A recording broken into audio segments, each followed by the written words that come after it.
Certain of the Jews then gathered to lament Matthias and those who had been punished with him by Herod for tearing down the eagle, raising their wailing to a great pitch. As they assembled, they demanded that Archelaus punish those whom Herod had honoured, avenge the dead, and above all, depose the high priest, and appoint another, more observant of the law. Although Archelaus was deeply vexed, he restrained their impulse, and gave them a conciliatory response. He sent a commander to speak to the crowd, arguing that the present was not the time for such matters, but rather when his rule had been confirmed by the assent of Caesar. The people, however, shouting and rioting, would not allow the commander to speak, nor would they tolerate anyone else who attempted to advise them towards moderation or the cessation of their sedition. As the feast of the unleavened bread was now at hand, and a multitude had flocked to the temple from all sides, they were eager to escalate the rebellion to a great degree. Fearing this, Archelaus dispatched a chiliarch with a cohort to suppress the momentum of the seditious populace. The rioters immediately fell upon the soldiers and stoned most of them, though a few, including the chiliarch, escaped wounded. Realizing that if the rush of the multitude were not checked, the insurrection would lead to a great calamity, Archelaus sent out his entire army. About 3,000 were slain, while the rest scattered into the mountains. A proclamation was made for all to return to their homes, and the people abandoned the festival and departed. Archelaus set sail for Rome with his mother, having entrusted the administration of affairs to his brother Philip. Salome, Herod's sister, also accompanied him. Antipas, another of Herod's sons, departed for Rome from a different direction, intent on securing the kingdom for himself, claiming that it had been recorded for him in earlier wills. Salome had encouraged him in these hopes. When they arrived in Rome and approached before Caesar, some presented arguments in favour of Archelaus, while others advocated for Antipas, bringing accusations against Archelaus. Caesar, however, showed a greater inclination towards Archelaus. In the meantime, word reached Caesar that the Jewish nation had revolted and was besieging the Romans there. During the Feast of Pentecost, when many tens of thousands had gathered from all directions, the Romans, including Sabinus, who was the Roman commander, had been surrounded and shut up there. A fierce battle ensued, and the Romans held the advantage. The Jews, therefore, made their way up to the porticos outside of the temple and, from this superior position, inflicted great damage upon the Romans by throwing projectiles. The Romans set fire to the porticos and fed the flames with materials prone to ignition. The fire quickly caught the roof. Of those on the porticos, some fell along with the collapsing roof, others were struck down by their enemies as they stood around, some threw themselves into the fire, and others took their own lives with their own swords. Not a single person who had climbed onto the porticos survived. The Romans gained control of the temple treasury, and while much was plundered by the soldiers, Sabinus secured 400 talents for public view. Those of the combatants who remained surrounded the palace, threatening to set it on fire and kill everyone within, though they promised safe passage to the Romans and Sabinus if they would depart. Many of the royal forces defected to them. However, Rufus and Gratus, having 3,000 of Herod's troops, men of great physical strength, joined the side of the Romans. The Jews did not abandon the siege, and Sabinus held out while under blockade. Beyond these events, other disturbances seized Judea. Judas, the son of the bandit chief Hezekiah, who had been captured by Herod only with great effort, organised a large force, attacked the royal palace near Sepphopolis in Galilee, seized the armory there, and armed his followers, becoming a terror to all. Then there was Simon, a slave of King Herod, a handsome man who excelled in stature and physical strength. Encouraged by the turmoil, he dared to place a diadem upon his head. Having gathered a multitude around him, he had himself proclaimed king, burned the palace in Jericho, and plundered other royal residences as well. However, Gratus joined battle with him, destroyed most of his followers, and, capturing Simon, cut off his head. There were other rebels at that time, as well, causing harm to both the Romans and the royal forces. When Varus, who was in Syria, learned of Sabinus's situation, he hastened to provide relief to those being besieged in Judea. After gathering his entire force at Ptolemais, he handed a portion of it to his son, and sent him to war against the Galileans, whom he met and defeated. Varus, advancing with the rest of the army towards Jerusalem, struck terror into the besieging Jews. They abandoned the siege unfinished and fled. When Varus accused the people of Jerusalem of inciting the war, they claimed the gathering of the multitude was merely for the festival, and that the war had been caused by outsiders. Varus sent men out through the countryside to seek the instigators of the rebellion, and upon finding some, he punished them. 2,000 men were crucified. Another 10,000 surrendered to Varus when he moved against them. He sent their leaders to Caesar. Caesar punished only those who were relatives of Herod, and had fought alongside the rebels. Ambassadors arrived in Rome from Judea, and Caesar convened a council. The envoys, supported by some 8,000 Jews residing in Rome, petitioned for autonomy. They proceeded to denounce the lawless deeds of Herod, labelling him not a king but a tyrant.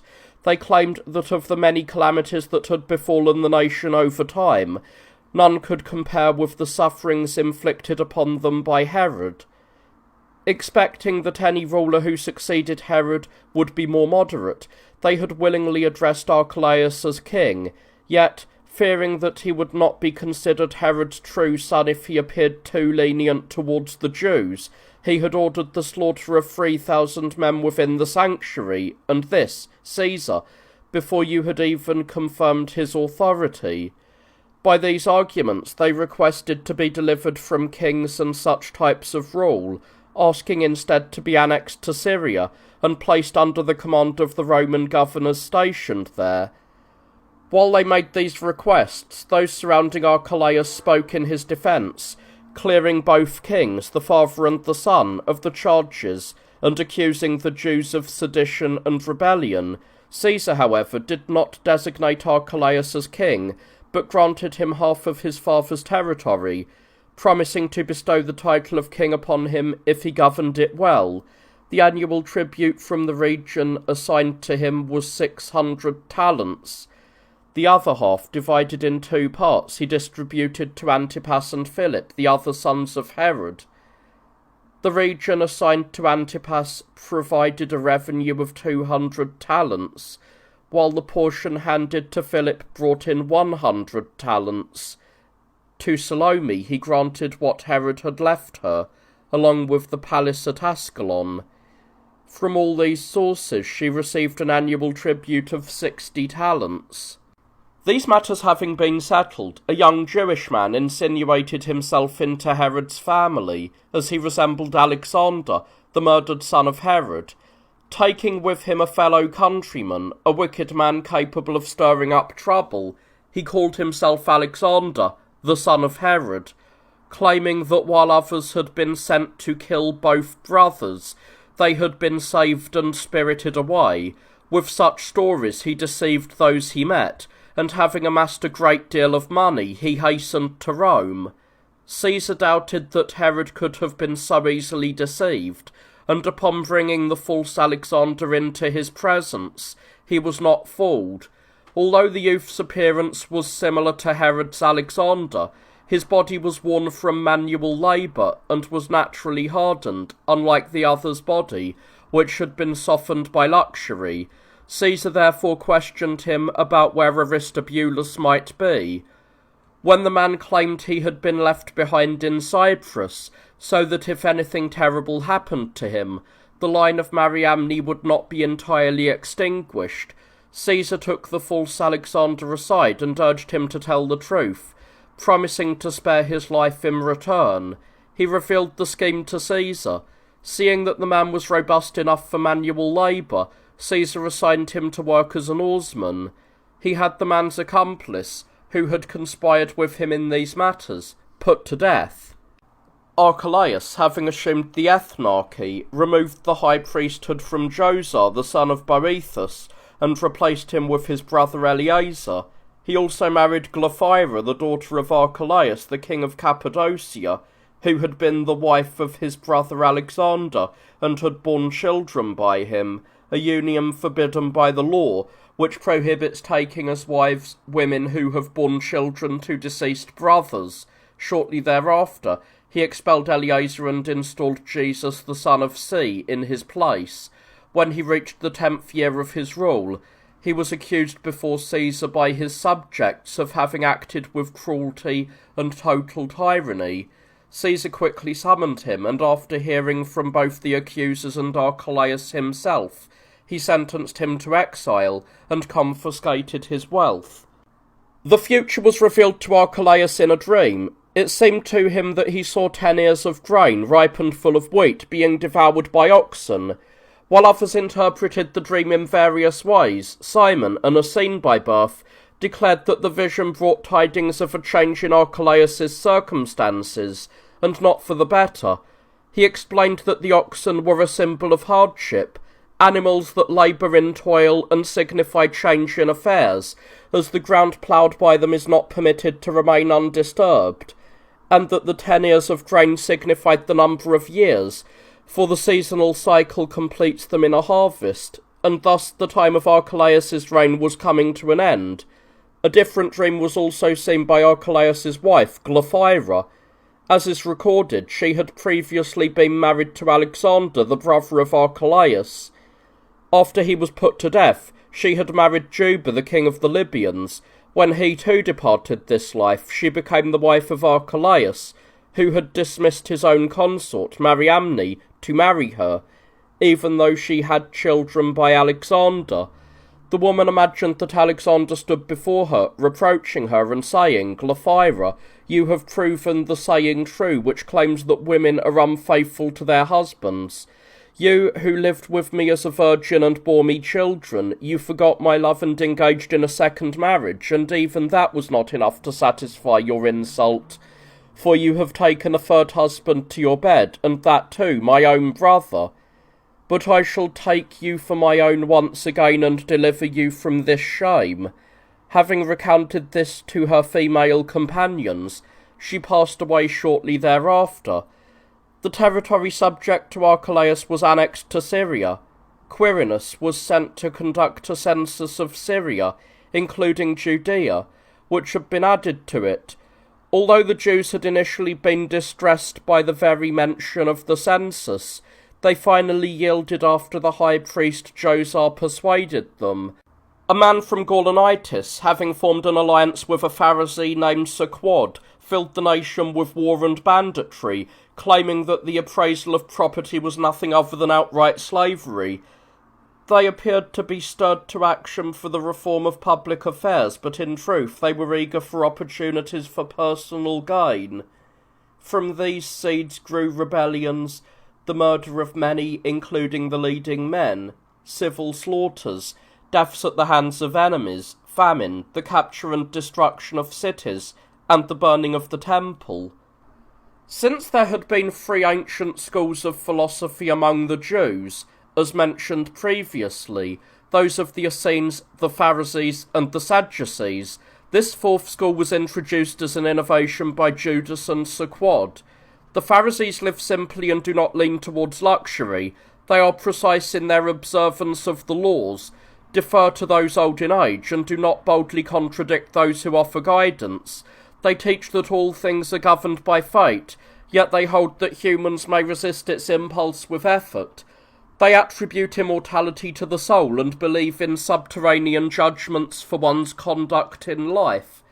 Because of these beliefs, they are highly persuasive to the common people, who rely on them as interpreters in prayer and sacred rites. The Sadducees believe the soul is mortal and perishes along with the body. They observe no tradition nor written laws, and they consider it a virtue to contradict their elders and teachers. If any of them attain public office, they adopt the views of the Pharisees, though against their will, for otherwise they would not be tolerated by the masses. The Essenes attribute everything to God. They believe the soul is immortal, and they uphold the cause of justice. They send offerings to the temple, yet they do not offer sacrifices there themselves, as they differ from others in their views on purification. For this reason, being excluded from the common sanctuary, they offer sacrifices on their own. They devote themselves to agricultural labour. They hold their property in common, so that the wealthy enjoy no more of their own possessions than the very poorest among them. They neither take wives nor require slaves, considering the latter an injustice and the former a source of discord. Living by themselves, they serve one another, and they elect administrators to manage the fruits of the earth, and the provisions brought to them from other sources.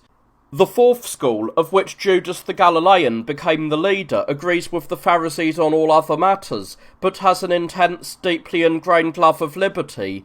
Its adherents recognise only God as their leader and master, refusing to grant these titles to any man. They do not shrink from undergoing death and various kinds of terrible punishments, provided they do not have to abandon their stance.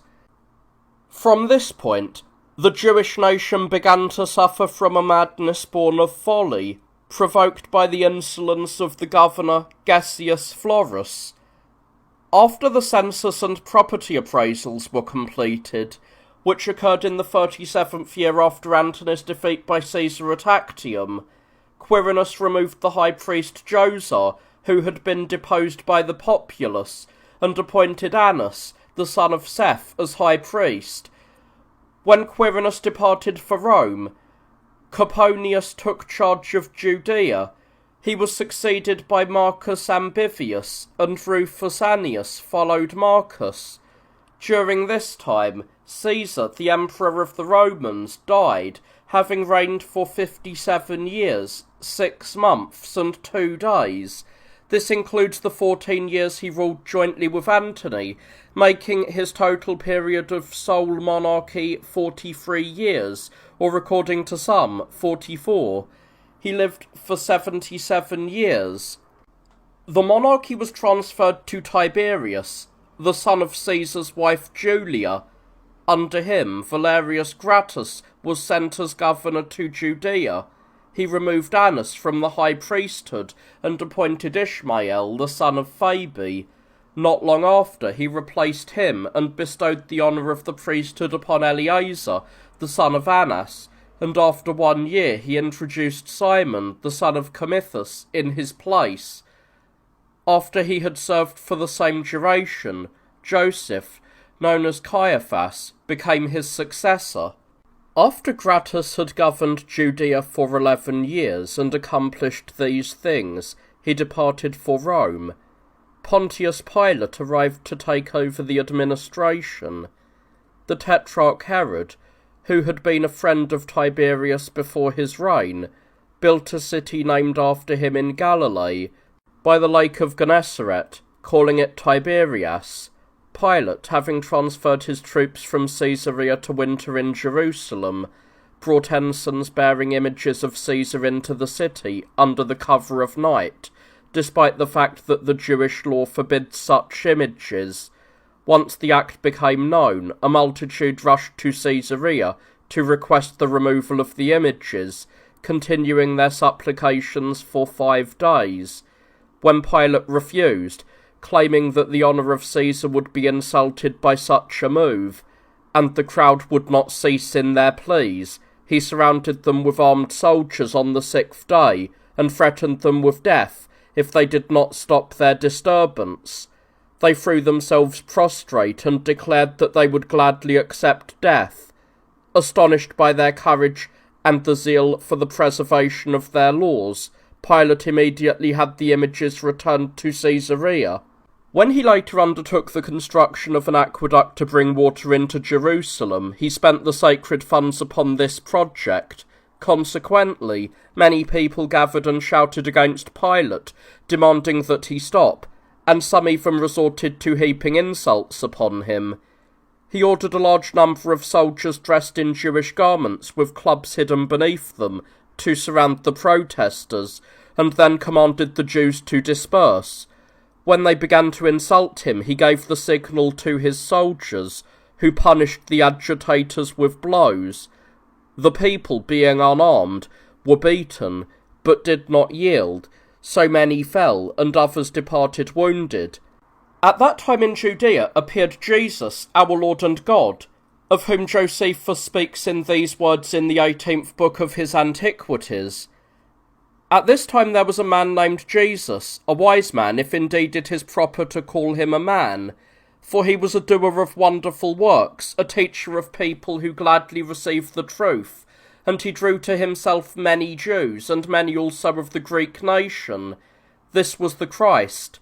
And when Pilate, upon the accusation of the principal men among us, had condemned him to the cross, those who first loved him did not cease to do so, for he appeared to them on the third day alive again, as the divine prophets had spoken these and 10,000 other wonderful things concerning him. And even now the race of Christians, so named from him, has not disappeared. These things Josephus wrote concerning Christ in his historical work. In his discourse to the Greeks, which is inscribed on the cause of the universe in relation to Plato, a work also mentioned by St. John of Damascus in his book called The Parallels, he says, "For all, whether righteous or unrighteous, shall be brought before the word of God, for the Father has given judgment to him, and he, fulfilling the will of the Father, comes as judge, whom we call Christ. For neither Minos nor Rhadamanthus are judges as you Greeks believe, but he whom God and the Father has glorified, concerning whom we have spoken more detailedly in other works to those seeking the truth. He, administering the Father's righteous judgment to each, will prepare justice for all according to their deeds. Standing before his judgment, all men, angels and demons will utter one voice, saying, 'Righteous is your judgment,' the recompense of which voice will bring forth justice for both. For those who have acted well, he will justly provide eternal enjoyment, and to those who are lovers of evil he will allot eternal punishment. For these the fire remains unquenchable and unending, and a certain fiery worm that never ends, not destroying the body, but bubbling forth from the body with ceaseless pain, remains." He says other things as well in addition to these. Thus Josephus wrote concerning Christ. In Rome at that time, there was a woman named Paulina, distinguished by the brilliance of her birth, the dignity of her character, and her great wealth. She was graceful in appearance, and in the prime of her life was adorned with modesty. She was married to Saturninus, a man who was her equal in every virtue. Decius Mundus, a man of high rank among the knights of that day, fell in love with her, and attempted to win her over with gifts, offering 200,000 Attic drachmas for a single night. She would not accept. He became so consumed by love that he resolved to starve himself to death. He had a freedwoman of his father's known as Ida, a woman skilled in every kind of wickedness. Seeing the young man in this state, she encouraged him with her words and stirred him with promises, claiming that she would need only 50,000 to accomplish this feat for him. Having received the requested money, and seeing that Paulina could not be won by wealth, she knew of Paulina's intense devotion to the cult of Isis, a goddess highly revered by the Romans at that time, and approaching some of the priests of that false deity, persuading them with money to deceive Paulina by whatever means they could, and bring her to Mundus. Charmed by the money, they undertook the task. The eldest among them went to Paulina, and speaking with her in private, said he had been sent by Anubis, and that the god, being in love with her, commanded her to come to him. The message seemed most desirable to her, that she should be loved by a god. She shared the news with her husband, and he, knowing his wife's virtue, consented. She went to the temple, and when it was time for sleep, everything was prepared for her to sleep inside the temple, and the lamps were extinguished. Mundus, who had been hiding there, spent the whole night with her, posing as Anubis. Afterwards he departed, and she went to her husband and told him of the appearance of Anubis, boasting to her acquaintances that she had been deemed worthy of divine communion. On the third day after this event, Mundus met her and said, "Paulina, I have my 20 myriads of drachmas, and you have served me without them. As for the insults you hurled at Mundus, none of them affected me, as I took the name of Anubis for myself." Upon hearing this, the woman realized the audacity of the crime, tore her garments, and revealed the plot to her husband, who then approached the Emperor Tiberius. The Emperor investigated the matter, crucified the priests and Ida, razed the temple, cast the statue of Isis into the Tiber River, and sentenced Mundus to exile, granting him mercy so that he would not be more severely punished, given the violence of his passion. While these events took place in Rome, a disturbance occurred in Samaria. A certain man ordered the Samaritans to assemble with him at Mount Gerizim, which they considered the holiest of all their mountains, promising that upon their arrival he would show them the sacred vessels buried there by Moses. They gathered together in arms. Pilate sent soldiers who killed some, put the rest to flight, and executed the leaders of those taken prisoner. The Samaritans went to Vitellius, then the governor of Syria, and accused Pilate of the slaughter of their fellow countrymen. Vitellius sent Marcellus to oversee the affairs of the Jews, and ordered Pilate to depart for Rome to defend himself before the emperor against the charges brought against him. He departed, having governed Judea for 10 years, but before he could reach Rome, Tiberius had already passed away. Vitellius came into Jerusalem during the celebration of the Passover and was received magnificently. He remitted the taxes on agricultural produce to the people of Jerusalem, and allowed the high priest's vestment to be kept in the temple and remain under the care of the priests, as it had been before. At that time it had been stored in the Antonia. One of the high priests, the first, namely Hyrcanus, had built a fortress near the temple, and residing there, kept the high priestly vestments that belonged to him as high priest. The same practice was followed by him and his successors. Herod, having rebuilt that fortress more lavishly, and being a friend of Antony, renamed it in his honour, and finding the vestment there, he kept it in that place. Archelaus did the same, and after him the Romans continued the same practice regarding the vestment, which was stored there under the seals of the priests and the treasurers. When a festival approached, it was handed over to the high priests by the commander of the garrison, and one day after the festival it was returned there. Vitellius ceded the vestment back to the nation. He also removed the high priest Joseph from the priesthood and gave it to Jonathan, the son of the high priest Annas. Following the commands of Tiberius, Vitellius made a treaty with Artabanus, the king of the Parthians, who had sent his son Darius as a hostage along with many gifts. Herod the Tetrarch, who was present at the negotiations, immediately sent a report to Caesar detailing what had occurred. When Vitellius subsequently wrote to Tiberius about these matters, the emperor reported that he had already learned everything from Herod. This incited Vitellius's anger against Herod. He harboured this resentment deep, and took his revenge once Gaius had come to power. At that time Philip, who was the brother of this Herod, died in the 20th year of Tiberius's reign, having ruled for 37 years. His character was tranquil and moderate towards his subjects.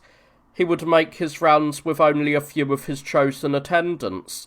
If any petitioner approached him for help during these journeys, his throne, for those who carried it followed him, would be set down immediately at the spot, and he would sit and listen, punishing those who had done wrong, and acquitting those who had been falsely accused. Since Philip had no children, Tiberius annexed his principality to the province of Syria. Herod the Tetrarch, while travelling to Rome, lodged with his brother Herod, whom the daughter of the high priest Simon had borne to King Herod, having fallen in love with Herodias, his brother's wife, the daughter of their brother Aristobulus, and sister of Agrippa the Great. He proposed marriage to her. She accepted and agreed to move in with him, providing that he cast aside the daughter of Aretas. Herod sailed for Rome, having made such an agreement. Upon his return, his wife, who was Aretas's daughter, learnt of the agreement with Herodias, and requested to be sent to the fortress of Machaerus, which lay on the border between the dominions of Aretas and Herod. Herod sent her away, not knowing what she intended. From there she set out for Arabia to her father, and told him of Herod's intentions towards her. Aretas took this as a cause for enmity, and a battle was joined between them by their generals, in which Herod's forces were defeated, and his entire army was destroyed. Herod reported these events to Tiberius by letter, and the emperor wrote to Vitellius, commanding him to make war against Aretas, and to either take him prisoner and send him in chains to Rome, or to kill him and send his head. Some believed that Herod's army was destroyed by God as retribution for the killing of John the Baptist.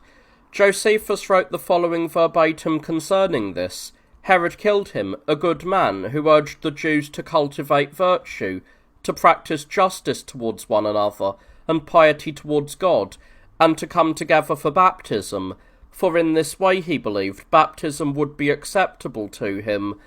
But Herod feared that such a great influence over the people might lead to some form of sedition, as they seemed prepared to do anything at his suggestion. He considered it far better to take him into custody and execute him before any uprising occurred, rather than regret failing into trouble after a change had taken place. Thus, due to Herod's suspicion, he was taken as prisoner to Machaerus and killed there. To the Jews, it seemed that the destruction of Herod's army was a punishment for his death, as God wished to afflict Herod. Vitellius prepared to march against Aretas.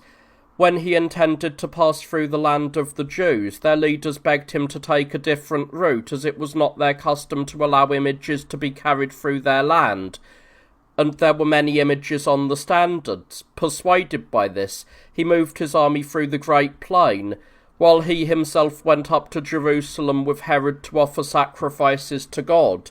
Having remained there for 3 days, he removed Jonathan from the high priesthood and installed his brother Theophilus in his place. On the 4th day, upon receiving letters announcing the death of Tiberius, he required the people to swear loyalty to Gaius, and recalled the army. It is said that Aretas, having observed the omens, declared that it was impossible for the army to wage war, for one of the leaders would die, either the one who ordered the war, the one who was ordered to wage it, or the one against whom the order was directed. Vitellius withdrew to Antioch, while Agrippa, the son of Aristobulus, happened to be in Rome when Tiberius died. Having been raised in Rome shortly before the death of his grandfather, Herod the Great, he had become a companion to Drusus, the son of Tiberius, and had become acquainted with Antonina, the wife of Drusus the elder, who held his mother Bernice in high esteem. Agrippa was a man of magnificence and extravagance in his generosity. Upon his mother's death, he squandered his money on luxurious living, gifts, and, for the most part, on the freedmen of Caesar, quickly falling into poverty.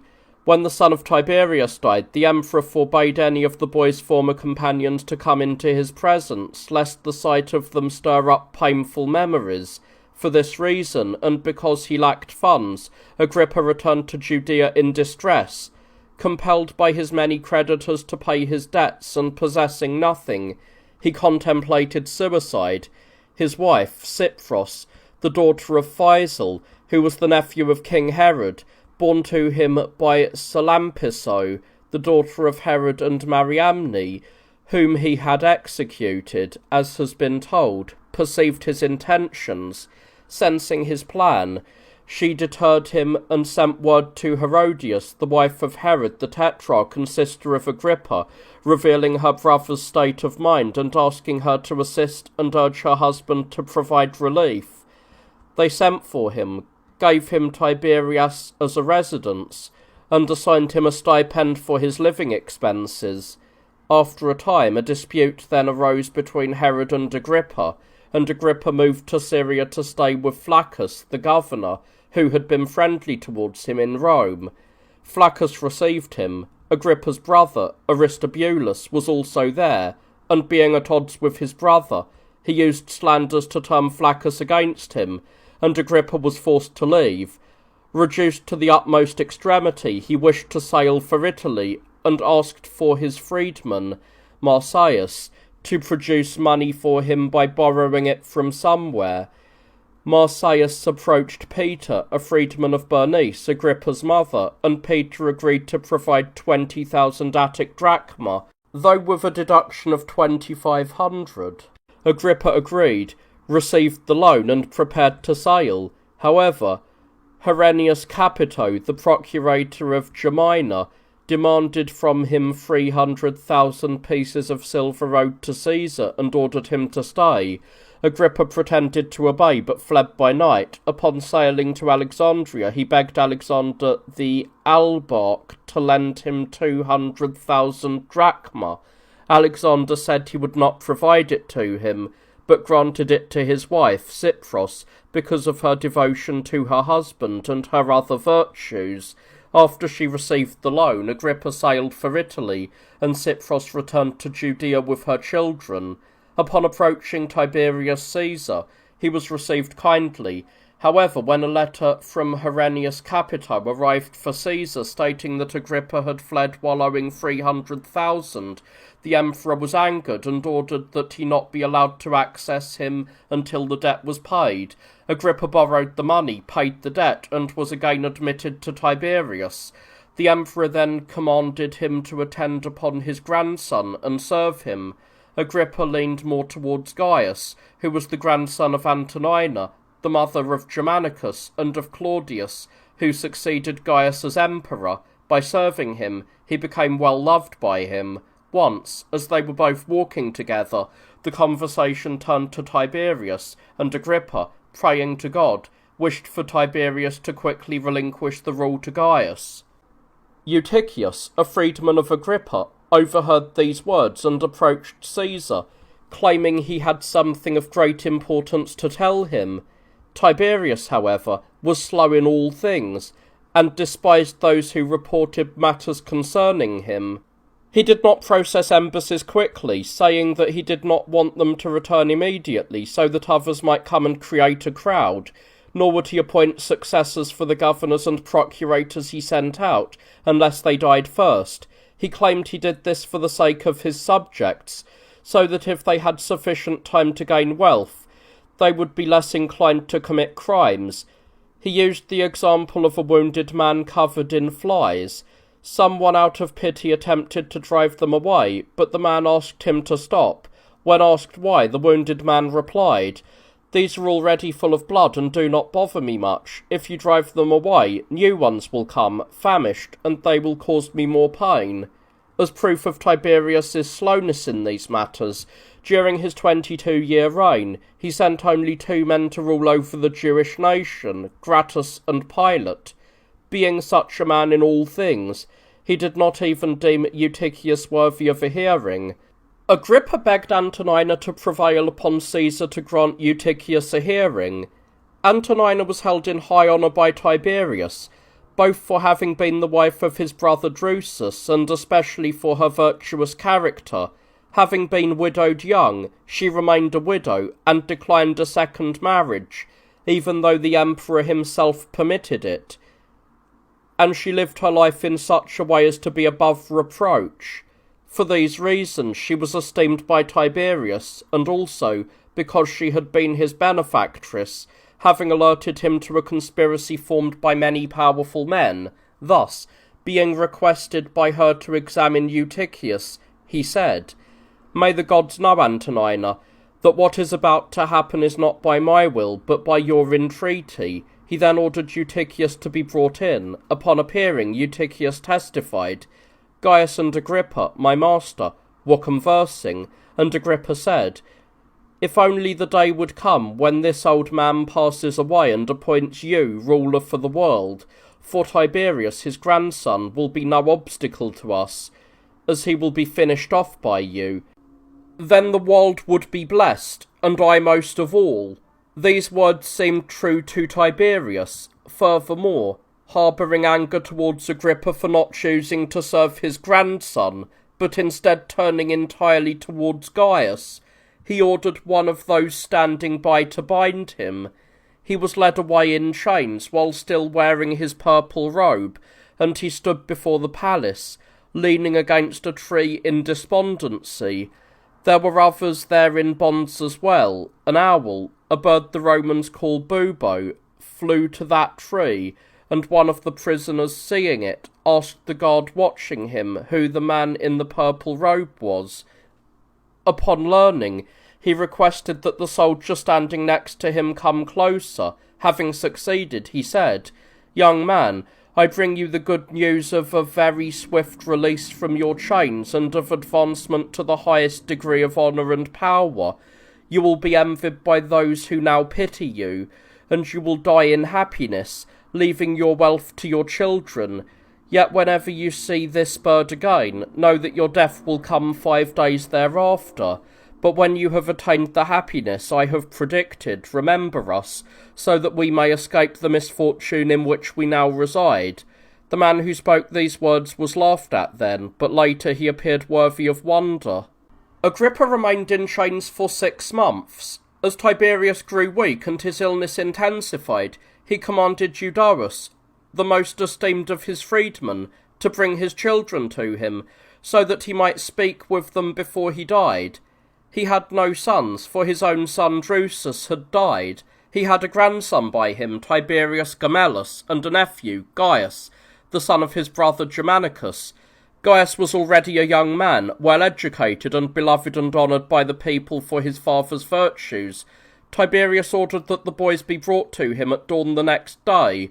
Although his intention was to leave the empire primarily to his grandson, he decided to treat it as an omen of the divine will regarding who should inherit the throne. Whichever of the two arrived first would be the successor. He sent an order to the tutor of his grandson to bring the boy early. When day had broken, he sent Euodus to summon whichever boy was present. Euodus found Gaius waiting outside the room and brought him in to Tiberius. Realizing the power of the divine sign, the emperor lamented as though his grandson were already lost. Despite his agitation, he sent to Gaius, "My son, although Tiberius is more closely related to me than you, I entrust the Roman Empire to you, in accordance with both my own judgment and the decree of the gods. I ask that you do not forget your kinship with Tiberius, but care for him as a kinsman. For those things which are done against justice do not go unpunished by the divine providence." Having thus designated Gaius as his successor, Tiberius died after living only a few more days, having reigned for 22 years, 7 months, and as many days. Gaius was left as emperor.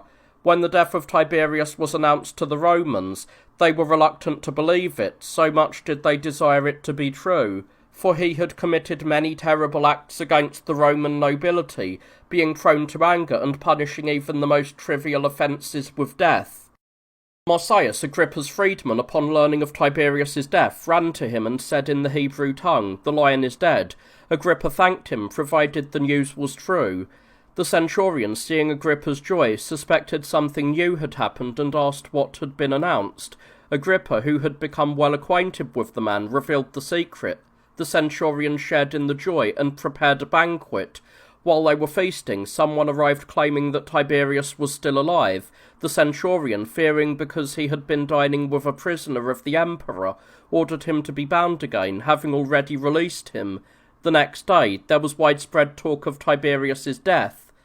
and letters were sent from Gaius, one to the Senate, announcing the death of Tiberius and his own succession to the throne, and another to Piso, the city warden, authorizing him to move Agrippa from the camp to the house where he had lived before he was bound. After Gaius brought Tiberius's body to Rome and buried it with great magnificence, he wished to release Agrippa immediately. However, Antonina prevented it, not out of hatred for the man to be freed, but out of concern for the one who would free him, lest he seem to rejoice in the emperor's passing by being so quick to release his prisoner. After a few days had passed, Gaius sent for Agrippa, had his hair cut, and provided him with new clothing. He then placed a diadem upon his head and appointed him king over the tetrarchy of Philip, adding the tetrarchy of Licinius to increase his domain.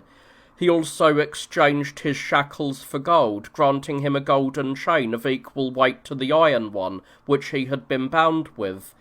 In the second year of Gaius's reign, Agrippa requested to leave to return to his own country, promising to come back after settling his affairs in his kingdom.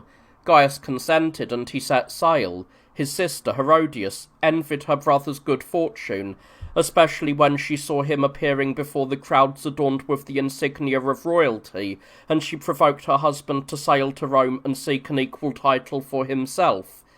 Herod preferred to remain at peace, but his wife harassed him more fiercely, urging him to do whatever was necessary to obtain the kingdom. She did not relent until she had compelled Herod, against his will, to agree with her. Thus he set sail for Rome with his wife. Agrippa, too, was preparing for Rome, and sent one of his freedmen ahead with gifts for the emperor and letters accusing Herod. They caught up with Gaius at Baiae, a town in Campania. As soon as Gaius saw Herod, he read Agrippa's letter, which accused Herod of having conspired with Sejanus against the rule of Tiberius, and later with Artabanus, the Parthian, against the rule of Gaius himself. As proof, Agrippa cited the storage of arms in Herod's arsenals, sufficient for 70,000 soldiers. Stirred by these allegations, Gaius asked Herod if the report about the weapons was true. When Herod admitted it, Gaius convicted him of his rebellion, stripped him of his tetrarchy, added it to Agrippa's kingdom, and granted him the wealth as well. He further sentenced Herod to perpetual exile, to Herodias, because she was Agrippa's sister. He offered to let her keep her own property, and said she need not share in her husband's exile, out of regard for Agrippa. She thanked Gaius, but replied that it would not be just to abandon her husband in his misfortune, after having shared in his prosperity. Gaius conducted affairs with relative moderation during his first year, and the one following, but as he continued, he deified himself and attempted to be worshipped as a god. When a dispute broke out between the Jews and the Greeks in Alexandria, 3 ambassadors from each side were sent to Gaius. Appian, one of the Alexandrian ambassadors, levelled various accusations against the Jews, claiming that while all other nations under Roman rule erected altars and temples to Gaius, and honoured him as a god, they alone considered it beneath them to honour him with statues or to swear by his name. Philo, who headed the Jewish embassy, a man of high standing and not unskilled in philosophy, was ready to defend his countrymen. Gaius, however, would not tolerate it, and ordered him to leave immediately. It was clear that he intended to do them some harm. As Philo departed, having been treated with such contempt, he said to the Jews with him that they should take heart, for Gaius had not insulted them, but had insulted the divine itself. The emperor, regarding it as a grievous affront not to be worshipped as a god by the Jews, sent Petronius as the successor to Vitellius's governorship, ordering him to march into Judea with a large force and set up a statue of himself in the temple. If they did not yield willingly, he was to achieve it by war. Petronius, having taken command of Syria, hastened to fulfill the emperor's commands. Upon reaching Ptolemais, many tens of thousands of Jews approached him, begging him not to force them to violate their ancestral laws. "If you are unyielding," they said, "dispose of us first, and then set up the statue." Petronius replied that, if he were acting on his own initiative, their argument would be just, but since Caesar had commanded it, there was a compelling necessity to carry out his decrees. Having said this, he arrived at Tiberias to observe the resolve of the Jews, Many thousands met him there, beseeching him not to drive them into desperation, nor to defile their city with a statue. Petronius asked, "Will you not then go to war?" They replied, "We will not go to war, but we will die before we violate our ancestral customs." And they offered themselves to be slaughtered. They went on for 40 days. Aristobulus, the brother of Agrippa, and other prominent men begged Petronius not to provoke the multitude to madness, but rather to write to Gaius regarding their irresistible opposition to receiving the statue. Perhaps, they suggested, he might soften and abandon his decision. If he persisted in his decree, then he could proceed with the matter. Petronius was persuaded and wrote to Gaius concerning the situation. While residing in Rome, King Agrippa advanced in his intimacy with Gaius. Having impressed the emperor during a banquet with the lavishness and magnificence of his hospitality, he was encouraged to ask for whatever he desired. Agrippa replied, "I shall ask of you nothing that concerns material wealth, but only that which might bring glory to your piety and honour to my name. I ask that, for my sake, you abandon the dedication of the statue which you have ordered Petronius to place in the Jewish temple." Gaius, ashamed to be seen to be unfaithful in front of so many witnesses, consented to this. He wrote to Petronius that if he had already succeeded in erecting the statue, then he should not tear it down, but if he had not yet made the dedication, he should not attempt to do so any longer, adding, "For I no longer wish it to be erected on account of Agrippa, a man highly honoured by me." Gaius wrote this to Petronius before he had read Petronius's own letters, which indicated that the Jews were hastening towards revolt because of the statue. Upon reading those, Gaius was deeply pained and wrote back to Petronius, "Since the gifts of the Jews have become of greater importance to you than my commands, you may calculate for yourself what you must do. For I shall make you an example to those now living, and to those that come after, that they must not disregard the orders of an emperor." Petronius did not receive this letter while Gaius was still alive. Rather, he received the letter concerning Gaius's death first, and only afterwards those regarding his own fate. Gaius, having become a most wicked man, perished, having been killed in a conspiracy. The nature of this conspiracy and the identity of those who killed him will be narrated when the discourse proceeds to the history of the emperors. Once Gaius was dead, Claudius, who had been in hiding out of fear, was brought out by the soldiers and proclaimed emperor, with Agrippa having worked much in favour of his accession. As soon as his rule was secured, Claudius confirmed Agrippa's kingdom and spoke of him in terms of high praise, adding to his domain all of the territory that had been ruled by King Herod, his grandfather.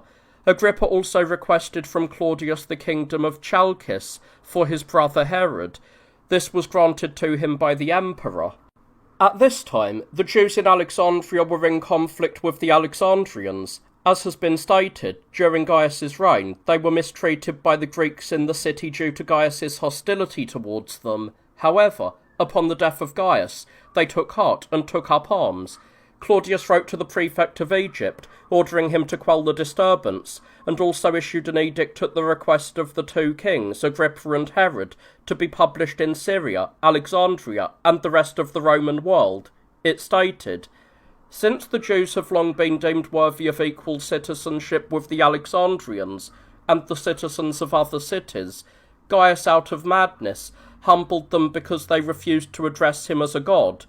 I decree that the nation shall not lose any of its ancient rights on account of his folly, but that their previous rights shall be preserved for them, provided that they remain observant of Jewish customs, as requested by the kings Agrippa and Herod, who are most dear to me."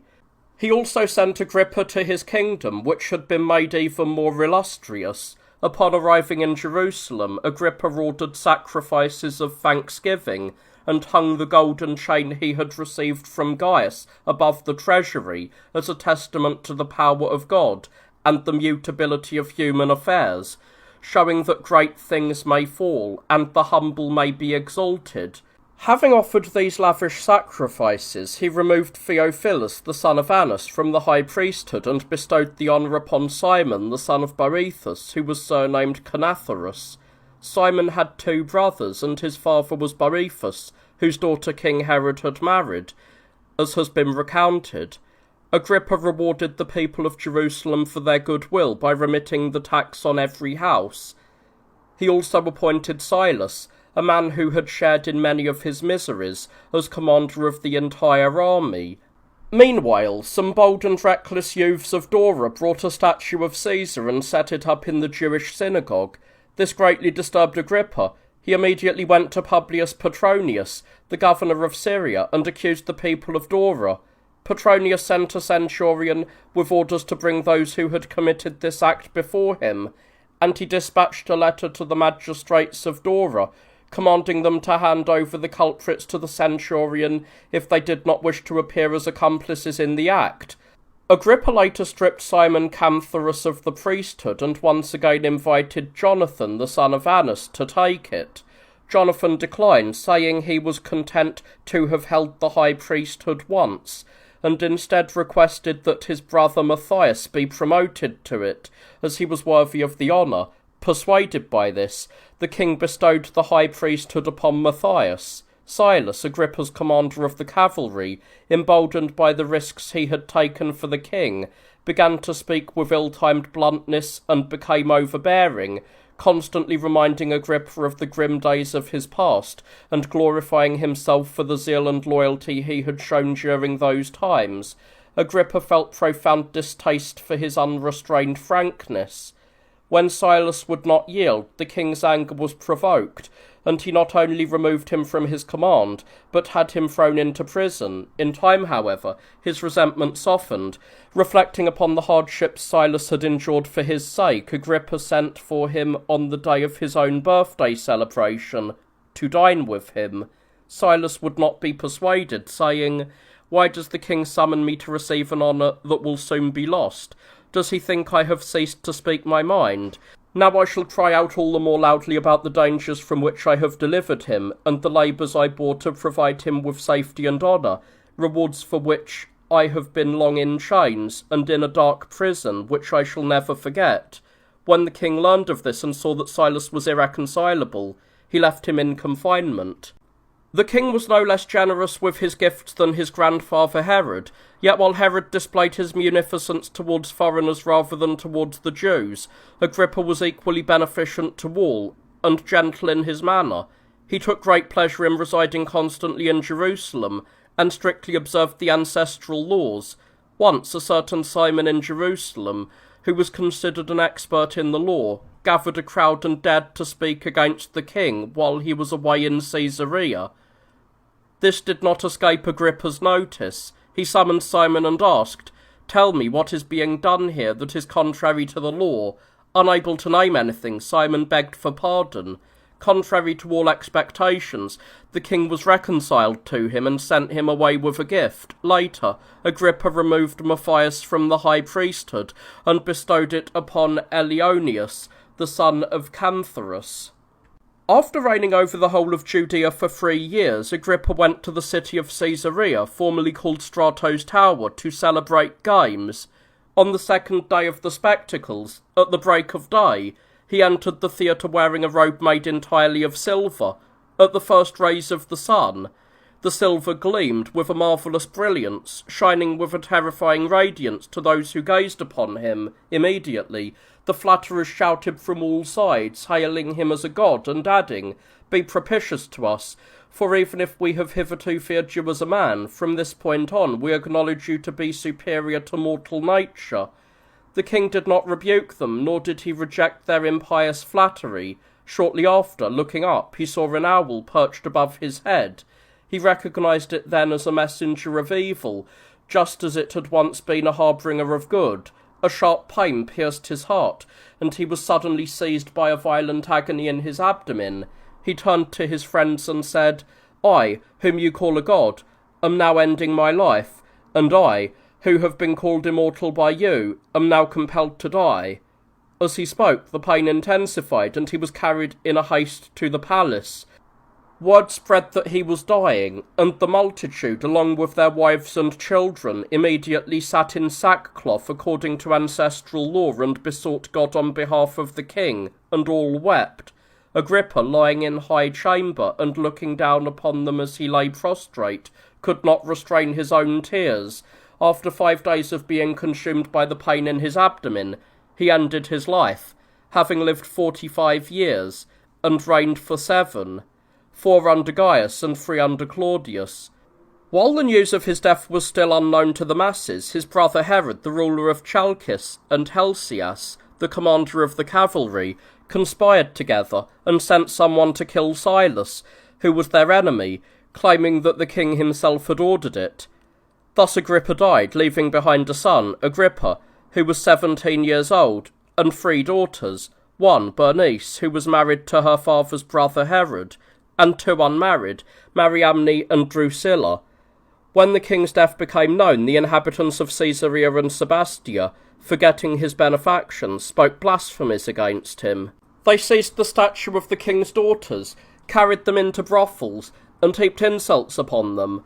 Furthermore, they held public feasts, wearing garlands, anointing themselves with perfume, and pouring libations to Charon. At the time, the deceased king's son Agrippa was residing in Rome, being raised in the household of Caesar Claudius. Claudius was eager to send him immediately to inherit his kingdom, but those around him dissuaded him, arguing that it was dangerous to entrust such a great kingdom to one so young.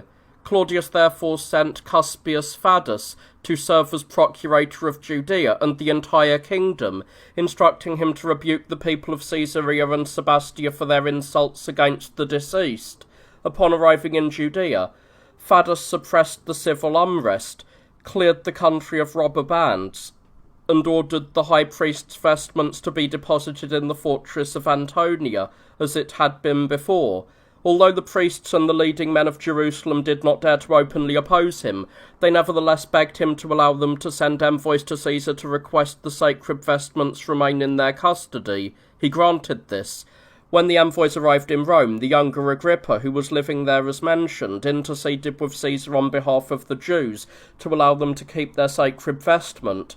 Claudius consented and sent instructions to Fadus regarding the matter. Herod, Agrippa's brother and ruler of Chalcis, also requested from Caesar the authority over the temple, the sacred treasury, and the appointment of the high priests. He obtained his requests, and from that time on, this authority remained with all his descendants until the fall of Jerusalem. Consequently, he removed Cantharus from the high priesthood and installed in his place Joseph, the son of Camai.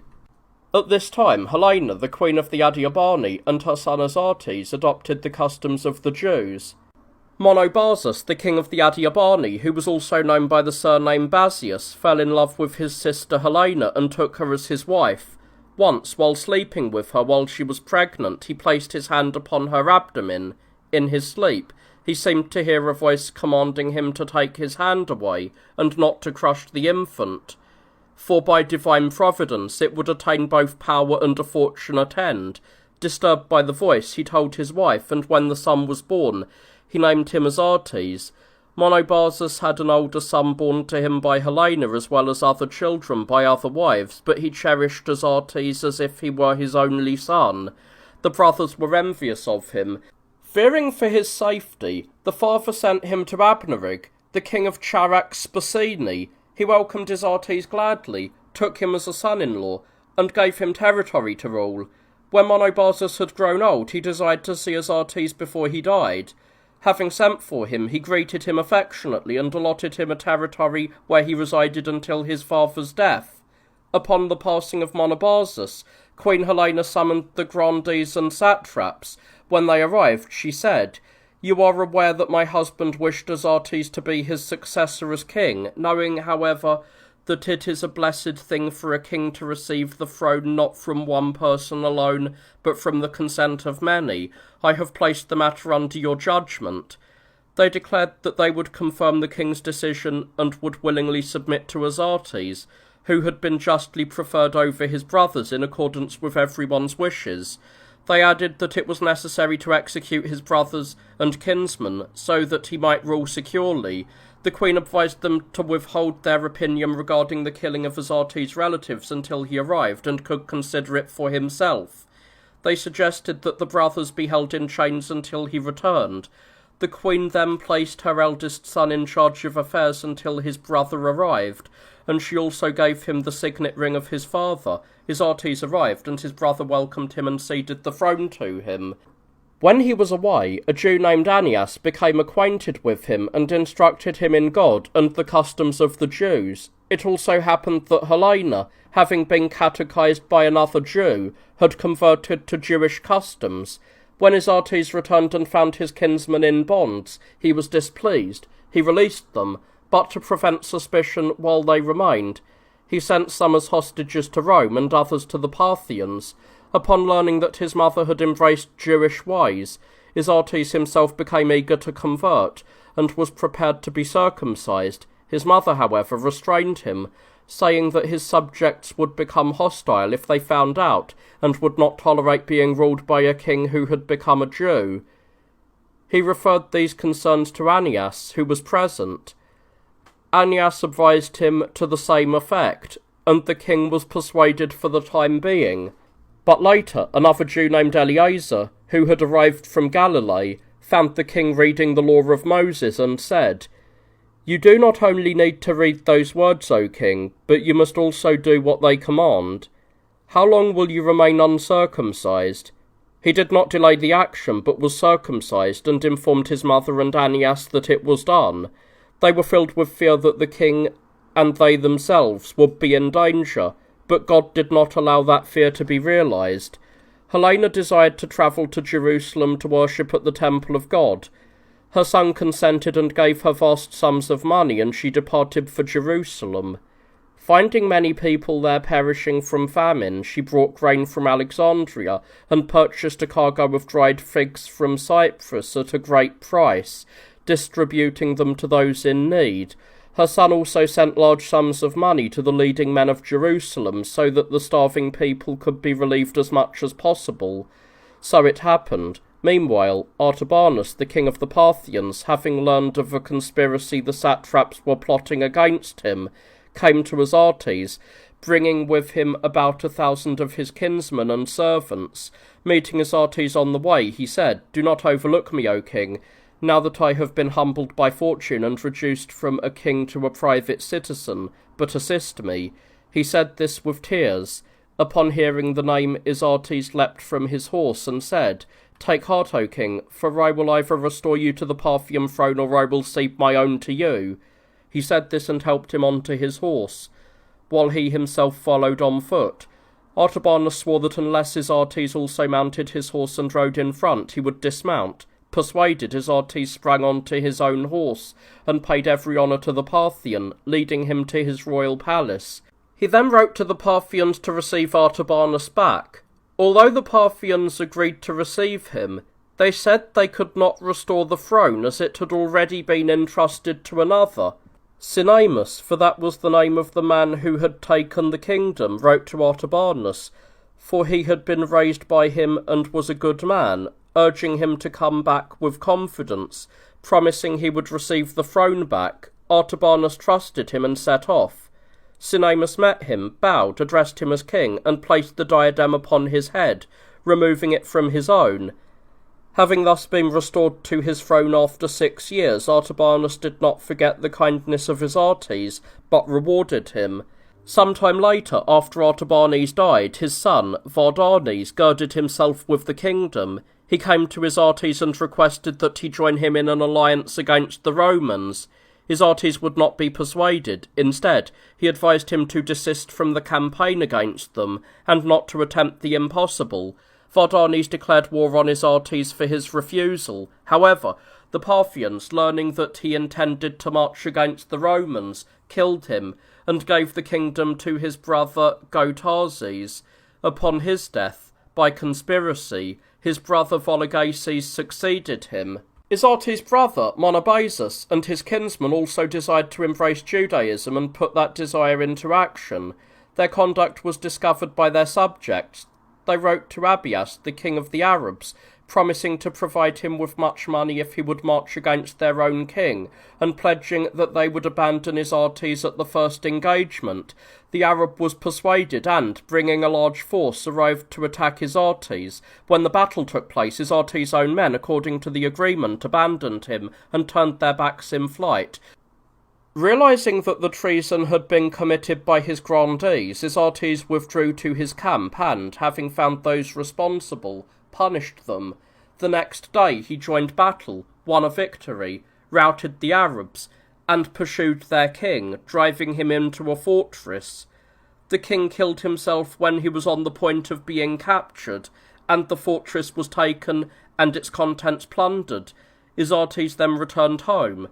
The grandees of the Adiabani wrote to Vologases, the king of the Parthians, asking him to kill his arties and establish a ruler for them from the Parthians, for they hated their own king for having converted to a foreign religion. The Parthian immediately set out with a vast force, and his arties encamped against him.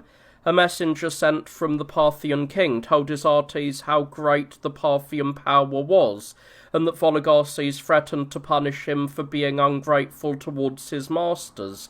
He added that not even the god he worshipped would be able to rescue him from his hands. To this, Isates replied that he was well aware of the power of the Parthians, but he knew that God was more powerful than any man. He said this and prayed to God. That very night, Vologases received letters stating that enemies had invaded Parthia and were ravaging it. He immediately hastened away, having accomplished nothing. Thus, through the providence of God, Isates escaped the threats of the Parthians. Some time later, he died, having lived 55 years and reigned 24. He died leaving 24 sons and as many daughters, and he left the kingdom to his brother Monobazus. When Thaddeus was procurator of Judea, a certain impostor named Thaddeus persuaded the greater part of the multitude to take up their possessions and follow him into the Jordan. He claimed to be a prophet, and said he could split the river by his command, and he deceived many. Thaddeus sent a squadron of cavalry against them, which killed many, and took no fewer prisoners, including Thaddeus himself, whose head they cut off and brought to Jerusalem. Tiberius Alexander succeeded Thaddeus. He was the son of Alexander, who had served as Alabarch of Alexandria. The sons of Judas the Galilean, James and Simon, who had led the people to revolt while Quirinius was conducting the census, were executed, having been crucified by Alexander. Herod, the king of Chalkis, removed Joseph, the son of Cadmes, from the high priesthood and bestowed it upon Annias, the son of Nedobeus. Cumanus succeeded Tiberius Alexander. In the 8th year of Claudius's reign, Herod, the brother of the great Agrippa, died, leaving 3 sons. Claudius gave his kingdom to the younger Agrippa. While Cumanus was procurator of Judea, a multitude had gathered in Jerusalem for the Passover festival. In order to prevent any uprising by the vast crowd, Cumanus stationed armed soldiers on the porticos of the temple to suppress any disturbances, should one arise, a practice followed by his predecessors as well. On the 4th day of the festival, one of the soldiers in the porticos uncovered his private parts and displayed them to the crowds. The people were enraged, viewing it as an act of impiety by the soldier against God, and the bolder among them began to speak blasphemies against Cumanus. Cumanus, provoked by these insults, ordered his entire army to come to the fortress of Antonia, which overlooks the temple. The multitude, seeing the armed soldiers, rushed to flee, and because the exits were narrow, many were crushed and trampled to death by one another during the flight. The number of those who perished at that time was reckoned at 20,000. Thus, mourning replaced the festival. Before this mourning had subsided, another evil was added. Some of those who delighted in revolt waylaid a slave of Caesar named Stephen as he was travelling and plundered all of his possessions. Cumanus sent soldiers commanding them to ravage the nearby villages and bring the most prominent inhabitants to him in chains. During the plundering of these villages, a bold and reckless soldier found the laws of Moses kept reverently in one village. He tore them to pieces in the sight of many, blaspheming and mocking them. The Jews therefore approached Cumanus, begging him to revenge not only them, but God, whose laws had been insulted. Fearing that the multitude would revolt again, Cumanus executed the man who had insulted the laws, and so the disturbance was quieted. But there also arose enmity between the Samaritans and the Jews, and the cause was this. Galileans travelling to Jerusalem were passing through a certain Samaritan village when some people attacked them and killed many. The leading men of the Galileans approached Cumanus, urging him to avenge those who had been killed. But having been bribed, he paid no attention to their plea for justice. Enraged, the Galileans took up arms, burned some Samaritan villages, and plundered them. Cumanus then marched against the Galileans with a force, killing many and taking more alive. The leading men of Jerusalem, dressing in sackcloth and sprinkling ashes on their heads, begged the insurgents to change their minds and throw down their weapons and remain at peace. They were persuaded.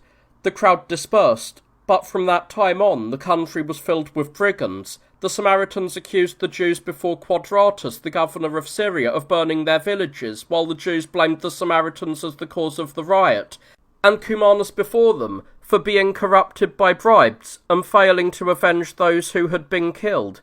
Quadratus postponed the judgment, saying he would come to Judea to learn the truth and render a decision. He arrived in Samaria and, after examining what had been done, determined that the Samaritans were the cause of the trouble. Nevertheless, he crucified the Jews whom Cumanus held in chains for revolting. He bound Ananias the high priest and the captain Ananias and sent them to Rome to give an account of their actions to Claudius. He also ordered the leading men of the Samaritans and Jews, as well as the procurator Cumanus and the tribune Sella, to come before the emperor to be judged regarding their disputes. When they arrived, Claudius sat in judgment, and upon learning that the Samaritans were the ringleaders of the troubles, he ordered those who had come before him to be executed. He condemned Cumanus to exile, but commanded that the tribune Sella be taken back to Jerusalem, dragged through the city in the sight of all, and then executed. Caesar sent Felix to be the procurator of Judea.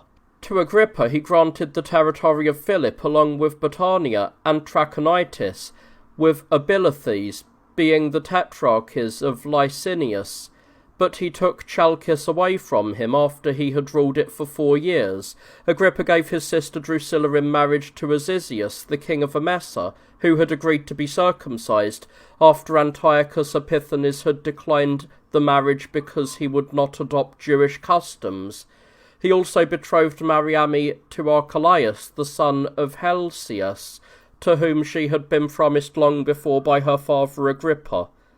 Felix, while serving as procurator of Judea, saw Drusilla, who possessed extraordinary beauty, and was overcome by love for her. He persuaded her to leave her husband and marry him. After she bore him a son, she named him Agrippa. It is said that in the time of Titus, the woman and her son, having become a young man, perished on Mount Vesuvius, which was then a fire-breathing mountain and erupted with even greater intensity at that time. Bernice, another sister of Agrippa, who had been married to her uncle Herod, was joined to Polemon after Herod's death, as Polemon agreed to be circumcised because of the rumours claiming that she was living in an incestuous relationship with her brother, and she wished to prove these slanders false. However, the marriage did not last long, as Bernice eventually left Polemon. Claudius Caesar died after reigning for 13 years, 8 months, and 20 days. It was rumoured that he had been poisoned by his wife, Agrippina. Her father was Germanicus, the brother of Caesar, and her husband was Domitius Ahenobarbus, a man of high standing in Rome. After he died, Claudius married her while she was still a widow, and she had a son, Domitius, who bore the same name as his father. Claudius had previously executed his wife Messalina out of jealousy, by whom he had children, Britannicus and Octavia. He also had Octavia, the eldest of the sisters from a previous wife, whom he betrothed to Nero, for this was the name to which Caesar later changed Domitius, the son of Agrippina, upon adopting him, in order for his mother Agrippina to secure the emperorship for himself. She killed Claudius with poison, but these events will be related in their proper time and place, and the history shall proceed in its sequence. Nero succeeded Claudius as emperor of Rome, but the situation in Judea steadily deteriorated. The country was filled with brigands and impostors deceiving the multitude, many of whom Felix arrested and executed. Because Felix harboured hostility towards the high priest Jonathan, who frequently admonished him to govern the affairs of Judea more effectively, he sought a pretext to remove someone who constantly caused him trouble.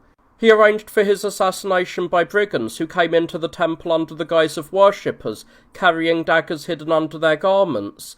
They mingled with the crowd and killed Jonathan. Since the crime went unpunished, the brigands began to ascend to the city without fear, killing their own personal enemies or those of others for a price.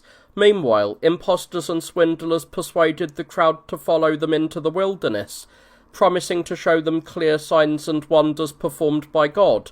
Felix punished many of these as well. Furthermore, the brigands incited the people to war against the Romans, urging them not to submit, and they ravaged the villages of those who refused to obey by setting them on fire. While both Syrians and Jews inhabited Caesarea, the Jews claimed precedence, citing the fact that it was their king Herod who had built the city.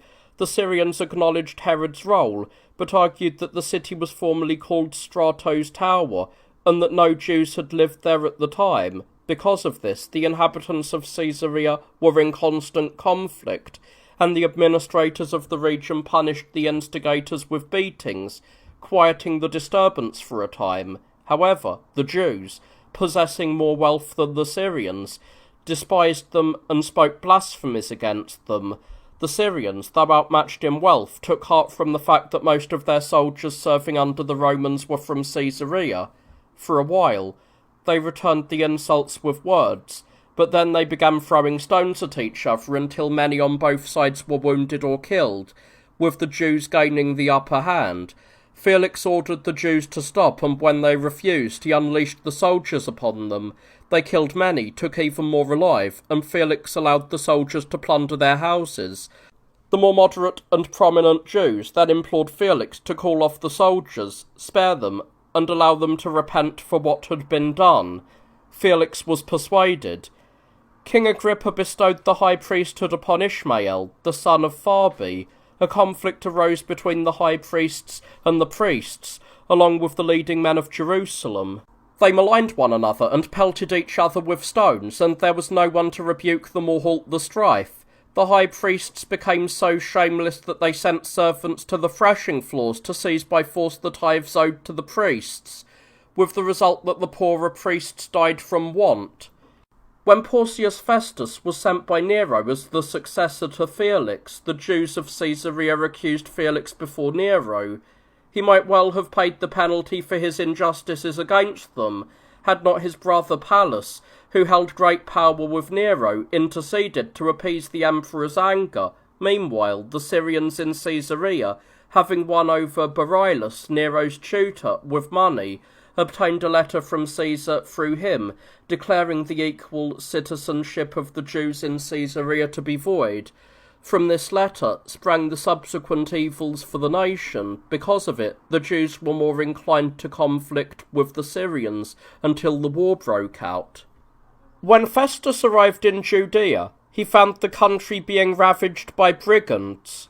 The so-called Sicarii, who were also a type of brigand, had increased greatly in numbers at that time. They used curved daggers similar to the Roman swords called sicae, from which they were named Sicarii. Mingling with the crowd during the festivals, they would easily slaughter whoever they wished, and also plundered and burned villages. Festus sent a force against those who had been deceived by an impostor who promised salvation to those who would follow him into the wilderness. The soldiers dispatched by Festus killed both the deceiver and those who had followed him. King Agrippa built a large apartment in his palace from which he could observe what was happening in the temple. This greatly angered the city's leaders. Consequently, they erected a wall that blocked the view not only from the royal house, but also from the western portico, where the Romans kept guard during festivals to oversee the temple.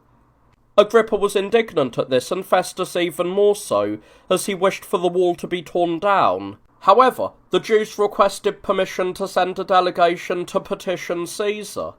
Festus granted this, and they sent 10 of their leading men to Nero, including the high priest Ishmael and the treasurer Helcias. Nero, wishing to please his wife Poppaea, who had interceded on behalf of the Jews, ordered that the building be allowed to stand. Poppaea allowed the others to return, but she kept Ishmael and Helcias as hostages. Upon learning this, King Agrippa bestowed the high priesthood upon Joseph, known as Cabe, the son of the former high priest Simon. He later took it from Joseph and assigned it to Ananus, the son of Ananus. This young Ananus, having received the high priesthood, was bold and reckless, since Festus had died, and Albinus, who had been sent by Nero as the successor to the proctorship of Judea, had not yet arrived. Ananus conceived a council of judges, to use the words of Josephus, and brought before them the brother of Jesus, who was called Christ, whose name was James, and some others, accusing them of violating the law and delivering them to be stoned. Those in the city who were considered the most fair-minded and strict regarding the law were deeply offended by this, and secretly sent word to both Albinus and Agrippa, complaining of his actions. Consequently, the king stripped him of his high priesthood after he had served for 3 months, and appointed Jesus, the son of Damneus, in his place. When Albinus arrived in Jerusalem, he exerted great effort to pacify the country, and executed many of the Sicarii. Agrippa gave the high priesthood to Jesus, the son of Gamaliel, having removed Jesus, the son of Damneus. A conflict then arose between the high priests, and they gathered the most reckless of their supporters to their sides, and the strife escalated from mutual insult to the throwing of stones. From that time on, the city of Jerusalem began to suffer gravely, and everything continued to decline for the worse. When Albinus learned that Gessius Florus was arriving to succeed him, he brought out the prisoners who were clearly worthy of death and ordered them to be executed, but he released those who had been imprisoned for minor offences in exchange for money. Thus, the prisons were emptied of their inmates, but the country was filled with brigands. Agrippa then stripped Jesus, the son of Gamaliel, of the high priesthood and bestowed it upon Matthias, the son of Theophilus, during whose tenure the war against the Romans began.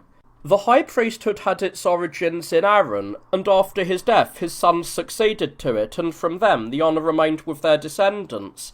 Thus it was ancestral custom among the Jews that no one should receive the high priesthood, not even a king aspiring to it, unless he was of the blood of Aaron, although this custom was not maintained in its entirety to the end. Therefore, there were 83 high priests in total from Aaron down to Phinehas, who was appointed by the insurgents during the war. Gessius Florus, who succeeded Albinus as procurator of Judea, brought many evils upon the Jews. He was so wicked that, by comparison, Albinus was praised as a benefactor. Albinus had hidden his corruption and strove to avoid discovery in his injustices, but Florus performed his illegal acts against the nation openly and shamelessly, as if to make a display of them. There is no need to enumerate each of his crimes. Suffice it to say that it was Florus who forced the Jews to take up the war against the Romans. The war began in the 2nd year of Florus's proctorship, and in the 12th year of Nero's reign. From then on, the revolt of the Jews broke out into the open, and the war began. To recount every detail of this would be a work of greater scale than the present undertaking. I have decided to omit other matters and focus solely on the capture of Jerusalem. Vespasian, entrusted by Nero with the command of the war upon hearing of the Jewish revolt, did not attack Jerusalem first. He sought instead to capture the cities surrounding the capital, so that he might then overcome the capital itself. Upon reaching Ptolemais, he united with his son Titus, who had arrived from Alexandria bringing the 15th Legion, which had been sent by Vespasian from Achaia, where he had been appointed general of the war by Nero, for he happened to be in Achaia when the Jewish revolt was reported to him. He then marched against Galilee, and first attacked the city of Jotapata. After a 40-day siege, he sacked it and captured Josephus, who was the general of Galilee and the defender of that city. From there he moved against other fortresses and towns, some of which surrendered while others were taken by siege. Having accomplished this, he prepared to strike the capital itself, which was suffering greatly from internal factional strife, having descended into civil wars and mutual slaughter, which destroyed its fighting forces. Vespasian's momentum, however, was checked by the report that Nero had fallen from power, fled Rome in secret, and killed himself. Upon learning that Galba had become emperor, he sent Titus to him to pay his respects and to inquire what his commands were regarding the Jews. While Titus was still on his way, Galba was murdered, and hearing this, Titus returned to his father. Because of the uncertainty regarding the Roman Empire, they did not attempt to attack Jerusalem, but remained inactive at Caesarea. After Galba's murder, Otho succeeded to power. The legions in Germany, however, proclaimed Vitellius emperor, so Otho sent forces to make war on him. After his troops were defeated, Otho took his own life, and Vitellius marched towards Rome with his armies, for Otho's troops had already defected to him.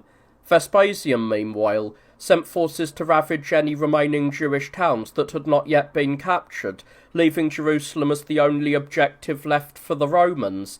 The city, as mentioned, was dreadfully ill. Outside, Simon and his followers were more to be feared by the Jews than the Romans, and inside, the so-called Zealots and their leader, John, were more savage than both the Romans and Simon. Because the Zealots were violently oppressing the people in the city, the common citizens were forced to invite Simon and his host to enter the city, thinking he would deliver them from the tyranny of the Zealots. They failed to realise that they were welcoming a worse tyrant upon themselves. While these things were happening in Jerusalem, Vitellius took Rome, having been proclaimed emperor. This did not please Vespasian, who disdained having Vitellius as his master. The commanders of the legions with him, as well as the soldiers, gathered together and proclaimed Vespasian emperor. When Vespasian was finally about to set sail, he entrusted the siege of Jerusalem to his son Titus. Titus gathered his forces and marched towards Jerusalem, encamping 30 stades away. From there he took 600 of his picked cavalrymen to reconnoitre the city and gauge the spirit of those within. A vast number of the enemy sallied forth from the city. Most of those with Titus, seeing the frenzied onslaught of the Jews, were deterred from advancing, and Titus, cut off with only a few others, found himself surrounded by enemies. Realizing his peril, he turned his horse, shouted to his men to follow, and charged into the Jews. Warding off his attackers with his sword, he made it safely back to the camp, though 2 of his companions fell. The next day, Titus came to the lookout, a place 7 stades from the city, from which the city and the temple are visible, and ordered a camp to be fortified there.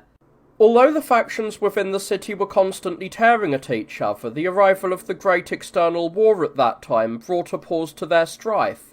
The Jews sallied forth from the city to engage the soldiers building the camp and harassed the enemy, though they suffered more harm themselves. Once the external fighting subsided briefly, the internal factionalism flared up again. John and the Zealots seized the temple by treachery, killing many, and emboldening himself against Simon. Titus ordered the ground between the lookout and the wall to be levelled. This was done, but the Jews had devised an ambush for the Romans.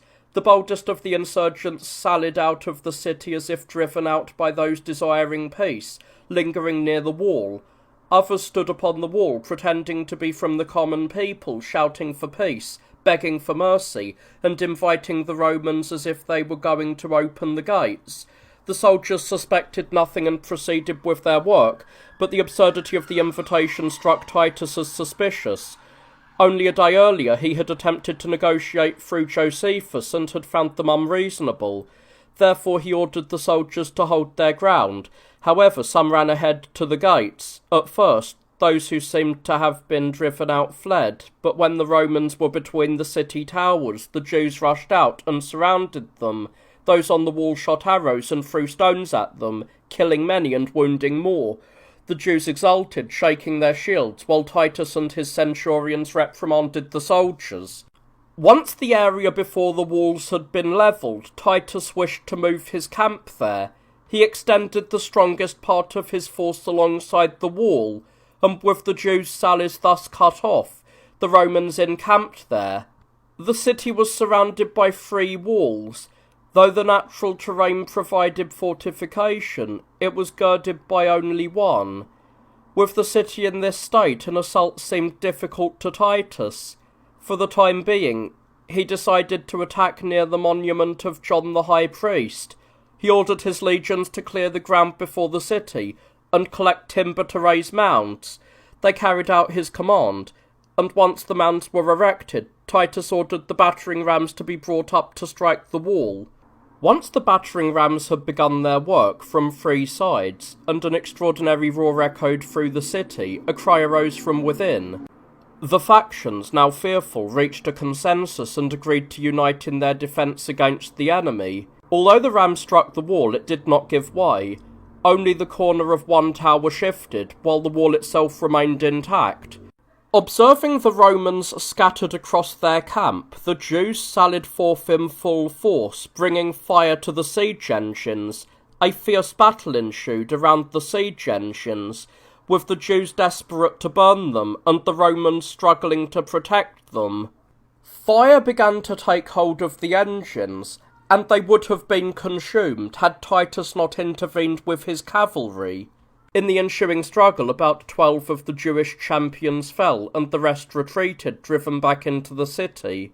One Jew was captured before the wall and crucified, in the hope that the sight would terrify the others into surrender. When Titus constructed wooden towers 50 cubits high, and placed them upon the mounds, the Jews could no longer prevent the battering rams from striking, as they were pelted and harassed from above. Eventually, the wall began to yield to Nikon, for that was what the Jews called the Romans' greatest siege engine. Most of the defenders, now disheartened, withdrew. Once the Romans climbed the wall, the defenders all fled to the second wall. Thus, the Romans took the first wall in 15 days. From there, they launched their assaults against the second wall. The siege engine was brought forward, and as the tower against which it was striking began to sway, the others fled. However, a certain impostor named Castor, along with 10 others, stretched out his hands as if supplicating, calling out to Titus. Titus, believing him, halted the battering of the ram. Castor said he wished to come down and surrender, and while his 10 companions feigned supplication, others shouted that they would never be slaves to the Romans. As time was wasted in this, Castor signalled to Simon that he was deliberating on urgent matters, playing the fool with the Romans to delay their momentum. When his deception was finally realised, Titus ordered the Romans to strike with the ram more forcefully. The second wall was captured on the 5th day after the first. Titus entered the city and forbade his soldiers from killing those they captured, or burning their houses, nor did he wish for much of the wall to be demolished. He valued preserving the city for himself and the temple for the city. The insurgents, however, attacked the Romans who had entered, shooting at them from the narrow alleys, from the houses, and from the wall. The Roman guards, leaping from the towers, retreated to their camp. The Jews, familiar with the narrow streets, wounded many and drove them out with sudden attacks. Although the Romans had taken the second wall, they were pushed back, and the spirits of the insurgents were emboldened. By this time, famine was creeping through the city, destroying many of the good men due to the lack of provisions. This was pleasing to the insurgents, who deemed only those who opposed peace worthy of survival, believing the destruction of others would lighten their own burden. The Romans attempted again to seize the second wall, but the Jews prevented them. They held out for 3 days, but on the 4th, unable to withstand the assault, they withdrew to the inner wall.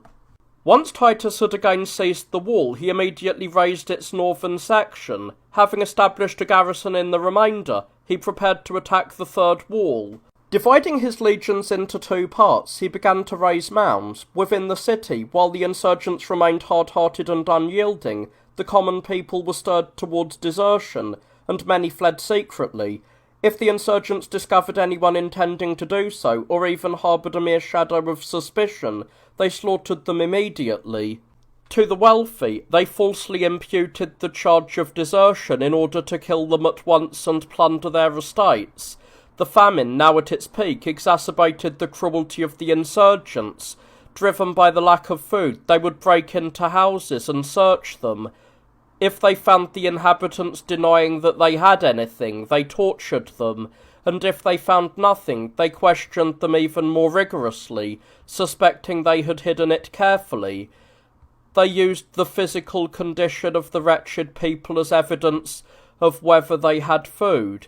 Those who still possessed strength were thought to have supplies, while those whose bodies had wasted away were passed over. If someone managed to obtain wheat or barley, they would lock the house and eat it in secret. Some, driven by the force of hunger, would even eat it raw. Mothers snatched food from the mouths of infants, children from fathers, and wives from husbands. Even while eating, they did not escape the notice of the insurgents. Wherever they saw a house locked or smoke rising, they took it as a sign that those inside were eating. They would smash down the doors and drag the food from their very throats, showing no pity for grey hair or youth. For those who had already finished eating their share, they inflicted terrible and savage punishments, stuffing vetch into their private parts or cruelly impaling them with sharp rods.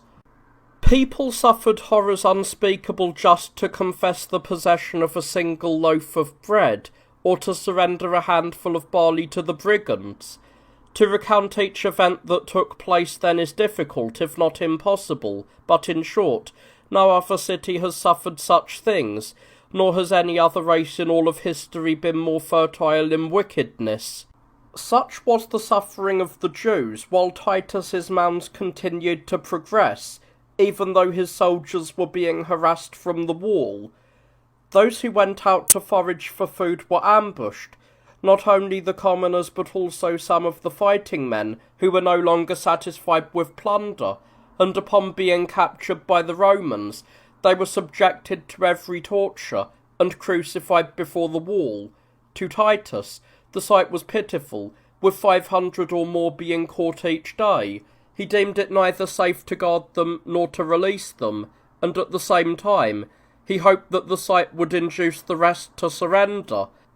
The insurgents, however, dragged the relatives of the deserters and the commoners who were eager for news to the wall to show them what those who fled to the Romans suffered, telling lies about both the enemy and their own people. Once the mounds were completed, the siege engines were brought forward. The Jews had tunnelled from within beneath the area of the Antonia up to the mounds, and having propped up their mines with timber, had caused the mound to hang suspended. Then they filled the excavation with combustible material, set it on fire, and as the supporting timbers burned, the mine suddenly collapsed, bringing the mounds down with it. The Romans were filled with dismay and discouragement at this stratagem.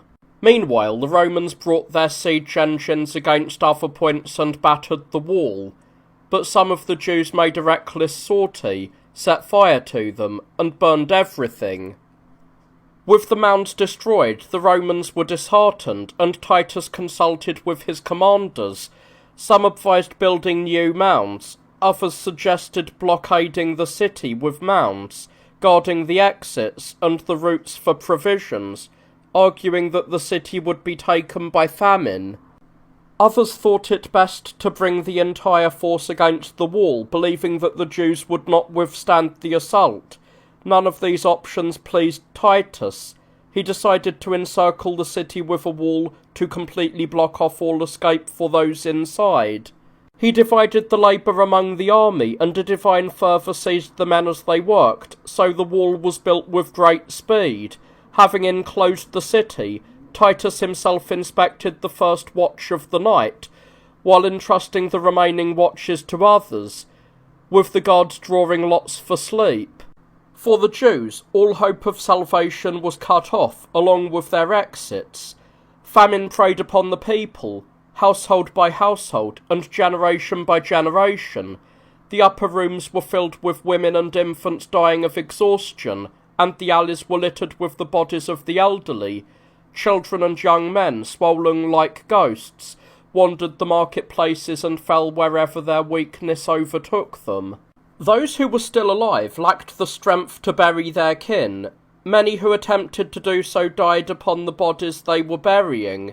The insurgents were even more cruel than the evils of the famine, digging up graves and plundering houses. At first, they ordered the dead to be buried from the public treasury, unable to bear the stench, but then they simply threw them over the walls into the ravines. When Titus went around and saw the ravines filled with corpses and the deep putrid fluid flowing from the decaying bodies, he groaned, and raising his hands, called God to witness that this was not his doing.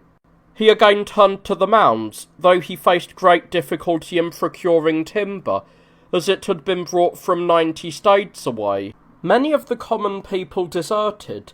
Some hurled themselves from the walls, while others went out as if for battle, but fled towards the Romans with stones in their hands. Most died in this way, for in their hunger, coming upon an abundance of food, they gorged themselves greedily and burst. Something else also occurred that proved fatal to the deserters. Some of them, possessing gold coins, swallowed them when they were about to desert to the Romans, so that they would not be deprived of them if caught. When they reached the Romans, they excreted the gold with their waste, and by picking through it, they retrieved it. One of the deserters was caught doing this, and once the rumour spread through the camp that the deserters were full of gold, the wretches had their bellies cut open, causing great slaughter among the Jews. In one night, it happened that over 3,000 were ripped open. When Titus learned of this, he threatened the army, but his anger proved little or no protection to the deserters. Only a few found money, while for the rest, the mere hope of it was their undoing. It is said that 60,000 of the poor who were carried out through the gates and thrown out as dead were numbered, while the number of the others was beyond counting. A measure of wheat was sold for a talent. After the city had been walled in by the Romans, as I have said, it was not even possible to gather herbs, so they searched through old animal dung, using it as food. The Roman mounds were already raised, and the wall of the Antonia was battered by the siege engines, though it did not collapse under the blows. Some of the soldiers, roofing themselves with their shields, undermined the foundations with crowbars, and pried loose 4 of the stones. The night, however, brought a cessation of hostilities on both sides, and the wall having been shaken by the rams suddenly collapsed. Behind it, another wall was seen to have been built, which turned the Romans' joy over the breach into discouragement. Titus spoke to his soldiers and lifted their spirits. A man from Syria named Sabinus, holding his shield over his head with his left hand and drawing his sword with his right, advanced towards the wall. 11 others followed him, emulating his courage. Those on the wall rained javelins and arrows upon them, and rolled down enormous stones, by which some of the 11 were swept away. Sabinus did not cease his rush until he climbed the wall and put the enemy to flight. Once he achieved this, he stumbled upon a stone and fell flat with the clatter of his armour. The Jews, turning at the sound and seeing him alone and prostrate, pelted him from all sides.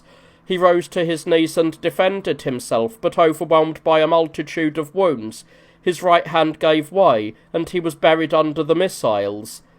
Of the others, 3 were killed by stones while they reached the top, while the 8 wounded men were carried back to the camp. 2 days later, at night, some men quietly made their way up through the ruins into the Antonia, slaughtered the sleeping gods, and sounded the trumpet. The rest of the gods fled. Titus ascended with his picked men, and the legions followed. As the Jews fled into the temple, Titus's men broke in through the passage they had been tunnelling beneath the Roman mounds. A fierce battle erupted at the entrances, and they drew their swords and closed in, with great slaughter on both sides. Just as the Roman line was beginning to give way, a centurion named Julianus, a man of exceptional character, leapt forward and single-handedly routed the victorious Jews. The multitude fled and were scattered. While pursuing the fugitives, this brave man slipped on the pavement, for he had heavy, hob-nailed boots, just as the other soldiers did, and the Jews surrounded him and struck him from all sides. Even while lying on the ground, he defended himself until, mortally wounded, he gave way, earning the admiration even of his enemies. The Jews drove the Romans back and shut them up in the Antonia. Titus, having entreated the insurgents repeatedly, both through Josephus and in person, saw that they were implacable, and so, against his will, returned to war. He selected his finest men and ordered them to attack the gods around the 9th hour of the night. They did not find the gods asleep, however. Upon realising the attack, they engaged, and at the sound of the alarm, others joined in. The battle remained evenly matched from the 9th hour of the night until the 5th hour of the day, with victory leaning towards neither side. Thus they broke off the fighting. The remainder of the Roman forces spent 7 days tearing down the foundations of the Antonia, preparing a wide approach to the temple. Once the legions had drawn near the first enclosure, they began to raise mounds. This was done with great labour, while the Jews, having set fire to the northern and western porticos that connected to the Antonia, tore away 20 cubits, beginning with their own hand to burn the holy places. The Romans also set fire to the adjacent porticos, but when the fire had advanced between 15 cubits, the Jews cut away the roof. The insurgents within the temple openly attacked the soldiers on the mounds and defended themselves with treachery. Meanwhile, a vast multitude was dying of famine, and the survivors endured sufferings too terrible to recount, and difficult for the listener to believe. One such incident I shall relate.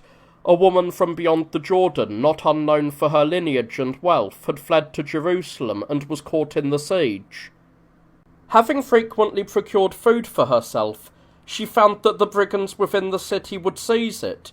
Outraged by this, and driven both by fury and famine, she slaughtered her own nursing child, roasted him, ate half, and kept the remainder for a second meal. The insurgents, catching the scent, arrived immediately and threatened to kill her if she did not produce what she had prepared. She revealed the remains of the child, and they were struck with horror and shuddered, trembling as they backed away, finally leaving the food to the mother. Once the mounds were completed, the battering rams were brought forward, but they achieved nothing because of the strength of the wall. Others undermined the foundations, but even so, the wall would not collapse.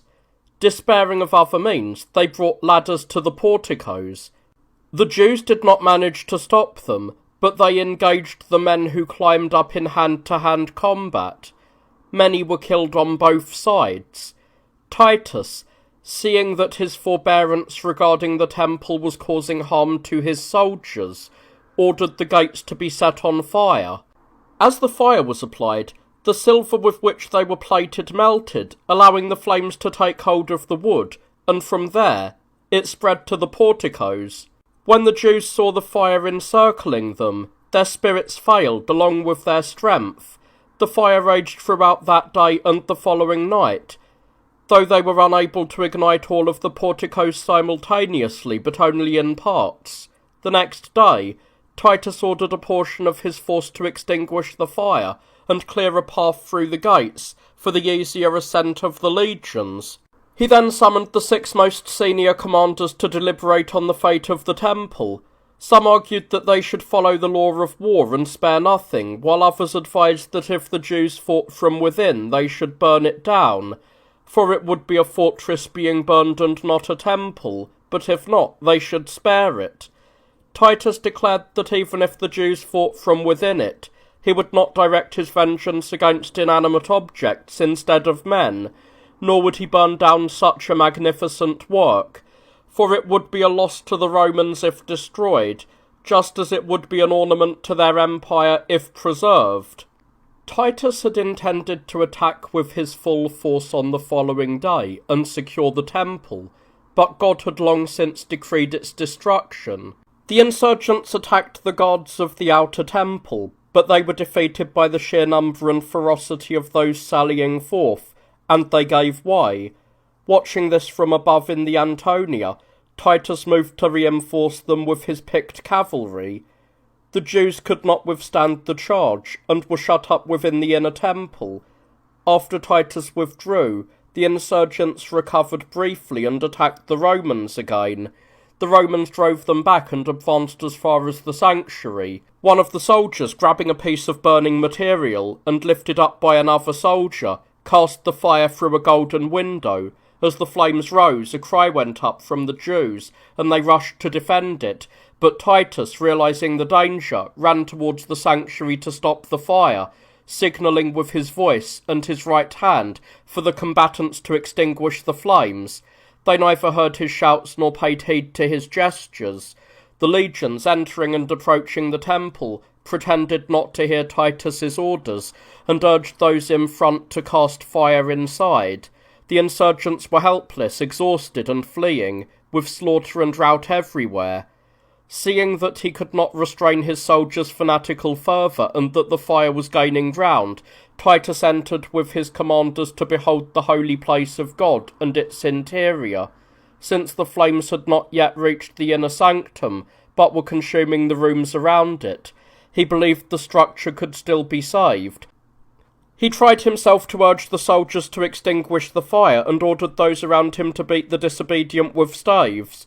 But they were overcome by rage and hatred for the Jews, and were deterred neither by respect for Titus nor fear of his authority. Many were further driven by the hope of plunder, believing the interior to be full of treasure. Some even managed to cast fire into the hinges of the gate, and as flames suddenly erupted from within, the commanders retreated, and even Titus himself withdrew, and no one was left to stop those setting the fires. Thus the temple received the fire, serving as a purgation for the transgressions committed within, or as a place of retribution for those who performed them. It is astonishing that the same day and month coincided with the burning of the temple by the Babylonians.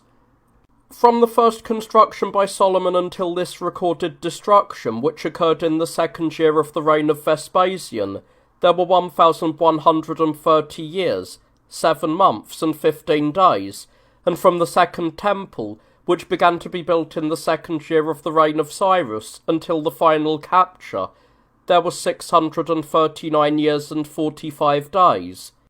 While the temple was burning, plunder was the order of the day, and everyone who was caught was slaughtered. The ground was nowhere visible beneath the dead. Instead, the soldiers ran over heaps of bodies to pursue the fugitives. The band of brigands pushed the Romans aside and escaped into the city, while the remaining common people fled to the outer portico. Some of the priests retreated onto the wall, which was 8 cubits wide, and remained there. 2 of the prominent men, however, threw themselves into the fire and were consumed with the temple. The Romans, concluding that sparing the buildings around the temple was futile now that it was already burning, set fire to everything. They even ignited the treasures, in which an infinite amount of wealth was stored, alongside countless expensive garments and other heirlooms.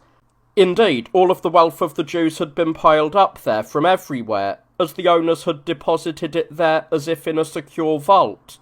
A vast multitude of common people perished, led to their destruction by a false prophet, who had proclaimed to those in the city that God commanded them to ascend to the temple to receive signs of their salvation. Many such figures were employed by the tyrants to say these things so that the people would be less inclined to desert. The wretched mob, deluded by these portents, remained in a state of stupor and disbelief. Many omens had occurred. A star resembling a sword stood over the city, and a comet appeared and hung in the sky for a year. Before the war, a light once shone around the temple and the altar, making them appear as bright as day, and this lasted for half an hour. A heifer led to the sacrifice gave birth to a lamb. The eastern gate of the inner temple, which was made of bronze and so heavy that it could scarcely be opened or fastened, was seen at night to have opened of its own accord. This signified that the security of the temple was being dissolved, and that the entrance would become easy for the enemy. A demonic phantom was also seen before sunset, with chariots and armed battalions passing through the clouds across the entire country. At the festival of Pentecost, the priest who entered the inner temple perceived a movement and a noise, and then heard a voice saying, "Let us depart from here."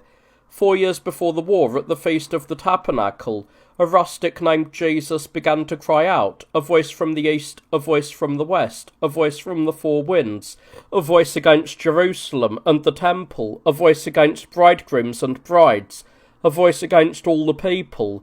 He went round the city day and night crying these words. Although he was beaten for his ominous words, he would say nothing other than the same cries. When he was brought before the Roman governor and scourged until his flesh was torn, he neither begged for mercy nor wept, but changed his voice into a mournful wail with every blow, and cried out, "Woe to Jerusalem!" until Albinus, who was the procurator at the time, judged him to be a madman, and released him. From then until the war he continued to mourn, "Woe to Jerusalem!" During the festivals he would shout this grim omen most loudly. He did this for 7 years and 5 months, until, during the siege, when he was walking upon the wall, he cried out piercingly, "Woe to the city, the temple, and the people!" As he added, "Woe to me also," a stone from a catapult struck and killed him. With the insurgents having fled into the city, and the temple and all of its surroundings burning, the Romans brought their standards into the temple, and with great acclamations proclaimed Titus emperor. The soldiers were so enriched by the plunder that throughout Syria the value of gold fell by half its previous price. The priests who had ascended the temple wall, as previously mentioned, held out for 5 days, but overcome by hunger, they came down to beg for their lives. Titus declared that the time for mercy had passed. Stating that since the temple was gone, the priests should perish with it, he ordered the men to be executed. Those around the tyrants, unable to escape, called Titus to parley. He came, reproached them for their madness, and promised to spare their lives if they threw down their arms and surrendered. The brigands replied that they could not accept his pledge of safety, having sworn never to do so, but they requested exit with their wives and children, promising to leave the city to him. Titus was indignant at this and ordered that none of them should desert or expect mercy, for he would spare no one, and they must fight and save themselves as best they could. He commanded his soldiers to burn and plunder the city, and they cast fire everywhere. The insurgents rushed to the royal palace, where, due to its strength, many had deposited their possessions. They drove the Romans from it, slaughtered all the commoners gathered there, numbering 8,400, and plundered the wealth. The next day the Romans drove the brigands from the lower city and burned everything as far as Siloam. Seeing the city burning, the insurgents spoke with cheerful faces, welcoming the end. They could neither bring themselves to surrender, nor were they capable of fighting the Romans. Instead, they scattered throughout the outskirts of the city, slaughtering any they found who wished to desert. No place in the city was empty. It was filled entirely with the dead from famine or from factional strife. The tyrants and their brigands were sustained by a final hope in the underground passages, believing that if they took refuge there, they would not be searched. They hoped that once the Romans withdrew, they could emerge and flee. But this was merely a dream, for they were destined to escape neither God nor the Romans. They even waged war among themselves over the plunder. Caesar, finding it impossible to take the upper city without mounds, because it was surrounded by precipices, divided the labour among his forces. During these days, the leaders of the Edomians sent 5 men to Titus to beg for his pledge of safety. Titus, hoping that the tyrants would also yield if the Edomians were detached from them, granted them their lives. Simon, learning of their intentions, immediately killed the 5 who had approached Titus and arrested their leaders, throwing them into prison. He kept the Edomians under close watch and guarded the wall with even greater diligence to prevent desertions. Despite the many executions, more and more escaped. The Romans received all who came, sated with slaughter and hopeful for profit. While they let the commoners go free, they sold the others along with their wives and children for but a pittance, due to the sheer number of captives and the scarcity of buyers. The multitude of those sold was infinite. While over 40,000 commoners were spared, A priest named Jesus, having taken an oath that he would be spared if he surrendered some of the temple treasures, came out and handed over 2 lampshades, a table, bowls, and chalices, all of pure gold, along with the vials, the high priest's vestments, and many other sacred vessels. Phineas, the temple treasurer, was also captured, and revealed the tunics and girdles of the priests and many other treasures. Once the mounds were completed, the Romans brought their machines up to the wall. Some of the insurgents retreated to the citadel, others hid in the underground passages, and many attempted to fight back. When a section of the wall collapsed, terror seized the tyrants, and they became desperate to flee, having no loyal men left, for their followers had scattered, and hearing that the enemy was near, they fell on their faces and lamented their own madness. They voluntarily descended from the towers, which could never have been taken by force but only by famine, and fled into the Siloam ravine, before descending into the underground passages. The Romans took the walls without bloodshed, killing those they caught and setting fire to the houses. They ceased their work at evening. The next day Titus entered the city, and marvelled at the strength of its fortifications and towers. "It is with God's help that we have waged this war," he said, "and it was God who brought the Jews down from their strongholds." While he razed the rest of the city and dismantled the walls, he left these towers standing as a monument to his good fortune, which had served as his fellow soldier in capturing what could not be taken. The total number of captives taken throughout the entire war reached 97,000, while those who perished during the whole siege amounted to 1,100,000. Most of these were of the same race, but not from the city itself. They had gathered from all over the country for the Feast of Unleavened Bread, and were suddenly trapped by the war, which surrounded the city filled with men. Once the Romans had slain or captured those who were visible, they began searching the underground passages. They tore up the ground and killed everyone they encountered. More than 2,000 corpses were found there. The stench of the bodies was so terrible to those who ventured inside that many immediately turned back. Others, driven by greed, forced their way in, trampling over heaps of corpses, for they found many valuables in the tunnels. Many who had been held prisoner by the tyrants were also brought up and set free. Among these wretched men, John, suffering from hunger in the underground passages with his brothers, begged for a pledge of safety from the Romans. Simon was captured later, while Titus was travelling to Caesarea Philippi. During the siege of Jerusalem, while the Romans were within the upper city, Simon had taken his most trusted friends along with stonemasons and the tools necessary for their work, and lowered himself with them into one of the underground passages. He went through an old excavation and tunnelled through the earth, hoping to emerge in safety further away. However, after the miners had progressed only a little, their provisions ran out.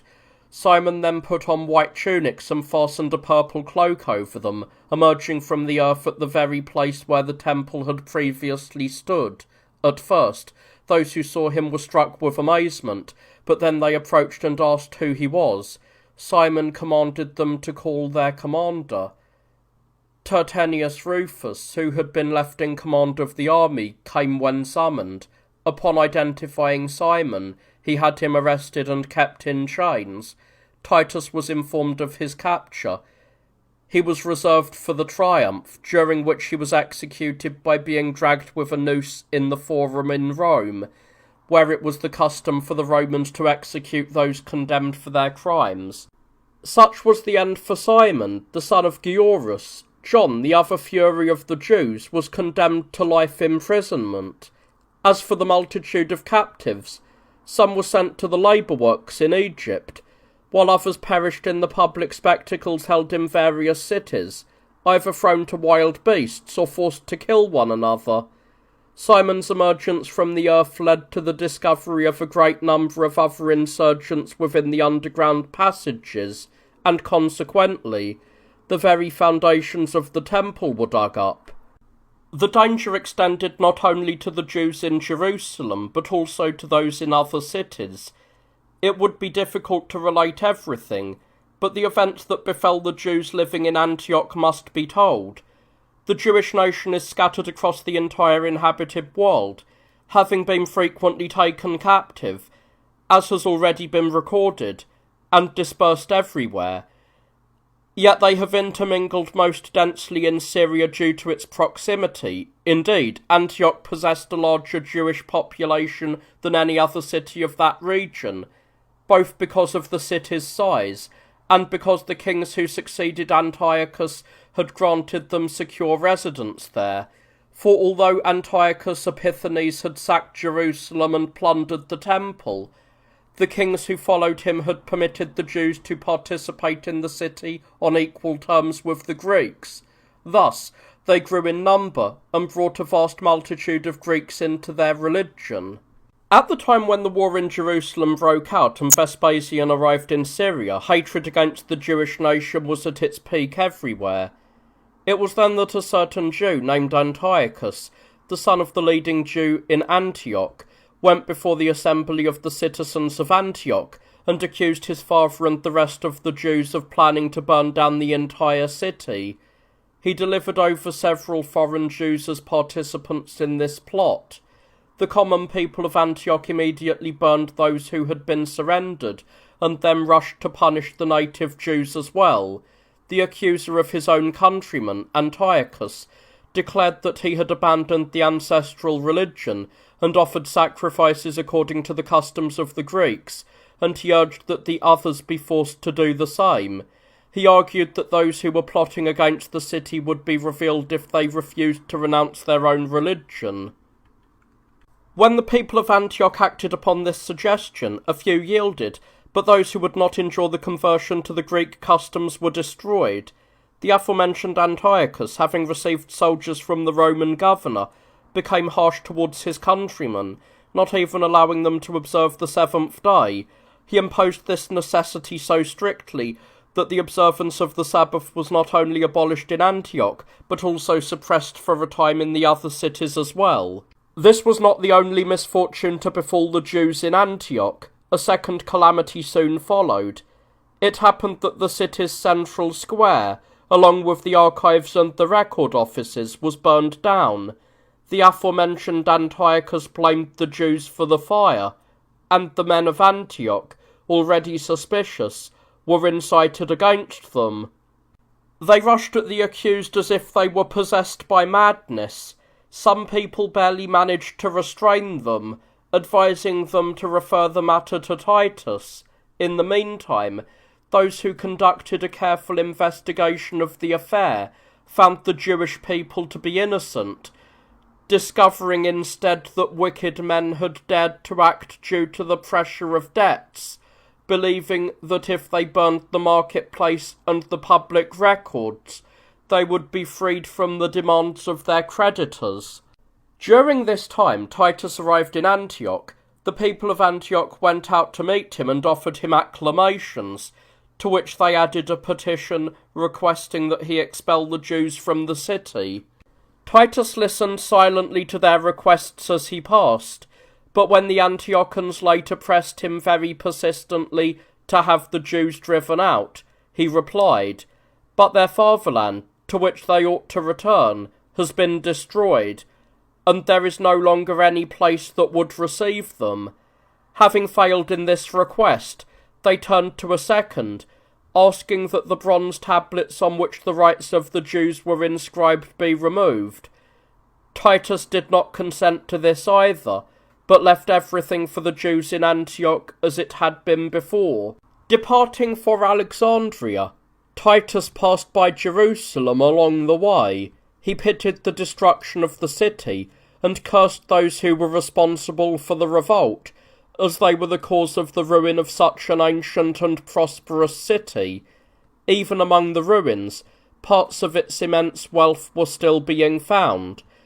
The Romans were digging up much, but the captives were revealing even more, for the owners had buried these things in the earth to guard against the uncertain turn of the war.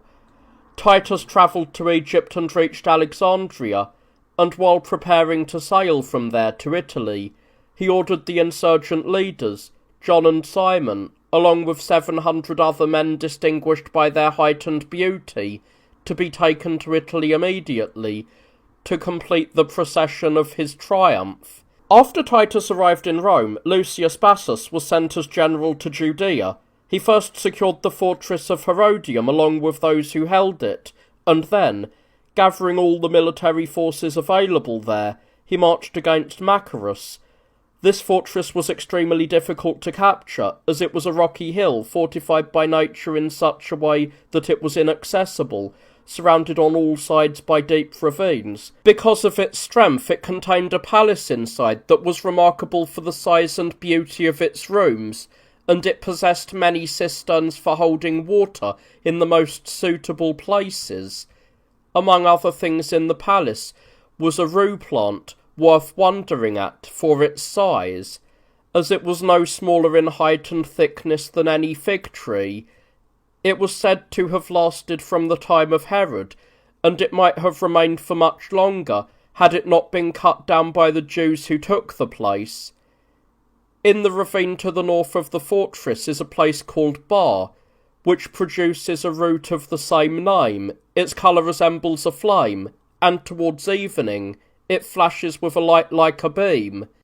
It is not easily handled by those who wish to take it, but it slips away, and does not stand still, unless one pours the urine of a woman or menstrual blood upon it. Even then, death is certain for those who touch it, unless one happens to carry the very root suspended from their hand.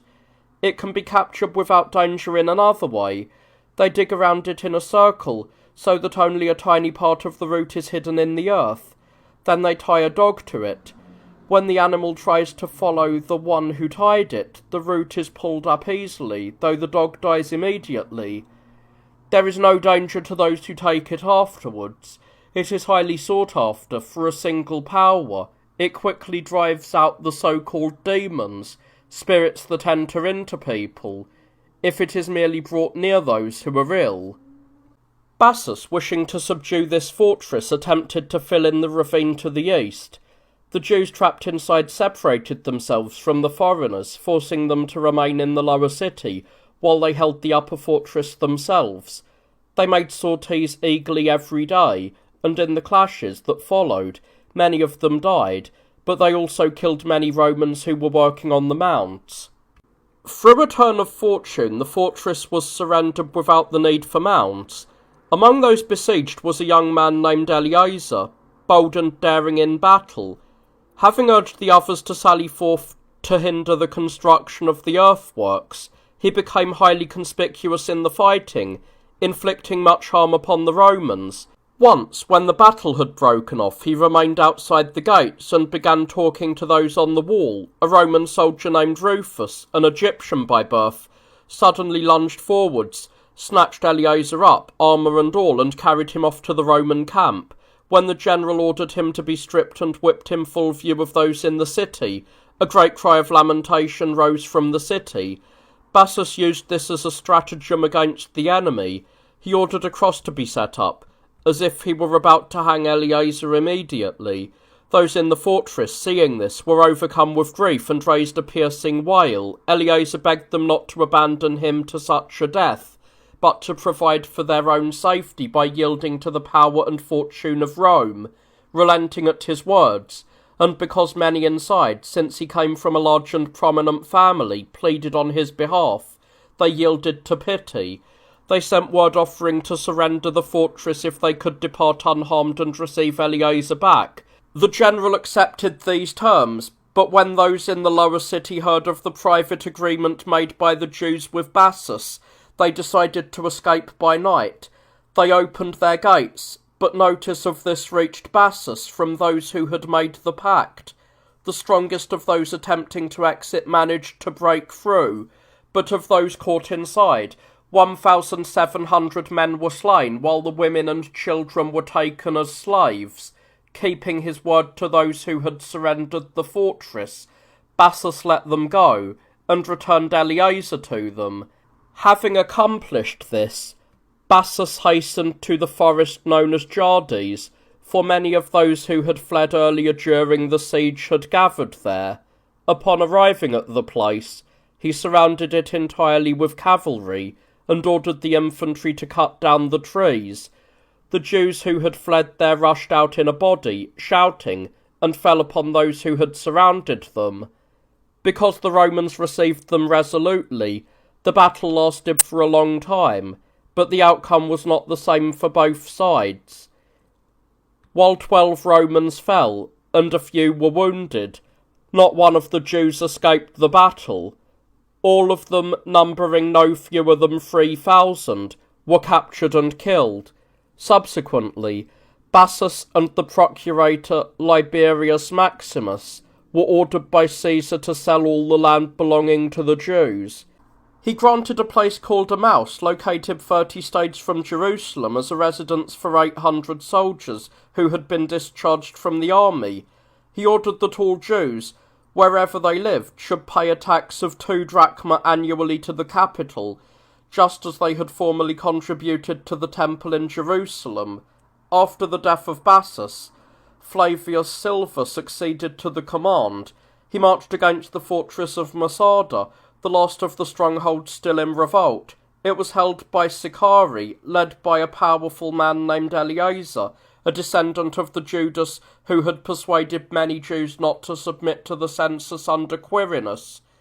Silva immediately took control of the surrounding territory and encircled the fortress with a wall to block any escape. He then turned to the siege, raising an embankment where it was possible, for the fortress was built upon a high rock crowned by deep ravines, and brought up his siege engine, which breached part of the wall. However, another wall was seen to have been built within by the Sicari, constructed in such a way that it would not yield to the blows of the siege engines. It was made of timber with 2 parallel rows, the space between filled with earth. Consequently, the blows from the machines not only failed to break it, but actually made it more solid as the earth settled from the vibration. Therefore, Silva ordered his soldiers to cast burning torches in many volleys at the wall. The timber structure caught fire, and sent up a great flame. At first, a north wind blew the fire towards the Romans and nearly ignited their engines, but then a strong south wind shifted and blew against the wall, setting the entire structure ablaze.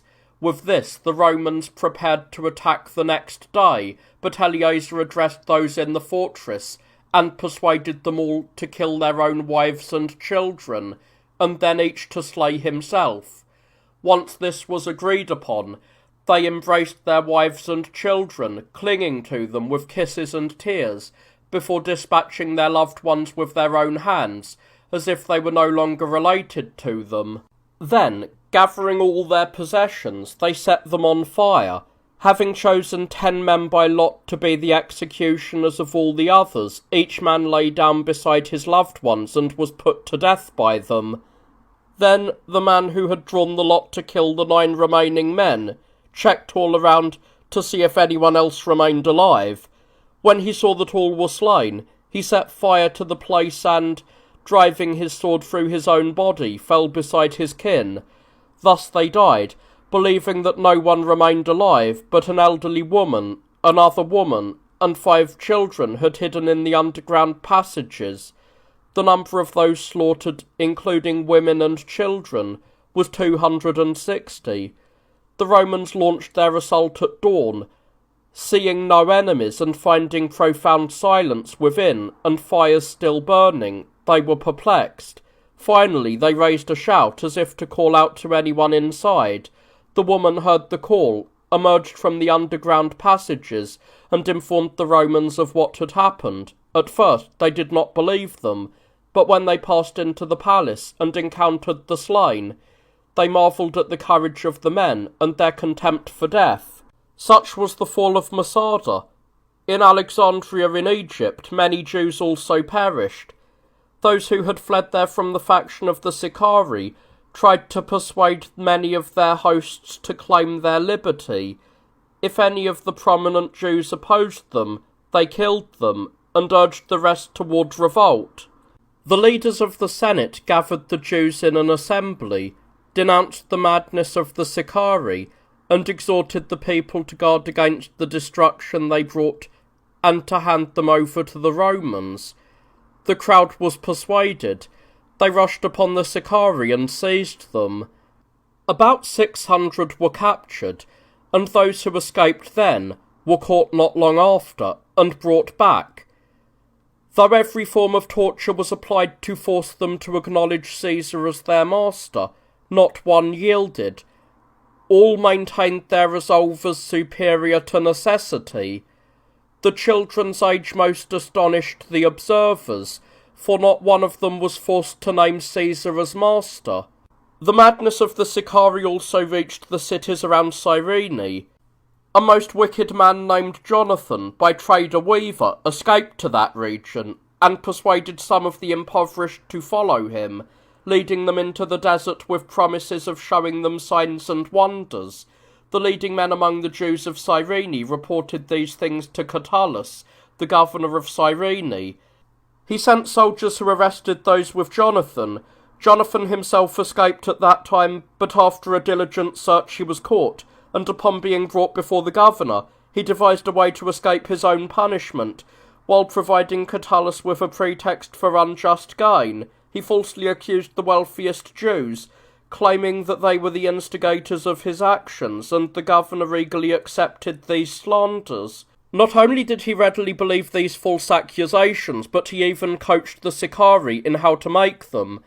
Many were denounced after being promoted by him. Here, then, the sufferings of the Jews concluded, after Jerusalem had undergone its final destruction by the Romans. Later, during the reign of the Roman Emperor Aelius Hadrian, the Jews rebelled and took up arms against the Romans, but even then, they were defeated and crushed, with many tens of thousands perishing, so that only a very few remained, concerning whom events will be recorded in their proper place. Since this history concerns the Romans and attributes to them an unconquered power, it is absolutely necessary to relate, whether to instruct or to remind those who will read this work, who the Romans were, from where their nation was originally constituted, how they received their name, what political systems they employed, what fortunes they encountered, and how they progressed to the height of prosperity, almost ruling the entire inhabited world, and establishing their power over nearly everyone. One must also describe how, having been ruled by kings from the beginning, they transitioned into an aristocracy, that is, into dictatorships and consulships, and later shifted into a democracy, only to return eventually into a monarchy. I must therefore speak of these things, and narrate them, shortening the breadth of the account as much as possible, and condensing the length of the discourse, so that the history may be easily understood, and not escape the memory of those who come after. Aeneas, after the Trojan War, arrived among the Aborigines, who formerly inhabited the land where Rome was later built, while Latinus, the son of Faunus, held their rule. He landed at Laurentum, near the Numicus River, where it is said that, according to some divine oracle, he was prepared to make his settlement. Latinus, the ruler of the land, sought to bar Aeneas from settling, but engaged in battle, and was defeated. Subsequently, after dreams appeared to both, they were reconciled. Latinus ceded the settlement to him, and gave his daughter Lavinia in marriage. There Aeneas built a city, and named it Lavinium. The land was called Latium, and the people there were addressed as Latins. The Rutilians, neighbours to the land and operating from the city of Ardea, had previously been hostile to the Latins, and now waged war, aided by Turnus, a man of distinction and a relative of Latinus, who was enraged at Latinus because of the marriage to Lavinia, as the girl had been betrothed to him. In the battle that followed, both Turnus and Latinus fell, but Aeneas secured the victory, and the kingdom of his father-in-law. After some time, the Rutilians, having obtained an alliance with the Tyrrhenians, attacked Aeneas, and won the war. Aeneas vanished, for he was seen neither alive nor dead, and he was honoured by the Latins as a god. From there he is considered the ancestor of the Roman race, and they boast in being called Aeneadae. His son, Ascanius, who had accompanied his father from home, succeeded to the rule of the Latins, for Aeneas had not yet fathered a child by Lavinia, though he had left her pregnant. The enemy besieged Ascanius, but at night the Latins attacked them, lifting the siege and ending the war. As time passed, and the Latins multiplied, most abandoned the city of Lavinium and built another in a better location, which they named Alba Longa because of its whiteness and length. The Greeks might call it white and long. When Ascanius died, the Latins preferred the son born to Aeneas by Lavinia for the throne over the son of Ascanius, choosing him because he was the grandson of Latinus. He was called Silvius. From Silvius, Aeneas was born, and from Aeneas came Latinus, whom Pastis succeeded. Tiberinus, who ruled later, fell into the river then called Albula and perished. The river was renamed the Tiber after him, and it flows through Rome, providing great abundance for the city, and being most useful to the Romans.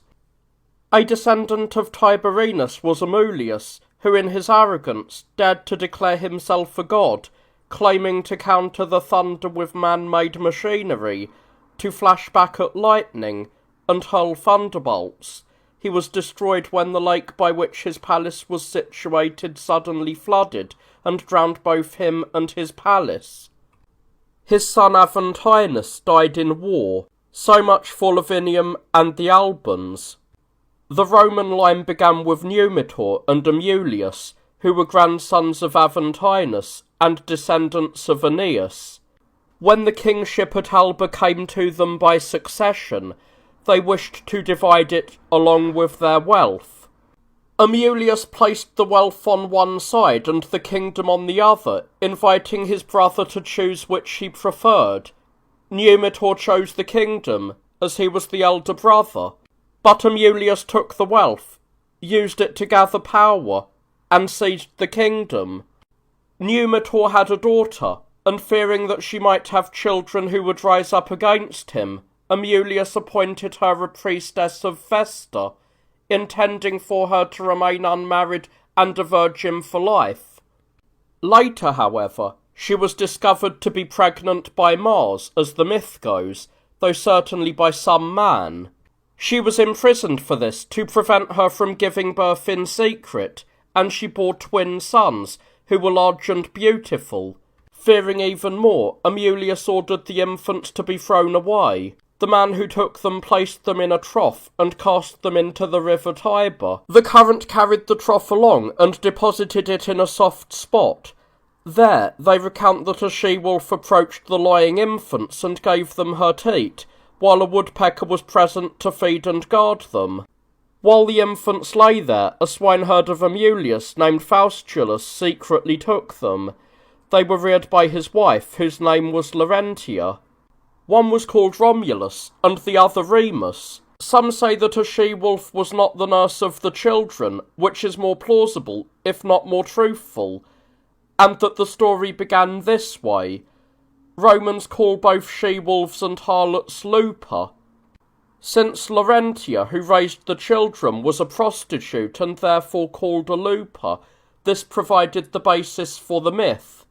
As they grew, both were spirited and manly, but Romulus appeared more distinguished in intelligence, and by nature more of a leader than a follower. Once, when a dispute arose between the shepherds of Numitor and those of Amulius, the brothers struck them and cut off a large portion of the herd. Remus, walking alone with a few others, was ambushed by Numitor's shepherds, captured, and taken to Numitor. Numitor went to Amulius demanding justice, claiming he was a brother who had been wronged by his own servants. Amulius handed Remus over to Numitor to deal with as he wished. When Numitor arrived home and saw the young man, who was superior in size and strength, and marvelled at his courageous and unconquered spirit, he asked him in a gentle voice who he was and where he had come from. He boldly replied, "We are twin brothers, but our origins are secret, and our upbringings and nursings were more miraculous, raised by wild beasts and birds while we lay in a trough by the great river. The trough still survives, with faint letters engraved on bronze bands."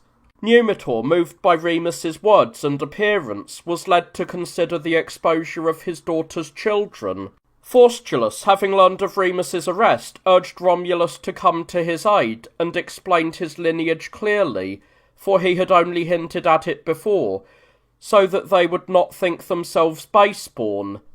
Faustulus then set off towards Numitor, carrying the trough, filled with both urgency and fear. Suspected by the guards at Amulius's gates and flustered by their questions, he was unable to hide the trough effectively beneath his cloak.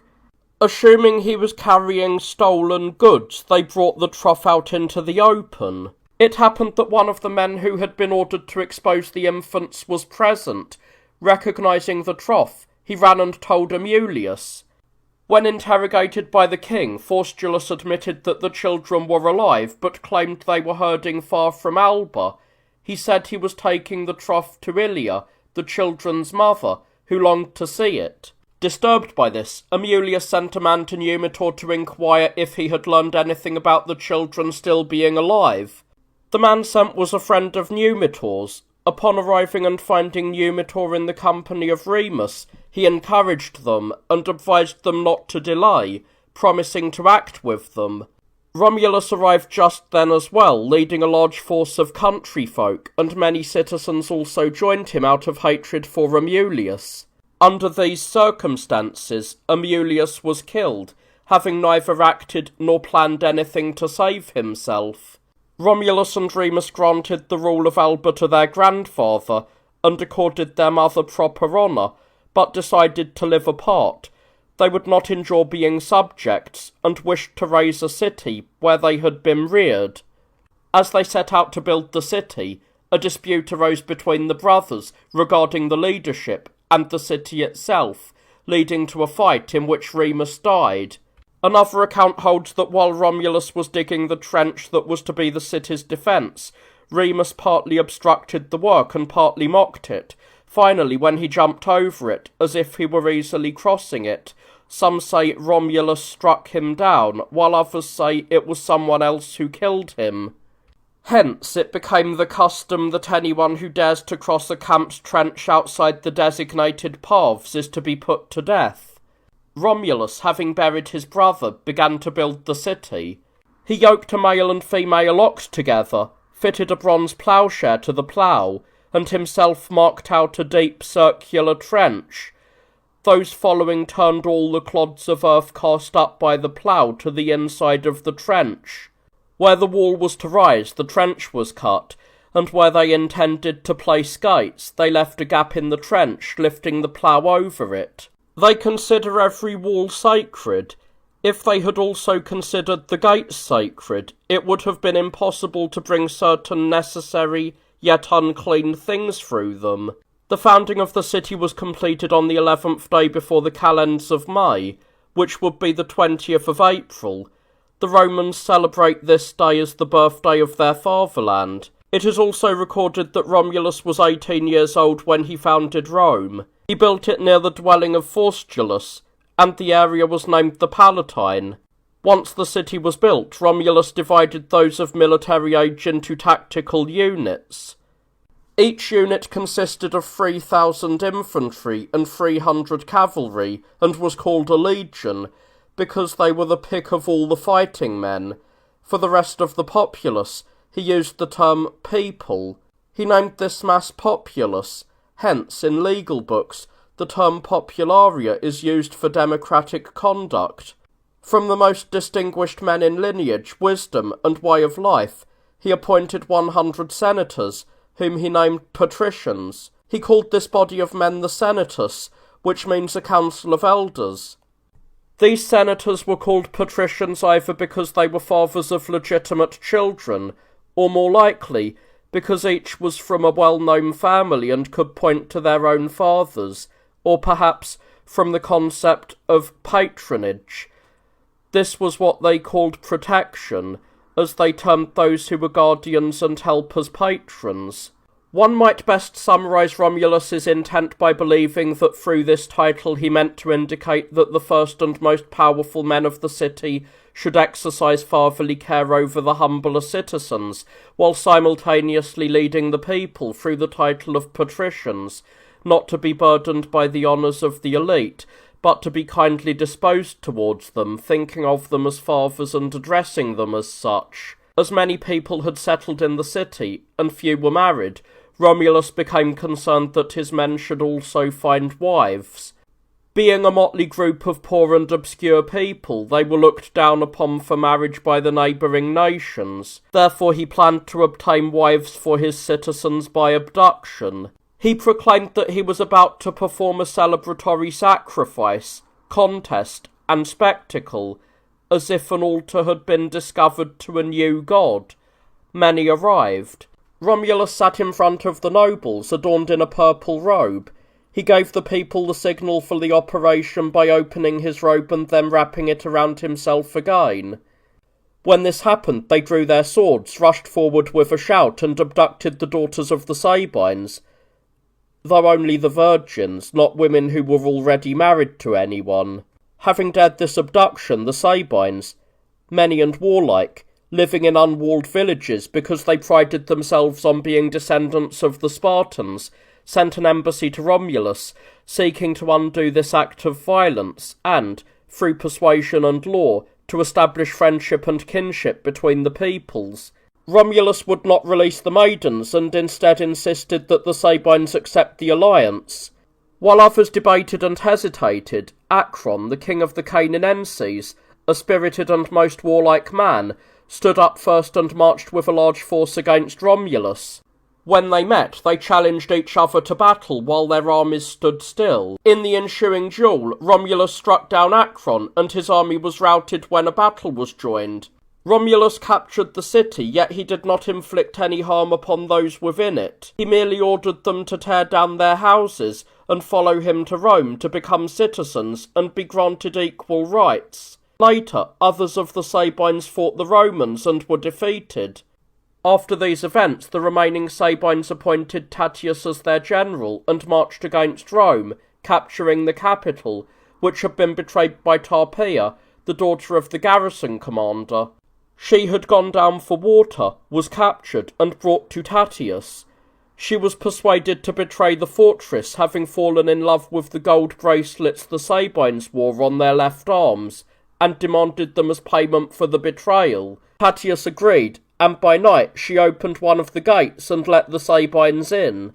Upon entering, Tatius ordered his men to give her whatever they carried on their left arms. He was the first to throw his bracelet at Tarpeia, followed by his shield. As all did the same, she died, buried beneath the gold and crushed by the weight of the shields. Thus he performed indeed what Caesar and Antigonus later said in words, for the former said he loved treason but hated a traitor, and Antigonus said he welcomed those who betrayed their own, but hated those who had already finished the betrayal. Once the citadel was taken by the Sabines, a fierce battle broke out between them and the Romans, in which many fell, and Romulus was struck in the head by a stone. As the Sabines were preparing to continue fighting, their abducted daughters intervened.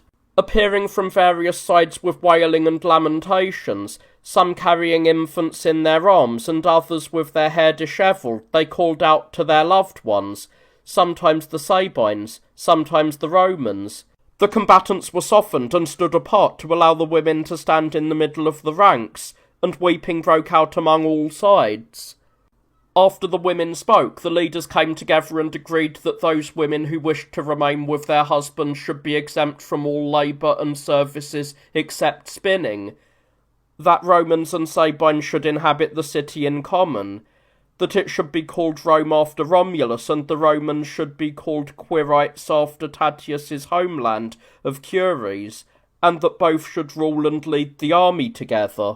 The place where they concluded the treaty is called the Comitium, that is, the place of assembly, for comia in the Roman dialect means to come together.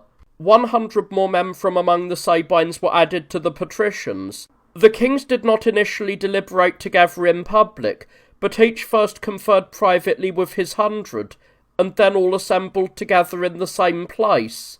In the 5th year of Tatius's joint reign with Romulus, his kinsmen encountered ambassadors on the road travelling to Rome from Laurentum, and attempted to seize by force the goods they were carrying.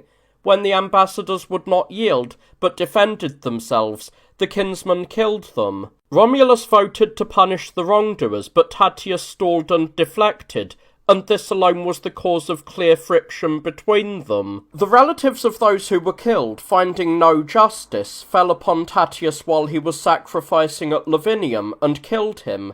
They escorted Romulus away with acclamations, viewing him as a just man. The murder of their ruler did not incite the Sabines, however, for some persisted out of goodwill towards Romulus, and others yielded out of fear of his power. Then a plague fell upon the city, bringing sudden deaths to people without any preceding illness, accompanied by a failure of crops and infertility among the herds. The city was also rained upon with drops of blood. Similar events occurred to the people of Laurentum. It was believed that a divine wrath was pursuing the cities because of the murder of Tatius and the ambassadors killed by the Sabines. After the murderers were handed over and punished, the calamities ceased. As the affairs of the Romans grew stronger, the weaker neighbours submitted, but the powerful did not think it right to overlook this, seeking instead to curb their expansion. The Veientes of the Tyrrhenians were the first to initiate war. After joining battle and losing many men, they made an agreement and friendship for 100 years, and provided 50 of their finest men as hostages. Romulus celebrated a triumph after defeating them. Then, elated by his unexpected successes, and adopting a heavier sense of pride, he moved away from his democratic ways, shifting and styling himself into an oppressive monarchy that caused offence by its very appearance. He wore a purple tunic and a purple-bordered toga, used red sandals, and conducted business while seated on a reclined throne. There were always numerous young men around him whom he called celeres, which in the Roman dialect signifies the swift, and others walked before him clearing the crowd with staves, girded with leather straps to bind those they were ordered to. When Numitor, his grandfather, died in Alba, and the kingship fell to Romulus, he placed the government in the hands of the people, acting as a demagogue, and appointing a ruler for the Sabines each year. This irritated the powerful men in Rome, who desired a government without a king, and one that was self-governing, for the so-called patricians had no share in affairs. They had only the name and appearance of power, assembling in the Senate House more out of habit than out of intention of being heard. They listened to Romulus's actions in silence, and having learned the decisions he had already made before anyone else, they left with nothing more than the others. Hence it seemed he was insulting the Senate, which is why the Senate became suspicious after Romulus vanished soon thereafter. It is said that while he was holding an assembly near the place called the Goat's Marsh, the light of the sun failed, and night descended, accompanied by terrible thunder and gusts of wind driving a storm. The crowd fled, and the powerful men gathered together. When the disturbance in the air subdued and many people gathered again, they searched for the king, but the powerful men would not permit anyone to inquire about him, instead urging all to honour and worship Romulus as one snatched up to the gods, who would be a god to them in place of a virtuous king. The masses, convinced by these words, departed, buoyed up by high hopes, but some grew suspicious of the patricians and agitated, claiming that they were persuading the people of nonsense, and had become the king's assassins. They might have caused trouble for the powerful men if a certain horseman, Julius Proculus, a man most esteemed for his lineage, upright in character, and faithful to Romulus, had not come into the marketplace, and sworn that Romulus had appeared to him, looking more beautiful and grander than ever before, adorned in bright and flaming armour. He claimed that he had asked, "Why, O king, have you left us in foul accusations and abandoned the entire city to mourning?" and that Romulus had replied, "It pleased the gods, O Proculus, that I should dwell among men for a time, and again inhabit the heavens, for I am from there. But rejoice, and tell the Romans that by practising temperance and courage, they will reach the heights of human power. I shall be a propitious deity to you, Quirinus." Because of the speaker's oath and his character, this seemed so credible to the Romans that no one contradicted it. Casting aside all suspicion and slander, they prayed to Quirinus and worshipped him as a god.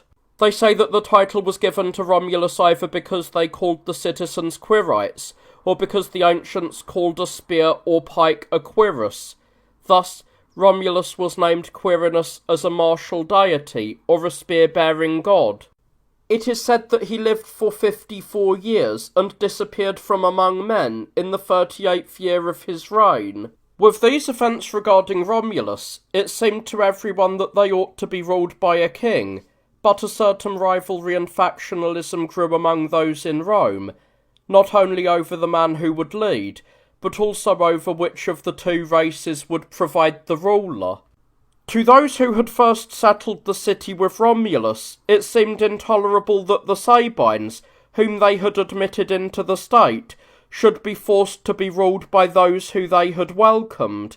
The Sabines, on the other hand, argued that since Tatius had died, and they had allowed Romulus to rule alone, they were entitled to have the ruler chosen from among themselves. The two sides were thus at odds, and while the government was in suspense, the patricians, who numbered 150, decreed that each of them should take turns, adorned with the royal insignia, to sacrifice to the gods, and conduct business, serving for 6 hours of the night and 6 of the day. This distribution of time seemed advantageous both to the rulers and to those being ruled.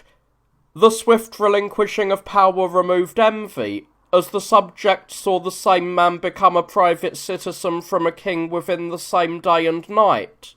I know that other things have been said about this type of rule, but I have chosen the more plausible account. This form of government was named by the Romans the interregnum. Even so, rumours grew from suspicion, as the patricians were suspected of wishing to turn the government into an oligarchy and of not wanting to be ruled by a king. Consequently, they faced constant opposition. When everyone agreed that a king should be chosen, the Sabines granted the Romans the first choice. The Romans selected Numa Pompilius from among the Sabines, a man known to all for his virtue. Ambassadors were sent to him from Rome, for he had not moved to Rome but lived among the Sabines in the city of Cures. He was the son of Pomponius, a man of good reputation, and he had cultivated every virtue through both nature and education. For this reason he possessed a great name and fame, such that Tatius, the co-ruler with Romulus, had taken him as a son-in-law for his daughter Tatia, his only child.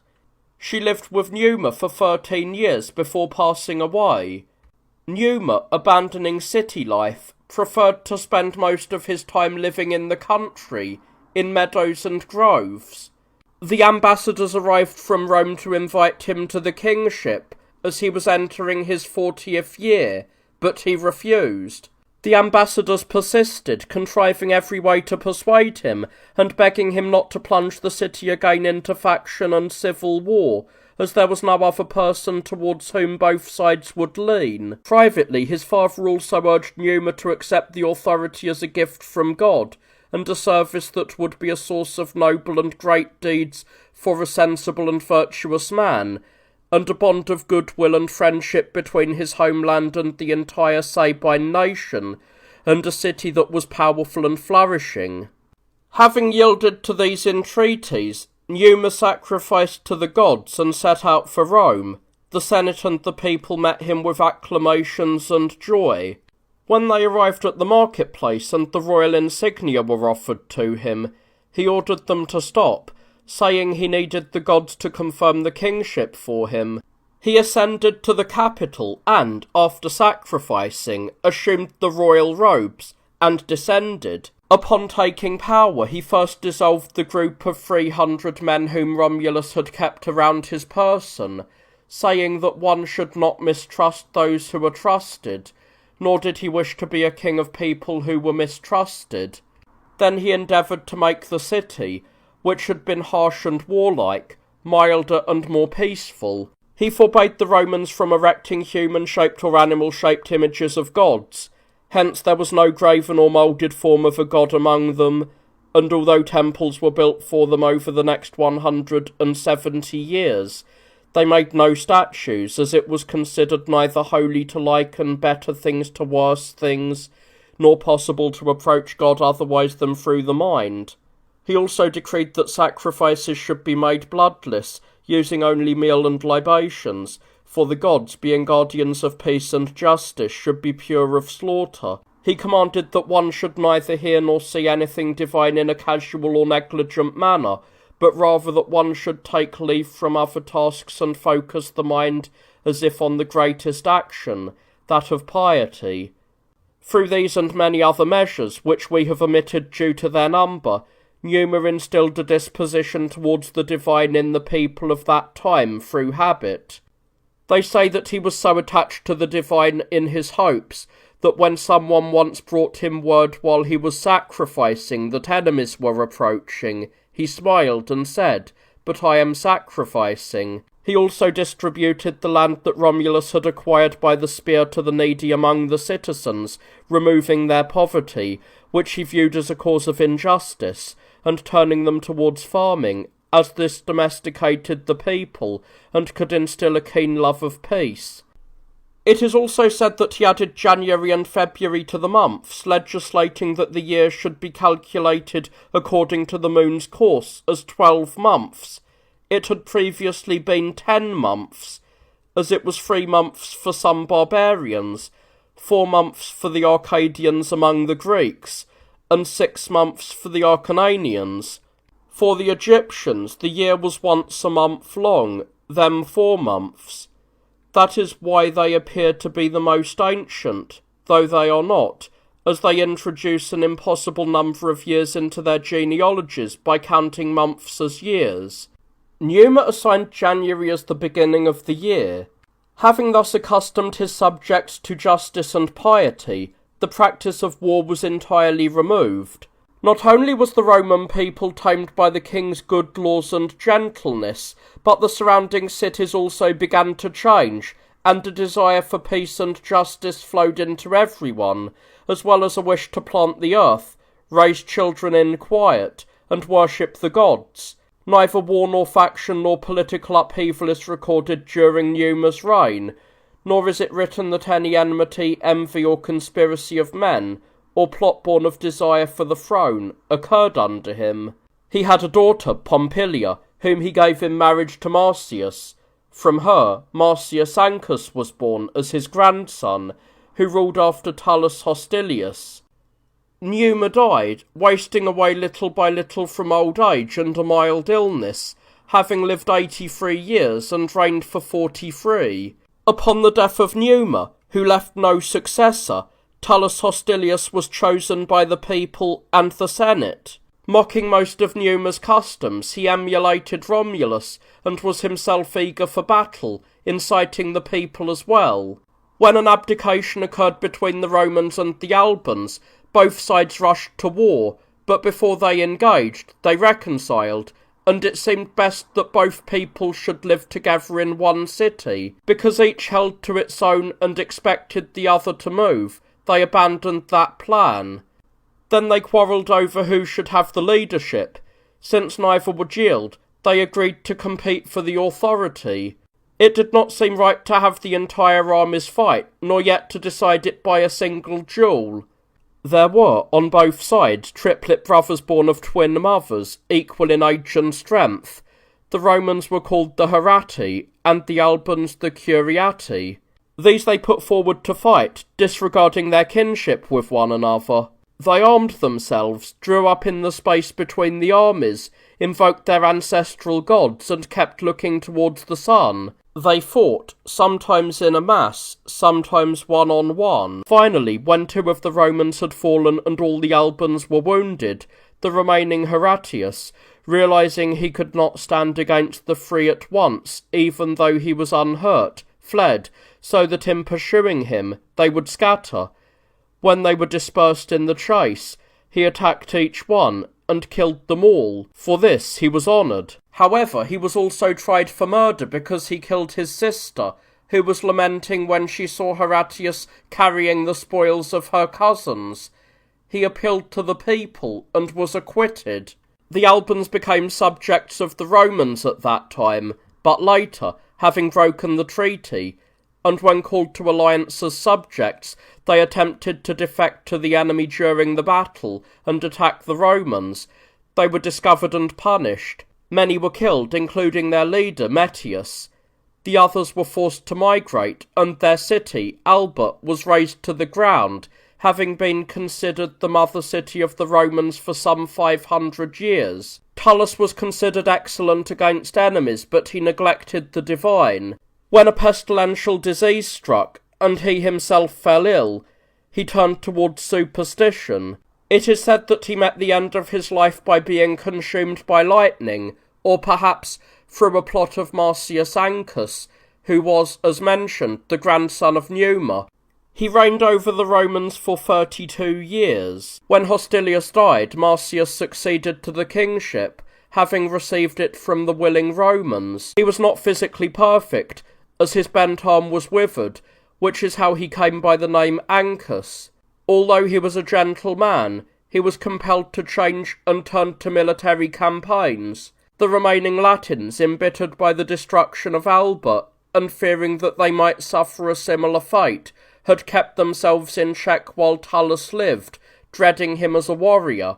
Thinking Marcius easy to attack because of his peaceful nature, they invaded his territory and plundered it. Realizing that war is the cause of peace, Marcius attacked those who had attacked him, took their cities, one of which he razed, and treated many of the captives as prisoners of war, while resettling many others in Rome.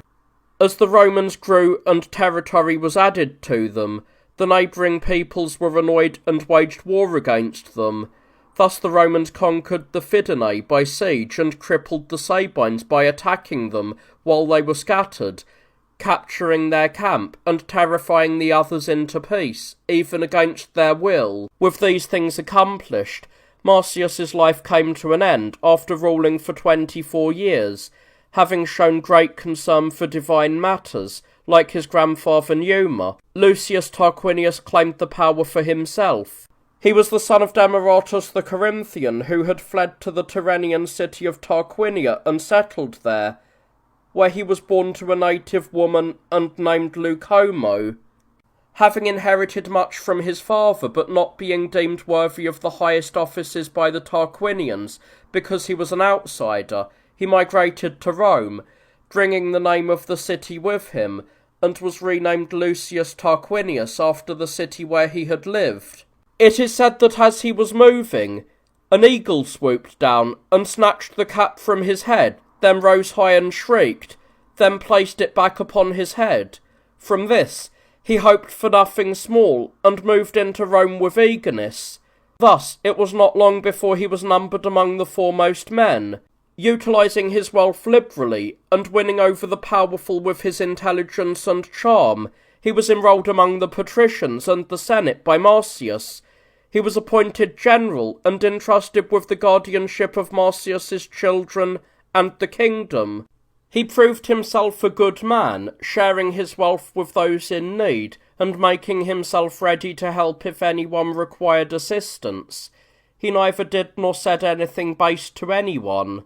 If he received kindness from anyone, he magnified the event, and if anything unpleasant happened to him, he either ignored the grievance or dismissed it as trivial, not only refusing to retaliate against those who offended him, but actually benefiting them. Through these means he won over Marcius himself and those around him, gaining the reputation of a wise and good man. But this reputation did not remain with him to the end, for when Marcius died, he acted wickedly towards his two sons and usurped the kingdom. When the Senate and the people were about to vote for the children of Marcius, he approached the most powerful of the senators, sent the orphans away to hunt, and through his words and deeds arranged for the kingdom to be voted to him, under the pretence that he would return it to the children when they came of age. Once he had gained control of affairs, he so disposed the Romans that they never desired to choose the children instead of him. He even corrupted the youths' minds and bodies with a certain grace, habituating them to ease. Fearing the situation even then, he secured strength for himself in the Senate. He enrolled about 200 of those of the populace who were friendly to him among the patricians and senators, and thus brought the Senate and the masses under his control. He also changed his attire to something more magnificent. It was an all-purple gold-embroidered cloak and tunic, a crown of gold-set stones, a sceptre, and an ivory throne, things that others, and those who later held imperial power, also used. He participated in processions in a 4-horse chariot during victories, and maintained 12 lictors for life. He would have certainly introduced other innovations, had Attius Navius, an augur of unparalleled skill, not prevented him when he wished to reorganize the tribes. Irritated by this opposition, Tarquinius resolved to insult him and disparage his craft. Taking a whetstone and a razor into the marketplace, he approached the people with the intention of cutting the stone with the razor, an impossible task. After speaking as much as he wished, and since Attis contradicted him most strenuously without yielding at all, he said, "If you do not argue out of stubbornness, but speak the truth, answer me before all these people. Will what I have in mind to do come to pass?" Attis, having taken the omens right then and there, said, "Yes, indeed, King. Whatever you are planning will be fulfilled." "Very well, then," said Tarquinius. "Take this whetstone and cut it with this razor, for this is what I have intended to do." Attis took it immediately and cut through it. Marvelling at this, Tarquinius granted him other honours, deemed him worthy of a bronze statue, changed nothing more of the government, and used Attis as his adviser in all matters. After warring against the revolting Latins, and then against the Sabines, who had invaded Roman territory with the help of the Tyrrhenians, he conquered them all. Regarding the priestesses of Vesta, who are required to remain virgins for life, he discovered one who had been defiled by a man. He constructed a long underground passage, placed a bed, a lamp, and a table full of food inside it, and brought the defiled woman there as she was being led away, burying her alive. From that time on it became established that priestesses who do not keep their virginity are punished in this way. Those who defile them are put into a forked wooden frame in the marketplace, and after being whipped while naked, are beaten to death. However, the sons of Marcius plotted against Tarquinius because he would not yield the rule to them, but instead preferred Tullius above everyone. Tullius, who was born of a captive woman, which greatly pained the patricians. Having won over some of them, they conspired against him, arranging for 2 men dressed as rustics and armed with axes and scythes to attack. When they didn't find Tarquinius in the marketplace, they came to the palace gates, pretending to quarrel with each other, and requesting an audience. Gaining this, they engaged in a dispute. While Tarquinius was paying attention to one, who was arguing his case, the other struck him down. Thus Tarquinius met his end, having reigned for 38 years, and Tullius succeeded to the Roman throne through the cooperation of Tarquinius's wife, Tanaquil. This Tullius had been born by a woman named Acrisia, the wife of a Latin man named Servius Tullius, who had been captured in war and chosen for Tarquinius. It is said she was either pregnant from home or conceived after her capture, both are claimed. While he was still a child, he fell asleep on a chair during the day, and it seemed as though a great fire leapt from his head. Seeing this, Tarquinius took a keen interest in the boy, and when he reached adulthood, introduced him to the patricians and the Senate. When Tarquinius's assassins were captured, his wife and Tullius, having learned of the plot, did not immediately reveal Tarquinius's death. Instead, they took him up and treated him as if he were still breathing, and in the meantime, they gave pledges to each other that Tullius, upon taking power, would relinquish it to her sons once they came of age. When the gathered crowd began to riot, Tanaquil looked out from the upper story and said, "Do not fear, for my husband is alive, and will be seen by you in a little while, so that he may rest and recover, and so that his weakness may not hinder public affairs. He entrusts the administration of the government to Tullius for the present." She said this, and they accepted Tullius not unwillingly, for he was considered a good man. Having been entrusted with the administration of public affairs, he initially conducted most business under the pretence of following Tarquinius's orders. When he saw that everyone was obedient to him in all things, he brought the assassins of Tarquinius before the Senate, ostensibly because of their plot, for he still pretended that Tarquinius was alive. They were condemned and executed, while the sons of Marcius, fearing for themselves, fled to the Volsci. Only then did Tullius reveal the death of Tarquinius and openly seize the kingship. At first, he pretended to act only as a guardian of the throne for Tarquinius's sons, but then he turned to courting the people, as he believed he could more easily win over the masses than the patricians. He gave them money, allotted land to each, and arranged for slaves to be freed and enrolled in the tribes. When the powerful men grew angry at this, he ordered that the freedmen perform reciprocal services for those who had set them free. When the patricians became hostile towards him, spreading rumours, among other things, that he held the power without having been chosen by anyone, he gathered the people and delivered a speech. After speaking in a way that was very persuasive, he so influenced them that they immediately voted the entire kingship to him. In return, he honoured them with various favours and enrolled some of them into the Senate. Although they had long held a lower status than the patricians, as time passed, they came to share equal status with them in all matters, except for the interregnum and the priesthoods, differing only in their footwear. For the patricians' shoes were ornamented with laces and a specific letter to indicate that they descended from the 100 men who served as senators in the beginning. They say that the letter is R, signifying either the number of those 100 men, or the name of the one who first ruled the Romans. In this way Tullius won over the masses, but, fearing that some faction might arise, he entrusted the most significant and powerful state affairs to the elite.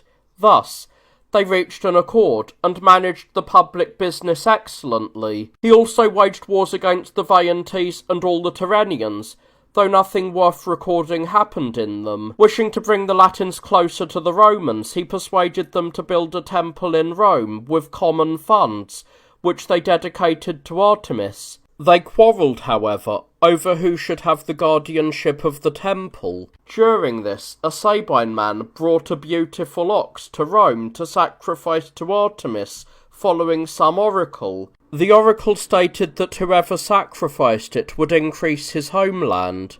A Roman learned of this, approached him, and said he must first be purified in the river. Once he persuaded him, he took the ox under the pretence of guarding it, and then sacrificed it himself. When the Sabine revealed the prophecy, the Latins ceded the guardianship of the sanctuary to the Romans, and honoured them in other matters as their superiors. This is how those matters went. Tullius married his daughters to the Tarquini, promising to restore the kingdom to them, but delaying on various pretexts.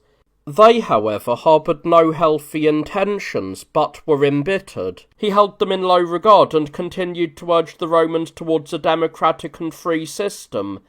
This angered the Tarquini even more. The younger one bore it despite his irritation, but the elder one, who was advanced in years, decided he would no longer endure Tullius. Finding that neither his wife nor his brother agreed with his plans, he destroyed his wife and used her to dispose of his brother through poison. Having joined himself to his brother's widow, he conspired with her against Tullius. He persuaded many of the senators and patricians who had grievances against Tullius to assist him, and suddenly arrived with them in the Senate house, followed by his wife Tullia. He spoke at length, reminding those present of his father's worthiness, and mocked Tullius severely. When Tullius arrived in haste upon hearing this and attempted to speak, Tarquinius seized him, lifted him up, and threw him down the steps in front of the Senate house. Shaken by Tarquinius's boldness, and because no one came to his aid, the king neither spoke nor did anything further. Tarquinius immediately received the kingship from the Senate, and sending men to intercept Tullius on his way home, he had him killed. Tullius's daughter, having kissed her husband in the Senate house, and hailed him as king, drove her chariot over her father's corpse as she left for the palace. Thus Tullius ruled, and thus he died, having reigned for 43 years. Tarquinius, having seized the kingship, surrounded himself with a bodyguard in the manner of Romulus, using them both day and night, whether he was at home or in the marketplace. He lived in fear of what others might do to him, due to the deeds that he and his wife had committed against his father-in-law and her father. Once he had prepared himself to rule as a tyrant, he began arresting and killing the most powerful members of the Senate and others. Some he executed openly on whatever charges he could invent, others he killed in secret, and some he sent into exile. He destroyed not only those who had been attached to Tullius, but also those who had helped him to secure the monarchy, and in this way he exhausted the best of the Senate and the equestrian order. Believing he was hated by the entire populace, he did not replace those who were destroyed. Instead, he attempted to abolish the Senate entirely, introducing no new ones into it, and sharing no matters of substance with the remaining members. Though he continued to convene them, it was not to deliberate on necessary state business, but to make their insignificance visible to all, so that they might be held in contempt. He conducted most affairs by himself or with his sons. He was unapproachable and difficult to deal with. He treated everyone with the same arrogance and cruelty, and both he and his sons acted towards everyone in a most tyrannical manner. Because of this, he came to distrust even his own bodyguards, so he recruited a bodyguard from among the Latins and integrated Latins into the Roman ranks. He did this so that the Latins, receiving equal status with the Romans, would owe their favour to him, and so that the Romans would be less likely to intimidate him, no longer having a unified body, but serving alongside the Latins. He waged war against the Gabini, but he performed poorly in the field, and so subdued them by treachery. He instructed his son, Sextus, to defect to them. To provide a plausible excuse for his defection, he publicly insulted his father, calling him a tyrant and a promise-breaker, and in return, his father had him whipped and turned him away. Then, according to their plan, he falsely defected to the Gabini, having taken with him money and companions. Trusting the charade because of Tarquinius's known cruelty, and because Sextus had indeed reviled his father, making it seem they had truly fallen out, the Gabini welcomed him most gladly. With him they made several incursions into Roman territory, and ravaged it significantly. For this reason, and because he provided them with money both privately and from the public treasury, which he had brought with him, they elected him general and entrusted the administration of the state affairs to him.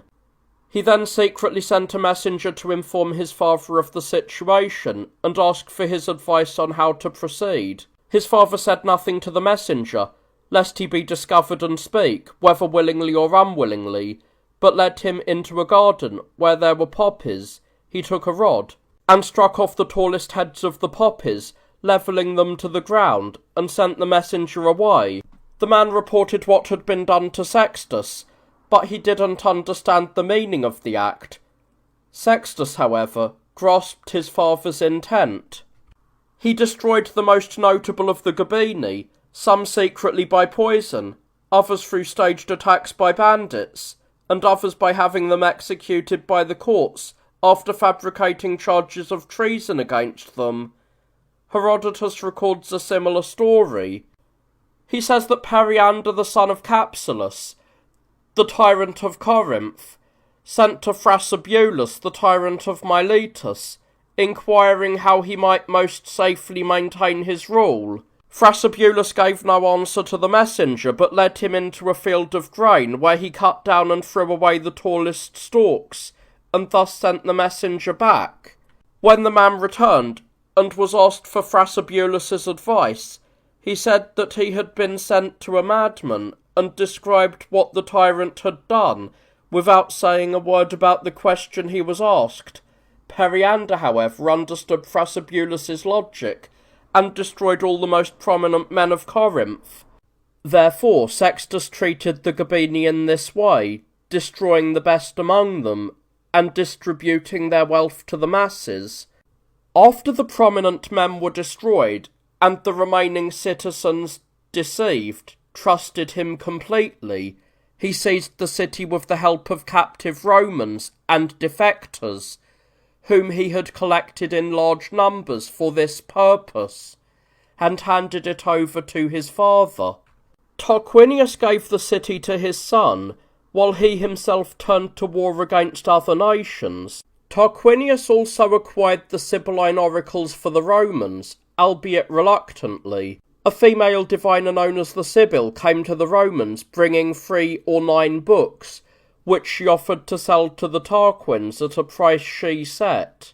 When he paid her no heed, she burned 1 or 3 of the books.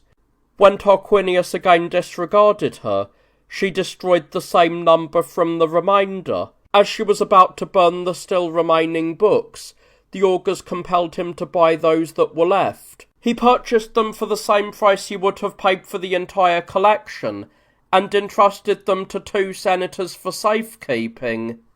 Because they did not fully understand what was written, they sent 2 men to Greece to bring back interpreters who could read and explain them. The neighbours, wanting to know what the books signified, bribed one of the keepers, Marcus Acilius, to let them copy some of the text. When the act was discovered, Marcus was sewn into 2 stitched-together hides and cast into the sea, a punishment that was subsequently established for parricides, so that neither the earth, nor the water, nor the sun would be defiled by the death of such a person. He built the temple on the Tarpeian hill, in accordance with his father's vow.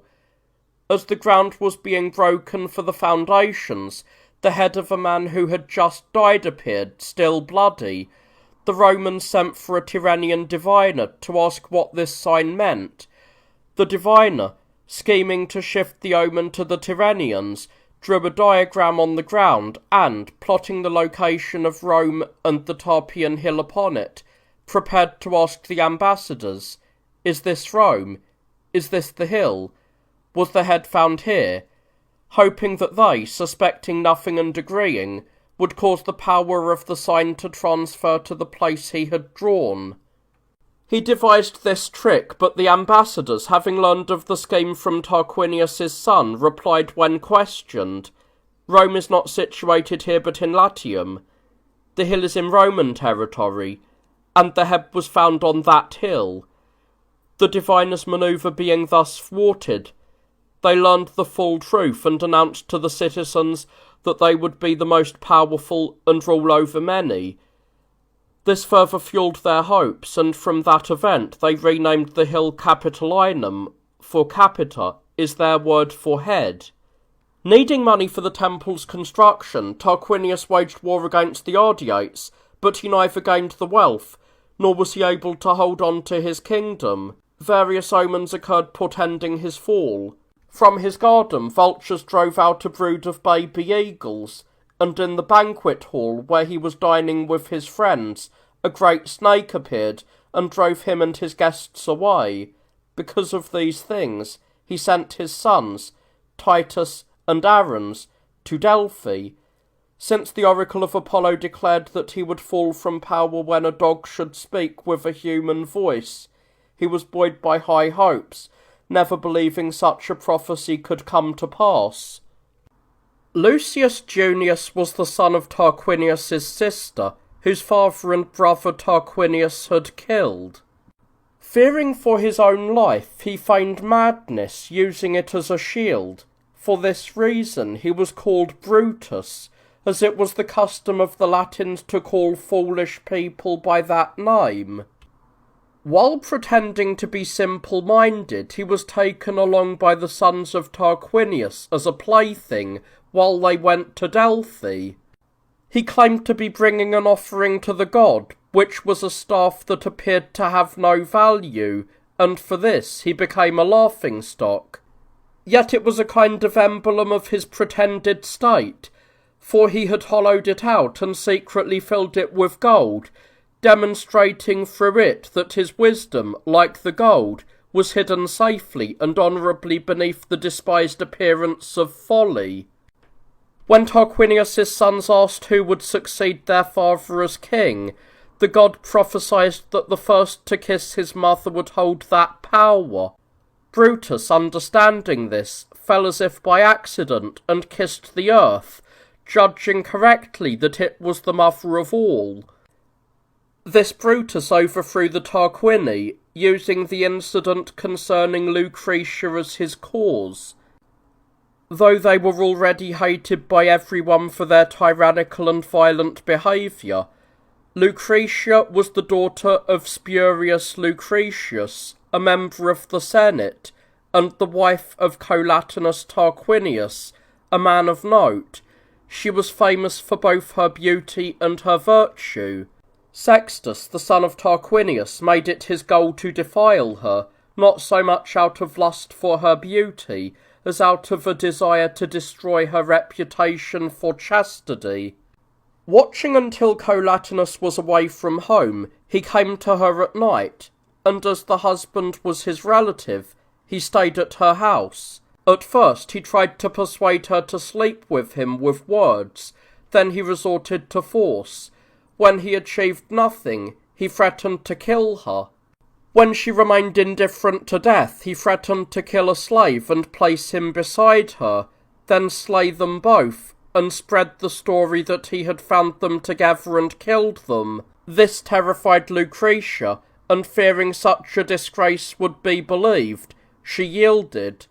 After being violated, she hid a dagger beneath her pillow, and having summoned her husband and father, with Brutus and Publius Valerius accompanying them, she wept, and with a heavy sigh, recounted the entire deed. She then added, "As for me, I will do what is proper for myself, but you, if you are men, avenge me, and liberate yourselves, and show the tyrants what sort of woman they have insulted, considering the sort of men you are." Saying this, she pulled out the dagger and killed herself. Hearing this, and seeing her, they were struck with grief. Brutus, using Publius as his adviser and fellow enthusiast for the task, showed the woman's body to many of the people, and by speaking to them, he stirred up a hatred for the tyrants, and they resolved never to accept Tarquinius again. After doing this, and entrusting the city to the others, he rode to the army, and persuaded the soldiers to vote for the same. When Tarquinius learned of these events and rushed into the city, he was repelled, and fled to the Tarquinians with his sons and other like-minded supporters. Only Tullia, as the story goes, took her own life. Thus, after 25 years of tyranny, Tarquinius was expelled from power, and the Romans turned to Brutus, and chose him as their leader.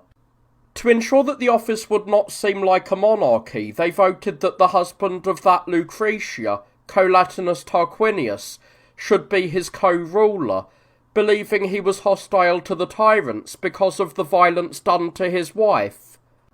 Ambassadors from Tarquinius came to Rome to discuss his return.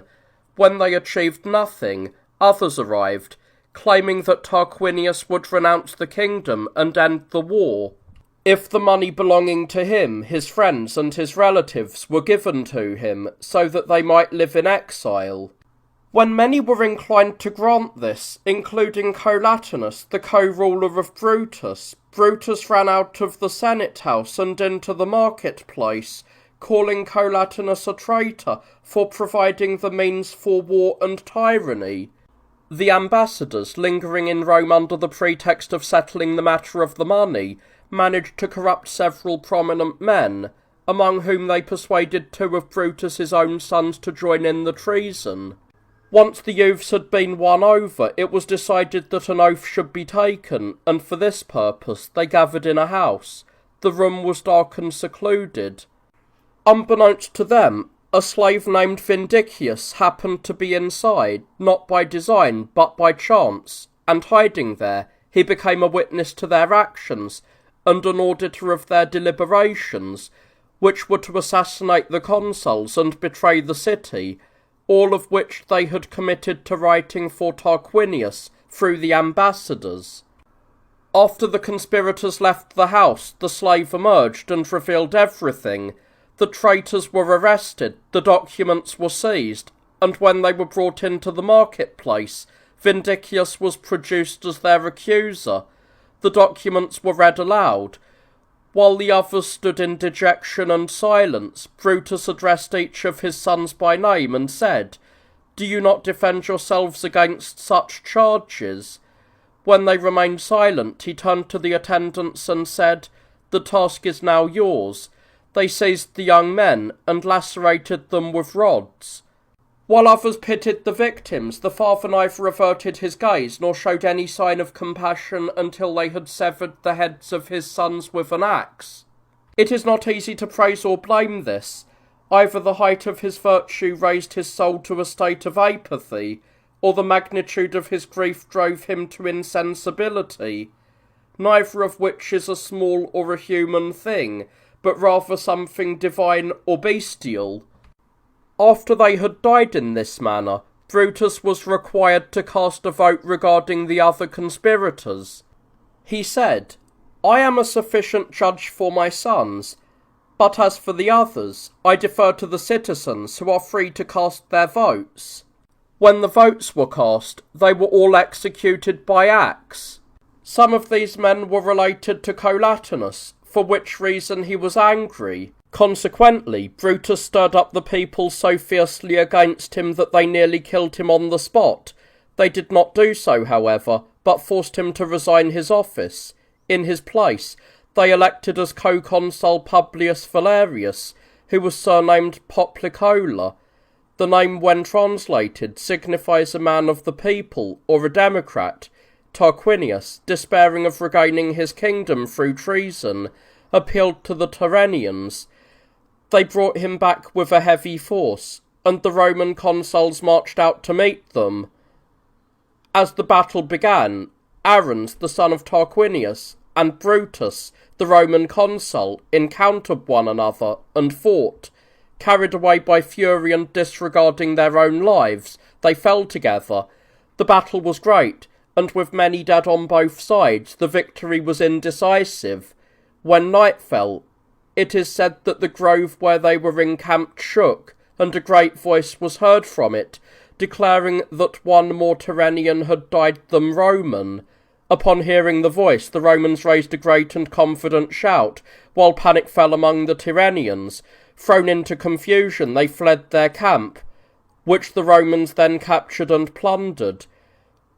When the dead from the battle were counted, it was found that the Tyrrhenian dead numbered 11,300, and the Romans exactly one fewer. Valerius Publicola celebrated the first triumph while serving as consul.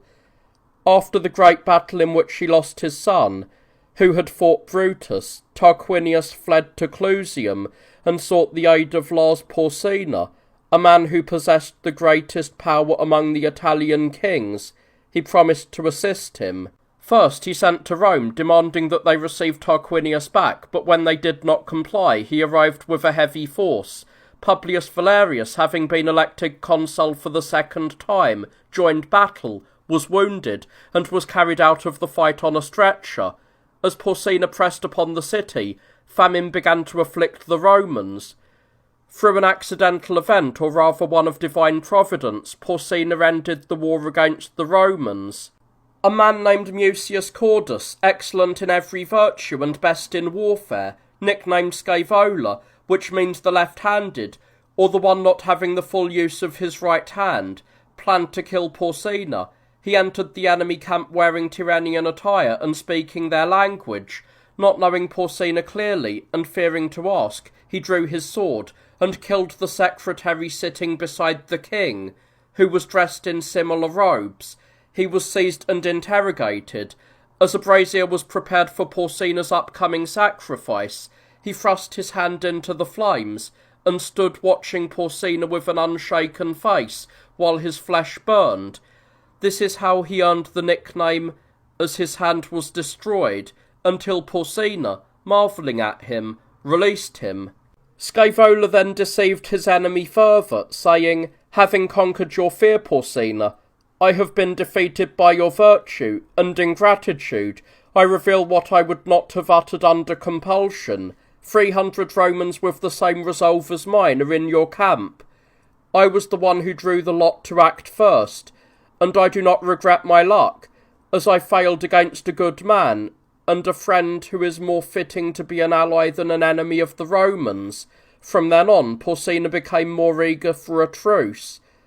Publicola, then serving his third consulship, repeatedly challenged Tarquinius to a legal trial, intending to prove him a villain who had been justly cast out of power, with Porsena acting as a judge. When Tarquinius replied that he would not accept Porsena as an arbiter, if, as an ally, he was wavering, Porsena condemned his cause and ended the war. After this, the Tarquini tried many times to recover the kingdom, allying themselves with the neighbouring tribes of the Romans, but all of them were destroyed in battle, except for the old man, who was called Superbus, a Greek word to say arrogant. He eventually died in Cumae, in Opicia. Thus the affairs of the Tarquini were brought to an end. Once they were cast out of the kingdom, consuls were chosen by the Romans, as has been said. One of them was Publius Valerius, who served 4 times as consul, and was nicknamed Publicola. The name, when translated, means caring for the people, or most democratic. When he served as sole leader without a co-consul, he offended the Romans. They said he was not the heir to Brutus's consulship, but the successor to Tarquinius's tyranny, as he went about with all the rods and axes, emerging from a house of such size and beauty. Indeed, he had a very luxurious house overlooking the marketplace. Learning of this, Publicola gathered many craftsmen at night, tore down the house, and razed it to the ground, so that when the Romans saw what had happened the next day, they marvelled at the man's greatness of spirit, though they grieved for the house, because of its size and beauty.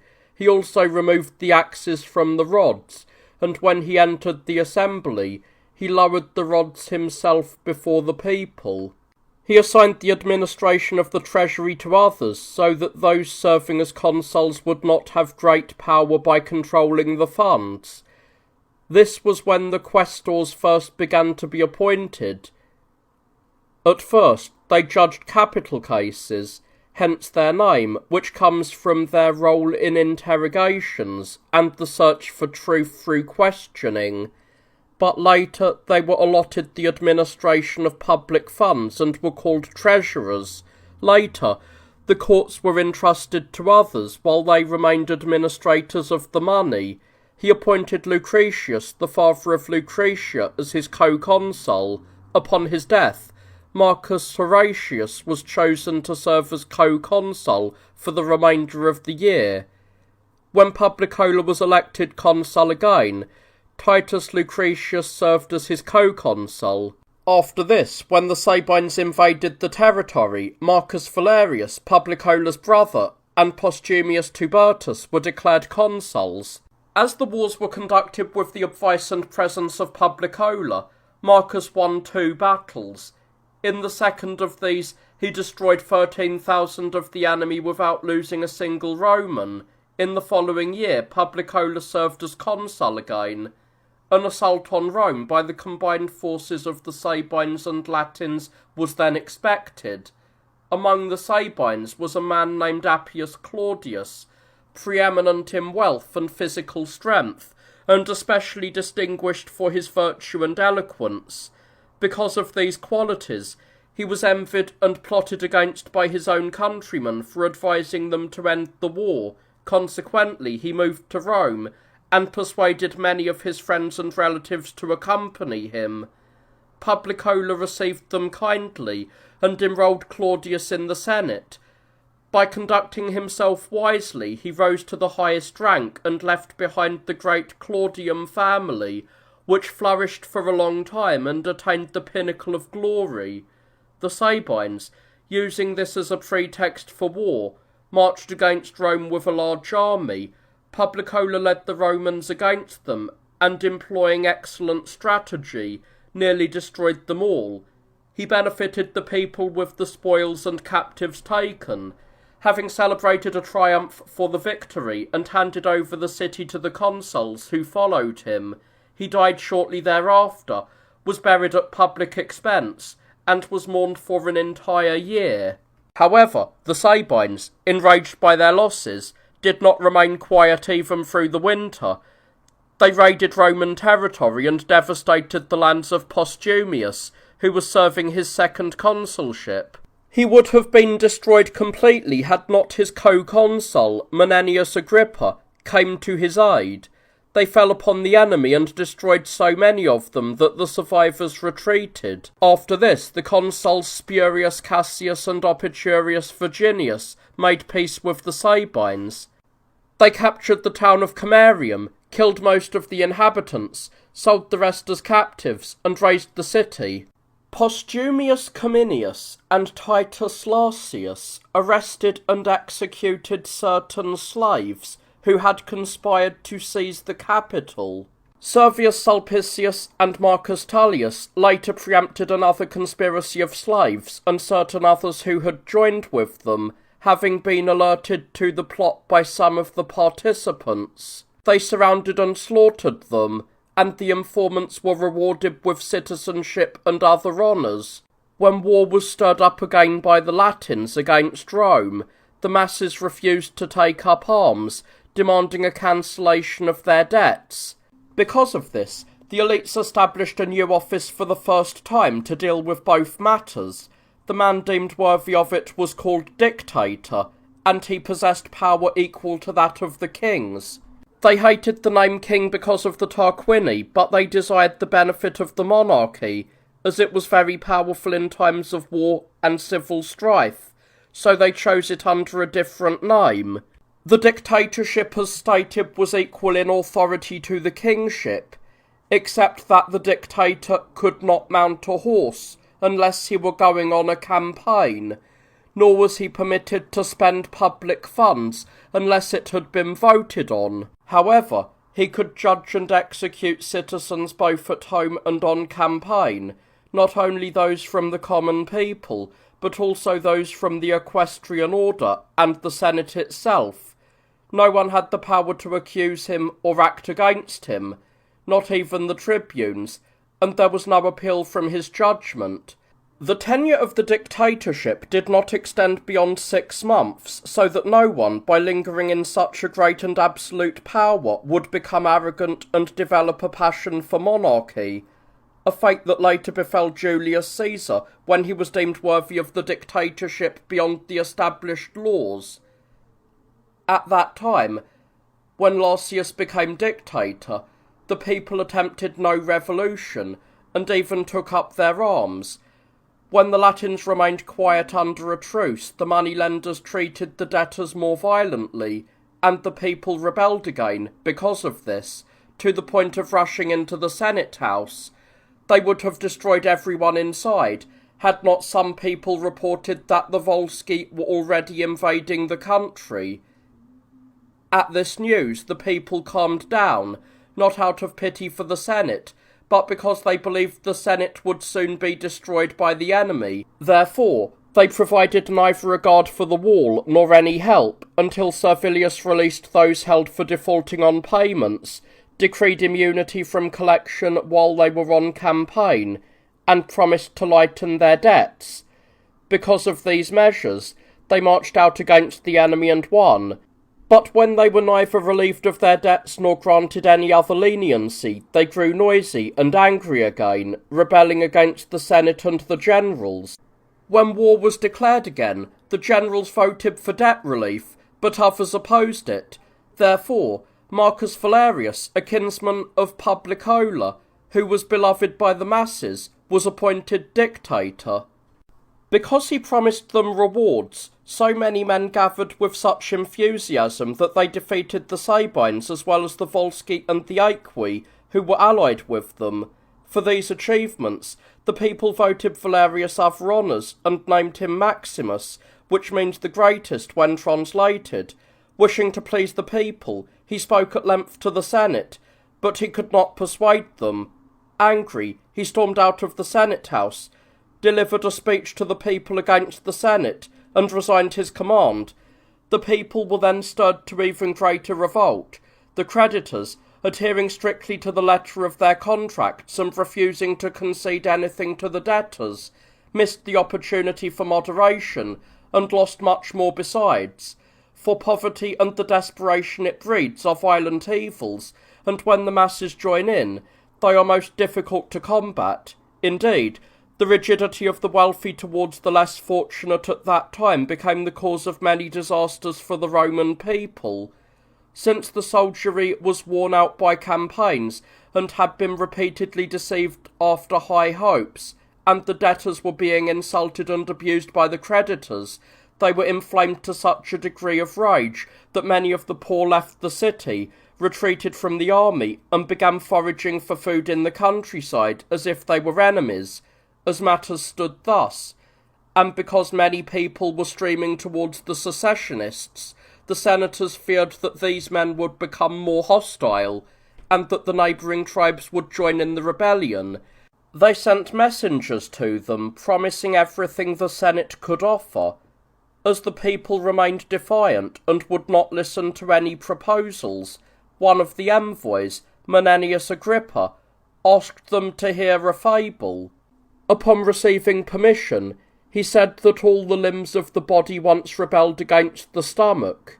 The eyes said, "We provide the hands to work and the feet to walk." The tongue and lips claimed that through them the thoughts of the heart were communicated. The ears argued that they transmitted the speech of others to the mind. The hands claimed that they were the workers who acquired sustenance, and the feet complained that they were exhausted from carrying the entire body during walks, labour, and riots. Yet, they said, while we work, you alone remain unproductive and idle, served by all of us like a mistress, enjoying the gains of our labour. The stomach agreed that this was how things appeared, and said, "If it pleases you, leave me unsupported, providing me with nothing." It was so decided, and the limbs voted that the stomach would no longer receive sustenance. But as no food was brought to it, the hands became too weak for work, the feet lost their strength, and no other limb could perform its function. All became useless, sluggish, or completely immobile. Only then did they realise that what was brought to the stomach was not for its benefit alone, but for the sustenance of all, and that each limb shared in the nourishment provided to it. With these words, the people understood that the wealth of the affluent is also a benefit to the poor, and that even if the wealthy profit from loans and increase their estates, this does not result in harm to the many, for if the wealthy did not possess capital, the poor would have no one to lend to them in times of need, and they would perish when emergency strikes.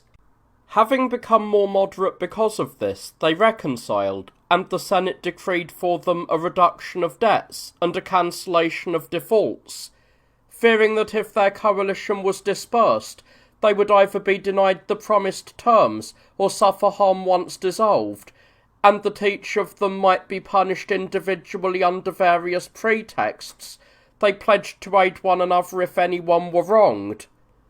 They swore oaths to this effect, and immediately appointed 2 leaders from among themselves, and later more, so that they might have assistants and avengers for every group. They did not do this only once. From that time, the practice took root and progressed, and they appointed these leaders annually, like an official magistracy. In the Latin language, they were called tribunes, for that is the name given to the commanders of 1,000. but they were addressed as demarchs, or tribunes of the people, in the Greek tongue. To distinguish the rank of the tribunes, they added the term of the soldiers for the one, and of the people for the other. These tribunes or demarchs became the cause of great evils for Rome. Although they did not immediately hold the title of magistrates, they acquired power exceeding all others. They defended any who sought help, and they rescued anyone who called upon them, not only from private citizens, but even from the magistrates themselves, with the exception of the dictators. If someone appealed to them, even when they were absent, that person was freed from his captor, and either brought before the people by the tribunes, or set at liberty. Furthermore, if any action appeared to them undesirable, they would block it, whether the actor was a private citizen or a magistrate. If the people or the Senate intended to carry out some business, or pass a vote, and a single tribune opposed it, the action and the vote became void. As time went on, they were authorized, or assumed the authority, to convene the Senate, to fine those who did not obey them, to consult omens, and to act as judges. For whatever they were not officially permitted to do, they accomplished through their opposition to everything done by others, which no one dared to contest. They even introduced laws stating that anyone who offended them in word or deed, whether a private citizen or a magistrate, should be considered sacred and subject to a curse. The people called the tribunes themselves sacrosanct, as if they were holy walls serving as a guard for those who invoked them, for sacra is the Roman word for walls, and sanctus for holy. Consequently, they committed many outrageous acts. They threw consuls into prison, and put some men to death without them ever having a hearing. No one dared to oppose them, for if they did, they too became sacred, that is, doomed. However, if some were not condemned by all the tribunes, they would appeal for help to those who did not agree with the majority, and in this way they would be brought to trial either before the tribunes themselves, before other judges, or before the people, and the majority vote would prevail. In time, the number of tribunes was increased to 10, which served to diminish much of their collective power. By nature, and even more so by jealousy, colleagues tend to disagree. It is difficult for many men, especially when they possess great power, to reach a consensus. At the same time, others manoeuvred to break their influence so that they would be weakened by discord, and they would take sides, some supporting one tribune, some another. Even if only one of them dissented, he could render the decision of the others void. At first, they did not enter the Senate House, but sat at the entrance to observe the proceedings, and if anything displeased them, they would immediately object. Later, they were invited inside. Eventually, those who had served as tribunes began to participate in the Senate, and finally, some senators demanded to serve as tribunes, provided that they were not patricians, for the masses would not accept patricians. Having chosen the tribunes to oppose the patricians, and having granted them such great power, they feared that one of them might use that strength against them. However, if someone renounced the dignity of his lineage and converted to the ideology of the masses, they welcomed him gladly. Thus, many of the most prominent patricians renounced their nobility out of a desire for great power, and served as tribunes. Thus, the magistracy of the tribunes was established. They also elected 2 aediles to serve as their assistants in clerical matters. They collected all of the records produced by the people, the assembly, and the senate, so that nothing done would escape their notice. Originally they were elected for this purpose, but later they were entrusted with other duties, including the supervision of the marketplace. Hence, they were called aediles by those who speak Greek. Thus, the first secession of the plebs was resolved for the Romans. Since many neighbouring peoples had moved against them due to this internal strife, once they achieved reconciliation, they acted in harmony and vigorously prosecuted the wars against them, defeating all of their enemies. It was during this time that, while they were besieging Corioli, they were nearly driven from their camp and faced great danger had not Gnaeus Marcius, a man of patrician birth, fought with singular valour and repulsed the attackers. For this deed he was greatly honoured, and was surnamed Coriolanus after the nation he had routed. He was elevated at that time, but not long after, when he sought the consulship and failed to obtain it. He became indignant against the common people, and deeply resented the tribunes. The tribunes, whom he longed to abolish, heaped various accusations against him, levied a charge of tyranny, and drove him from Rome. Thus cast out, he immediately defected to the Volsci. Their leaders and those in command rejoiced at his arrival, and prepared once again for war, with Attius Tullius inciting them all to this course. The common people, however, were unenthusiastic. Since the elites could stir them to take up arms neither by exhortation nor by intimidation, they devised the following scheme. While the Romans were holding games, many of the surrounding peoples, including the Volsci in great numbers, gathered to watch. Tullius persuaded the Roman magistrates, under the pretence of goodwill, to be on guard against the Volsci, claiming they were preparing to attack them unexpectedly during the games. The magistrates shared this intelligence with the others, and immediately issued an order for all of the Volsci to leave the city before the games began. The Volsci, indignant at being the only ones among all of the visitors to be expelled, became ready for battle. Placing Coriolanus and Tullius at their head, they added the Latins to their ranks and marched on Rome in great numbers. When the Romans learned of this, they lacked the fortitude to take up arms, instead blaming one another. The commoners accused the patricians, saying that it was because of one of their own, Coriolanus, that the enemy was marching against the fatherland, while the patricians blamed the commoners, saying that by unjustly driving him out, they had turned him into an enemy.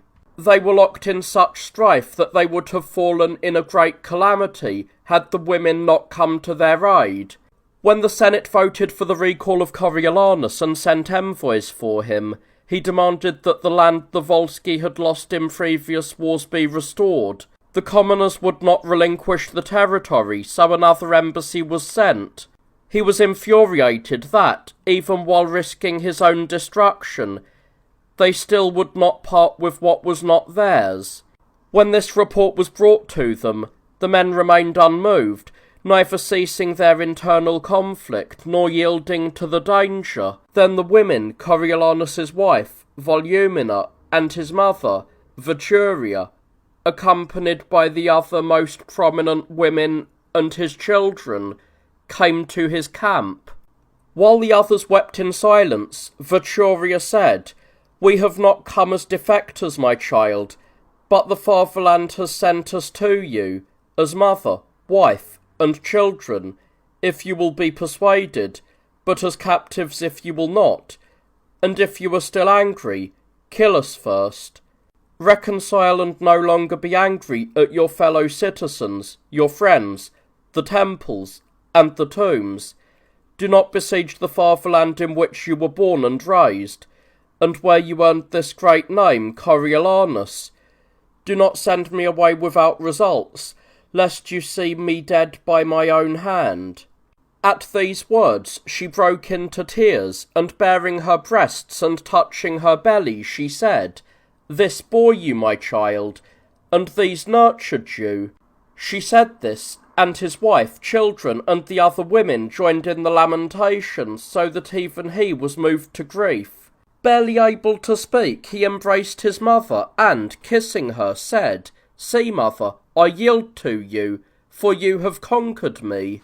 Let all owe this favour to you, for I cannot endure to look upon those who, having received such great benefits from me, repaid me with such treatment, nor will I return to the city. But you keep the fatherland in my stead, since this is what you wished, and I will depart." Having said this, he withdrew. He did not accept his recall, but returned to the Volsci, where he grew old and eventually passed away.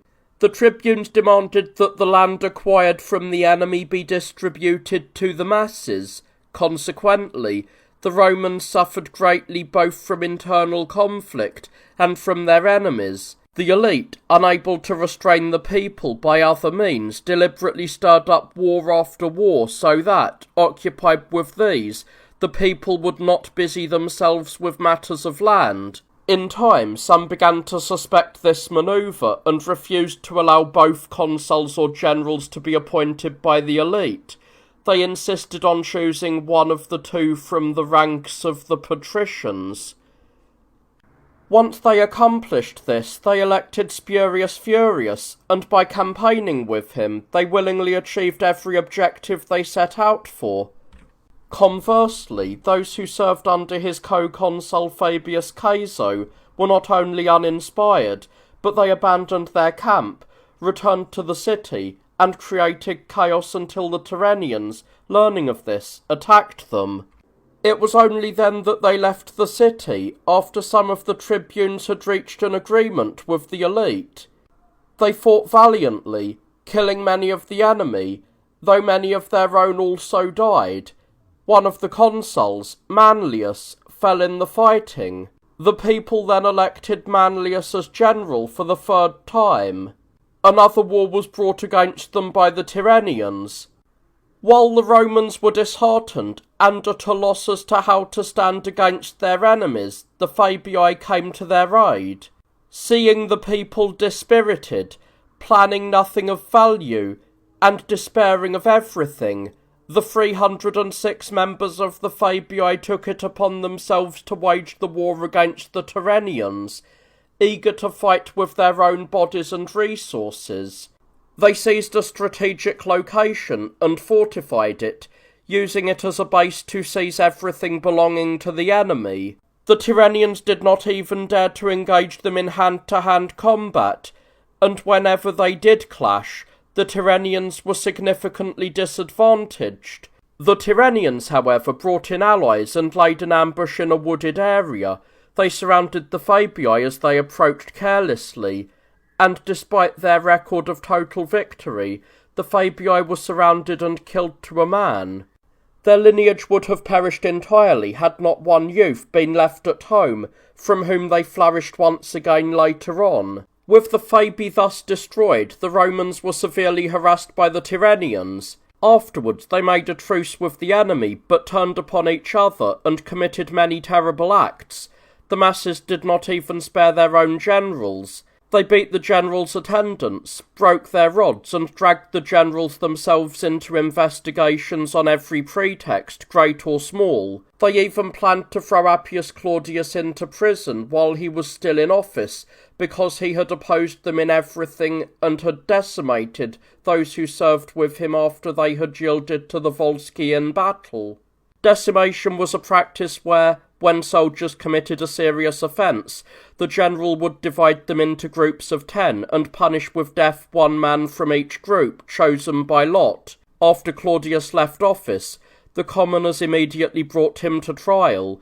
Although they did not officially pass sentence, they kept adjourning the vote until they forced him to take his own life. Some of the tribunes drafted further measures against the patricians, including the right for the masses to assemble by themselves and to deliberate and transact all businesses they wished without the Senate. They also ordained that if anyone were fined by the generals on any charge, they could appeal the verdict to be judged by the people. Furthermore, They increased the number of aediles and tribunes, so that they would have more leaders to represent their interests. As these events unfolded, the patricians did not openly oppose the people, except in minor ways, but they secretly assassinated many of the most audacious agitators. However, this neither deterred the others, nor stopped the people from burning 9 military tribunes at the stake. In fact, those who served as tribunes afterwards were not softened, but became even more emboldened.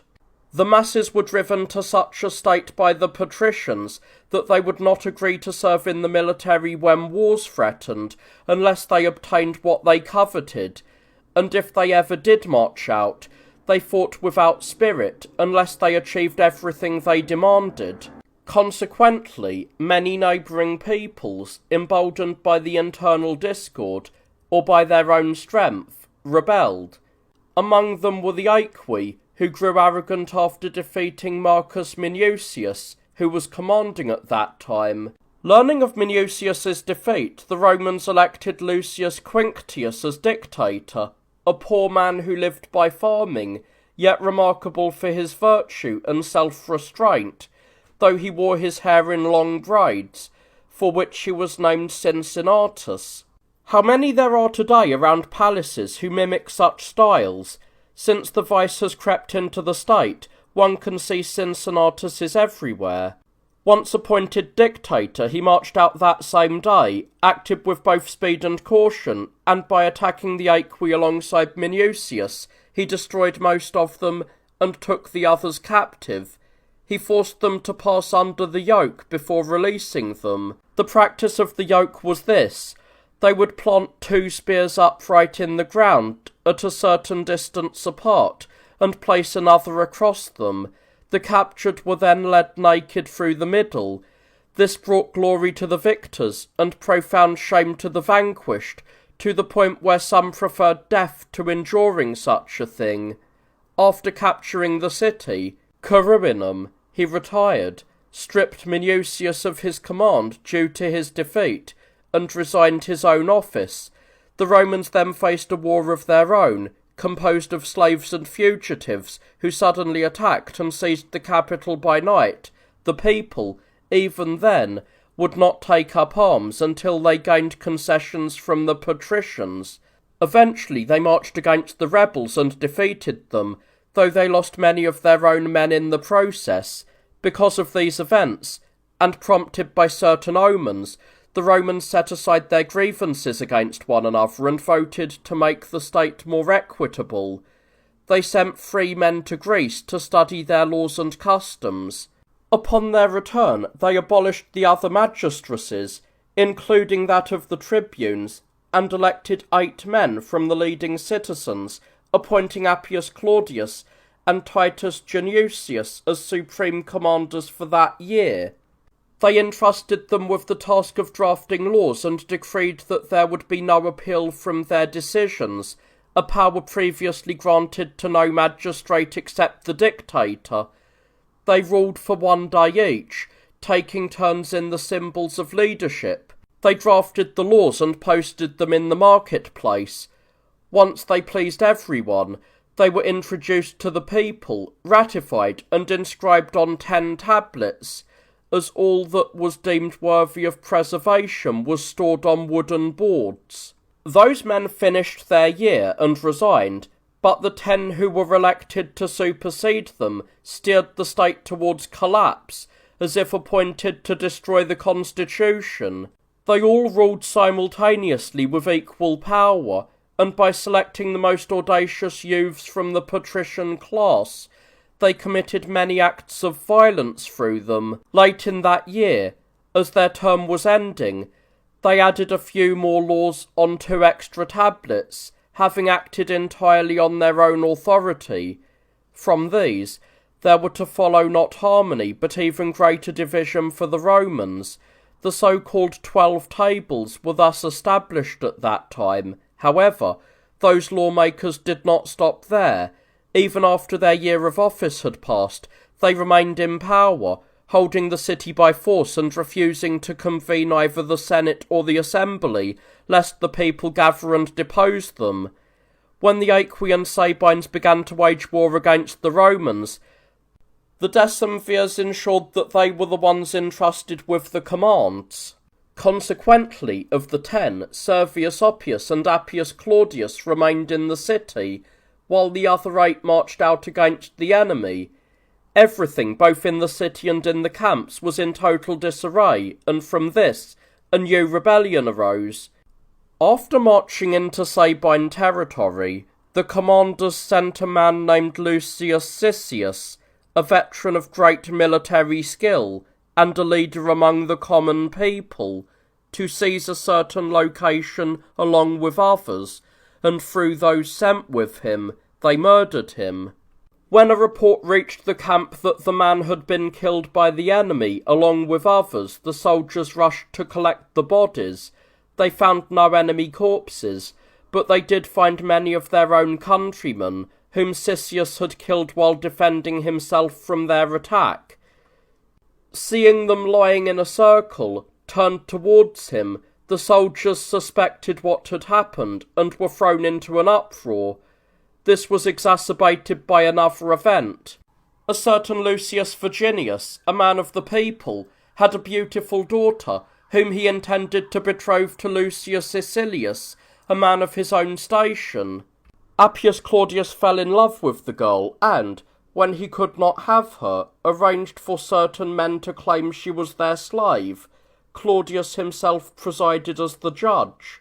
The girl's father came from the camp to defend her case, but when Claudius ruled against her, and the girl was handed over to the slave traders, and no one dared to intervene, her father was struck with such grief that he killed his daughter with a cleaver, and ran straight to the soldiers. This incited the already restless troops to such a degree that they immediately marched on the city against Claudius.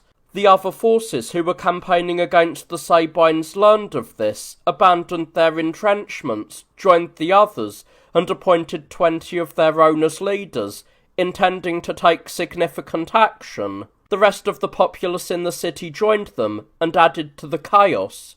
At this, Claudius, fearing for his life, went into hiding, while Oppius convened the Senate and sent messengers to ask the people what they wanted.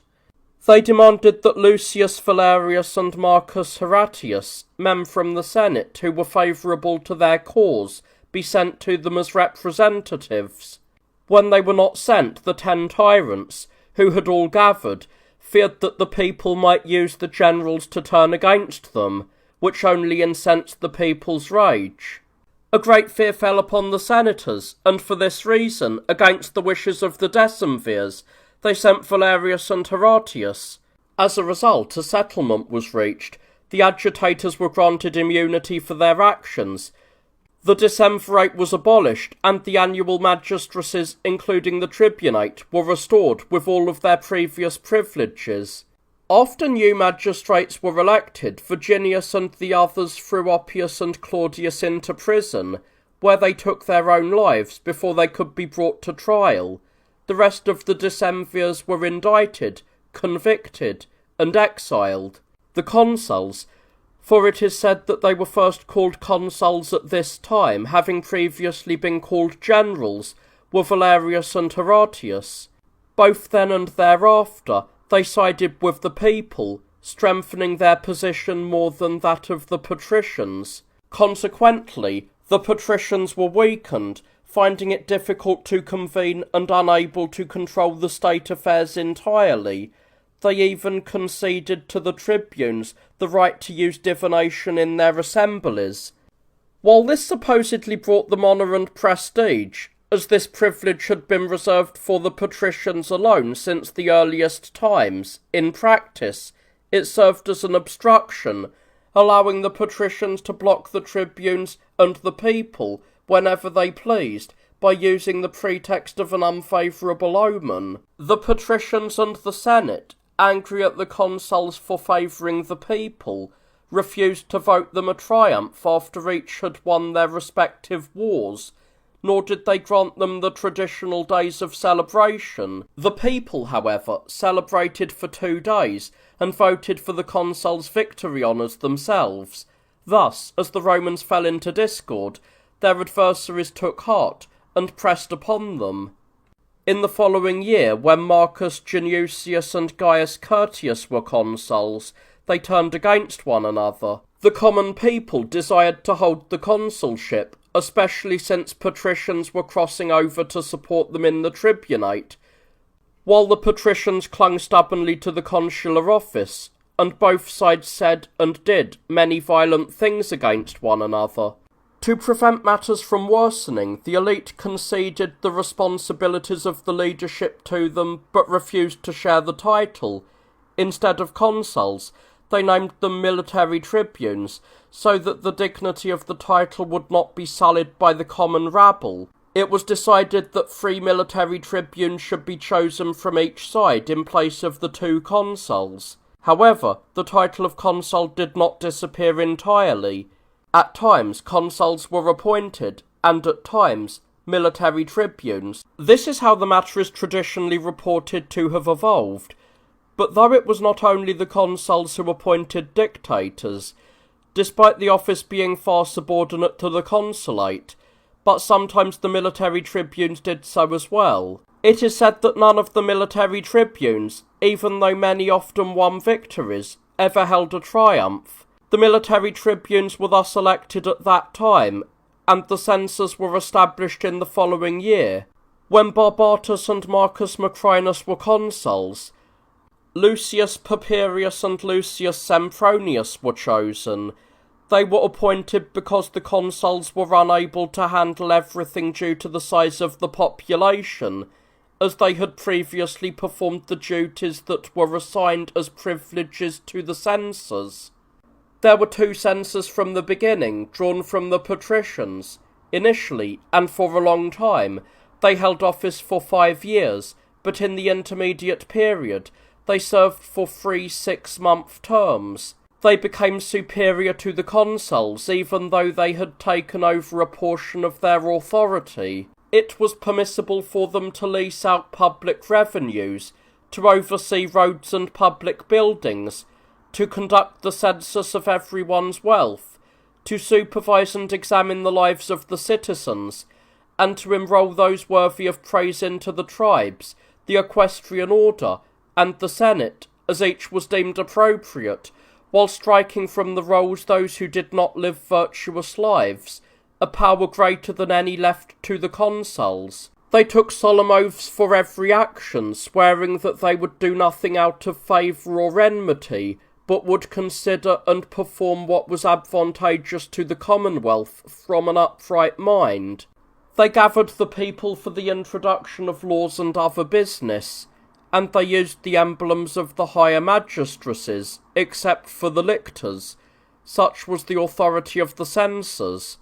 As for those who did not register their property or themselves in the census, the censors would sell their property, and the consuls would sell the individuals themselves. This was the practice for a time, but later it was decided that whoever was once enrolled in the Senate should serve for life and not be removed, unless someone was convicted of a crime and disgraced, or was proven to be living a wicked life.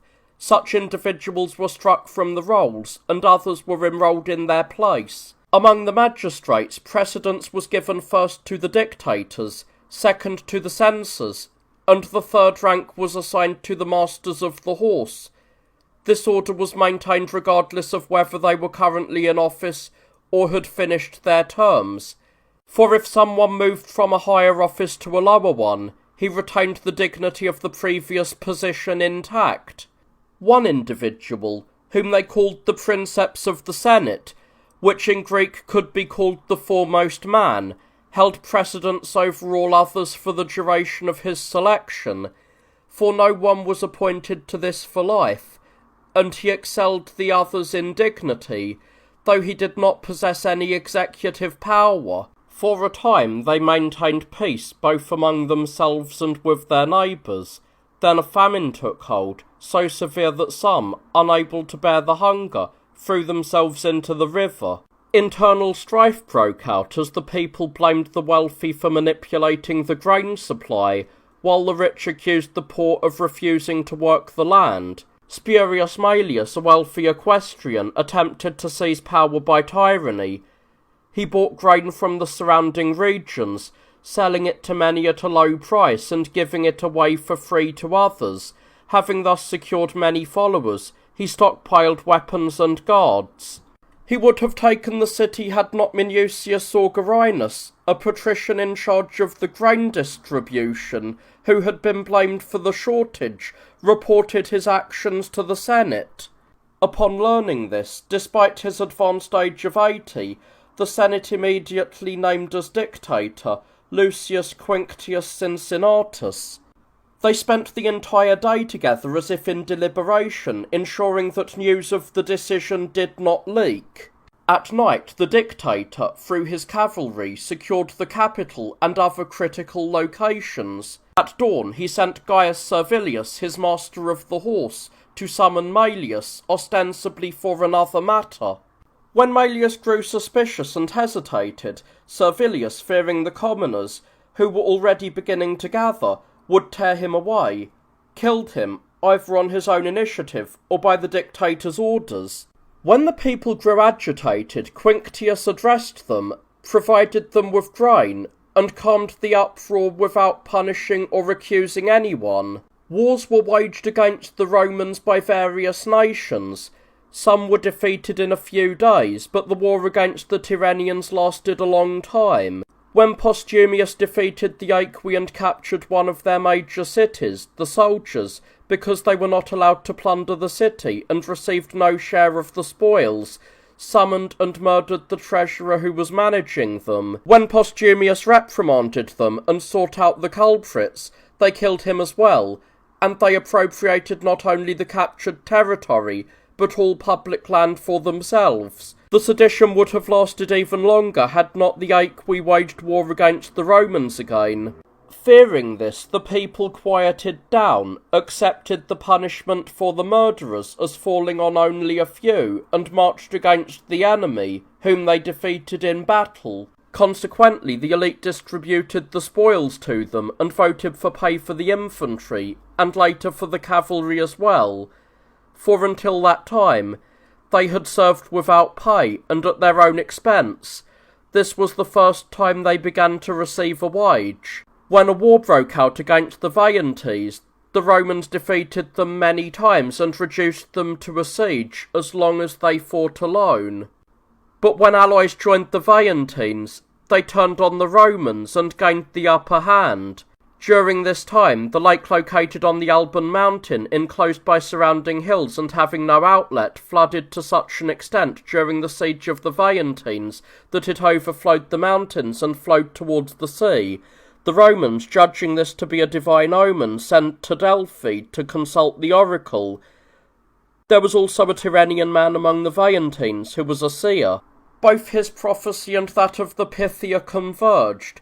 Both stated that the city would be captured only when the floodwater ceased flowing into the sea and was consumed elsewhere, and they ordered that certain sacred rites be performed. The Pythian oracle, however, did not specify which gods were involved or how to perform the rites, and the Tyrrhenian appeared to know but revealed nothing. The Romans stationed near the wall when he spoke feigned friendship, gave him reassurances, and allowed him to come out safely. In this way they captured him, and forced him to reveal all the necessary requirements. Following his instructions, they performed the sacrifices, tunnelled through the hill, and diverted the excess water through a hidden channel into the plain, so that all of it was consumed there, and none flowed into the sea. This had just occurred when Marcus Furius Camillus was chosen dictator. He launched an assault on the city, but when he achieved no result, he dug an underground passage starting from a distance that led into the citadel. Once the tunnel was prepared, and since many volunteers had joined him from Rome, he took them with him, attacked the city, and surrounded the walls on all sides.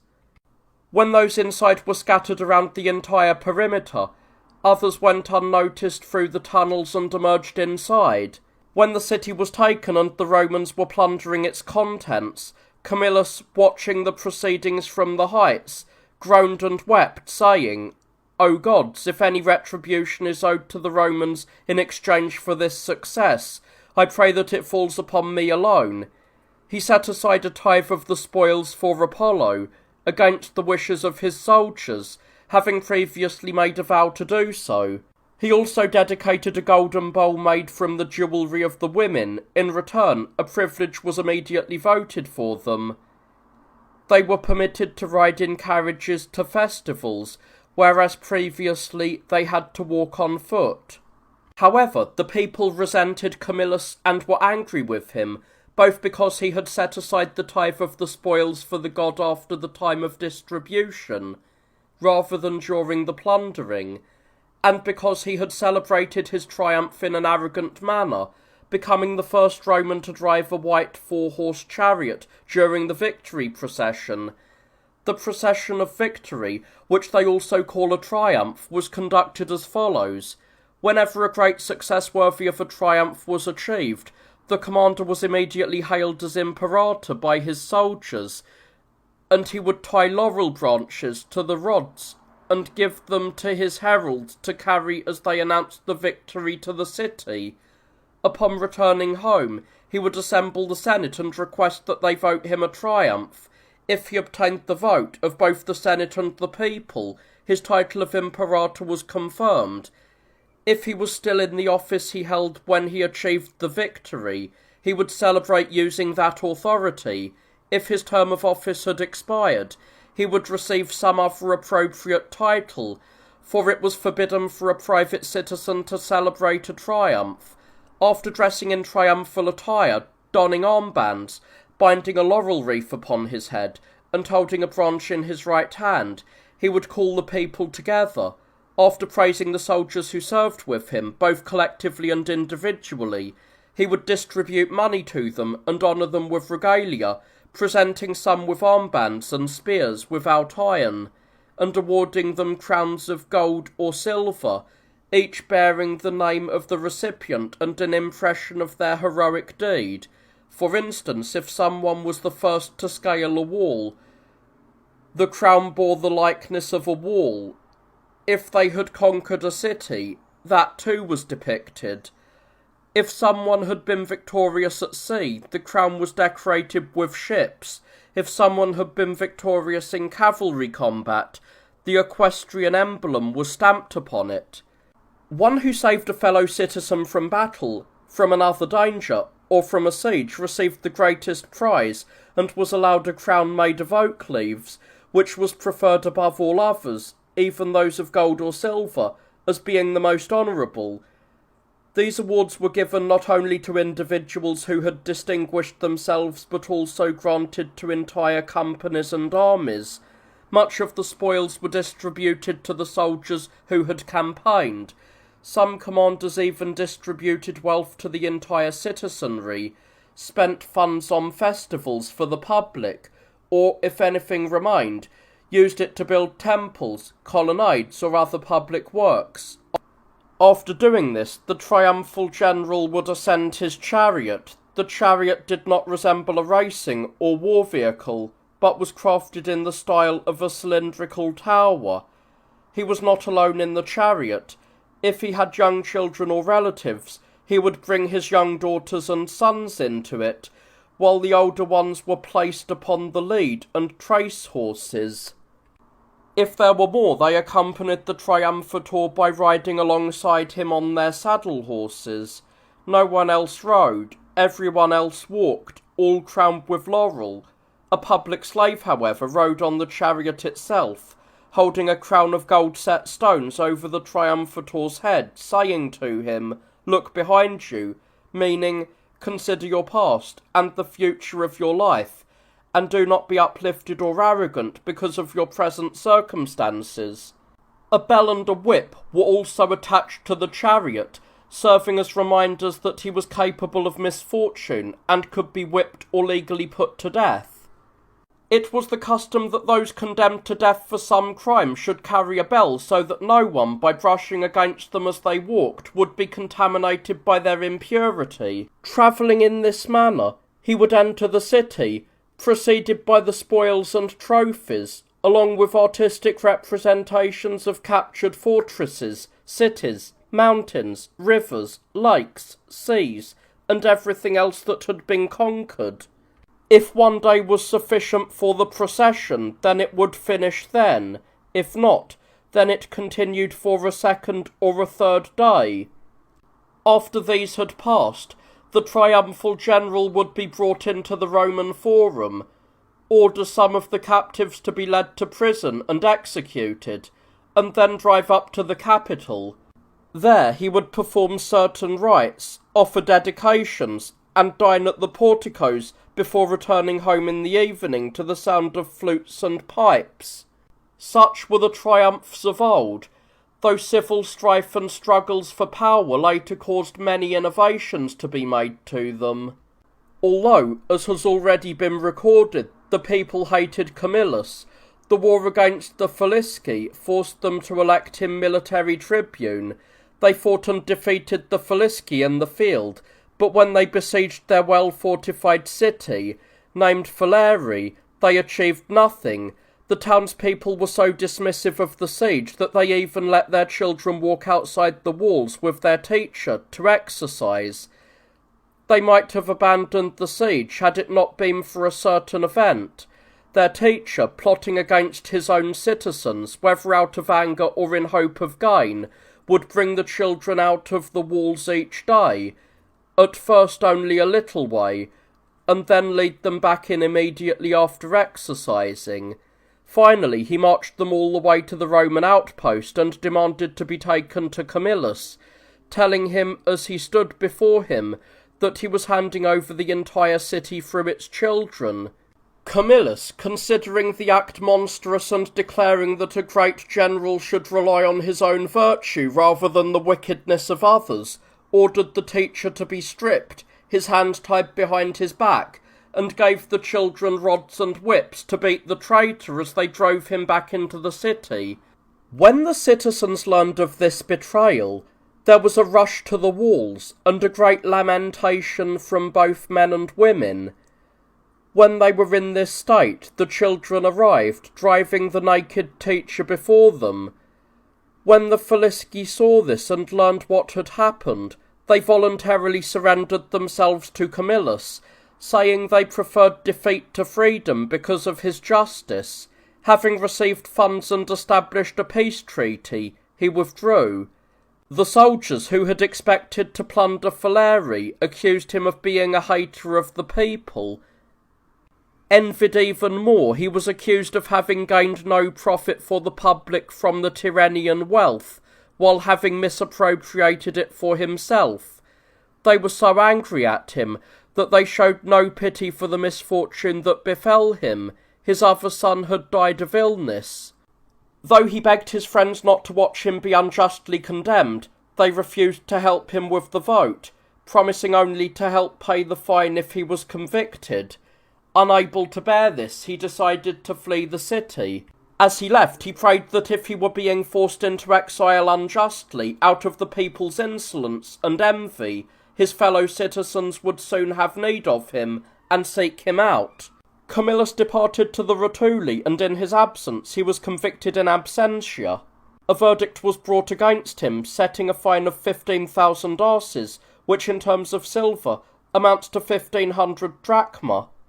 Meanwhile, the European Gauls, a Celtic race from whom the Asian Gauls are considered to be colonists, left their own lands, as they were not sufficient to sustain them. Some set out for the Rippian Mountains, while others settled near the Alps and spent a long time there. One day, when wine was brought to them from Italy, they tasted it, were struck with wonder, and at once took up their weapons, gathered their families, and set out in search of the land that produced such fruit. They marched against a Tyrrhenian city called Clusium, and besieged it. The people of Clusium fled to the Romans, begging for aid. Envoys were sent from Rome to the Gauls. Because of the Roman name, the Gauls received them honourably, and, stopping the siege, agreed to hold talks. During these, the Clusians, joined by the Roman envoys, laid an ambush and attacked the Gauls. Brennus, the king of the Gauls, was infuriated by this. He disregarded the Clusians and immediately marched his army against Rome, since the envoys were not surrendered to him for punishment. He moved with such speed that they reached the city before the Romans had any warning of their approach. However, it is said that the divine warned them of the arrival. Marcus Caedicius, walking at night, heard a voice saying, "The Gauls are coming." When Marcus reported this to the people and the Senate, they treated it as a joke and a source of laughter until the Gauls arrived in person. Then, rushing out in haste and fighting without order, the Romans were shamefully defeated. Many fell in the battle, many were caught and killed while fleeing, and a great number were pushed into the Tiber River and perished. The survivors scattered, some managing to reach Rome, others fleeing elsewhere. Those in Rome, learning of what had happened, were in despair. Having given up all hope, they neither guarded the walls nor closed the gates. Some fled the city entirely, while others retreated with their wives and children to the capital. Only 80 men, priests according to some, or the most prominent Romans in terms of age, wealth, and lineage according to others, dressed themselves in sacred, almost opulent robes, sat in the forum on ivory chairs, and awaited the coming fight. The Gauls arrived at Rome the following day, but seeing the gates open and the walls unguarded, they hesitated, and did not enter, suspecting a trap. On the third day, gaining confidence, they rushed in and captured the city. The barbarian king stationed guards at the capital, while he himself walked through the forum and marvelled at the men sitting there, seeing them motionless and silent in their fine attire. The Gauls were struck with awe at the strangeness of the sight and hesitated to approach them. Finally, one man dared to stand by one of the elders and, reaching out, touched his beard. The elder struck the barbarian's head with his staff. The barbarian drew his sword and killed the man. Falling upon the others, the barbarian slaughtered them as well, then proceeded to plunder and burn the houses. Next, they assaulted the capital. When they achieved nothing after many days of effort, some remained to guard the capital, while others raided the countryside for food. They roamed about in scattered bands rather than as a single force, emboldened by their good fortune, and made unsteady by drunkenness. Having found much wine, they drank it heavily, never having tasted such a drink before. Seeing that the Gauls were in this state, and observing that they were plundering the land of the Ardeates, who were numerous but lacked daring due to their inexperience and lack of military training, Camillus addressed their youth. He argued that the barbarians' success should not be attributed to their bravery, but rather to the misfortune of the Romans.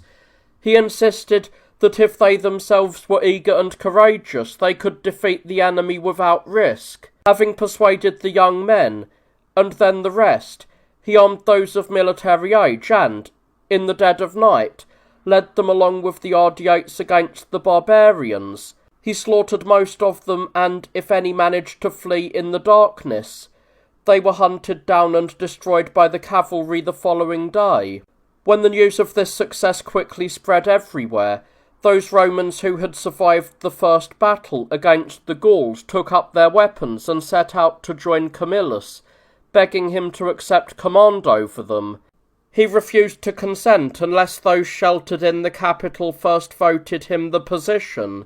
However, it was difficult to communicate this to those inside the capital. A young man named Cominius Pontius, seeking glory, undertook the challenge. He slipped through in the midst of the enemy, approached the hill of the capital, and after a difficult climb and a hard struggle, was finally brought before the Roman leadership by the guards. He announced Camillus's victory and, conveying the soldiers' wishes, urged them to confirm Camillus in his command. They voted for him as dictator. Camillus then gathered about 20,000 Romans from outside the city, along with many allies, and prepared for an attack. The barbarians, moving about by day, discovered the path Pontius had used to approach the capital. They surmised this from the jagged fragments of rock and the grass, which was abundant but had been torn up or flattened. They decided to climb it themselves at night. they attempted this feat, and, though it was difficult, they ascended. They would have reached the fortifications undetected and attacked the guards, had it not been for the geese kept near the temple of Hera. Being naturally sensitive and easily startled by noise, they quickly perceived the approach of the Gauls and, with a calamitous, chaotic clamour, roused all of the guards. The Romans then engaged the climbers, killing some and pushing others off the cliff, thereby escaping the danger. From then on, the Celts were more disheartened, suffering through 7 months of siege. Because of this, the barbarian king Brennus and the Roman military tribune Sulpicius discussed terms. It was agreed that the Romans would pay the Gauls £1,000 of gold, and upon receiving it, the barbarians would immediately depart from the city and the land. When the gold was brought, the barbarians cheated on the weight in secret. Brennus cast his sword and belt onto the scales. When the tribune asked what this meant, he replied, "What else but woe to the vanquished?" At that moment, Camillus arrived at the city gates with his army. Learning what was happening, he hastened towards the Romans. Upon arriving, he took the gold from the scales and gave it to the attendants, and ordered the Celts to take their scales and weights and depart, saying it was the ancestral custom of the Romans to save their fatherland with iron, not with gold. When Brennus claimed that he was being wronged and that the agreement was being broken, Camillus retorted that the treaty was invalid without his consent, as he had already been elected dictator. Brennus was so agitated that he drew his sword, though he eventually led the Celts back to their camp. He then abandoned the city and marched 60 stades before camping. At daybreak, Camillus attacked him. Leading the now confident Romans, he routed the barbarians with great slaughter and captured their camp.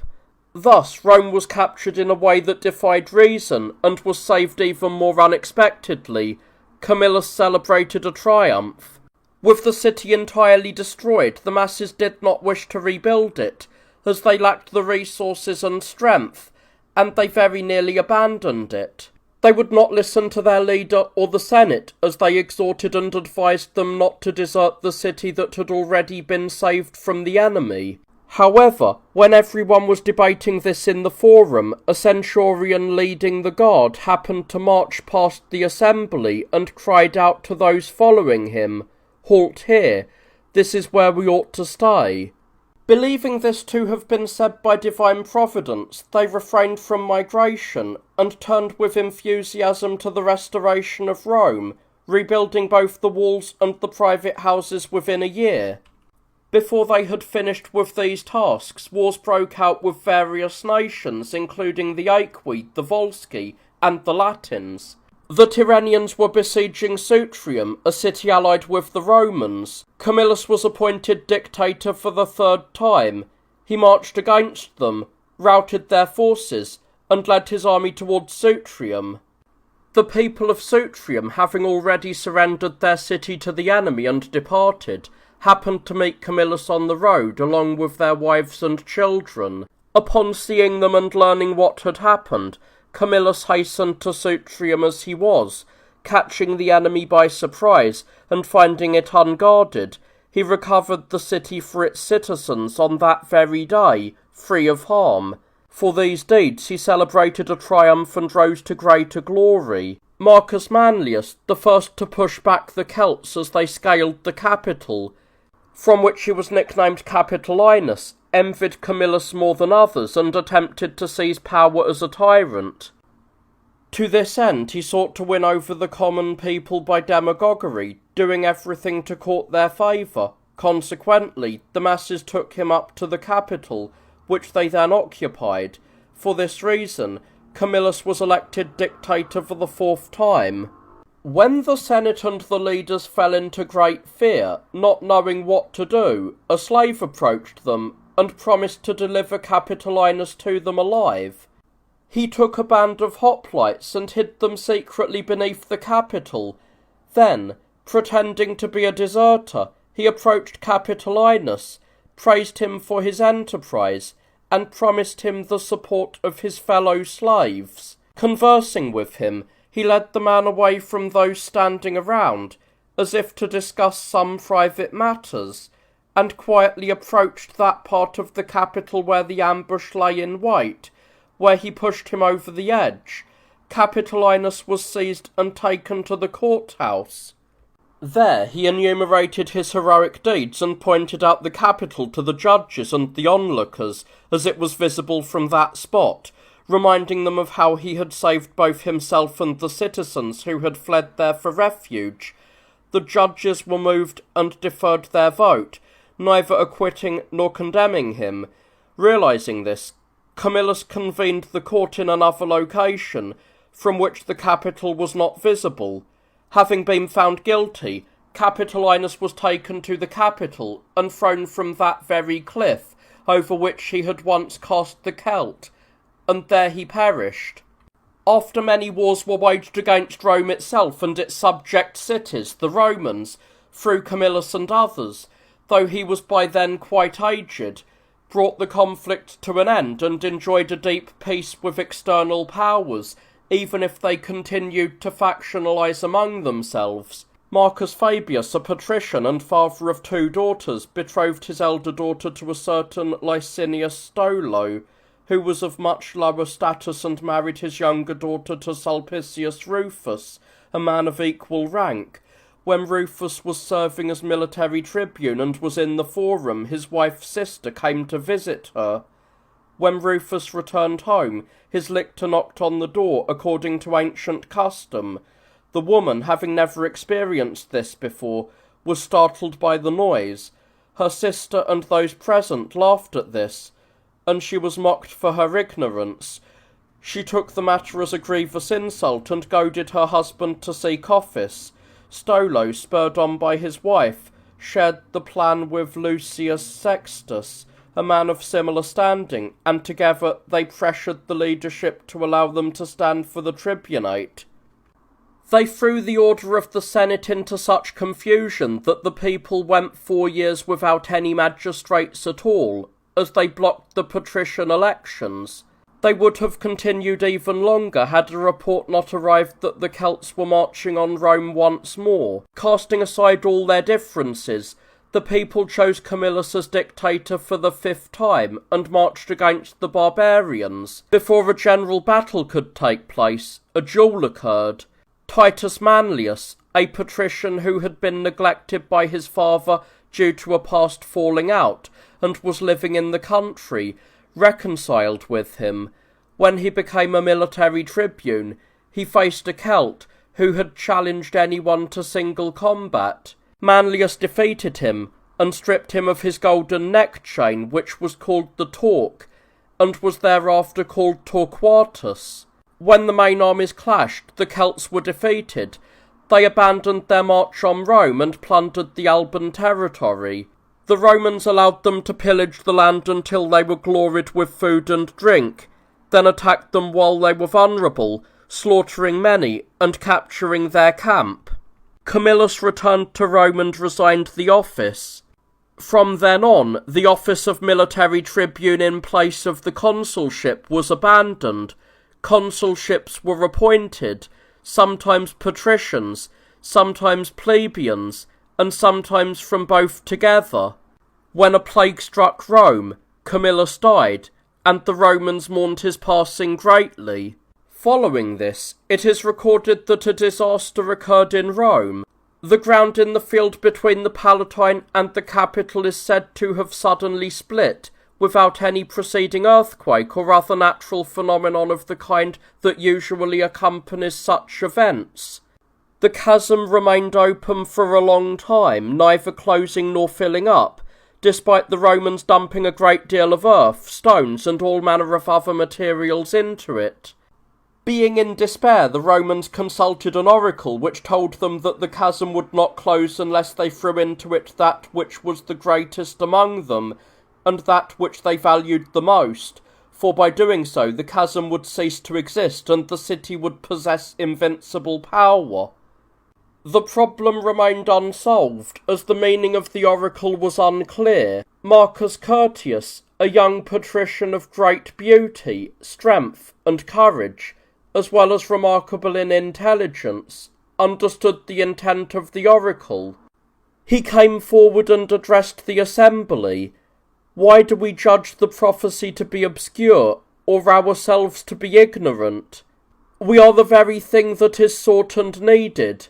No lifeless object shall be reckoned better than a living one, nor shall the mindless, irrational, and senseless be preferred over that which is endowed with reason and intellect. For what could one choose over a man, that we should cast it into the chasm to choose it? There is no mortal creature better or stronger than a man. If I may speak boldly, a man is nothing other than a god in a mortal body, and a god is nothing other than a man without a body, and thus immortal. We are not far removed from divine power. This is my belief, and I ask you to join me in it. Let no one think that I suggest we cast lots or demand the death of a maiden or a youth. I willingly offer myself to you, so that today you may send me as a herald and ambassador to the gods of the underworld, to be your eternal protector and ally. Having said this, Curtius donned his armour and mounted his horse. The others were filled both with great sorrow and great joy. Some heaped adornments upon him as if he were a hero, while others threw offerings into the chasm. As Curtius leapt into it on horseback, the earth closed up, and no one ever saw the chasm or Curtius again. This is how the Romans tell the story. If anyone considers it mythical and unbelievable, then they are free to disregard it. The Romans were again attacked by the Gauls and other nations, but they repelled them all by electing consuls and dictators, as the situation required. During this time, a notable event occurred. While the Gauls were raiding Roman territory, Lucius Camillus was named dictator. He marched against the barbarians, but intended to stall for time rather than risk a confrontation with men fueled by such desperation. He hoped to wear them down safely and easily by denying them supplies. A Gaul challenged any Roman to single combat, and Valerius Marcus, a military tribune, and grandson of that famous Maximus, stood against him. The duel proceeded brilliantly for both. Valerius excelled in skill and technique, while the Gaul possessed strength and daring. It was considered a marvel that a raven flew down onto Valerius's helmet and, croaking, swooped at the barbarian, disturbing his vision and hindering his attack until he was defeated. The Gauls, enraged at being bested by birds, attacked the Romans in a fury, but they were soundly defeated. Valerius was nicknamed Corvus in honour of the raven's aid. Afterwards, when the armies mutinied and civil war threatened, the factions were reconciled by laws stipulating that no one should be removed from the military register against his will, that no one who had served as a military tribune should be demoted to the rank of a centurion, that it was permitted for both consuls to be chosen from the common plebeians, and that the same person could not hold two offices at once, or hold the same office twice within 10 years. The Latins, despite being allied with the Romans, defected and took up arms, confident because they were in the prime of their youth and highly trained in warfare from having campaigned alongside the Romans for so long. The Romans, aware of this, marched out, having elected Torquatus and Decius as consuls for the third time. They fought a fierce battle, both sides regarding that day as a definitive judgment of their fortune and virtue. The battle became famous for a specific incident. The consuls, seeing that the Latins were equipped and spoke exactly like the Romans, feared their soldiers might falter, being unable to easily distinguish friend from foe. Therefore, they ordered their men to remain strictly alert and forbade anyone from engaging an enemy in single combat.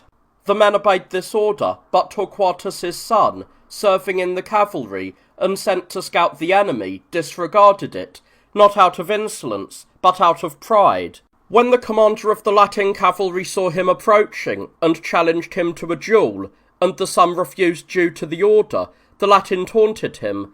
"Are you not Torquatus's son? Do you not boast of your father's golden chain? Do you only find strength and courage against the Gauls, while fearing us, the Latins? Why do you claim to rule over us, and why do you command us, as if we were your inferiors?" The young man, maddened by anger, wilfully forgot the order, fought, won, and brought the spoils back to his father, feeling quite proud. His father, assembling the army, said, "You fought bravely, my son, and for that I shall crown you. But because you did not obey the order, even though as a son you were bound to obey, and as a soldier you were compelled, for that I shall punish you, so that you may receive both the reward for your heroism and the price of your disobedience." Having said this, he placed the crown on the young man's head, and at the same moment struck it off along with the head itself. Then a dream appeared to both of the consuls on the same night, seemingly saying that they would defeat the enemy if one of them offered himself as a sacrifice. When they recounted the dream to each other the next day, they agreed it was divine and resolved to obey it. Then they argued with each other, not over who might be saved, but over who might be the one to offer himself, and they brought the case before the leaders of the army.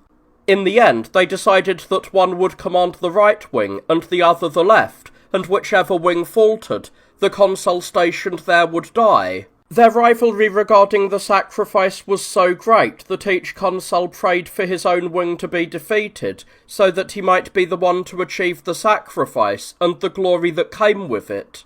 When they clashed with the Latins, they fought on equal terms for a long time, but then the wing under Decius began to yield slightly to the Latins. Realizing this, Decius offered himself. He removed his armour, donned his purple-bordered toga, and according to some, leapt onto his horse, charged the enemy, and was killed by them, while others say he was slain by a fellow soldier. With Decius dead, the victory fell cleanly to the Romans, and all the Latins were routed. It was not entirely due to the death of Decius, however, for how could one believe that the death of a single man could cause such a great multitude to perish, while the others were saved and gained a manifest victory? In this way the Latins were defeated. Yet Torquatus, despite having killed his own son and losing his colleague, celebrated the triumph nonetheless. Afterwards, they again waged war on the rebellious Latins and subdued other nations in battle, employing consuls or dictators as needed. One such dictator was Lucius Papirius, surnamed Cursor because of his physical fitness, for he was an excellent runner and practised the sport. Later, Papirius was sent against the Samnites as dictator, with Fabius Rullus as his master of the horse. After defeating them, he forced them to agree to the terms he desired. When he laid down his command, they rebelled again. Once more waged war upon, and defeated by the dictator, Cornelius Aulus, they sent messengers to those in Rome, returning all of the prisoners they held, and blaming the cause of the war on Rutullus, a powerful man among them. As Rutullus had already committed suicide, they scattered his bones. They did not, however, obtain peace, as they were viewed as untrustworthy. The Romans voted for an uncompromising war against them, even though they had accepted the prisoners back. The Romans, overconfident and expecting to capture them all in a single sweep, fell into a terrible disaster. The Samnites, fearing the worst and realizing they would not be granted peace, fought like men with nothing to lose. They laid an ambush in a hollow and narrow place, captured the camp, took all of the Romans alive, and forced them all to pass under the yoke, the meaning of which I have already described elsewhere. They did not kill anyone, but they stripped them of their arms, horses, and everything they possessed, save for a single garment, and released them naked, on the condition that they leave their territory and become allies on equal terms. To ensure that the agreement was ratified by the Senate, they kept 600 of the Roman cavalry as hostages. The consuls, Spurius Postumius and Tiberius Colluinus, retreated immediately with the army. During the night, they and the most notable among them entered Rome, while the remaining soldiers dispersed throughout the countryside. Those in the city, upon learning what had occurred, could neither rejoice at the soldiers' survival, nor grieve fully. They were deeply pained by the disgrace and the fact that they had suffered such things at the hands of the Samnites, which intensified their anguish. Yet, reasoning that if they had all been killed, the survival of the entire state would be at risk, they were glad for their safe return. Masking their relief for the time being, they observed a period of mourning and conducted no state business in the customary manner, neither immediately nor later, until they had recovered. They promptly suspended the consuls, chose others in their place, and held a council. It seemed best to them not to accept the agreement. However, since it was impossible to do so without shifting the blame onto those who had made it, they hesitated. They did not want to condemn the consuls and the other officers who had acted with them in making the treaty, yet they were equally reluctant to absolve them, lest they bring upon themselves the charge of breaking a treaty. They consulted the consuls themselves, bringing the matter first to Postumius, so that he might give his own opinion against himself, out of shame, so that all would not be tainted by the dishonour. He came forward into their midst, and said that the Senate and people ought not to ratify what had been done, for he and his colleagues had not acted of their own free will, but under the compulsion forced upon them by the enemy, a compulsion born not out of valour, but of treachery and ambush. Thus, if those who had deceived them were themselves deceived in return, they could not justly complain against those who had deceived them back. While he and others had spoken thus, the Senate was in a quandary, but as Postumius and Colunius accepted the blame upon themselves, it was decreed that the agreement should not be ratified, and that those responsible should be surrendered. Both the consuls and the other officers who had been present at the swearing of the oaths were led into Samnium. The Samnites, however, would not accept them, but demanded all of the captured soldiers instead, invoking the gods and calling them to witness. Finally, they sent back the surrendered men. The Romans received them gladly, and in their anger renewed the war against the Samnites. Having gained the upper hand, they did unto the Samnites as had been done to them, forcing them to pass under the yoke, and releasing them without further harm. They also recovered unharmed their own cavalrymen, whom the Samnites had held as hostages. After many years, the Romans, while at war with the Samnites under the leadership of Gaius Junius, fell into a catastrophe. As Junius was ravaging their territory, the Samnites retreated into the Aeonian forests, so named because the thickness of the trees was such that not even a bird could fly into them. Once there, by stationing shepherds or guards without cover, and sending in false deserters, they lured the Romans into the woods as if to get an easy prize. Once they were inside, the Samnites surrounded them, and did not cease the slaughter until they were utterly exhausted.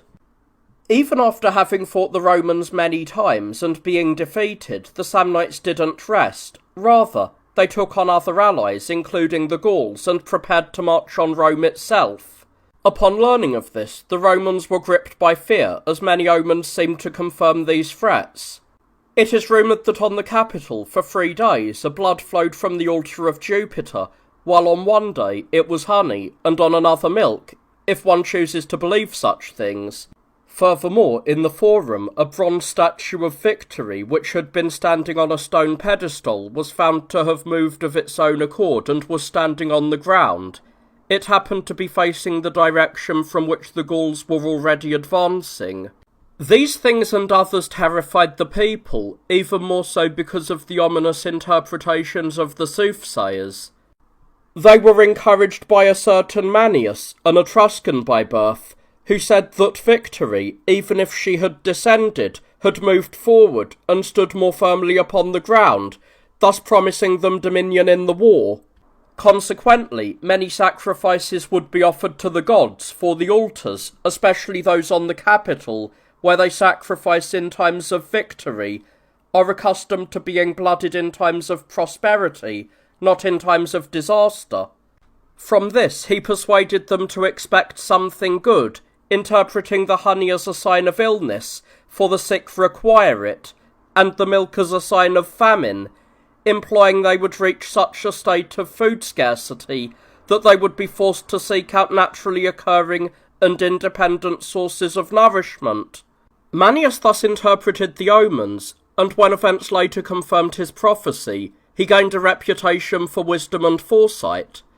Voluminus was ordered to war against the Samnites, while the consuls Fabius Rullus Maximus and Publius Decius were elected and sent to confront the Gauls and their allies. They arrived in Tyrrhenia with great haste, and seeing Apuleius's camp fortified with a double palisade, they tore out and dispersed the stakes, teaching the soldiers to place their hope of salvation in their weapons. Then they attacked the enemy. During the engagement, a wolf chasing a deer ran into the space between the armies. It passed through the Roman lines, which encouraged the soldiers, as they believed it belonged to them, just as the she-wolf had nurtured Romulus, as the story goes. The deer, however, fled towards the enemy and was slaughtered, leaving them with fear and the negative omen of the event. When the armies clashed, Maximus easily defeated those he faced, but Decius was beaten. Recalling his father's sacrifice, which he had made because of a dream, Decius offered himself in the same way, without sharing his plan with anyone. He had barely been killed when the soldiers aligned with him, partly out of respect for him, as he had died voluntarily for their sake, and partly out of the hope that they would now surely prevail, stopped their flight, and fought their pursuers bravely. At that moment, Maximus fell upon the enemy's rear and slaughtered a great number. The survivors were destroyed as they fled. Fabius Maximus burned Decius's body along with the spoils, and made a truce with those who sought peace. The following year, Attilius Regulus waged war against the Samnites again. For a time they fought on equal terms, but then the Romans gained the upper hand, and after subduing them, forced them to pass under the yoke and released them. The Samnites, enraged at these events, were driven to despair. Resolving either to conquer or perish completely, they threatened death to anyone who remained at home. Some invaded Campania, while the consuls ravaged Samnium, which was devoid of soldiers, and captured several cities. Consequently, the Samnites left Campania and hastened home.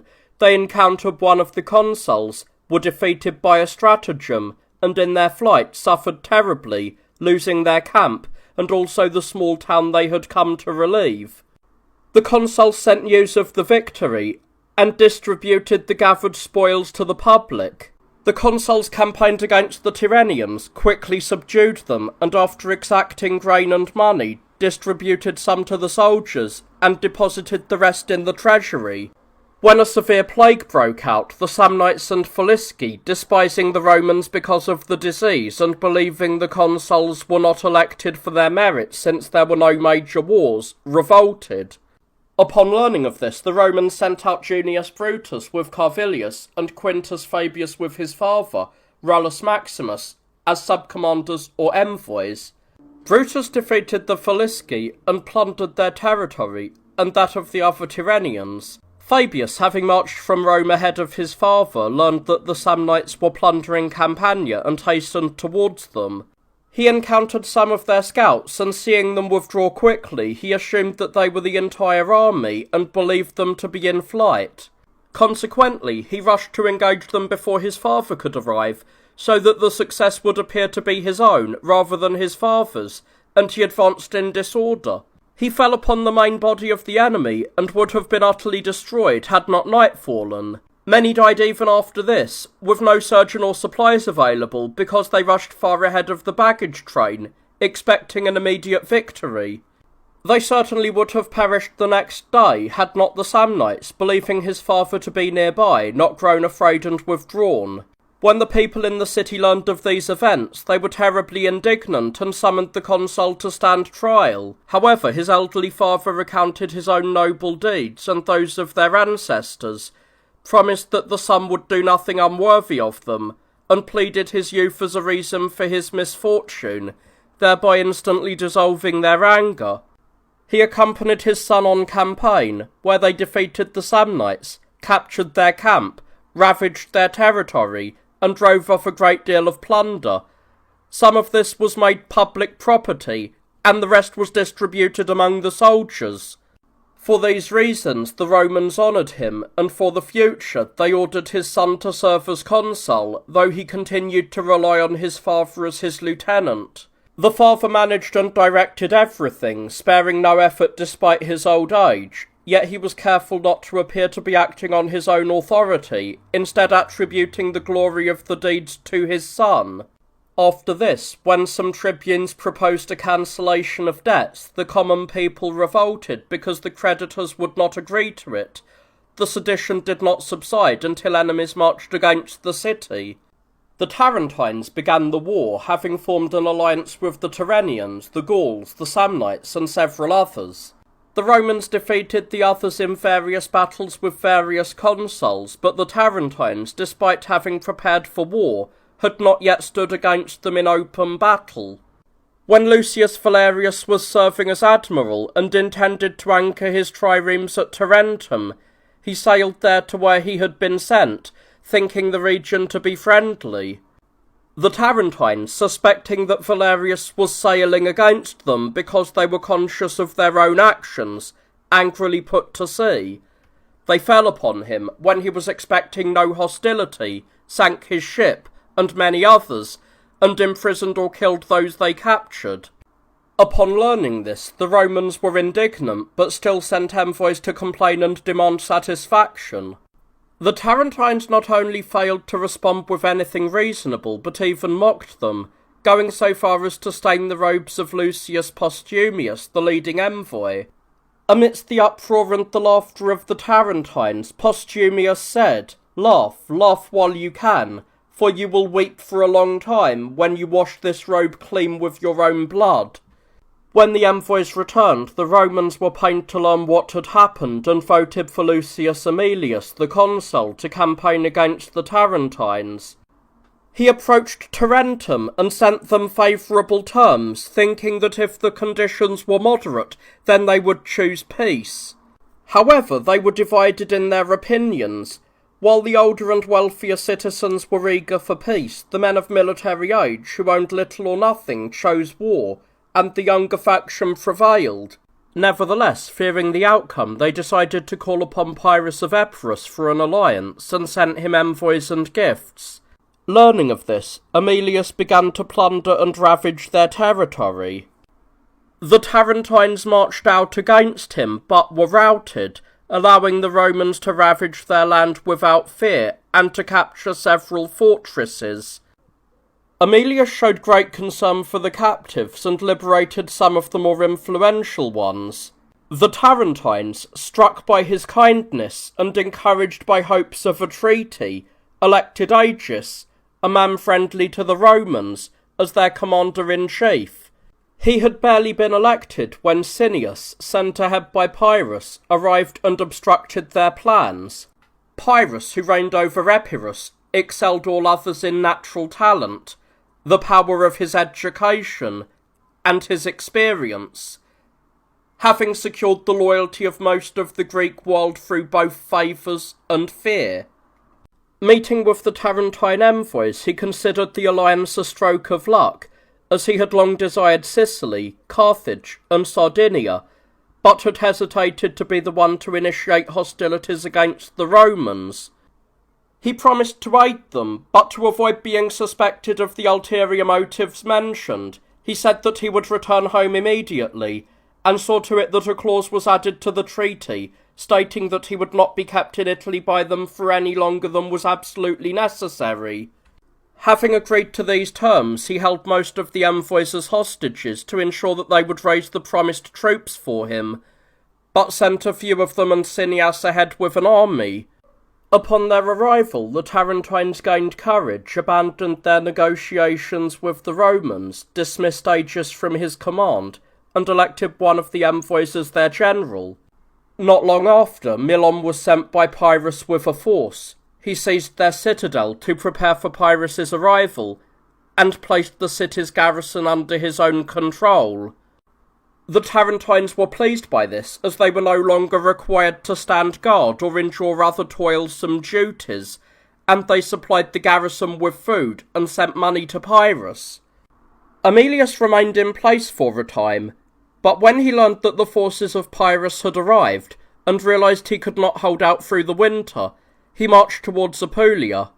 The Tarentines laid an ambush in a narrow pass through which he was forced to travel, making his progress difficult with arrows, javelins, and slings. Amulius brought forward the prisoners that he had taken from them. Fearing that they would kill their own kin rather than the Romans, the Tarentines ceased their attack. Pyrrhus did not even wait for spring to depart, bringing with him a large and elite army, along with 20 elephants, creatures never before seen by those in Italy, which caused them great astonishment and wonder. While crossing the Ionian Sea, he was caught in a storm that destroyed a large portion of his army, while the rest were scattered by the turbulent waves. He eventually reached Tarentum with great difficulty. He immediately integrated the able-bodied Tarentines into his own regiment to prevent them from organising their own factions, and he closed the theatre, perhaps because of the war, to prevent them from gathering there and plotting revolt. He forbade them from assembling for banquets or revels, and ordered the younger men to practice with their weapons or spend their days in the marketplace. When some, annoyed by these restrictions, withdrew, he stationed guards from his own forces so that no one could leave the city. Burdened by these measures, and the requisitioning of supplies, and forced to host his bodyguards in their own homes, the Tarentines began to regret their choice, realising they were experiencing a master and not an ally in Pyrrhus. Fearing that they might tilt towards the Romans, Pyrrhus began to send those capable of managing political affairs or leading the populace off to Epirus to his son under various pretexts, while others he secretly did away with. He tried to draw a certain Aristarchus, one of the most prominent Tarentines and a most persuasive speaker, into his confidence, so that he would become suspect to the common people as a partisan of Pyrrhus. When he saw the people still trusted him, he sent him to Epirus. Not daring to refuse, Aristarchus set sail, but he ended up going to Rome instead.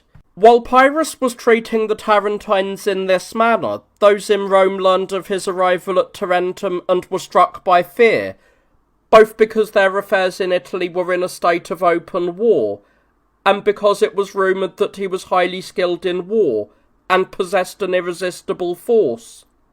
They enrolled soldiers, collected funds, and sent garrisons to their allied cities to prevent them from defecting. They also punished the leaders of those they suspected of planning rebellion. Some men of Praeneste were brought to Rome late in the evening and cast into the treasury under guard, and in this way an oracle concerning them was fulfilled. They had once been told that they would occupy the Roman treasuries.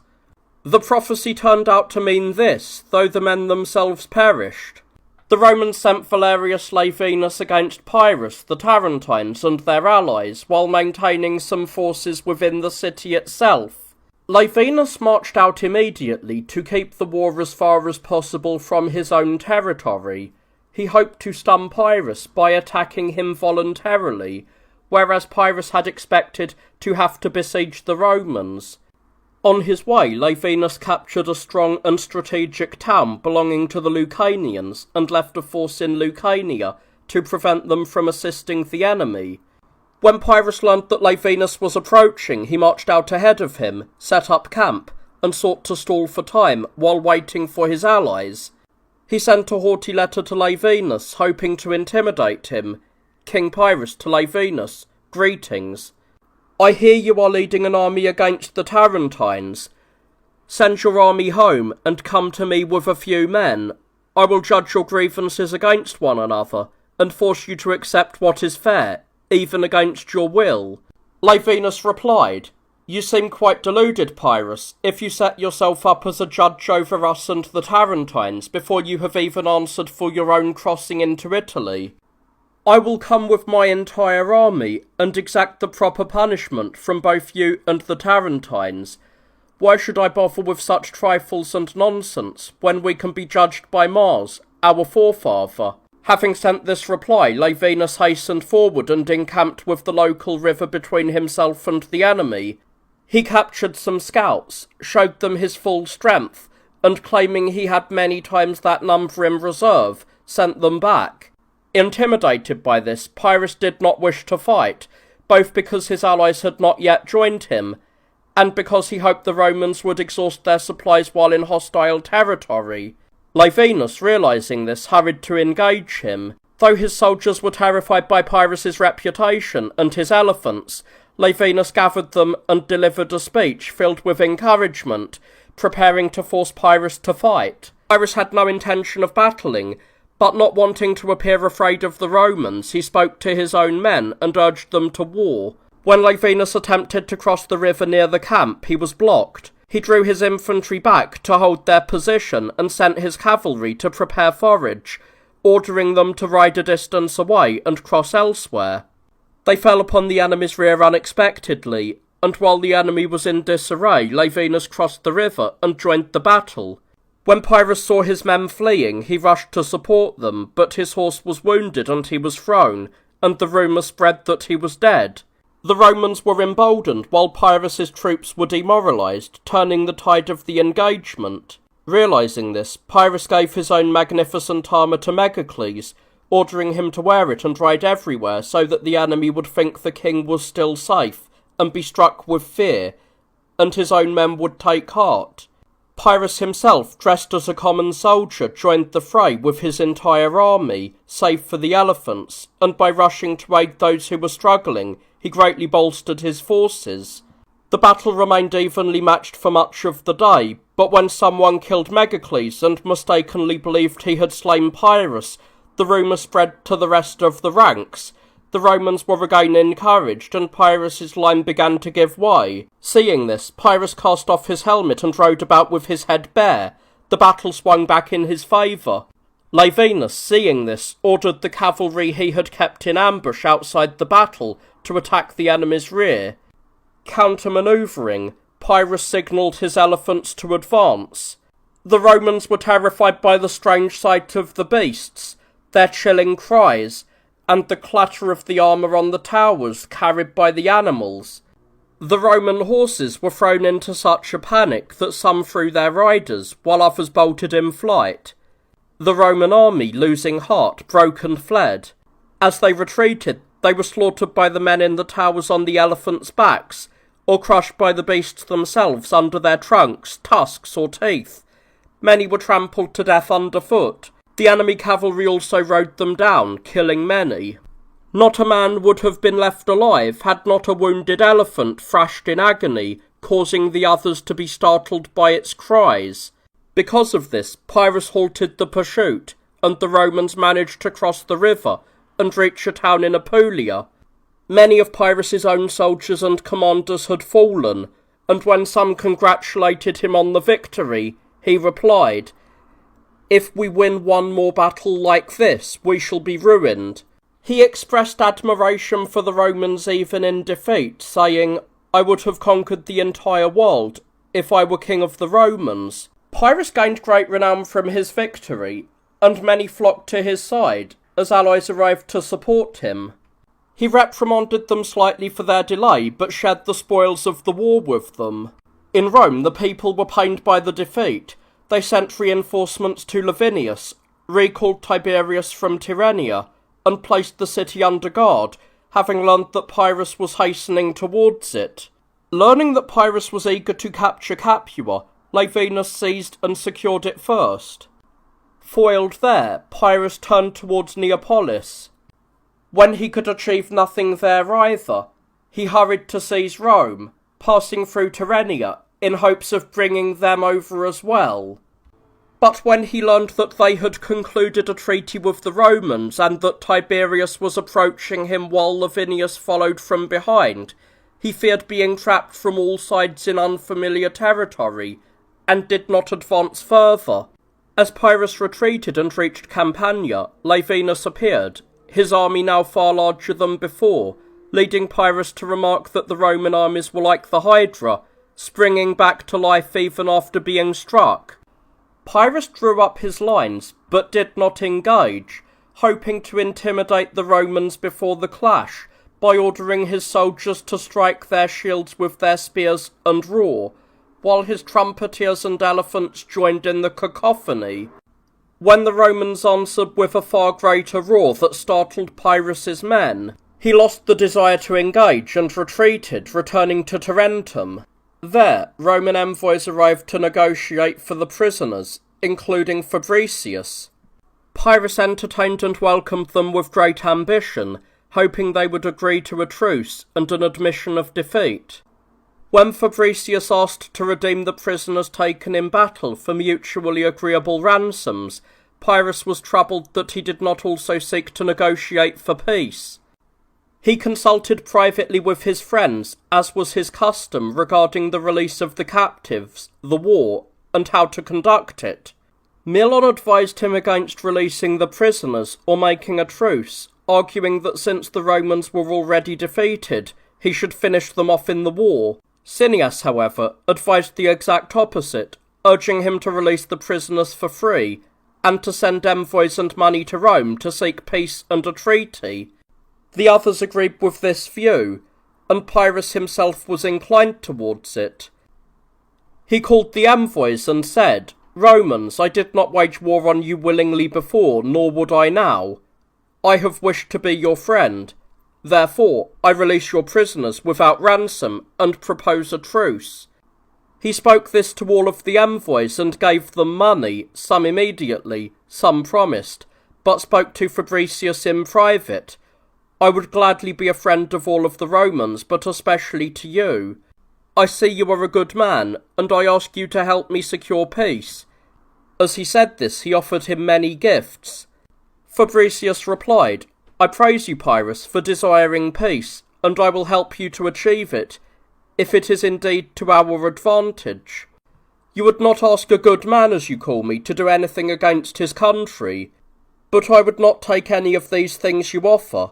I ask you, do you truly consider me a man worthy or not? For if I am base, why do you judge me worthy of gifts? And if I am virtuous, why do you bid me to take them? Know that I have a great deal, and being satisfied with what I have, I do not need more. But, even if you are immensely wealth, you are trapped in infinite poverty. You would never have left Epirus and everything you possess to cross over here, if you were satisfied with those things, and did not crave more." After this exchange, the envoys took the prisoners, and departed. Pyrrhus sent Cineas to Rome with much gold and all manner of women's finery, hoping that if the men remained steadfast, their wives, persuaded by the jewellery, would corrupt them. When Cineas reached the city, he did not approach the Senate immediately, but spent time elsewhere, pretending to have other business. He went around the houses of the powerful, winning them over with words and gifts. Once he had made many friends, he entered the Senate and said, "King Pyrrhus defends himself, saying he did not come to make war on you, but because the Tarentines begged him to reconcile them.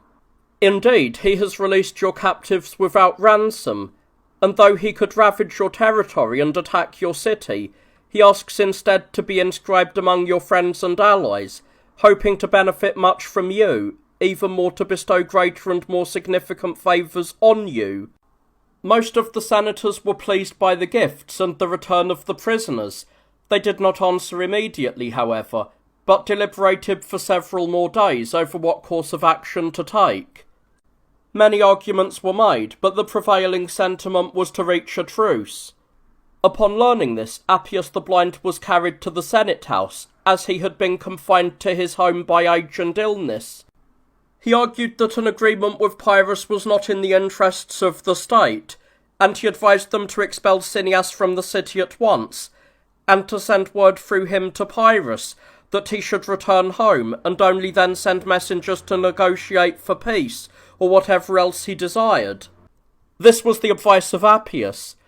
The Senate did not hesitate, but immediately and unanimously voted to expel Cineas from the city limits that very day, and to wage an undeclared war against Pyrrhus for as long as he remained in Italy. They imposed a form of disgrace upon the prisoners of war in their military service, neither employing them for service under Pyrrhus again, nor allowing them to gather in large groups anywhere else, lest they conspire to revolt, but instead sent them to serve as guards in various scattered locations.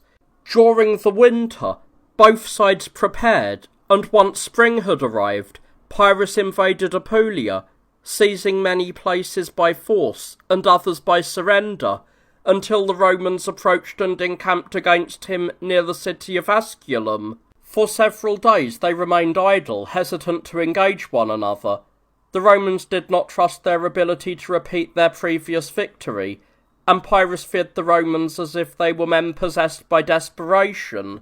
During this time, rumours spread that Decius was preparing to sacrifice himself, just as his father and grandfather had done, and these stories terrified Pyrrhus's men, who feared that they would be utterly destroyed by the act of his death.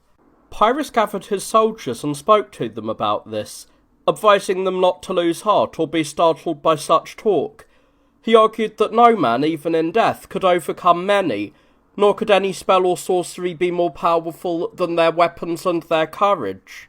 After saying this, and reinforcing his words with logic, Pyrrhus encouraged his army. Having inquired about the garments worn by the Decii when they offered themselves up, he commanded his men that if they saw anyone dressed in such a way, they should not kill him, but capture him alive.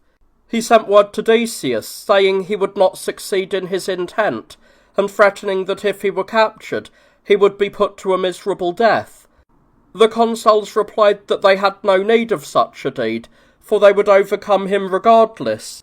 A river, difficult to cross, flowed between the camps, and they asked Pyrrhus whether he wished to cross peacefully, in which case they would withdraw, or if he would allow them to do so that by engaging in a fair fight with both armies fresh, their true bravery could be accurately tested. The Romans spoke in this way to intimidate him, but Pyrrhus allowed them to cross the river, feeling confident in his elephants.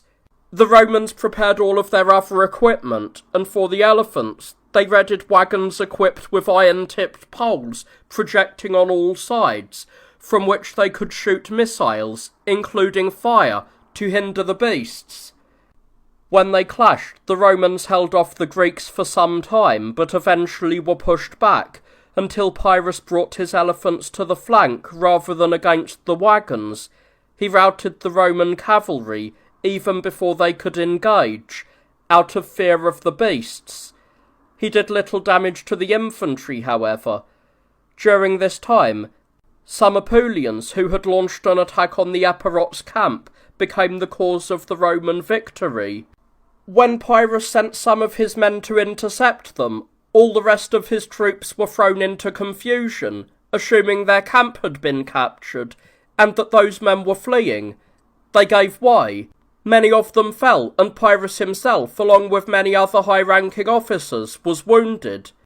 Afterwards, they were severely weakened by a shortage of food and medical supplies, so Pyrrhus retreated to Tarentum before the Romans realised it. The consuls had crossed the river for battle, but when they learned that the enemy had dispersed, they withdrew to their own cities, unable to pursue because of their own wounded.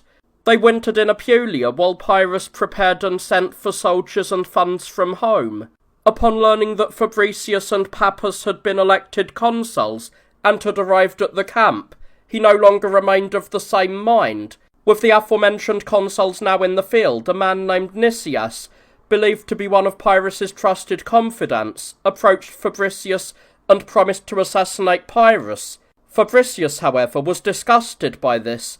Like Camillus, he held that victory over the enemy should be won through virtue and force of arms, and he denounced the plot to Pyrrhus.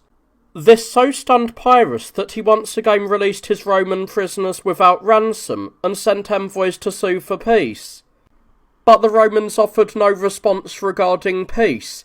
Instead, they demanded that he leave Italy immediately and continued to wage war on him and his allied cities. Pyrrhus was in a state of desperation until some Syracusans, who had been embroiled in civil strife since the death of Agathocles, appealed to him for help, offering to surrender both themselves and their city. Taking this as an opportunity to catch his breath, and hoping to conquer all of Sicily, he left Milan in Italy to guard Tarentum and his other hostages, and sailed away, intending to return shortly. Once the Syracusans received him and entrusted everything to him, he quickly regained his former greatness, so much so that the Carthaginians were gripped by fear, and forced to hire mercenaries from Italy. Yet his fortunes soon reversed, as he alienated many of the leading citizens, driving some into exile and executing others, whom he suspected of opposing him. Seeing that he was neither secure in his own forces nor beloved by the locals, the Carthaginians pursued the war vigorously. They welcomed the exiled Syracusans and pressed Pyrrhus so hard that he was compelled to abandon not only Syracuse, but all of Sicily. Upon learning of his departure, the Romans took heart and turned to defend those who had initially called him to Sicily. Setting aside the Tarentines for another time, they invaded Samnium under the consuls Rufinus and Junius, ravaging the countryside and capturing several abandoned fortifications. The Samnites had moved their most precious and cherished possessions into the mountains known as the Craneta, named for the abundance of cornel trees. The Romans, in their arrogance, dared to ascend these mountains. However, because the terrain was dense and difficult to approach, many of them died, and many were taken prisoner. The consuls no longer conducted the war jointly, as they blamed each other for this disaster. Junius laid waste to a portion of Samnium, while Rufinus ravaged the lands of the Lucanians and Bruttians. He marched on Croton, which had defected from Rome after being invited by supporters within the city. However, others had already preemptively brought in a garrison from Milan, commanded by a man named Nicomachus. Rufinus, who was unaware of this and approaching the walls carelessly as if among friends, suffered a reverse when they suddenly sallied out against him. He then devised a stratagem to take the city. He sent 2 prisoners into Croton as false deserters. The first claimed that, despairing of the city's capture, he was about to depart for Locri, which was being betrayed to him. The second, sent later, confirmed that he was already on his way. To lend credibility to the deception, Rufinus dismantled his camp and pretended to be in a rush. Nicomachus, believing this, especially as his scouts reported the same, left Croton and hurried towards Locri by a shortcut. Once Nicomachus had reached Locri, Rufinus turned back towards Croton and, thanks to the surprise and a thick fog that had settled, he captured the city. When Nicomachus learned of this, he retreated towards Tarentum, but he encountered Rufinus on the road, and lost many of his men in the process. The Locrians subsequently submitted to the Romans. The following year, the Romans campaigned in Samnium and waged war against the Lucanians and the Bruttians. Pyrrhus, having been driven out of Sicily and returned, caused them severe trouble. He recovered Locri, for the inhabitants had killed their Roman garrison and defected, but when he marched against Rhegium, he was repulsed, wounded, and lost the greater part of his force. Retreating to Locri, he punished those who had opposed him, exacted grain and money from the rest, and withdrew to Tarentum. The Samnites, suffering badly at the hands of the Romans, compelled him to take the field. He marched to their aid, but the engagement turned into a disaster. A young elephant was wounded and threw its riders, wandering off in search of its mother. The mother became agitated, and the other elephants were thrown into a panic, causing the entire army to fall into chaos. Ultimately, the Romans prevailed, killing many, capturing 8 elephants, and seizing the enemy's camp. Pyrrhus escaped to Tarentum with only a few cavalrymen, and from there he sailed to Epirus, intending to return later. He left Milon with a garrison in Tarentum, and gave them a chair bound with straps of leather from Nicias, whom he had executed for treason. Having punished Nicias in this way, he later prepared to punish some young men who had mocked him during a banquet. However, when he asked them why they had done so, and they replied, "We would have said much more and far worse things if the wine had not run out," he laughed and let them go. Pyrrhus, having become a most distinguished general, and having struck great fear into the Romans, left Italy in his 5th year to campaign in Greece, where he died not long afterwards at Argos. As the story goes, a woman, wishing to see him as he passed by, fell from a roof and struck and killed him. In that same year, Fabricius and Pappus served as censors and removed several knights and senators from their roles, including Rufinus, although he had served as dictator and twice as consul. The reason was that he possessed 10 pounds of silver plate. To such an extent did the Romans believe that poverty was not the lack of many possessions, but the need for many. For this reason, magistrates departing on service, and others leaving on official city business, were provided with other necessities and a ring from the public treasury. Some Tarentines, oppressed by Milon, attacked him under the leadership of Nikon. When they accomplished nothing, they seized a fortification in their own territory and harassed Milon from there. When they realized the Romans intended to wage war against them, they sent envoys to Rome and obtained peace. Ptolemy Philadelphus, the king of Egypt, learning of Pyrrhus's failure and the rise of the Romans, sent them gifts and concluded an agreement. The Romans, pleased by this, sent envoys to him in return. They accepted the magnificent gifts he offered, but brought them into the public treasury, though the Senate did not accept them, allowing the envoys to keep them instead.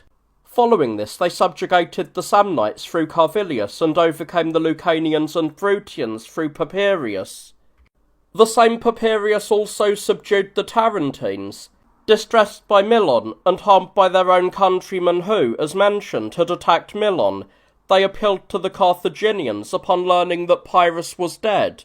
Milon, seeing his situation constrained, with the Romans watching from the mainland and the Carthaginians from the sea, surrendered the citadel to Papirius on the condition that he, his men, and his possessions could depart unharmed. The Carthaginians, bound by treaty to the Romans, sailed away, and the city submitted to Papirius. The Tarentines surrendered their weapons and ships, tore down their walls, and agreed to pay tribute. Having thus brought the Tarentines under their control, the Romans turned their attention towards Rhegium, because those who had seized Croton through treachery had levelled that city and slaughtered the Romans stationed there.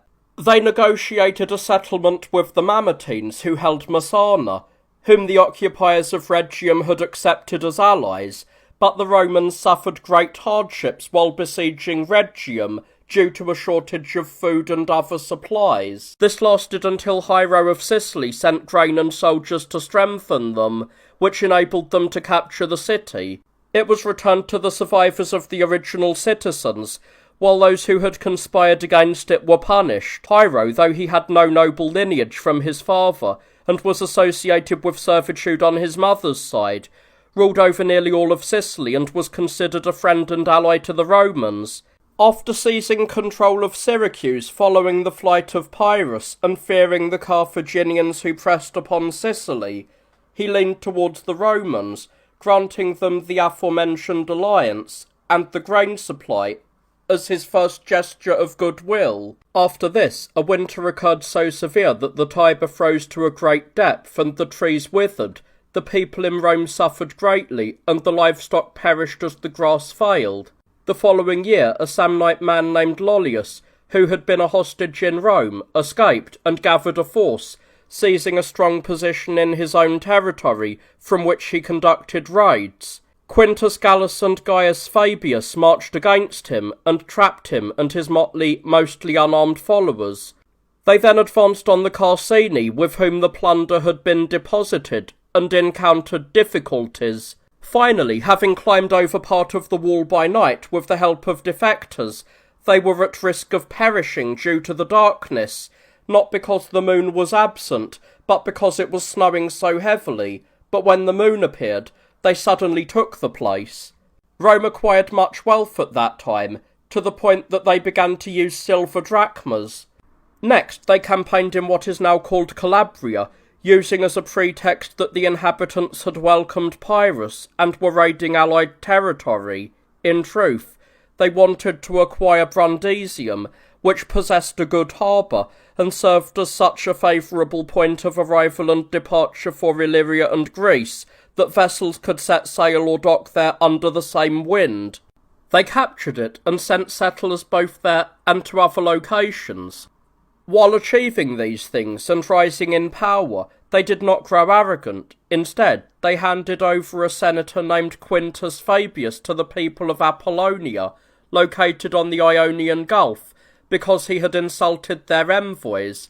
The people of Apollonia took him and sent him home unharmed. During the consulships of Quintus Fabius and Aemilius, the Romans campaigned against the Volsini to liberate them, as they were bound by treaty. The Volsini, being among the most ancient of the Tyrrhenians, had acquired great power, constructed a very strong wall, and established a well-ordered government. For these reasons, they had once held out against the Romans for a very long time in war. Once they were subdued, however, they drifted into luxury, entrusted the administration of the city to their servants, and generally conducted their military campaigns through them. Eventually, they pushed this to the point where their servants possessed both power and spirit, and came to consider themselves worthy of freedom. As time passed, they achieved this for themselves, taking the wives of their masters, succeeding them as heirs, enrolling themselves in the Senate, assuming the magistracies, and holding total authority. Among other things, they repaid the insults they had once suffered from their masters with even greater insolence towards them.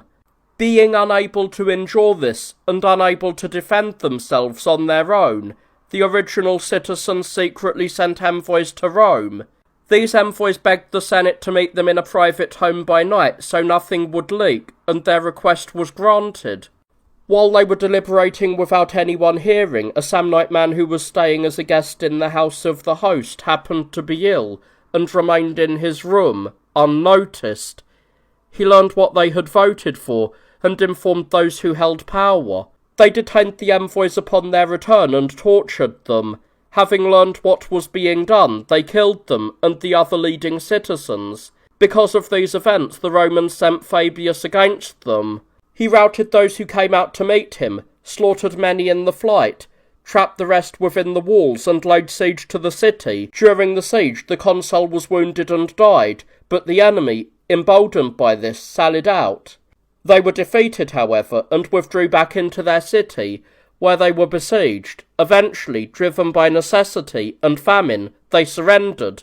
The consul tortured and executed those who had usurped their master's honours and razed the city, while settling the original citizens, along with any slaves who had remained loyal to their masters, in a different location. From this point, the Romans began to engage in wars across the sea. They had not previously had much experience with naval warfare, but once they became a seafaring people, they crossed over to the islands and the other continents. They first fought the Carthaginians, who were in no way inferior to them in wealth or the prowess of their land, were trained in naval affairs to a high degree of precision, and were well equipped with cavalry forces, infantry, and elephants. Furthermore, they ruled over the Libyans and held Sardinia and much of Sicily. From this position, they entertained hopes of subduing Italy itself.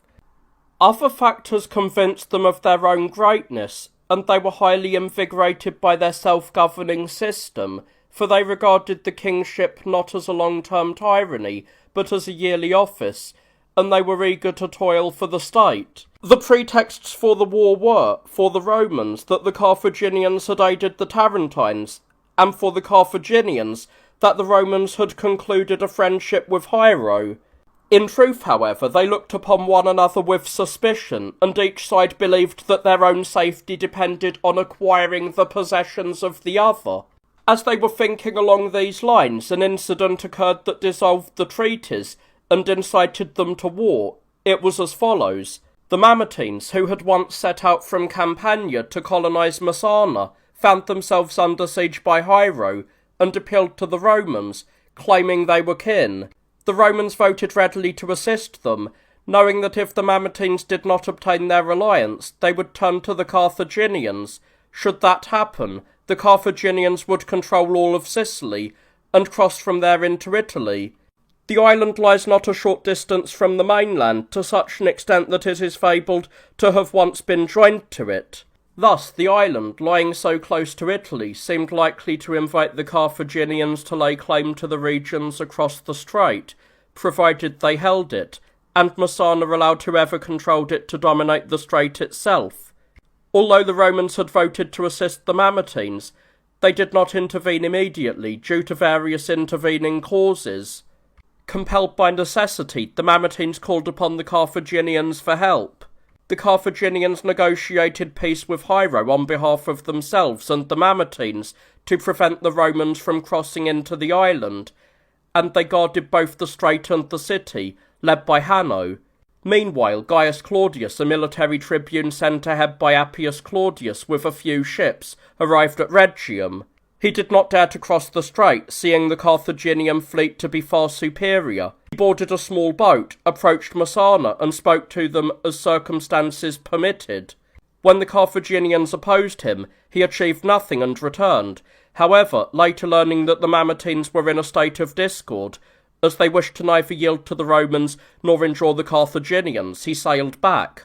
He made various persuasive arguments, claiming he had come to liberate the city, and would sail away once matters were settled. He commanded the Carthaginians to either withdraw or state what claim they had. When the Mamertines remained silent out of fear and the Carthaginians, who held the city by force, ignored him, he said, "Their silence is sufficient testimony from both. The Carthaginians admit their injustice, for if they had any honest intent they would have argued their case, and the Mamertines show their desire for freedom, for they would have spoken out if they preferred the Carthaginian cause." He promised to help them. Amid the clamour and praise from the Mamertines, he sailed back to Rhegium, and shortly thereafter attempted to force the crossing with his entire fleet.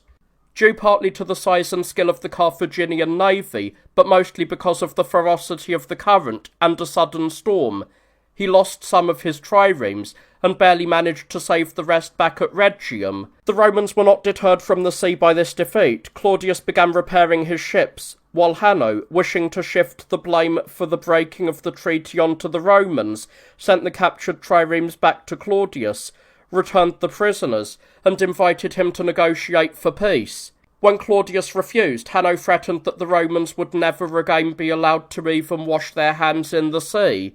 Claudius, having observed the nature of the strait, waited for the current and the wind to blow in the same direction from Italy towards Sicily, and thus crossed to the island without opposition. Finding the Mamertines in the harbour, for Hanno, suspicious of them, had been sitting in the citadel guarding it, Claudius called an assembly and persuaded them to send for Hanno. Hanno did not wish to come down, but fearing that the Mamertines might revolt if he appeared to be acting unjustly, he came to the assembly.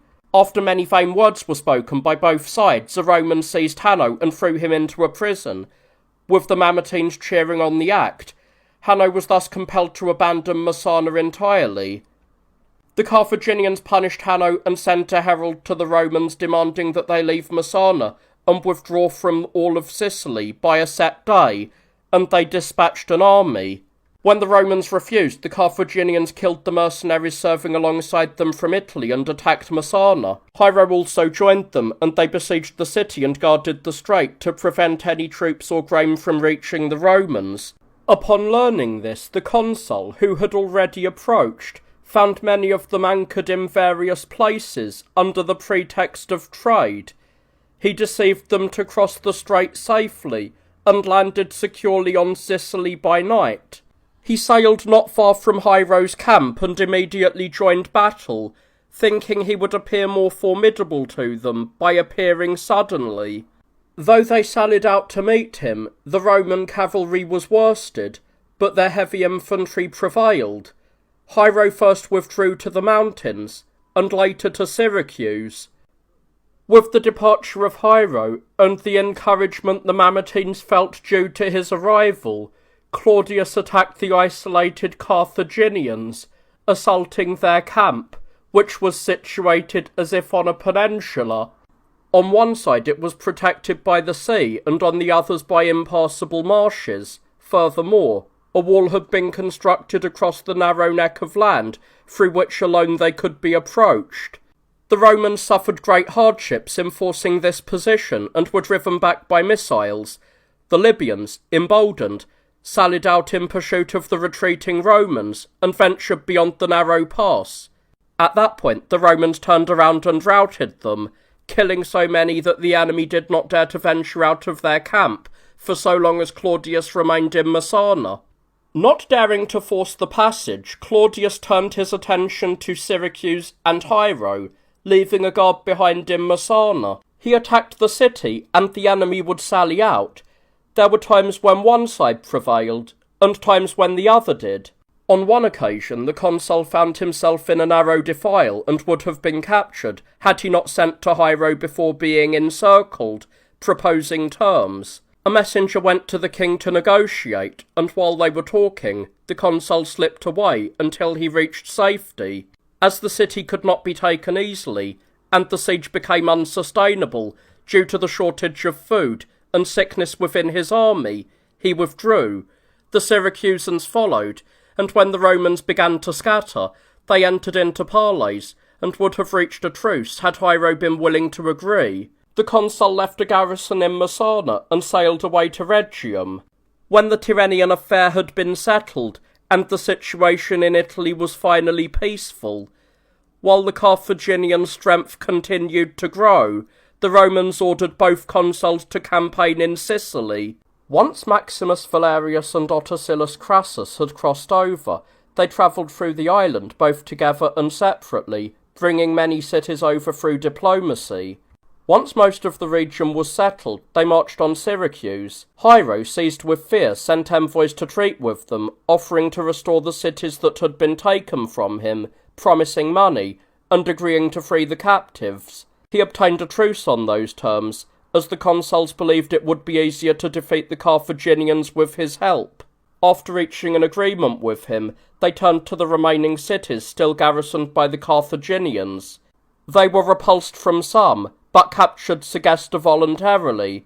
The inhabitants, claiming descent from Aeneas, sided with the Romans due to their shared affinity, and slew the Carthaginian garrison. The consuls departed for Rhegium for the winter, while the Carthaginians transported the bulk of their army to Sardinia, hoping to strike at Rome from there, and either drive them completely out of Sicily, or force them to weaken their position by crossing back. They succeeded in neither. The Romans protected their own territory and sent a formidable force to Sicily under Postumius Albinus and Aemilius Quintus. Upon their arrivals, the consuls marched on Agrigentum, where they besieged Hannibal, the son of Gisco. Learning of this in Carthage, they sent Hanno with a large force to assist him. Hanno arrived at Heraclea, not far from Agrigentum, and began hostilities. Several small skirmishes followed. At first, Hanno challenged the consuls to battle, and later, the Romans challenged him. As long as the Romans had abundant supplies, they did not dare fight, being inferior in numbers, and hoped to take the city by famine. But when grain became scarce, they became eager to risk a battle, while Hanno hesitated, suspecting an ambush behind their apparent eagerness. Because of this, others began to court the Romans as if they were already victorious, and Hiero, who had previously supported them half-heartedly, sent them grain, which greatly bolstered the confidence of the consuls. Hanno attempted to join battle, hoping that Hannibal would also fall upon the Romans from the rear out of the city walls. The consuls, realizing this, held their ground, which led Hanno to believe that they were afraid and approached the trench with contempt.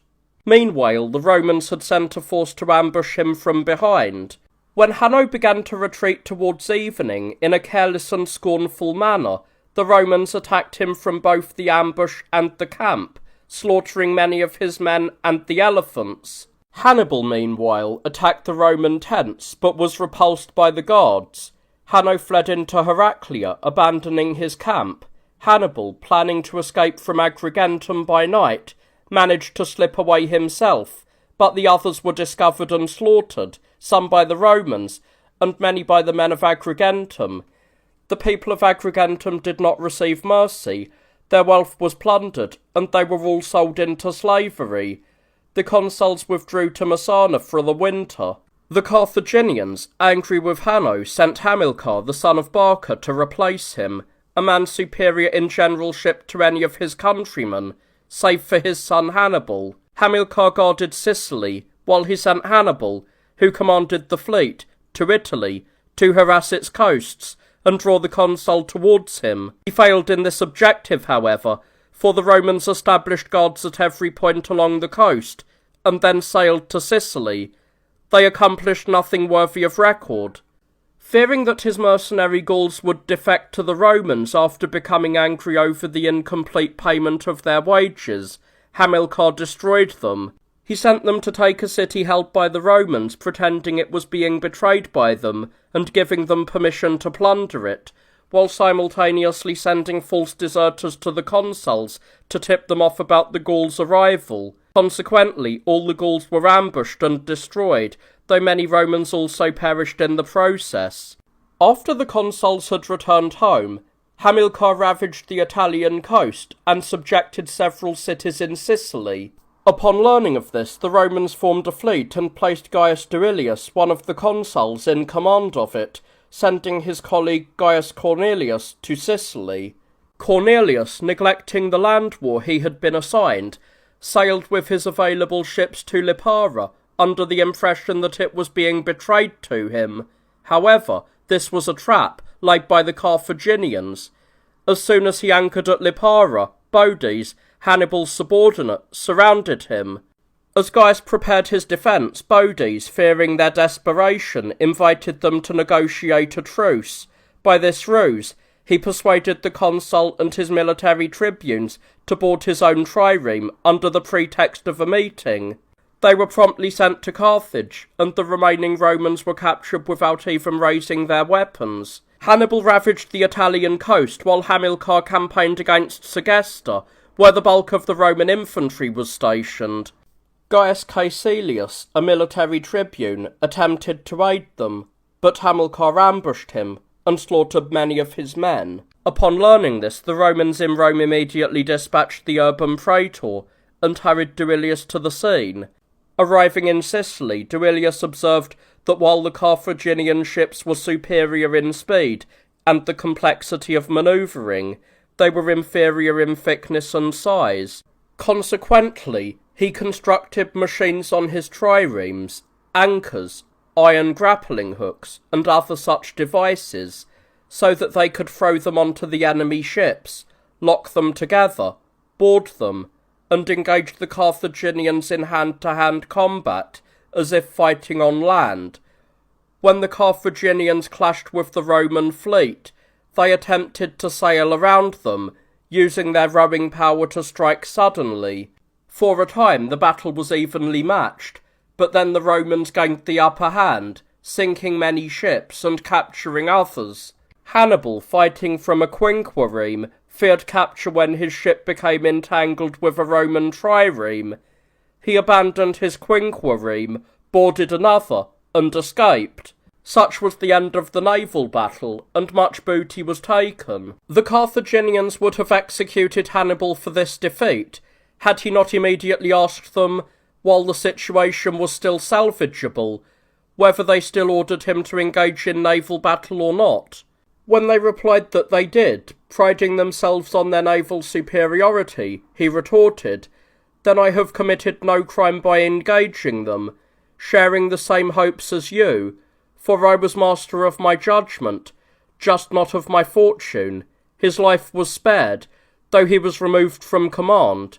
Duilius, taking charge of the infantry, rescued the Segestans, as Hamilcar did not meet him in battle, secured the other allied cities, and returned to Rome at the end of the summer. After his departure, Hamilcar fortified Drepana, a strategically important harbour, and stored his most valuable assets there. He forcibly relocated all of the Aracinians and razed their city so that the Romans could not seize it and turn it into a base of operations, and he took other cities either by force or treachery. If Gaius Florus had not checked him by wintering there, Hamilcar would have conquered all of Sicily. Lucius Scipio, Duilius's colleague, campaigned against Sardinia and Corsica, which lie in the Tyrrhenian Sea, so close to each other that from a distance they appear to be one. Striking first at Corsica, he captured Aleria, its strongest city, by force, and subdued the rest without a fight. While sailing towards Sardinia, he sighted a Carthaginian fleet and turned towards it. The enemy fled before an engagement could occur, and Scipio continued on to the city of Olbia. However, when the Carthaginian fleet appeared there, he became fearful, for his infantry was not a match for them, and he sailed home. At that time, others who had been captured and were living in servitude inside the city, along with many Samnites who had arrived to assist in the naval preparations, conspired against Rome. Herius Pertilius, the officer in charge of relief efforts, learned of this, and pretended to agree with them, so that he could discover their entire plan. Since he could not expose the plot while surrounded by all of the Samnites, he persuaded them to gather in the Forum during a session of the Senate, and raise a public outcry against him regarding the rations they were receiving. When they did so, he was summoned as if responsible for the disturbance, and in that setting, he revealed the conspiracy to the Senate. The conspirators were dismissed quietly for the moment, but that night, their masters were each ordered to seize the slaves involved, and in this way, the entire plot was dissolved. In the following summer, the Romans and Carthaginians waged war in both Sicily and Sardinia simultaneously. After this, Attilius Latinus arrived in Sicily, and finding the city of Mutistratum still being besieged by Florus, made use of the latter's preparations. As Florus conducted assaults against the wall, the local inhabitants and the Carthaginians initially defended themselves vigorously, but they could not withstand the sight of their women and children breaking into tears and lamentations. The Carthaginians slipped away under the cover of night, and at dawn the locals voluntarily threw open the gates. The Romans entered and began slaughtering everyone, until Attilius issued a proclamation that all of the remaining plunder and the captives belonged to whomever seized them. From that moment on, they took the rest prisoner, thoroughly looted the city, and burned it to the ground. From there they marched incautiously towards Camarina and fell into a site that had been occupied by an ambush. They would have been destroyed to the last man had not Marcus Calpurnius, a military tribune, not countered the disaster with his wisdom. Observing that one of the surrounding hills was not occupied due to its precipitous nature, he requested 300 heavy infantrymen from the consul and set out for that height, intending to draw the enemy towards them so that the rest of the army could escape. It worked exactly as planned. When the enemy saw their movement, they were stunned, and abandoning the consul and his men as if they were already captured, rushed towards Calpurnius. A fierce battle ensued, and while many of the enemy fell, all 300 Romans were killed. Calpurnius alone survived. Though wounded, he lay hidden among the corpses, appearing dead from his injuries, but was discovered alive and saved. While the 300 were fighting, the consul made his escape. Having survived in this way, he brought Camarina and other cities under his control, some by force and others by diplomacy. From there, Attilius marched on Lipara. However, Hamilcar had secretly occupied it during the night, and by sallying out unexpectedly, he killed many of the Romans. Gaius Sulpicius ravaged most of Sardinia, and emboldened by this success set sail for Libya. The Carthaginians also set out with Hannibal, fearing for their homeland, but a contrary wind forced both fleets to turn back. Afterwards, Attilius deceived Hannibal by using false deserters to suggest that he intended to sail to Libya again. As Hannibal put to sea in haste, Sulpicius sallied out to intercept him. Due to a dense fog, most of the Carthaginian ships were unaware of the situation and, being thrown into chaos, were sunk. The remaining ships, having fled to land, were captured empty, for Hannibal, seeing the harbour was not secure, had abandoned them and retreated to the city of Sulci. There, after the Carthaginians mutinied against him, he went out to face them alone and was killed. Following this, the Romans ravaged the countryside with less caution, but were defeated by Hanno. These events took place in that year. Also, a large number of stones fell from the sky onto Rome, appearing like hail, and it happened that stones were similarly brought down upon the Alban Mount and elsewhere. The consuls, having arrived in Sicily, campaigned against Lipara. Discovering that the Carthaginians were anchored under the promontory known as Tyndaris, they divided their fleet. As one of the consuls sailed around the headland with half the fleet, Hamilcar, believing them to be isolated, sailed out to meet them. However, when the rest of the Roman force arrived, he was forced to flee, losing most of his navy. Emboldened, the Romans left Sicily, considering it already theirs, and dared to attack Libya and Carthage itself. They were led by Marcus Regulus and Lucius Manlius, who had been chosen for their excellence. They sailed to Sicily to settle matters there and prepare for the crossing to Libya, but the Carthaginians did not wait for them to arrive. Instead, they prepared themselves and hastened to Sicily. The two fleets clashed near Heraclea. After a long, evenly matched battle, the Romans eventually gained the upper hand. Hamilcar no longer dared to resist them, and sent Hanno to negotiate for peace, hoping to waste time, for he expected reinforcements to be sent from home. When some Romans shouted that Hanno should be seized, citing the fact that the Carthaginians had captured Cornelius by treachery, Hanno replied, "If you do this, you will be no better than the Libyans." Having flattered them at a most opportune moment, he suffered no harm, and both sides returned to the war. The consuls sailed from Messana, while Hamilcar and Hanno divided their forces, planning to surround them from both sides. Hanno, however, did not stand his ground as they approached, but sailed ahead to Carthage to defend it. Hamilcar, learning of this, remained where he was. The Romans disembarked and marched upon the city of Aspis.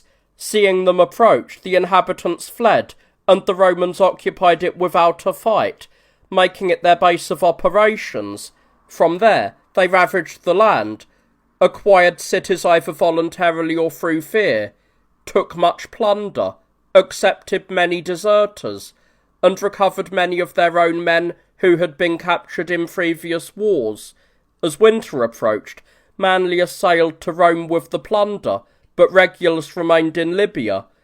The Carthaginians fell into great distress, as their land was being ravaged, and their neighbours were turning against them. They retreated within their walls and remained quiet.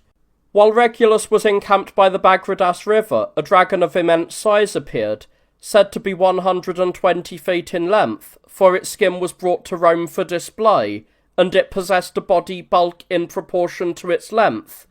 It destroyed many soldiers, both those who approached it and those who drank from the river. Regulus killed it using a multitude of soldiers and stone-throwing engines. Having destroyed it, he attacked Hamilcar by night, who was encamped on high and wooded ground, slaughtering many in their beds and many more as they awoke.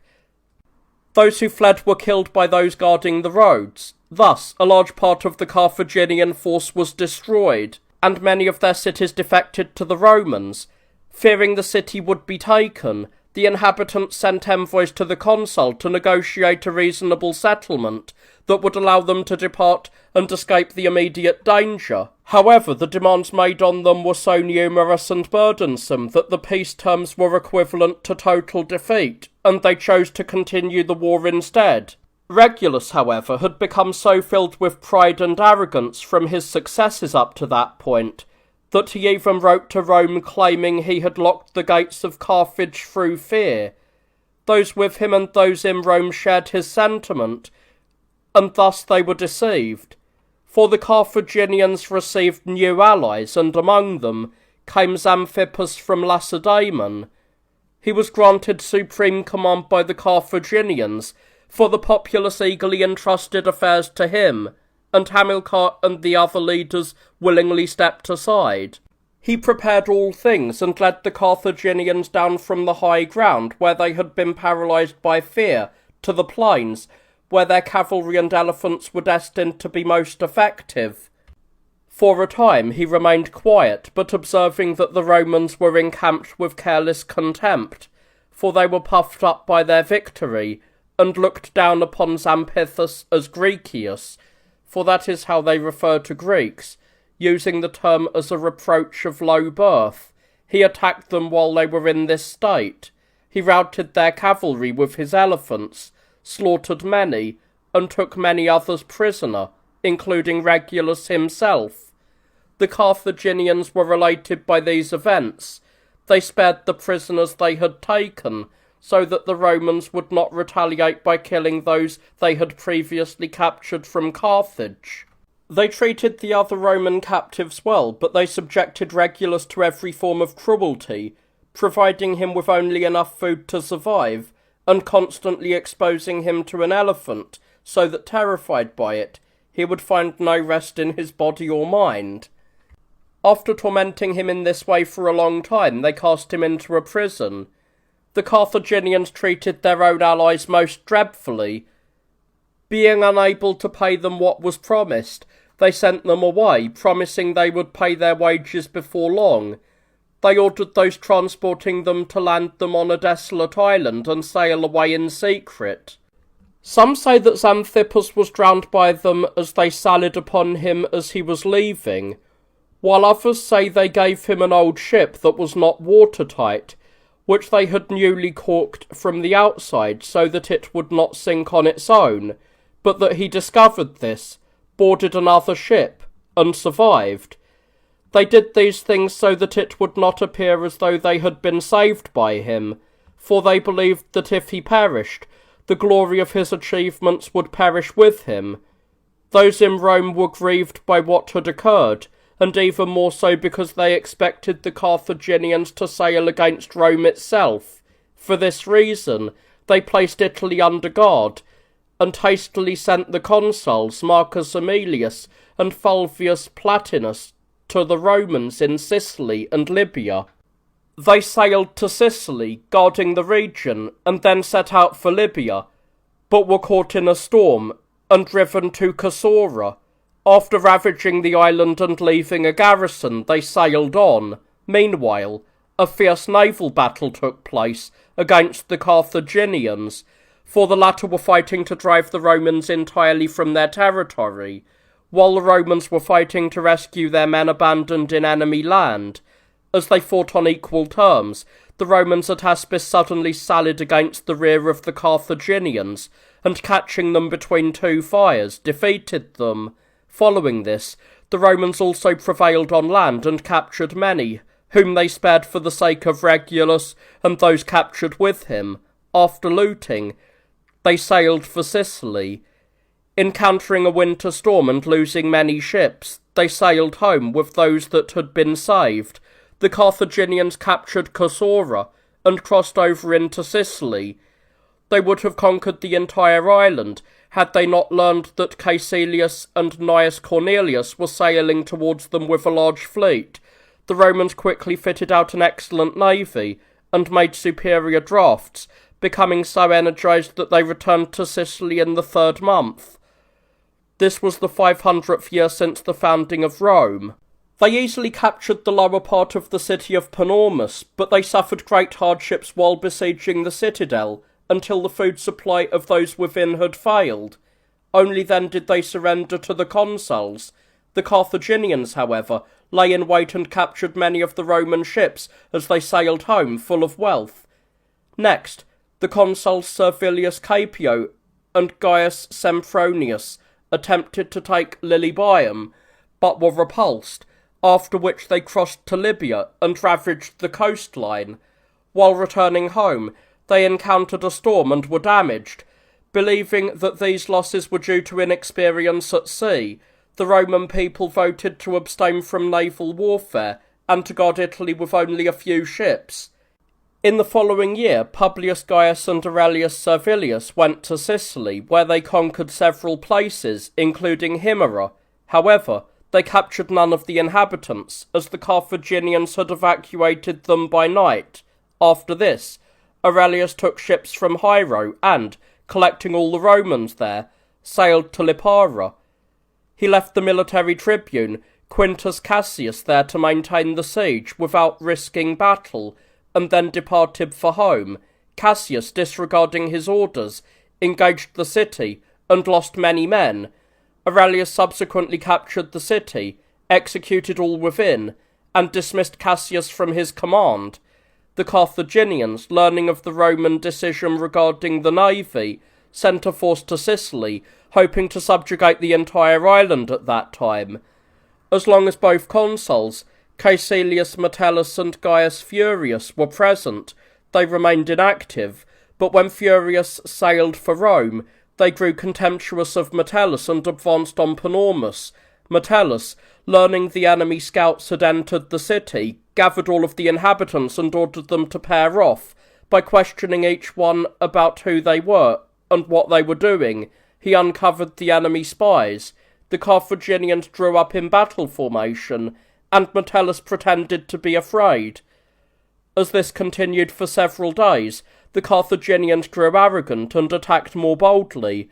Metellus then gave the signal to the Romans. Suddenly, they rushed out from all of the gates, easily gained the upper hand, and drove the enemy into a narrow space from which they could not retreat. Because they were crowded, being numerous and accompanied by many elephants, they fell into confusion. At this moment, the Libyan fleet sailing towards them became the cause of their total destruction. Seeing the ships, the panic-stricken Carthaginians rushed towards them and tried to board. Some fell into the sea and perished. Others were killed by the elephants, which in their agitation trampled both men and animals, while still others were cut down by the Romans. Many were taken alive, both men and elephants. Since the elephants were raging without their familiar handlers, Metellus issued a proclamation to the captives, offering safety and immunity to those who would manage them. Certain men approached the gentlest ones, mastering them through familiarity, and then lured the others. 120 of them were taken to Rome, transported across the strait in the following manner. They tied many large casks together, and separated them with timber, so that they would not drift apart or collide. They laid beams across them, covered them with brush and earth, and fenced the perimeters to resemble a courtyard. The elephants were loaded onto this contraption, and ferried across without even realizing they were at sea. Metellus thus achieved victory, and Hasdrubal, the Carthaginian general who had escaped that day, was later summoned home by the Carthaginians and crucified. The Carthaginians sent envoys to the Romans to negotiate on various matters, including the large number of captives, and they sent Regulus himself along with the delegation, believing that he would secure everything for them due to his virtue and prestige, after first making him swear an oath to return. Regulus acted in all respects as one of the Carthaginians. He refused to speak with his wife or enter the city, even when urged to do so. Instead, he waited outside the walls while the Senate gathered, as was the custom for receiving enemy envoys, and upon being led into the council, he said, "Fathers, the Carthaginians have sent us to you, for they have dispatched me since I have become their slave by the law of war. They request that we either conclude the war on terms agreeable to both sides, or failing that, arrange an exchange of prisoners." Having said this, he withdrew with the envoys so that the Romans could deliberate privately. When the consuls invited him to participate in the decision-making, he refused to do so until granted permission by the Carthaginians. He remained silent for a time, but when the senators pressed him for his opinion, he said, "I am one of you, fathers, even if I have been captured 1,000 times. My body belongs to the Carthaginians, but my soul is yours. Though my body has been alienated from you, no one can prevent my soul from remaining Roman. I am a captive in the eyes of the Carthaginians, but since I fell into this state not through cowardice but through zeal, I am still a Roman, and hold your interests at heart. I believe it is in no way to your advantage to make these peace arrangements." After saying this, Regulus added the reason why he opposed the settlement, and concluded, "I know that certain death lies before me, for it is impossible for them to remain ignorant of what I have advised. But even so, I prefer the common good to my own survival. If anyone asks why I do not flee or stay here, they shall hear that I have sworn an oath to return, and I would not violate my oaths, even if they were given to enemies. Furthermore, while the danger if I keep my oath will be mine alone, if I commit perjury, the entire city will be stained by it. The Senate was eager to make peace, and exchanged the captives for the sake of his safety. Realizing this, and to prevent them from sacrificing the public interest for his own sake, he feigned that he had been given a poisonous drink, and was certain to die from it. Consequently, neither the agreement nor the exchange of prisoners took place. As he departed with the envoys, others, including his wife and children, clung to him, but the consuls declared that they would neither force him to stay against his will, nor restrain him if he chose to leave. Thus, preferring not to violate his oaths, he returned. According to tradition, he died after being subjected to torture by them. They cut off his eyelids, and kept him in darkness for a time. Then they placed him in a wooden container lined with spikes on all sides, and turned it towards the sun, destroying him through agony and sleeplessness, as he could not lie down due to the spikes. Upon learning of this, the Romans handed over the highest-ranking Carthaginian captives to his children, so that they could inflict similar tortures and execute them in retaliation. The Romans voted for the consuls Gaius Atilius, the brother of Regulus, and Lucius Manlius, to campaign in Libya. Upon arriving in Sicily, they attacked Lilybaeum, and attempted to fill a portion of the trench to bring up the siege engines, but the Carthaginians undermined the earth and pulled it away. Because they were hampered by the sheer volume of the labour required, the Carthaginians built a second, crescent-shaped wall inside the first. The Romans began working on tunnels beneath the perimeter, hoping that once the ground beneath the walls settled, it would collapse, and allow them to break through. However, the Carthaginians dug counter-tunnels, catching and killing many Romans who were unaware of what was happening, while others were destroyed when the Carthaginians threw fire-lit brushwood into the excavations. When some of the allies, weary of the protracted siege, and disgruntled because their pay was not being delivered in full, began negotiating to betray the position to the Romans, Hamilcar discovered the plot. He did not expose it, however, for fear of turning them into open enemies. Instead, by providing money to the leaders and promising more to the rank and file, he won them over to such an extent that they not only denied the betrayal, but even repulsed the final envoys returning from the Romans. These disaffected allies eventually defected to the consuls, who granted them land in Sicily and other concessions. Hearing of these events, the Carthaginians at home sent Ardabas to Lilybaeum with many ships carrying grain and money. He waited for a winter storm and then sailed in. Following this, many others dared to attempt the same crossing.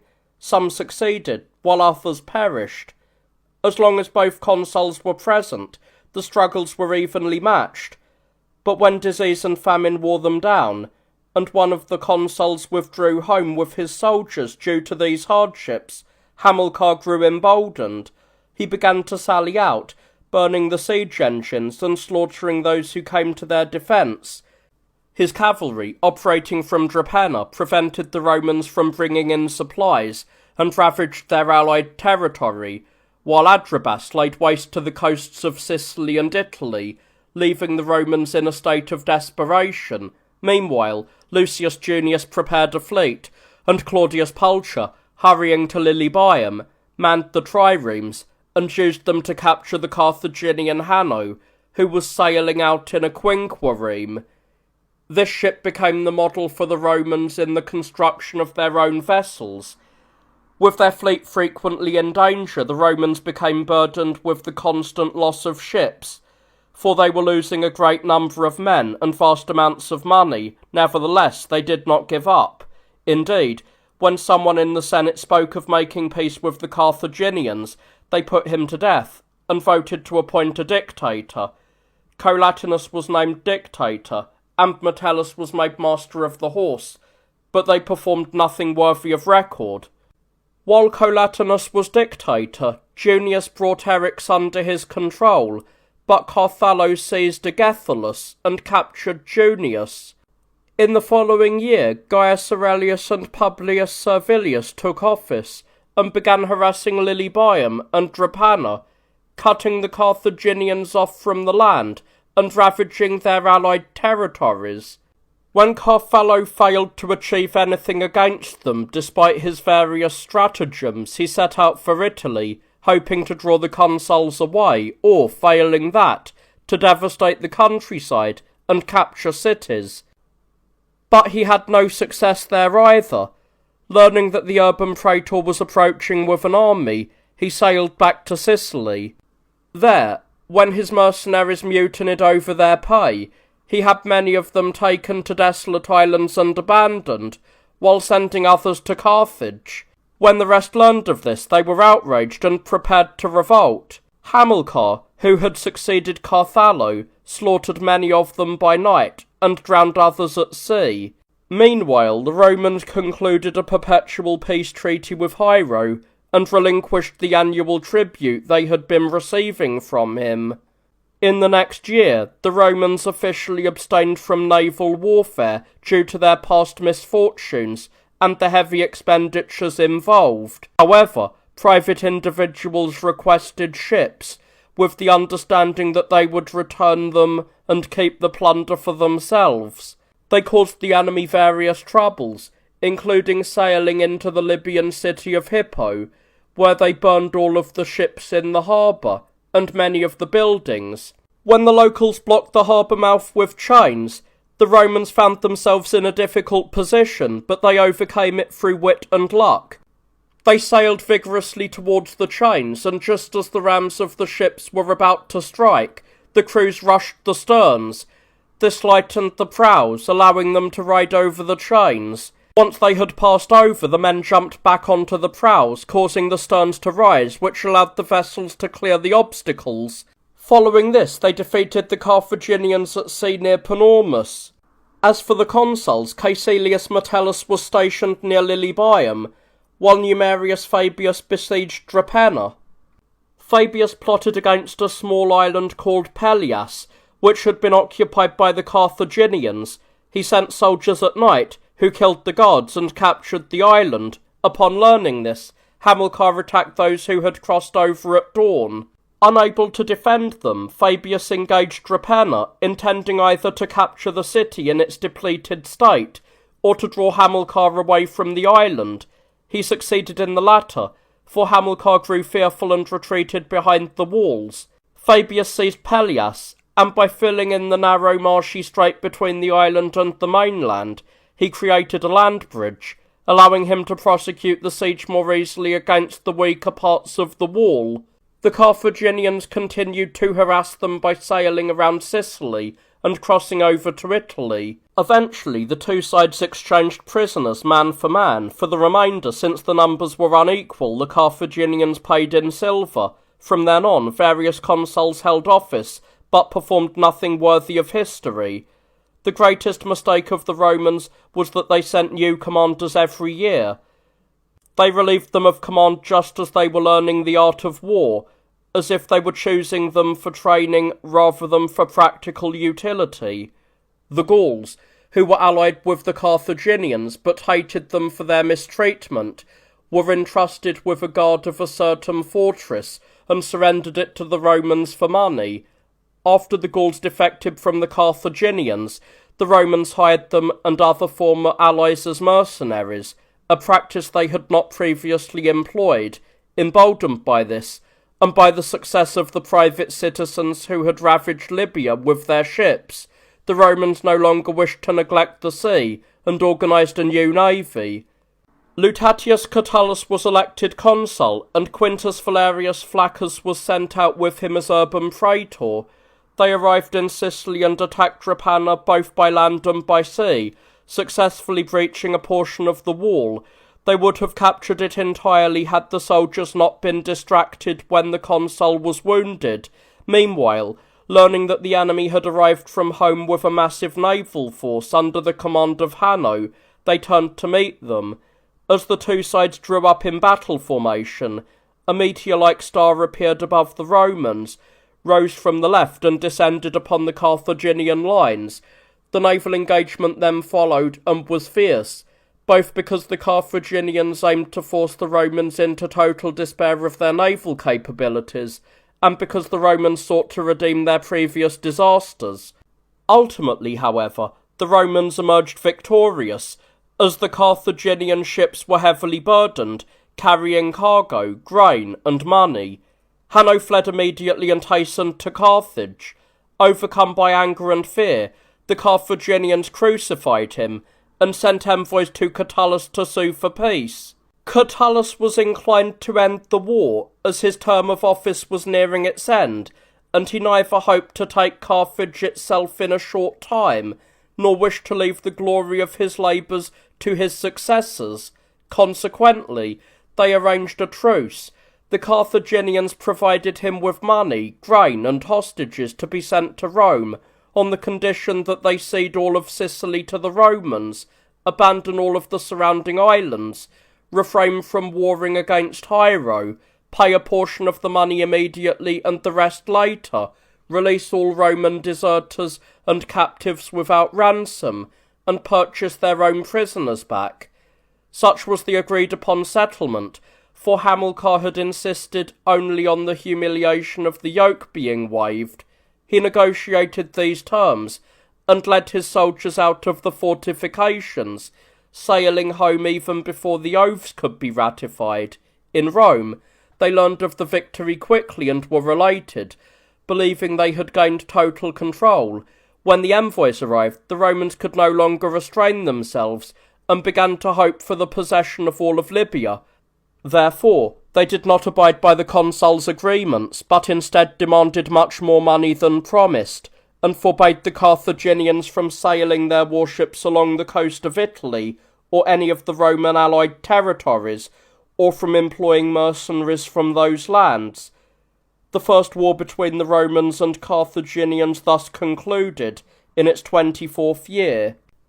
Catullus celebrated his triumph for it, and Quintus Lutatius, having assumed the consulship, departed for Sicily, and together with his brother Catullus, settled all affairs there, disarming those who remained on the island.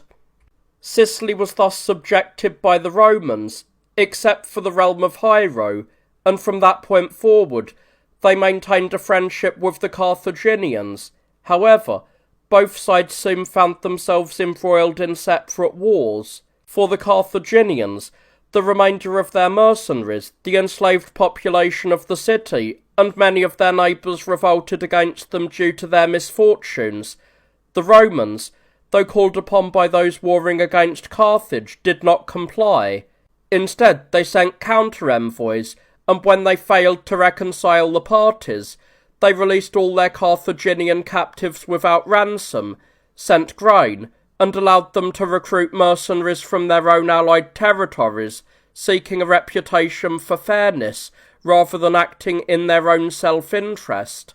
This caused them trouble later on, for Hamilcar Barca, once he had defeated his adversaries, did not dare to march against the Romans despite his intense hatred for them, but instead departed for Iberia against the wishes of the authorities at home. But these things happened later. At that time, the Romans were at war with the Falisci, and Manlius Torquatus ravaged their territory. Upon engaging them, he was initially bested in their infantry battle, but prevailed with his cavalry. He fought them again and won, stripping them of their weapons, horses, household goods, slaves, and half of their land. Later, the ancient city, which was situated on a rugged mountain, was razed, and another was built on accessible ground. Following this, they again waged war against the Bari, the neighbouring Gauls, and some of the Ligurians. Sempronius Gracchus defeated the Ligurians in battle, and subdued them, while Publius Valerius, who engaged the Gauls, was at first defeated. However, Upon learning that reinforcements were arriving for him from Rome, he turned once more to face the Gauls, choosing to conquer on his own or die, for he preferred this to living with the stain of disgrace, and by some stroke of fortune he prevailed. At that time, these were the events that befell the Romans, and they again received money from the Carthaginians for Sardinia without a fight, having accused them of harming their sailors, for the Carthaginians, not yet having been strengthened, feared their threats. The following year, Lucius Lentulus and Quintus Flaccus campaigned against the Gauls. As long as they remained together, they were invincible, but when they began to ravage in two separate divisions, hoping thus to gather more plunder, Flaccus's camp was endangered and surrounded by night. The barbarians were repelled on that occasion, but they secured many allies and marched against the Romans again in great force. When Publius Lentulus and Licinius Varus came out to meet them, the Gauls hoped to intimidate them into submission without a fight, due to their own numbers. They sent messengers demanding the territory around Arminium, and ordered the Romans to vacate the city, claiming it as their own.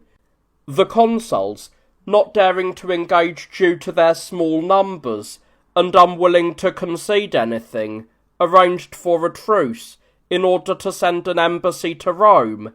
When the envoys arrived before the Senate, they repeated the same demands. Since the ambassadors obtained none of what they asked for, they returned to the camp and found their affairs ruined, for some of their allies, having changed their minds and become afraid of the Romans, turned against the Boii. Many perished on both sides, the rest departed for home, and the Boii concluded a treaty on the condition of losing a large portion of their land. Once the Gallic wars were resolved, Lentulus campaigned against the Ligurians, repelling those who attacked him, and capturing several fortifications. Varus set out for Corsica, but unable to cross for lack of ships, sent ahead a certain Claudius Clinius with a force. He intimidated the Corsicans into negotiation, and concluded a peace treaty, as if he had full authority. Varus, disregarding the terms, waged war against the Corsicans until he subdued them. The Romans, feigning ignorance of the breach of treaty, sent Claudius to them as a gesture of atonement. When he was not accepted, they exiled him. Although they intended to march against the Carthaginians for harming their merchants, they did not do so, but instead exacted money and renewed the peace treaty.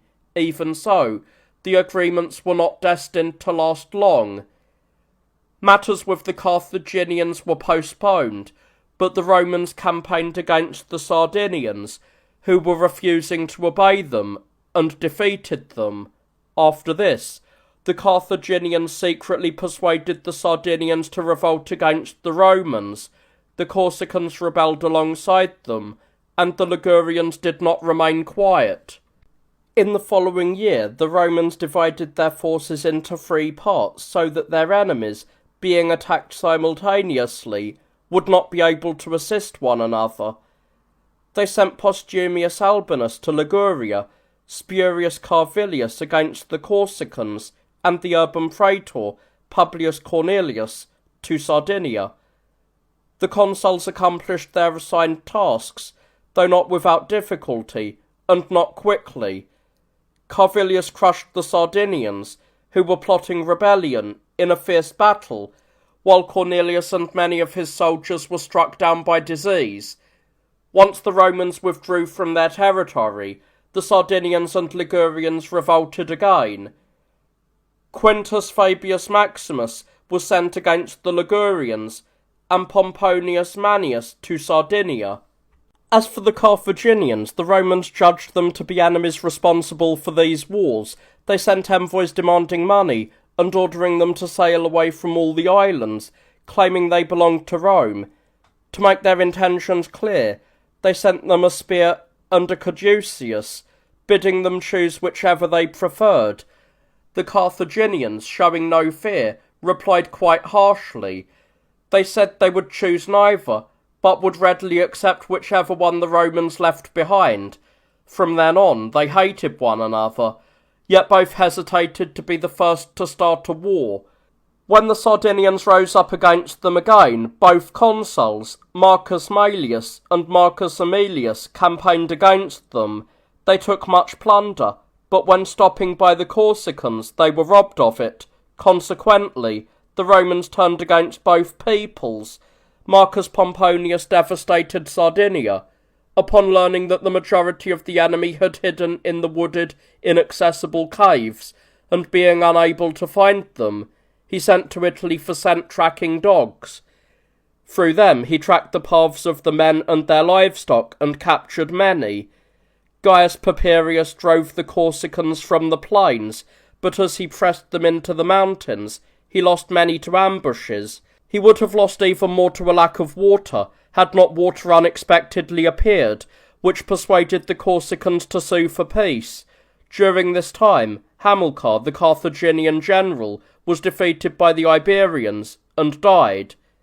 When they drew up against him, they drove wagons filled with torches and pitch in front of the Carthaginian army, set them alight as they drew near, and goaded the draft animals to drive them into the enemy ranks. In the ensuing confusion, as the Carthaginian lines were broken and turned, the Iberians pursued them and slaughtered Hamilcar and many others. Thus died a man who had flourished for a long time. He was succeeded by his son-in-law, Hasdrubal, who acquired much of Iberia, and founded a city there called Carthage, after his homeland. Because the Boii and other Gauls were selling many goods, and above all, a great number of captives, the Romans feared that they would use the proceeds against them, so they forbade anyone from giving gold or silver to a Gaul. When the Carthaginians learned that the consuls Marcus Aemilius and Marcus Junius had departed for Liguria, they prepared to march on Rome. When the consuls discovered this, and marched against them in force, the Carthaginians were struck with fear, and met them as friends. The consuls feigned that they were not marching against them, but were merely passing through their territory to get to the Ligurians. The Romans crossed the Ionian Sea, and reached the Greek mainland. The pretext for their voyage was as follows. There is an island in the Ionian Gulf called Issa. Its inhabitants, the Isians, voluntarily surrendered themselves to the Romans, being oppressed by their ruler, Agron, the king of the Ardii, an Illyrian people. The consuls sent envoys to him. When Agron died, leaving behind a young son as his heir, his wife, who was the boy's stepmother, took over the administration of the Ardii. She received the envoys with no moderation. When they spoke plainly to her, she had some of them imprisoned and others executed. When the Romans declared war on her, she became frightened, promising to return the surviving envoys, and claiming that those who had died had been murdered by pirates. When the Romans demanded the culprits be handed over, she denied she would surrender anyone, and sent an army against Issa. Later, however, fearing for herself, she sent a man named Demetrius to the consuls, declaring herself ready to comply with all of their demands. A truce was made with the envoys, on the condition she surrender Corcyra to them. Once the Romans had crossed over to the island, she grew confident again, being a woman of fickle and unstable judgments, and dispatched an army to Epidamnus and Apollonia. The Romans rescued these cities, captured her ships laden with wealth from the Peloponnese, and ravaged the coastal regions. Because of her recklessness, Demetrius switched his allegiance to the Romans, and persuaded others to defect as well. Terrified, she withdrew from power. Demetrius then took control of the government under the guise of acting as regent for the young son. For these actions, the Romans were praised by the Corinthians and allowed to participate in the Isthmian Games, where Plautus won the stadium race. They also established a friendship with the Athenians, and were initiated into the citizenship and mysteries. The name Illyrium was applied to other peoples in ancient times, but later it shifted to the upper mainland above Macedonia and Thrace. Within Mount Haemus and near the Rhodope Mountains, it encompassed the region between these mountains and the Alps, the Annius River and the Ister, extending as far as the Euxine Sea, and even beyond the Ister. When a prophecy once came to the Romans that Greeks and Gauls would take possession of their city, 2 Gauls and 2 Greeks, 1 male and 1 female each, were buried alive in the Forum. In this way they believed they were fulfilling the destiny, so that the prophecy might be considered satisfied, as if they were already occupying part of the city while buried beneath it. After this, the Sardinians, indignant that a Roman governor was constantly established over them, rebelled, but they were enslaved once again. The Insubres, a Gallic tribe, having recruited allies from their kinsmen beyond the Alps, brought war against the Romans, who prepared themselves in turn. After the barbarians had engaged in some looting, a great winter storm occurred during the night. Taking this as a sign that the divine was opposed to them, they lost heart. Fearing the consequences, they attempted to secure their safety by fleeing. Regulus pursued them, but when he engaged their rearguard, he was defeated and killed. Aemilius held a hill and remained quiet. The Gauls occupied another hill, and for several days both sides stayed quiet. Eventually, the Romans moved out of anger at what had occurred, and the barbarians, puffed up by their victory, descended from the high ground to join battle. They fought on equal terms for a long time, but eventually the Romans surrounded them with their cavalry and slaughtered them, capturing their camp and taking the spoils. After this, Aemilius ravaged the lands of the Boii and celebrated a triumph. He brought the captured leaders of the enemy up to the capital fully armed, mocking them for having sworn an oath never to take off their breastplates before ascending the capital. Consequently, the Romans acquired the entire territory of the Boii, and it was then that they first crossed the Eridanus River to march against the Insubres and devastate their land. During this time, various portents caused great fear in Rome. A river in Picenum flowed with blood. The sky over Tyrrhenia appeared to be ablaze. In Arminium, a light shining at night resembled the day. In many parts of Italy, 3 moons were seen at night, and a vulture remained perched in the Forum for several days. Because of these signs, and because some claimed the consuls had been elected illegally, the Senate sent for them. The consuls, upon receiving the letter, did not read it immediately, as they were just about to engage in battle. Instead, they first joined combat and won. After the victory, the letter was read. Furius readily complied, but Flaminius, emboldened by the victory, argued that it proved the validity of his election. Out of resentment towards his critics, he insisted on staying, accusing the powerful men in Rome of lying about divine warnings.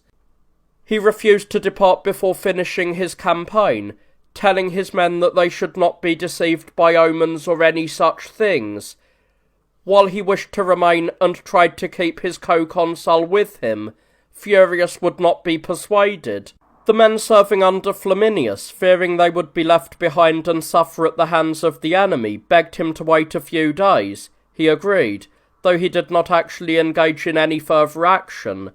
Flaminius marched through the region, ravaging the land and destroying fortifications, and to curry favour with his soldiers, he gave them all of the spoils. When they returned home late, the Senate held them responsible for their disobedience. Because of their anger towards Flaminius, they also destroyed Furius. The people, however, out of rivalry with the Senate, voted for a triumph for Flaminius, and after celebrating it, he stepped down from office. New consuls, Claudius Marcellus and Gnaeus Scipio, were elected and campaigned against the Insubres, for the Senate had rejected the peace terms they requested. Both consuls were initially successful in the fighting, but then, learning that their allied territory was being plundered, they divided their forces. Marcellus quickly marched against those raiding the allies, and though he did not catch them there, He pursued them as they fled, and defeated them as they turned to make a stand. Scipio remained in the region and besieged Acre, taking it to use as a base of operations, as it was well situated and defensible. From there they launched campaigns and subdued Mediolanum and another town. With these captured, the remaining Insubres surrendered, providing money and part of their land. Next, Publius Cornelius and Marcus Minucius campaigned along the Ister, subjugating many of the local nations, some by war and others by treaty. Lucius Veturius and Gaius Lutatius reached the Alps and won over many peoples without a fight. Meanwhile, Demetrius, the governor of the Ardii I mentioned earlier, had become oppressive to the locals and was harming their neighbours. It seemed he was abusing the friendship of the Romans to commit injustice. Perceiving this, the consuls Aemilius Paulus and Marcus Livius sent for him. When he refused to obey and continued to attack their allies, they campaigned against him while he was at Issa. Anticipating that he was anchored at one of the landing sites, they sent a portion of their ships to strike the other side of the island. When the Illyrians turned to attack that detachment, thinking they were alone, the main Roman force sailed in at their leisure, establishing a well-placed camp, and that same day repelled the locals who had attacked them, out of anger at the deception. Demetrius fled to another island, Pharos. The Romans sailed after him, overcame those who resisted, and took the city through treachery, though Demetrius himself escaped. He eventually fled to Macedonia with a large sum of money to the court of King Philip, who refused to hand him over. Later, however, he returned to the Illyrians, where he was captured by the Romans and brought to justice. In the following year, the Romans and Carthaginians openly fell into war. Though shorter in duration than the previous conflict, this war proved to be both greater and more severe in its actions, and the suffering it caused. The primary instigator was Hannibal, the Carthaginian commander. He was the son of Hamilcar Barca, and had been trained for war against the Romans from his earliest childhood. Hamilcar used to say that he was raising his sons like lion cubs against them, and seeing that Hannibal was far superior in nature, he made him swear an oath to fight the Romans. For this reason, among other things, he taught him the arts of war even more intensely when he was only 15 years old. Thus, when his father died, he was not yet able to succeed him in command. When Hasdrubal died, however, Hannibal, then 26, did not hesitate. He immediately secured the army in Iberia, was acclaimed as commander by the troops, and arranged for the authorities at home to confirm his leadership. Having achieved this, he needed a respectable pretext for his campaign against the Romans, and he chose the people of Zacynthus, or Saguntum, in Iberia, for this purpose. Since they lived not far from the Ebro River and were oriented towards the Romans, the latter honoured them, and had even singled them out in their treaties with the Carthaginians. Hannibal initiated a war against them, knowing that the Romans would either come to their aid or take revenge if they suffered harm. Consequently, and because he knew they possessed great wealth that he desperately needed, he attacked them as a catalyst for his wider plans against the Romans. Iberia, where the Zacynthans live, and the entire adjacent region is in the west of Europe. It extends a great distance along the inner sea, past the Pillars of Hercules, and towards the ocean itself. Furthermore, it stretches across the upper continent as far as the Pyrenees. The mountain range, starting from the sea, once called the Sea of the Barbaroutes, but later the Narbonensian, extends to the Great Outer Sea, containing many diverse tribes within it, and separating all of Iberia from neighbouring Gaul. These peoples did not share a common language or political system. nor were they unified under a single name. The Romans called them Spaniards, while the Greeks called them Iberians, after the Ebro River. These Zacynthians, while under siege, sent to their neighbours and the Romans, asking for aid. Hannibal blocked their neighbours, and the Romans sent envoys to him, ordering him to stay away from the Zacynthians, threatening that if he did not comply, they would sail immediately to Carthage and denounce him. Hannibal sent some locals, feigning loyalty to the envoys who were already nearby, to tell them that the commander was not present, having travelled to unknown, distant lands. They advised the envoys to leave as quickly as possible, before they were reported as present, lest they be killed due to the lack of authority in the commander's absence. Trusting them, the envoys departed for Carthage. When an assembly was held there, some Carthaginians advised maintaining peace with the Romans, but those aligned with Hannibal argued that the Zacynthians were the ones in the wrong, and that the Romans were meddling in affairs that did not concern them. In the end, those urging war prevailed.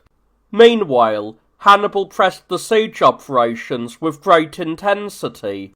Many of his men fell or were wounded, and at one point, when the Carthaginians shook a portion of the wall and dared to enter through the breach, the Zacynthians rushed out and repelled them.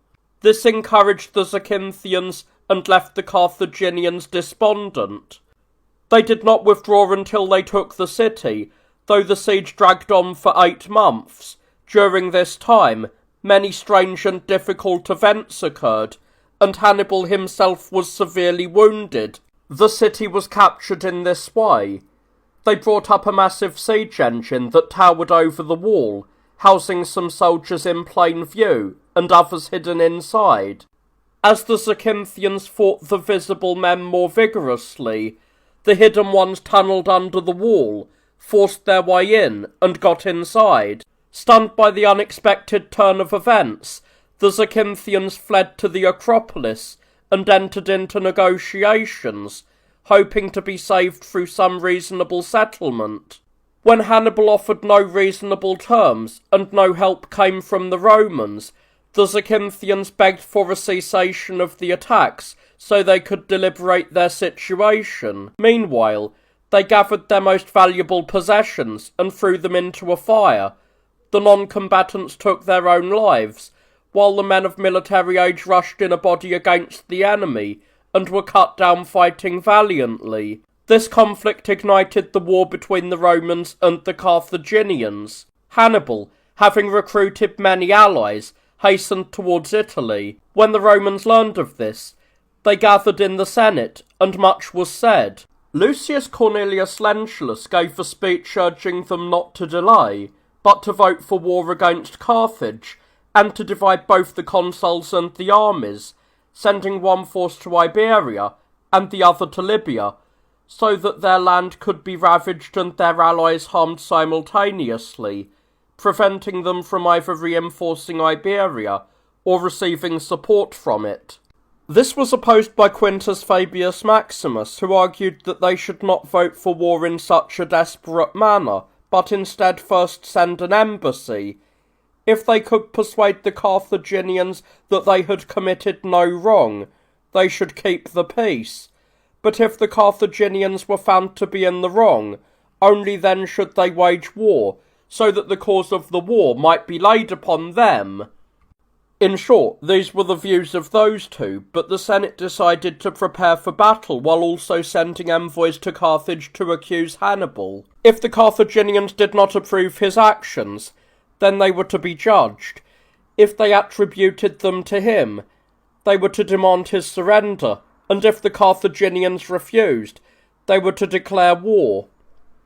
When the envoys arrived, the Carthaginians debated what to do. One Hasdrubal, a man prepared by Hannibal, advised them to reclaim their ancient freedom and shake off the servitude of peace, now that they were fortified with money, power, and allies. He added, "If you allow Hannibal to do whatever he wishes, Your interests will be secured, and you yourselves will have no trouble."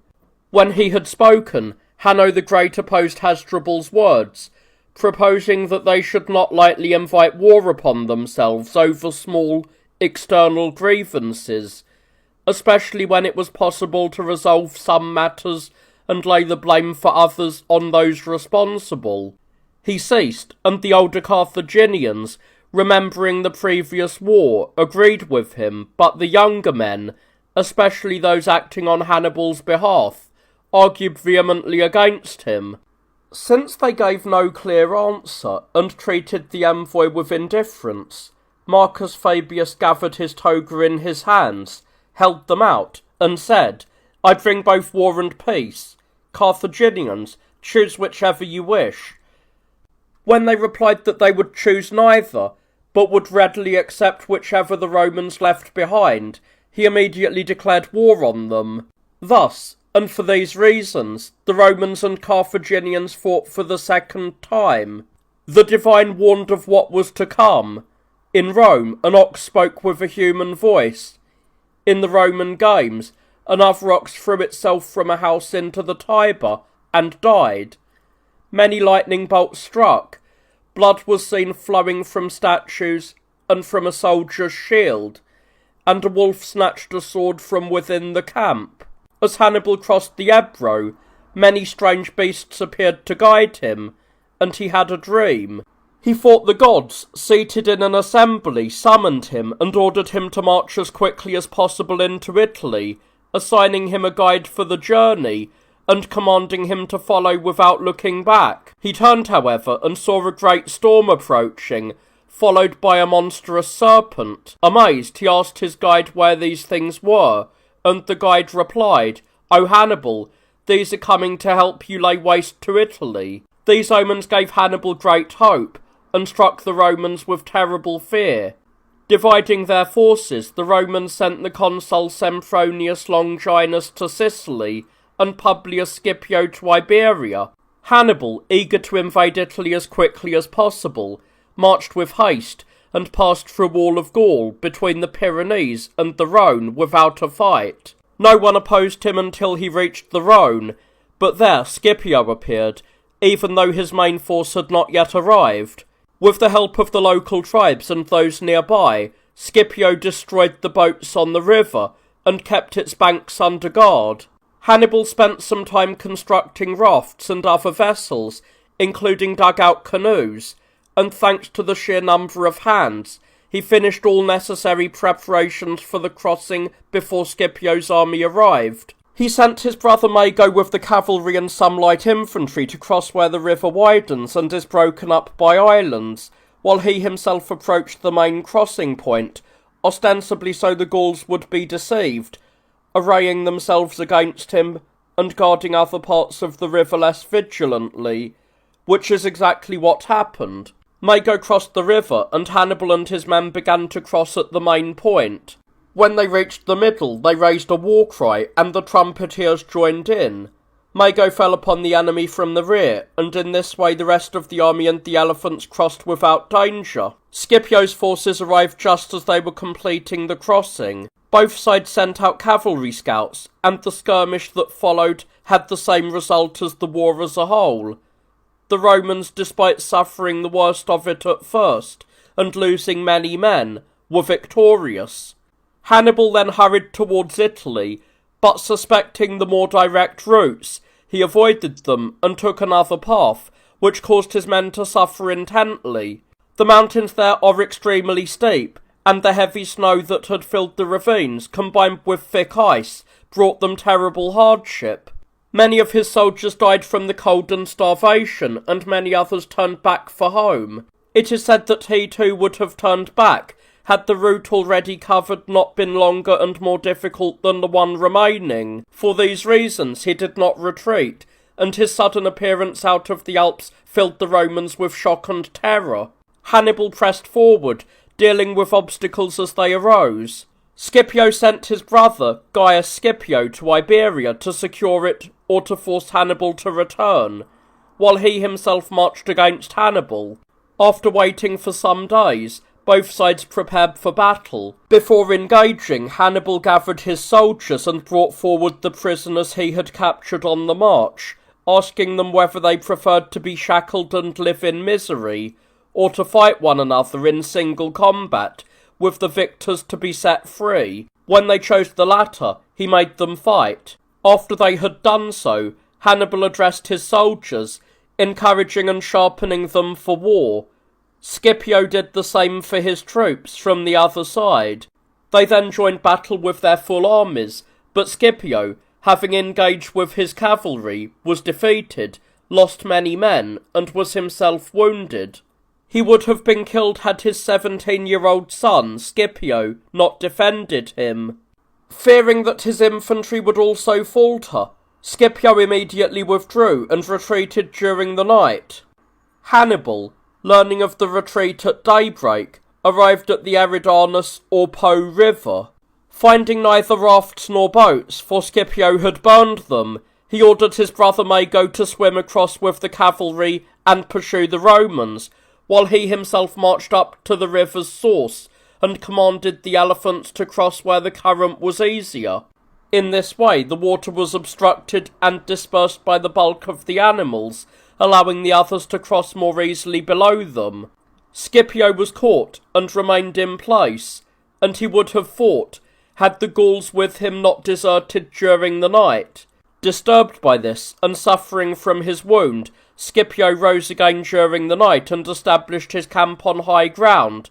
No pursuit followed. The Carthaginians arrived shortly after and encamped with the river between them. Scipio, hampered by his wound and recent events, held his ground and sent for reinforcements. Hannibal, having made many attempts to provoke him to battle, found himself unable to do so and began to run low on supplies.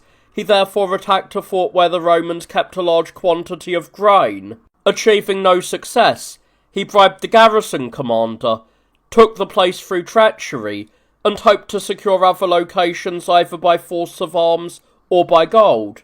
Meanwhile, Longus, having entrusted Sicily to his second-in-command, arrived after being summoned by Scipio. Not long after, driven by ambition, and encouraged by having bested some small groups raiding the countryside, he pressed for a pitched battle. He fell into an ambush and was defeated. When Hannibal sallied out with his infantry and elephants, Longus's forces were turned to flight. Many were slaughtered, and many others in their panic plunged into the river and drowned, leaving only a few to reach safety with Longus. Hannibal, however, did not rejoice in his victory, for he had lost many soldiers and all of his elephants save one to the winter conditions and their wounds. Having established an informal truce, both sides withdrew to their respective allies and spent the winter in their cities. While the Romans received a steady supply of provisions, Hannibal, not content with what his allies provided, raided the villages and towns of the Romans, taking some by force while being repulsed from others. At one point, he was defeated by Longus's cavalry and wounded. Emboldened by this, some of the Romans attacked him on their own. Hannibal destroyed those forces and took their positions by negotiation. He razed the town, executed the Roman captives, and released the others. He did this with all of his prisoners, using this gesture to win over the cities they belonged to. Indeed, many of the remaining Gauls, Ligurians, and Tyrrhenians turned against the Romans, either killing or surrendering the Roman garrison stationed among them. As Hannibal marched into Tyrrhenia, Longus attacked him amid a severe winter storm. Both sides suffered heavy casualties, and Hannibal eventually moved into Liguria, where he spent some time. Suspecting even his own men, he rarely trusted anyone. Instead, he frequently changed his clothing, wore wigs, and adopted different languages, for he knew many, including Latin. Both by night and day, he would observe and listen closely, speaking as if he were someone else, such that no one recognised him as Hannibal. While these events transpired in Italy, the other Scipio, Gaius, sailed to Iberia. He took all of the coastal regions as far as the Ebro, as well as many of the inland territories, some by force and others by voluntary submission, and defeated Hanno in battle, taking him prisoner. Hasdrubal, Hannibal's brother, upon learning of this, crossed the Ebro and brought some of the defecting tribes back under his control. However, when Scipio marched against him, he retreated. The Romans in Rome elected Flaminius and Geminus as consuls again. As soon as spring arrived, Hannibal learned that Flaminius, alongside Servilius Geminus, was marching against him with a large force. He turned to deception, pretending he would remain where he was and engage in battle. He left his cavalry at the camp. Once the Romans, thinking he was staying put, grew careless about the roads, he broke camp at night, passed through the narrow defiles in silence, and hurried towards Arretium. The cavalry followed him once he had gained a significant lead. Once the consuls realised they had been deceived, Geminius stayed behind to punish those who had revolted, and to prevent them from aiding the Carthaginians, while Flaminius pursued alone, hoping that the glory of victory would be his alone. He arrived first at Arretium, for Hannibal, taking a shorter route, encountered difficult terrain, losing many men, many pack animals, and one of his own eyes. When Hannibal finally reached Arretium late, and found Flaminius there, he held him in contempt. He did not engage in battle, as the location seemed unsuitable, but instead laid waste to the countryside to test him. When the Romans sallied out, Hannibal retreated, making it appear as though he were afraid. Rising at night, he found a spot suitable for battle, and took his stand. He ordered the greater part of his infantry to lie in ambush in the mountains, commanded all his cavalry to wait concealed outside the narrow passes, and encamped with a few men on a hill. Flaminius, in high spirits, saw him on the height with only a few men, and, believing the rest of the army had been sent away, hoped to easily capture the isolated general. He entered the narrow pass fortlessly, and, as it was late, made camp there. In the middle of the night, holding them in contempt for sleeping unguarded, the Carthaginians surrounded them from all sides. From a distance they rained down javelins, slingstones, and arrows, killing the men while they were sound asleep, or grabbing their weapons without themselves suffering any harm. The Romans, with no one engaging them and surrounded by darkness and mist, could not bring their prowess to bear. The noise and chaotic terror were so great that they did not even notice the earthquake occurring at that moment. Even though many buildings collapsed, mountains split apart or fell, blocking gorges, and rivers cut off from their ancient paths were diverted. Such were the earthquakes that seized Tyrrhenia, yet the combatants were completely unaware. Flaminius himself and a great multitude fell, many others climbed a hill, but when day broke, they attempted to flee. They were intercepted, and they surrendered themselves and their weapons on the promise of safety. Hannibal, however, cared little for his oaths. He released all of the subjects and allies of the Romans captured in the camp, but bound and kept the Romans themselves. Having done this, he hurried towards Rome, cutting through the land and bringing cities to his side, except for Spoletum, as far as Narnia. There he surrounded and destroyed a Roman commander named Gaius Centenius, who was lying in ambush. When he attacked Spoletum and was repulsed, he saw the bridge over the Nar demolished, and learned that the same had been done at all the other rivers he needed to cross. He halted his march on Rome, and turned towards Campania. Hearing that the land was excellent and Capua the greatest of cities, he believed that if he seized it, the rest would quickly follow. The people in Rome were pained when they learned of the defeat. Mourning for the fallen and for themselves, they were in despair. They dismantled all of the bridges over the Tiber except one, and hurriedly repaired the sections of the walls that had fallen into disrepair. Wishing to appoint a dictator, they declared him in an assembly. Anxious only for their own survival, they did not send aid to the allies. Only upon learning that Hannibal had moved into Campania did they decide to assist the allies. They appointed Fabius as dictator, and Minucius as his master of the horse, to oppose Hannibal. They marched against him, but did not engage in close combat, choosing instead to shadow him and watch for an opportunity for battle. Fabius did not wish to risk his terrified and defeated soldiers against a larger, victorious force. At the same time, he hoped that the more Hannibal ravaged the land, the sooner he would run out of his food. Following this logic, he defended neither the other regions nor Campania. Consequently, he effectively trapped the enemy force within Campania, surrounding them on all sides, and keeping them under guard while they were oblivious to his intentions. He himself had plenty of supplies from the sea and his allies, while he knew that his enemy had only what they could gather from the land that they were stripping bare. Because of this, he held his ground and was not bothered by the delay, which earned him the blame of the citizens, who even nicknamed him the Delayer. Hannibal, as winter approached, found that he could neither remain in his current position due to a lack of supplies, nor leave Campania, having been blocked at every attempt. Consequently, he devised a scheme. To ensure none of his captives would escape and inform the Romans of his movements, he slaughtered them all. He then collected the oxen in his camp, tied bundles of torches to their horns, and moving towards the mountains of the Samnites under the cover of night, set the torches alight and drove the cattle forward.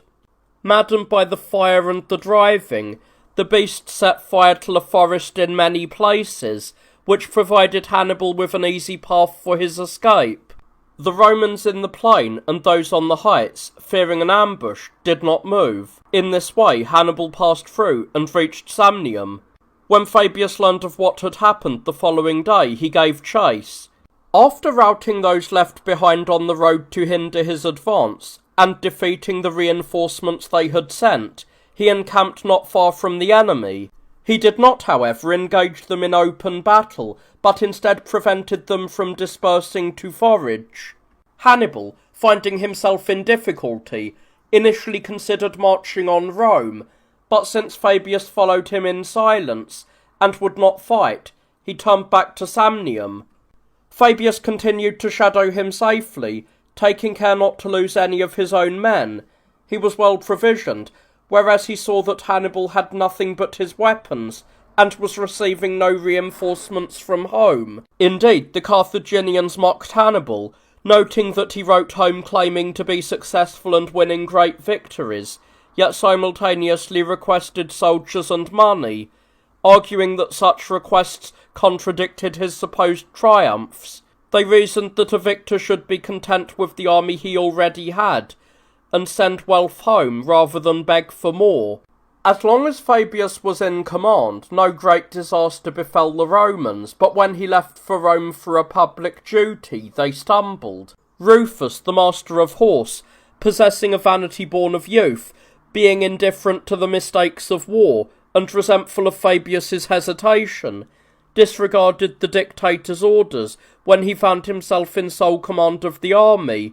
He marched into battle. Initially, he seemed to be winning, but then he was defeated. He would have been destroyed completely had not some Samnites arrived by chance to aid the Romans, causing the Carthaginians to believe that Fabius was approaching. They withdrew, and for this reason Rufus believed he had won. He sent word to Rome, exaggerating the achievement and slandering the dictator, calling him a timid procrastinator who favoured the enemy's interests. The people in Rome truly believed that Rufus had won. Emboldened by this unexpected success, they praised and honoured him, holding Fabius in suspicion because of these claims, and because he had not ravaged the enemy-held lands in Campania. They nearly stripped him of his authority. They did not remove him, however, deeming him useful, but they granted the master of horse equal power, so that both would rule with identical authority. When this was declared, Fabius had no anger towards the citizens or Rufus. Rufus, however, who had not been reasonable before, became even more puffed up, and could not restrain himself. He demanded that they take turns commanding the army, each for a day, or for several consecutive days. Fearing that Rufus would cause some disaster if he gained total control of the forces, Fabius would not agree to either option. Instead, he divided the camps so that each had equal strength, as if they were consuls. Rufus immediately moved his camp to make it clear that he was ruling for himself and not under the dictator. Hannibal, sensing this, lured him into battle by pretending to move to seize a position. He then surrounded him from an ambush and placed him in such danger that he would have been destroyed with his entire force had Fabius not appeared and struck from the rear to intervene. After this, Rufus changed his ways. He immediately led the rest of his army to Fabius and surrendered his authority, not even waiting for the people to vote on the matter, but voluntarily resigning the command that he had held as the sole master of horse. Everyone praised him for this. Fabius, without hesitation, accepted full command, and the people approved. From then on, he led the army most safely, and when his term of office was nearing its end, he summoned the consuls, handed over the army to them, and gave them extensive advice on all that needed to be done. They did nothing rashly, but followed Fabius's instructions in everything, even though Geminius had already achieved some success. Seeing the Carthaginian fleet set sail for Italy, but failed to engage due to the Roman preparations, Geminius had sailed out and secured the territories of the Sirnians and Sardinians along the way. He then landed in Libya and ravaged its coast. He performed these actions, but he did not become so puffed up that he would risk everything against Hannibal. Instead, he adhered to Fabius's orders. Consequently, the cities were no longer so inclined to join the Carthaginians, for they feared that Hannibal might be driven from Italy, leaving them to suffer at the hands of the Romans, their neighbours. Most watched to see how things would turn out, but a few defected back to the Romans and sent them offerings. Although Hiero sent many gifts, the Romans accepted only grain and a statue of victory, despite their financial distress, which was so great that they had to debase their silver coinage by mixing it with copper. These events took place in Italy at that time. A conspiracy of slaves against Rome was discovered, and a spy caught within the city had his hands cut off and was released, so that he might serve as a living messenger of the punishment to the Carthaginians. In Iberia, Scipio won a naval battle near the mouth of the Ebro. When the fighting was evenly matched, he cut the rigging of his ships so that, desperate, his men would fight with greater zeal. He ravaged the country, captured many fortified towns, and through his brother Publius Scipio, acquired many other Iberian cities. A certain Iberian named Abelox, who appeared loyal to the Carthaginians, but was secretly serving the Romans, persuaded the man guarding the Iberian hostages to send them home, hoping the cities might be won over by this goodwill. Taking charge of them, having been the one to propose the plan, he sent word to the Scipios beforehand, discussed his objectives, and then pretended to be caught while sneaking the hostages away at night. In this way, the Romans gained control of the hostages, and once they were returned to their homelands, secured the loyalty of their cities. While they were successful in these matters, they fell into a calamity more terrible than any before or since. This was preceded by certain portents, and the sayings of the Sibyl, who had prophesied this disaster to them so many years before. The prophecy of Marcius is also remarkable.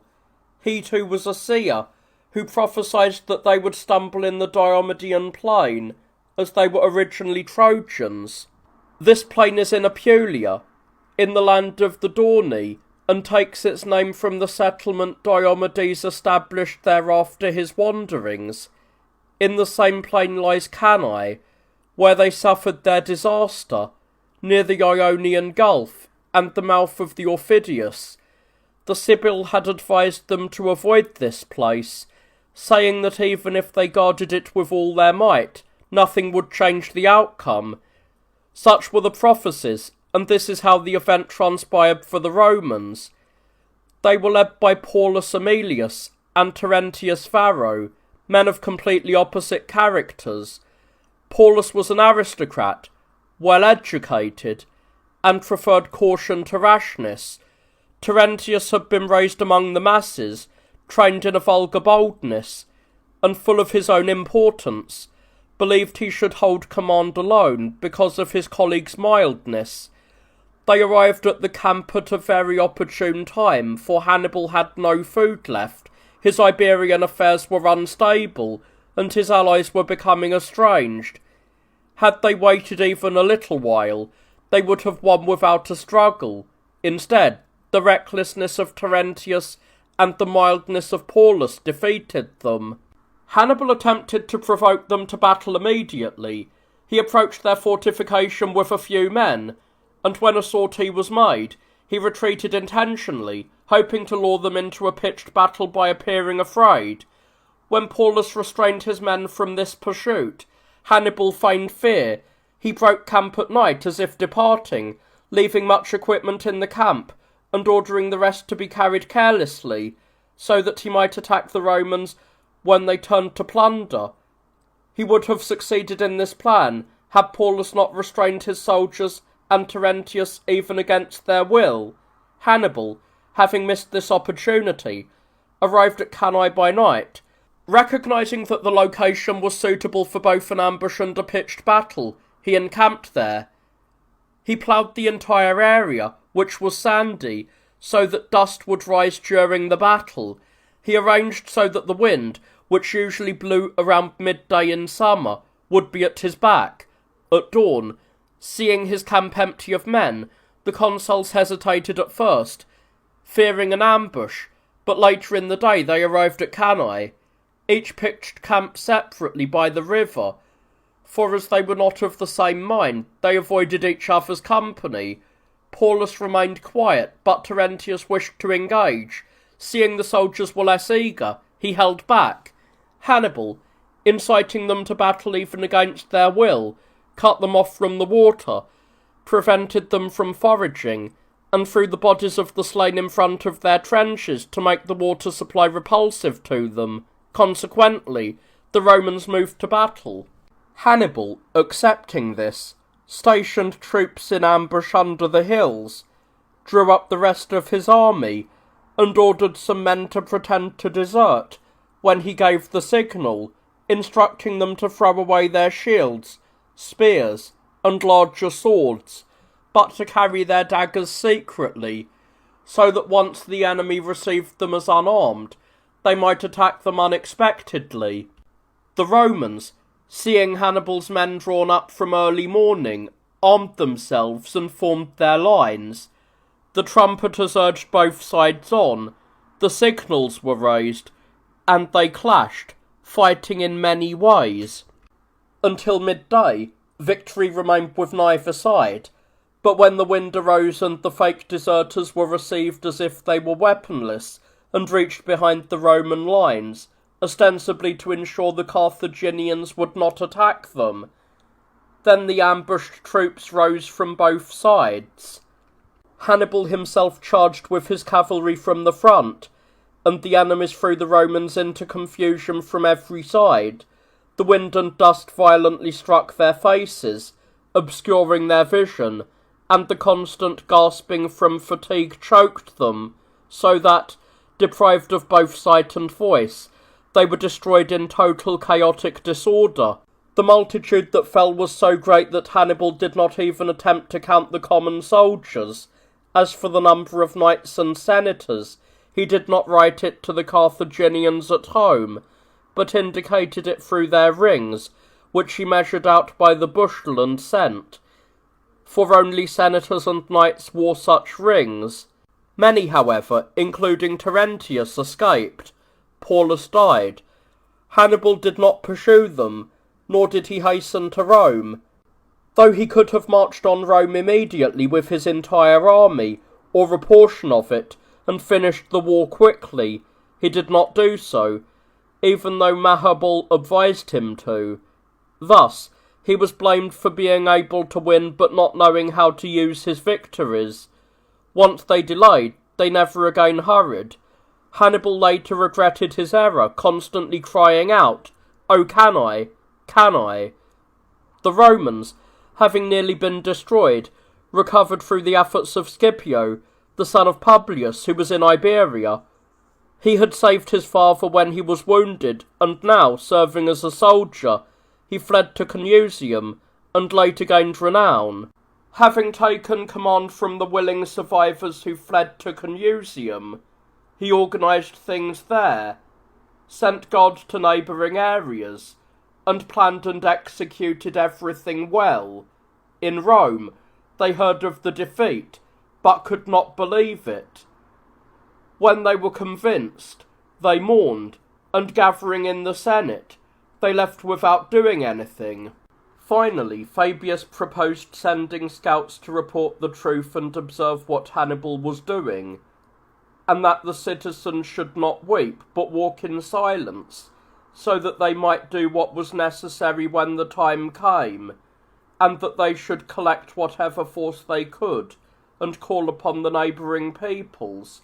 Later, when they learned that Hannibal was in Apulia, and received letters from Terentius saying that he had survived, and what he was doing, they took heart. Marcus Junius was named dictator, and Tiberius Sempronius Gracchus master of the horse. They immediately enrolled not only those of military age, but also the older men, and took the prisoners on the promise of immunity, slaves on the promise of freedom, and even some brigands. They also called upon their allies, reminding them of any past kindness, and promising to provide some with grain, and others with money, something they had not done before. And they sent envoys to Greece to either persuade some to fight as allies, or to hire them as mercenaries. Hannibal, learning that the Romans were rallying and preparing, remained at Cannae, having abandoned hope of a sudden capture. He released his allied prisoners without ransom, as he had before, but kept the Romans, hoping to sell them to improve his own resources, and leave the Romans in greater need. When no one came to seek the captives, he ordered them to send some of their own number home to arrange for ransom, having first sworn an oath to return. When even this offer was rejected, he sent those of note to Carthage. As for the others, he tortured some to death, and forced others to fight as gladiators, pitting friends and relatives against one another. Those who had been sent to negotiate the ransom did not intend to keep their oath, but were declared dishonoured by the censors, leading them to take their own lives. Hannibal sent his brother Mago to report their achievements to the Carthaginians, and to request money and reinforcements. Mago arrived, displayed the pile of rings, and greatly exaggerated the victory. The Carthaginians voted for everything he requested, refusing to listen to Hanno, who argued to the contrary, and advised them to end the war while they seemed to have the upper hand. However, they did not actually carry out what they had voted for, but instead delayed. Meanwhile, Hannibal advanced into Campania, captured a small Samnite town, and marched against Neapolis, having sent a small force ahead with his plunder. When he appeared unexpectedly against the Neapolitans, who had sallied out thinking they faced only a small detachment, he killed many of them, but he did not capture the city, nor did he press the siege for long. The Campanians living in Capua were divided. Some remained loyal to Rome, while others leaned towards Hannibal. After his success at Cannae, when some of their citizens who had been captured were released, the mob was eager to defect to Hannibal. The elite held back for a time, but when the mob rushed at them while they were gathered at the Senate House, they would have been slaughtered had not one member of the crowd, seeing the magnitude of the crime, accused the senators of deserving death, but argued they ought to choose successors first, as the city could not be saved without a council. The people of Capua were persuaded. As each senator was led out of the chamber, The mob was asked whom they chose as his replacement. When they proved unable to name anyone on such short notice, the mob released all of the senators as essential, and having reconciled with each other, they made a treaty with Hannibal. He quickly moved from Neapolis to Capua, where he spoke to them with greater law, promising to make them the leaders of Italy, so that they would fight with more zeal, believing they were labouring for themselves. With Capua's defection, the rest of Campania began to stir, and the Romans, learning of the revolt, were deeply aggrieved. Hannibal then marched against the Nucrians. The besieged, facing a food shortage, expelled those who could not fight. Hannibal would not take them in, offering them safety only if they returned to the city. Consequently, the remaining inhabitants agreed to leave the city with only a single garment. Once he had them in his power, he locked the senators in a bathhouse and suffocated them. As for the others, he told them to go where they pleased, but he murdered many of them on the road, though a significant number survived by fleeing into the woods. Fearing this fate, the others no longer made terms with him, but resisted for as long as they could. The Nolans, who had been deliberating whether to defect, saw what he had done to the Nucrians.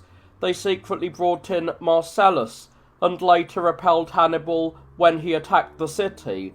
Repulsed from Nola, Hannibal captured Acre by starvation under the same conditions as the Nucrians, and he treated them the same way. Next he marched against Canusium, where about 1,000 Romans and allies had taken refuge. They killed the locals who plotted to betray them, repelled Hannibal repeatedly, and endured the famine nobly. When their food ran out, they sent a man down the river on a skin to the dictator. The dictator threw jars full of flour into the river at night, instructing them to watch for the current in the dark. For a time, he secretly supplied them with food this way, but then a jar was smashed against a rock, and the Carthaginians discovered the scheme, and they chained off the river. When many had perished from hunger and wounds, they abandoned one part of the city, cut the bridge, and held out in the remaining section. They then threw turnip seeds from the wall into a space outside, hoping to terrify the enemy by suggesting they had enough food to hold out for a long time. Hannibal, believing they had an abundance of food and marvelling at their endurance, invited them to negotiate and allowed them to buy their freedom. The Romans outside gladly paid the ransom, and they even honoured the survivors. While this was happening, those sent to Delphi returned, reporting what the Pythia had told them, to cease their lethargy and attend to the war. From that point on they were invigorated. They caught up to Hannibal and camped alongside him, so as to observe his actions. The dictator Junius ordered the Romans to mirror everything the Carthaginians did. They ate and slept at the same times, kept watch in the same manner, and conducted all other tasks in parallel. Hannibal, observing this, waited for a stormy night. He announced to his soldiers that they would make a sortie in the evening, and once Junius did the same, Hannibal ordered his men to attack in relay, keeping the Romans under constant strain from the lack of sleep and the weather. Meanwhile, he himself rested, as did his soldiers. When dawn was about to break, Hannibal feigned a recall of his troops. When the Romans laid down their arms and turned to rest, he suddenly attacked them, killing many and seizing the camp, which had been left unguarded. Events in Sicily and Sardinia were also in motion, though they did not receive any decisive response from the Romans. Gracchus, the master of the horse, and Postumius Albinus were elected consuls. Albinus, while marching with his entire army through a wooded mountain pass, was caught in an ambush and destroyed by the Bari. The barbarians cut off his head, cleaned it, gilded it, and used it as a cup in their temples. Portents occurred at that time. An ox gave birth to a horse, and fire shone in the sea. The consuls Gracchus and Fabius, encamped, kept watch over Hannibal in Capua, sent envoys in every direction, defended their allies, sought to win over those who had defected, and harassed those who resisted. As long as Hannibal was short of food and in danger, he led his army with prudence. But after they captured Capua, and spent the winter in ease with plentiful supplies, they suffered, for their bodies were not hardened by labour, and the strength of their mind was diminished by luxury. Having abandoned their ancestral way of life, they relearned how to be defeated in battle. As war approached again, he moved to the mountains and drilled his army, but they were unable to recover their vigour quickly. When the reinforcements, including more elephants, arrived from home, his confidence returned. He marched against Nola, either to capture it or draw Marcellus away from ravaging Samnium. Since he achieved nothing, he abandoned the city and ravaged the countryside until he was defeated in a pitched battle, a loss that pained him deeply. Many Iberians and many Libyans deserted him and defected to the Romans, a thing he had not experienced until recently. Disgusted with both himself and his soldiers because of this, he abandoned that entire region and retreated to Capua, and then moved on from there. The Scipios crossed the Ebro River, ravaged the land, and brought cities to their side, and defeated Hasdrubal in battle when he marched against them in haste. The Carthaginians, learning of this, and believing that Hasdrubal needed help more than Hannibal, and fearing that the Scipios might attempt to cross into Libya, sent a small force to Hannibal, but dispatched the majority with Mago to Iberia as quickly as possible. They ordered that after the situation in Iberia was settled, Mago should remain there to guard it, while Hasdrubal should be sent to Italy with an army.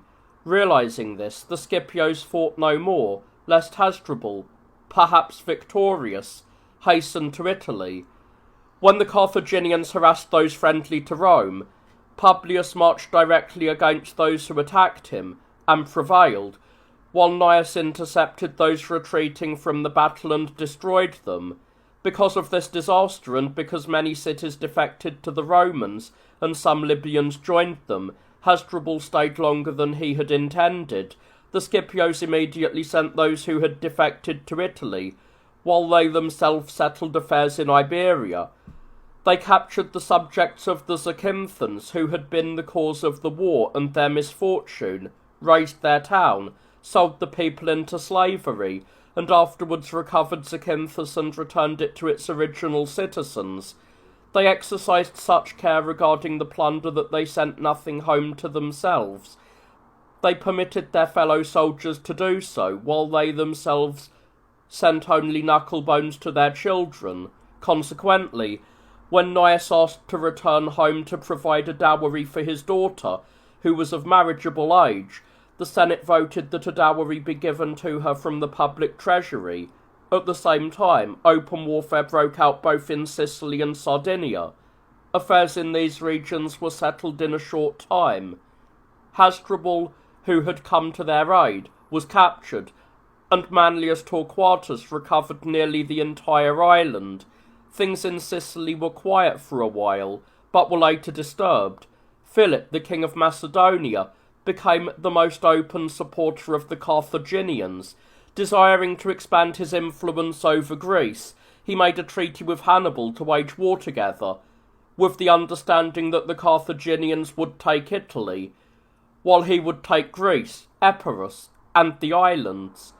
The agreement was made on these terms, but when the herald sent by Philip to Hannibal was captured, the Romans learned of the plot and immediately sent Marcus Valerius Laevinus against him, in order to keep him occupied at home, by playing on his fears. This was successful. Philip advanced as far as Corcyra, intending to sail to Italy, but upon learning that Laevinus was already arrived at Brundisium, he turned home. He sailed as far as Corcyra, attacked the Roman allies, captured Aricium, and besieged Apollonia. Laevinus then marched against him, recaptured Aricium, and relieved Apollonia. From there, Philip burned the ships that he had been using, and retreated home by land. The Romans in Rome elected Fabius and Marcellus as consuls. They assigned the protection of what is now called Calabria and the surrounding territory to Gracchus, who had held the consulship before then. He encountered Hanno near Beneventum, who had come with the Bruti and routed him. Proceeding from there, he kept watch over Hannibal, ravaged the lands of those who had defected, and recovered several cities. The consuls themselves turned towards Campania so that, by subduing it, they would leave no enemy behind them before marching against Hannibal. They then divided their forces.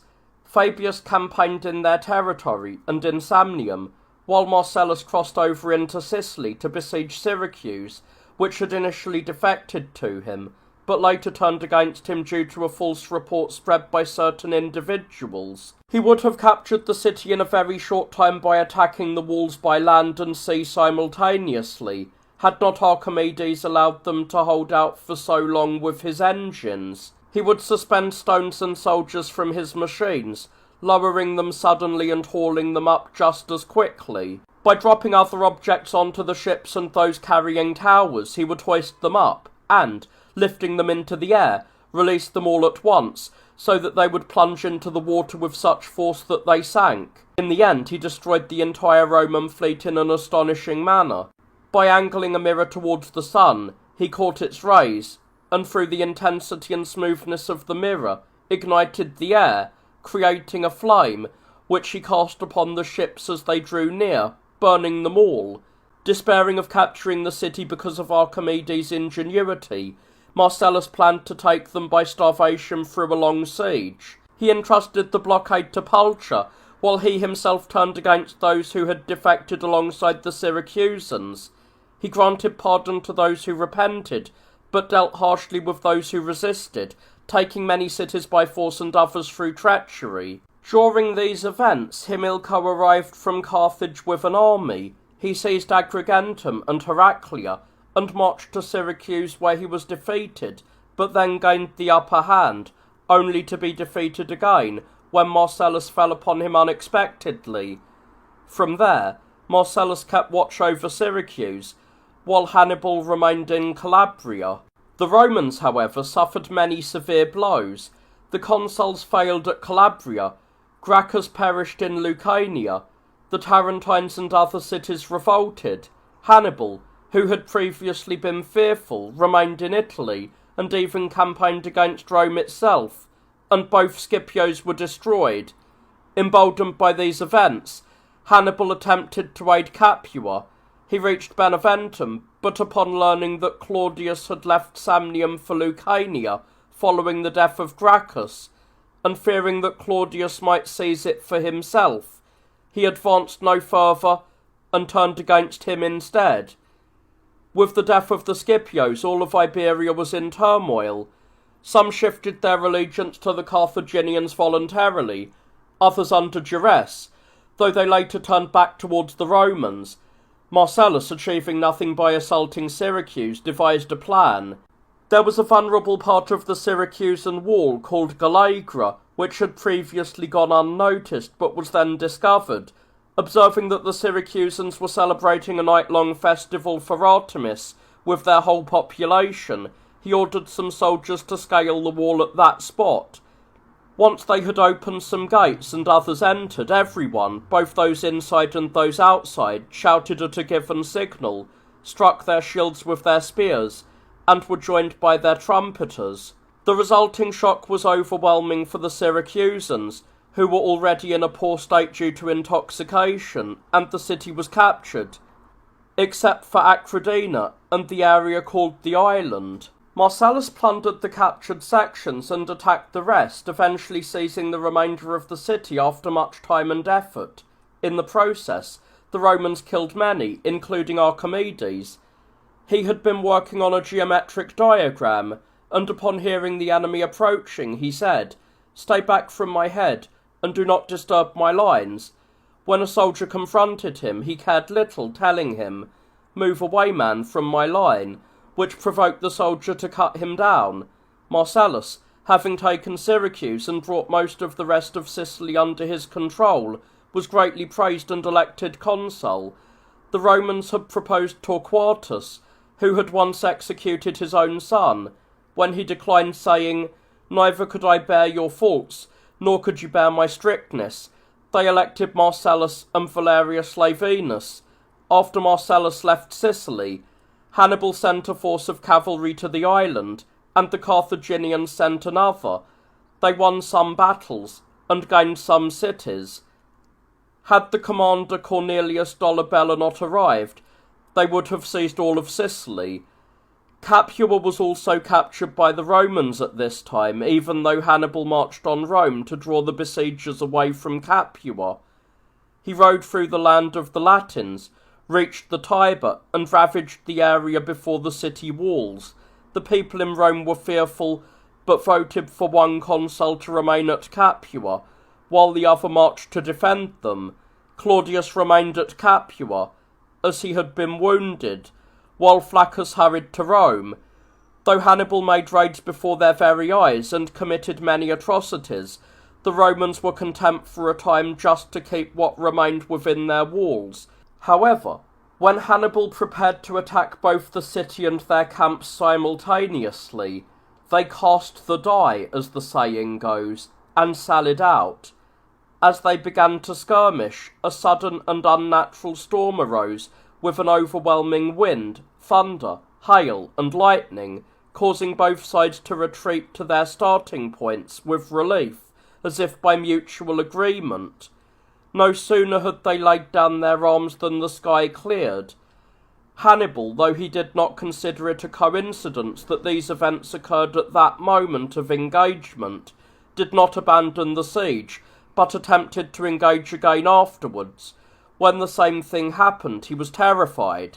He was struck with awe that they would not abandon Capua even when in such danger, that they were planning to send soldiers under commander to Iberia, and that, needing money, they had even sold the public land upon which he was encamped. Giving up all hope, he withdrew, frequently crying out, "Oh, can I, can I?" He no longer wished to aid Capua. The Campanians, though in a state of utter weakness, held out because they despaired of receiving any mercy from the Romans. They sent word to Hannibal, begging him to assist them. However, Flaccus, for Claudius had since died from his wound, intercepted the messengers, and had their hands cut off. Seeing this, the Campanians were struck with dread and deliberated on what to do. After many suggestions were made, a man named Dubius Furius, one of their leaders, and the one most responsible for the revolt, said, "We have one final refuge, and a path to freedom, death. Follow me home, for I have prepared a potion." He took those who were persuaded by him, and they died by their own hands. The others opened the gates to the Romans. Flaccus seized all their weapons and wealth, executed the leading men, and sent the others to Rome. He spared only the common people who remained, on the condition that they accept a Roman governor, and neither hold a senate, nor conduct public assemblies. Later, the Campanians dared to accuse Flaccus, and the Syracusans similarly attempted to accuse Marcellus, who was then consul. Marcellus entered his defence, for he refused to perform any of the official duties until he had cleared his name. The Syracusans, when they came to speak, used a more prudent approach. They did not launch an accusation against Marcellus, but instead turned to supplication, apologising for having revolted against the Romans against their will, and begging for pardon. As they spoke, they fell to the ground and wept. Upon deliberation, it was decided that Marcellus had committed no wrong. Nevertheless, the Syracusans were deemed worthy of some kindness, not because of their actions, but because of their words and pleas. When Marcellus requested to be excused from returning to Sicily, the Senate sent Laevinus. The Syracusans thus obtained a measure of forgiveness, but the Campanians, due to their lack of refinement, urged their accusation more boldly, and were rebuked. Flaccus did not even need to be present, as one of his subordinate officers spoke in his defence. After the fall of Capua, the other surrounding towns also submitted to the Romans, with the exception of the Atelians, whose entire population abandoned the city and fled to Hannibal. The rest of Italy that sided with the Carthaginians also began to shift, and the consuls travelled about, bringing it back to their side. The Tarentines did not yet openly choose the Roman side, but they secretly resented the Carthaginians. The Romans in Rome sent a herald to Hannibal to propose an exchange of prisoners. They did not reach an agreement, however, because they would not admit Carfallo inside their walls, treating him as an enemy. He refused even to enter into negotiations and returned in anger. During this time, Laevinus won over the Aetolians, who had been allied with Philip, and he once again intimidated Philip as far as Corcyra, forcing him to return quickly to Macedonia. The Romans in Rome sent Gaius Claudius Nero to Iberia with soldiers. He sailed with the fleet as far as the Ebro, where he found the other armies and attacked Hasdrubal before the enemy knew he had arrived. He surrounded Hasdrubal, but he was deceived. Seeing that he was trapped, Hasdrubal sent a herald to Nero with an offer to abandon all of Iberia if he were allowed to leave. Nero accepted these terms gladly, but Hasdrubal, stalling in order to make the treaty on the following day, secretly sent his men out at night through various mountain paths. Because the Romans were not keeping watch, expecting the promised agreement, these men escaped. Hasdrubal met with Nero again the next day for talks, dragging them out until the entire day was spent, without any agreement being ratified. He sent more men out again that night in the same way. He did this for several more days, disputing the terms of the agreement. Once all of his infantry had departed, he finally escaped himself with his cavalry and elephants. Having escaped, he became a formidable threat to Nero once again. Upon learning this, those in Rome condemned Nero and voted to entrust the command to someone else, as they were at a loss as to whom they should send, for the situation did not require an ordinary man, and many were stepping aside due to the disaster of the Scipios. Scipio, the Publius who had saved his wounded father, volunteered for the campaign. He was both excellent in virtue and most renowned for his education. He was immediately chosen. However, as regret set in not long afterwards due to his youth, for he was 24 years old, and because his family was mourning the destruction of his father and uncle, he came before the public again and delivered a speech. Having won over the Senate with his words, he was not stripped of his command, though Marcus Junius, an elderly man, was sent to accompany him. After this, the Roman affairs progressed steadily for the better. Marcellus, once he had been cleared of the charges against him, marched against Hannibal. He carried out most of the operations cautiously, fearing to risk a battle against men driven to desperation.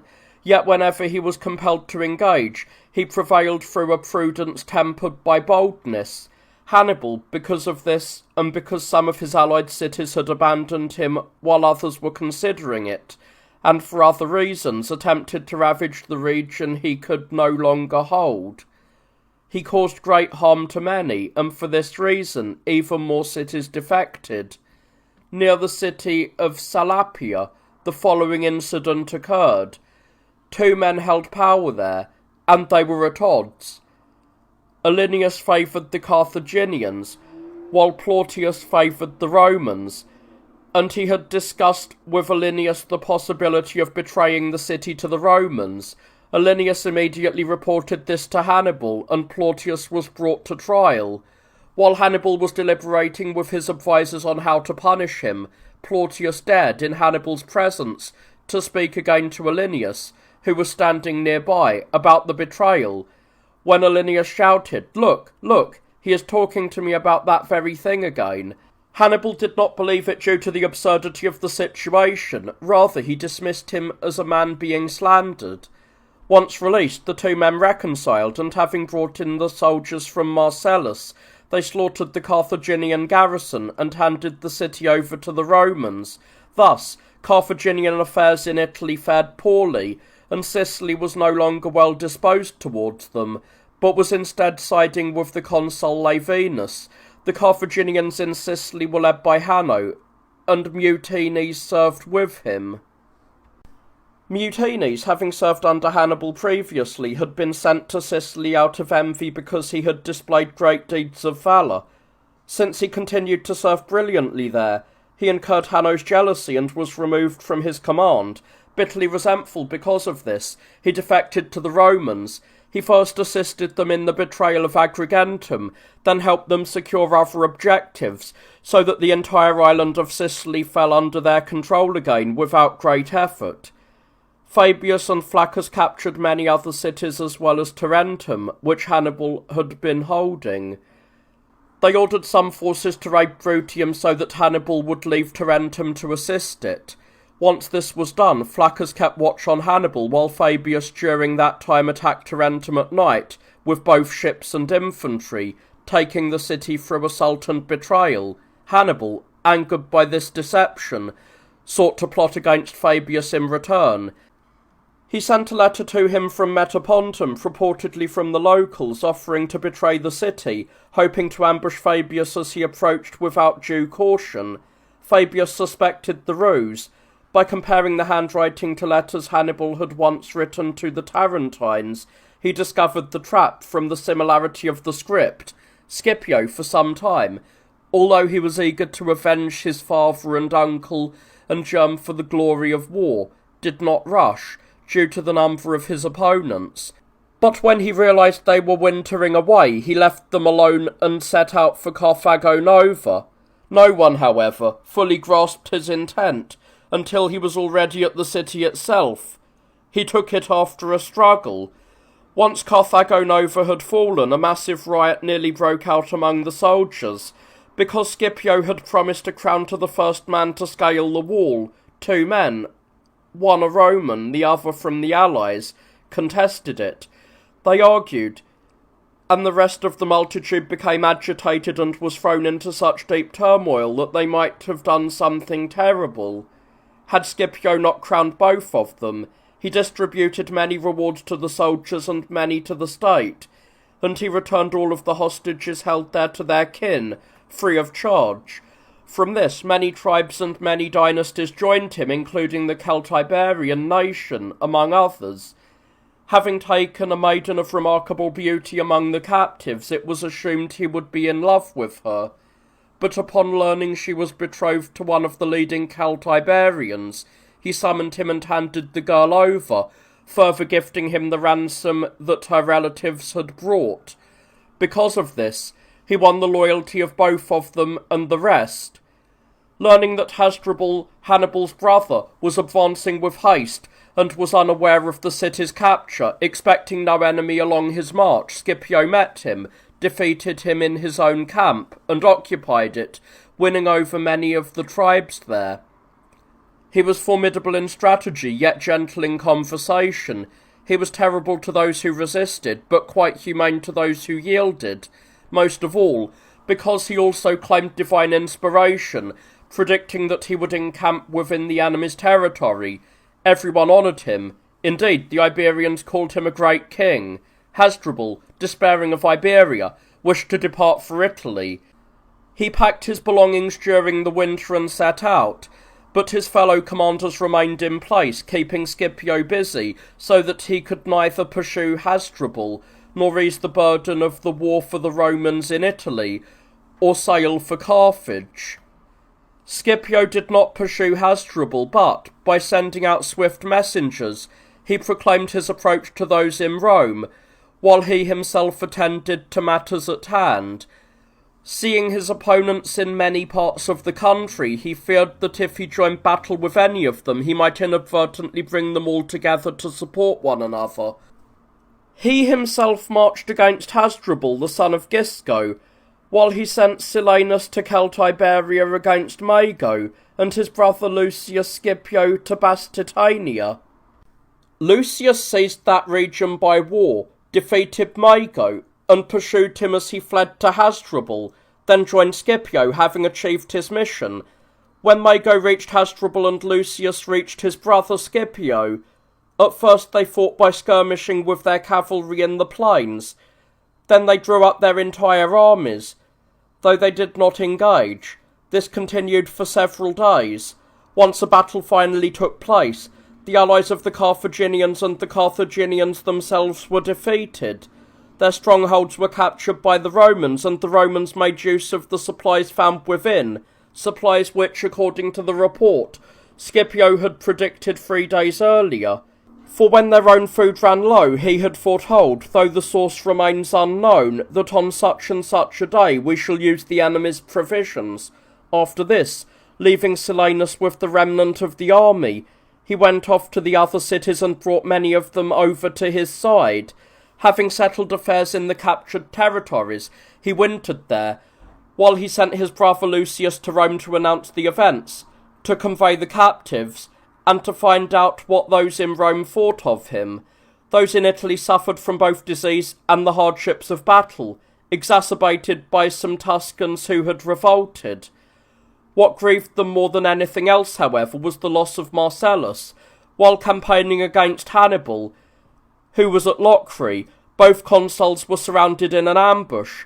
Marcellus was killed instantly, and Crispinus, who had been wounded, died not long afterwards. Having found the body of Marcellus and taken his signet ring, which he used to seal his correspondence, Hannibal sent letters to the cities appearing to come from the consul, and carried out whatever he wished. This continued until Crispinus, discovering the ruse, warned the cities to be on guard, which caused the scheme to backfire on Hannibal. For when Hannibal had sent word to those in Salapia, posing as a defector, that Marcellus was approaching the walls by night, he used the Latin tongue with men who spoke it well, so they would be taken for Romans.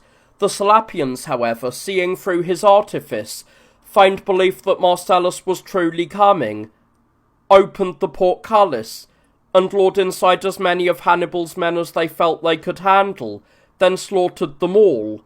Hannibal departed immediately upon learning that the Locrians were being besieged by Romans who had sailed over from Sicily. Publius Sulpicius, with the Aetolians and other allies, ravaged much of Achaia. Had Philip of Macedon joined the Achaeans, the Romans would likely have been driven out of Greece entirely. However, Philip's helmet fell off, the Aetolians seized it, and a rumour spread among the Macedonians that he was dead. A revolt occurred there, and Philip, fearing he would lose his kingdom, hurried back to Macedonia. Consequently, the Romans remained in Greece and captured several cities. The following year, when it was reported that Hasdrubal was approaching, those in Rome gathered their forces and summoned their allies, electing Claudius Nero and Marcellus Livius as consuls. They sent Nero against Hannibal and Livius against Hasdrubal. Livius met him near the city of Senna. They did not, however, come to blows immediately. For many days, both sides remained in position. Hasdrubal did not rush into battle, keeping quiet, while waiting for his brother.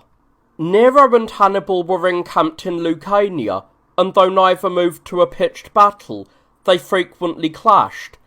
Hannibal moved camp often, and Nero kept a close watch on him, constantly proving himself the superior tactician, and having intercepted the letters Hasdrubal had sent Hannibal, Nero grew contemptuous of Hannibal.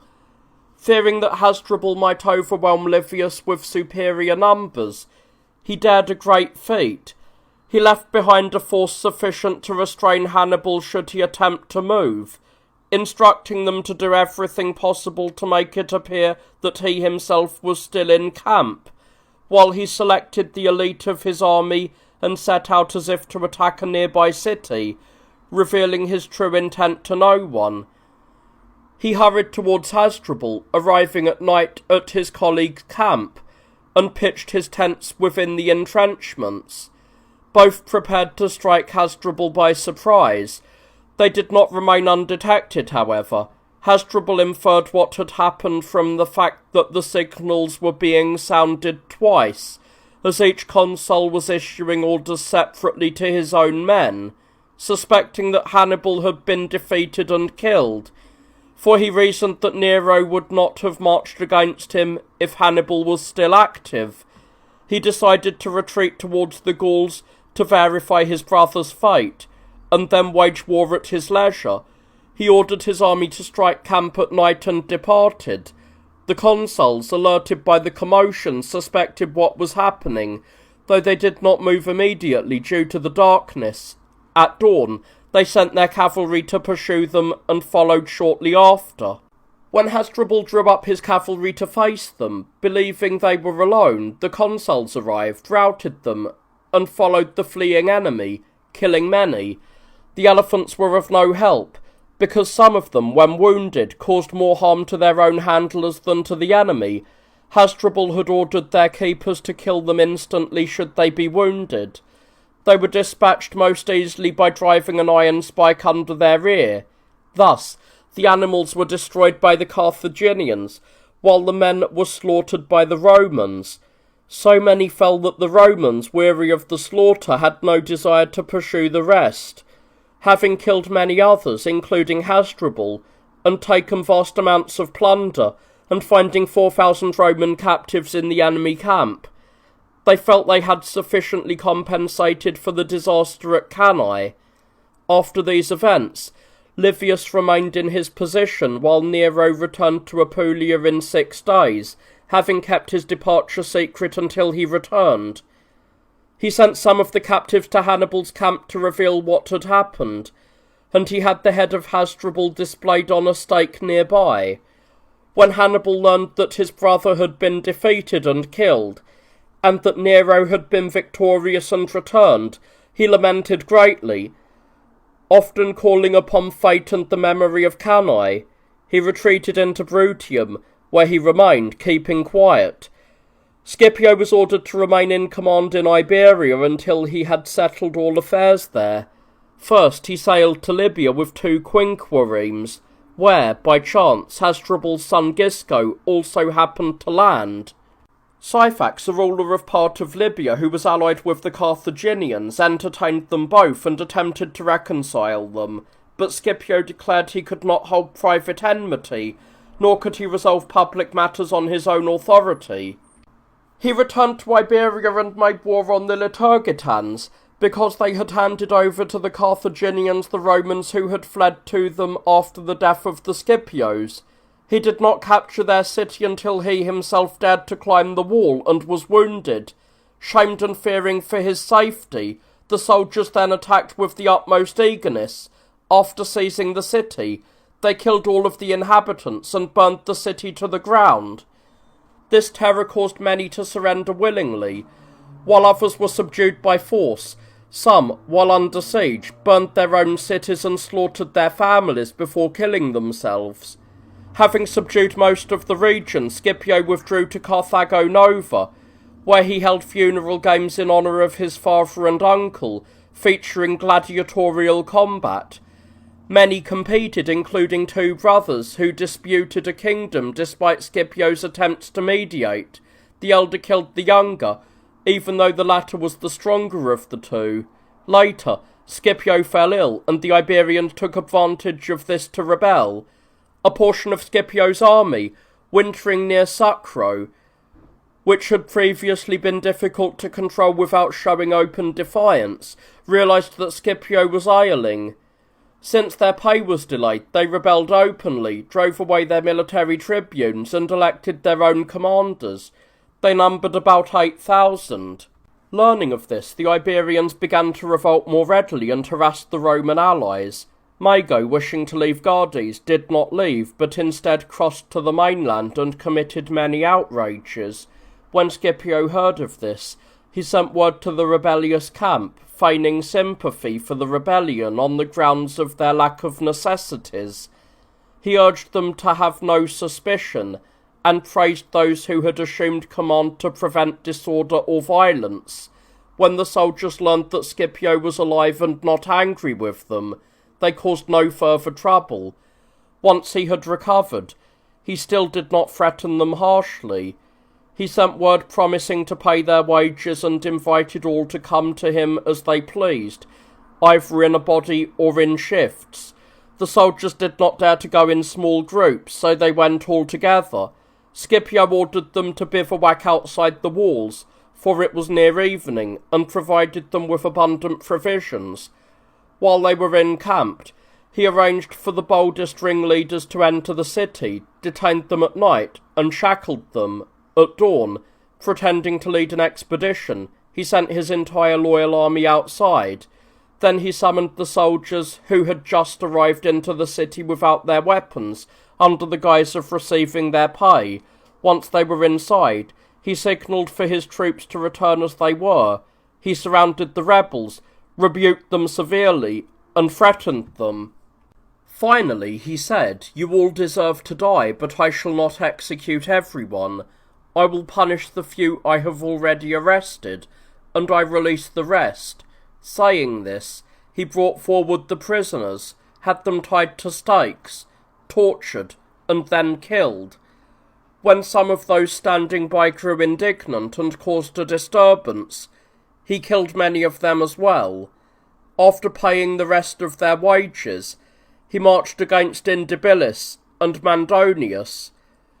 When they did not dare to meet him in battle, he attacked and defeated them. Once they had agreed, most of the rest of Iberia was again enslaved. Mago abandoned Gades, and Massinissa joined the Romans. For the Carthaginians, following the death of Hasdrubal, Hannibal's brother, voted to withdraw from Iberia and recover their position in Italy. They sent money to Mago so that he could gather mercenaries and campaign there. He set out once more for Italy and arrived at the Balearic Islands. He failed to land on the larger one as the locals, who are the most skilled at this, hurled slingstones at his ships from afar. He moored on the smaller one, however, and remained there for the winter. These islands lie off the coast of the Iberian mainland. There are 3, which the Greeks and Romans collectively call the Balearic Islands, though they have a different name in the Iberian tongue. Each individually has a name: Minorca, Majorca, and Ibiza. The Romans took possession of Gades. Massinissa was considered one of the foremost men of his time. He was excellent in both hand-to-hand combat and strategic counsels in matters of war. He switched his allegiance from the Carthaginians to the Romans for the following reason. Hasdrubal, the son of Gisco, was his friend, and had betrothed his own daughter, Sophonisba, to him. However, after Hasdrubal consorted with Syphax and realised that Syphax was leaning towards the Romans, he no longer kept his agreement with Massinissa. Instead, wishing to win over Syphax, who commanded a not insignificant force, to the Carthaginian side, he bestowed upon him the kingdom that rightly belonged to Massinissa, whose father had recently died, and gave him Sophonisba in marriage. She was remarkable for her beauty, well trained in literature and music, and possessed such a witty, charming, and seductive nature that merely seeing or hearing her was enough to enslave even the most resilient heart. Because of this, Syphax sided with the Carthaginians, while Massinissa chose the Roman cause, becoming their most useful ally in all things. Scipio, having brought everything within the Pyrenees under his control, partly by force and partly by treaty, prepared to embark for Libya. However, those in Rome, partly out of envy for his success and partly from the fear that he might grow arrogant and seize tyrannical power, recalled him, sending 2 commanders to succeed him. Thus, he was relieved of his command. Meanwhile, Sulpicius and Attalus captured Aureus through treachery and Opus by force. Philip of Macedon, having allied himself with the Achaeans, would have driven the Romans out of Greece entirely, had Philip's helmet not fallen off, allowing the Aetolians to seize it. A rumour then spread among the Macedonians that he was dead, causing a revolt there. Fearing that he would lose his kingdom, Philip hastened back to Macedonia. Consequently, the Romans remained in Greece and gained control of several cities. The following year, Hannibal remained quiet, content to hold on to what he had. The consuls, believing he would be worn down even without a battle, held back. The next year, Publius Scipio and Licinius Crassus were elected consuls. Crassus remained in Italy, while Scipio was assigned to go to Sicily and then to Libya, so that even if he did not capture Carthage, he would at least draw Hannibal away from Italy. Because he was envied for his excellence, he was granted neither a significant army nor funds for triremes. He was barely provided with the absolute essentials. He set sail with the fleet of his allies and a few volunteers from the citizens, while Mago sailed from his island and landed in Liguria. Crassus kept watch over Hannibal in Bruttium.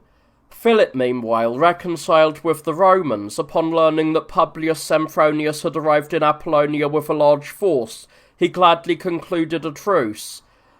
Scipio, having landed in Sicily, prepared to sail for Libya, but he was unable to do so as his forces were neither complete nor properly trained. Therefore, he spent the entire winter there, drilling his men and recruiting others. Just as he was about to set sail, a message reached him from Rhegium that certain people would betray the city of Locri. Having complained about their garrison commander and receiving no justice from Hannibal, they had turned towards the Romans. Scipio sent a force there, and with the help of the conspirators, they seized much of the city by night.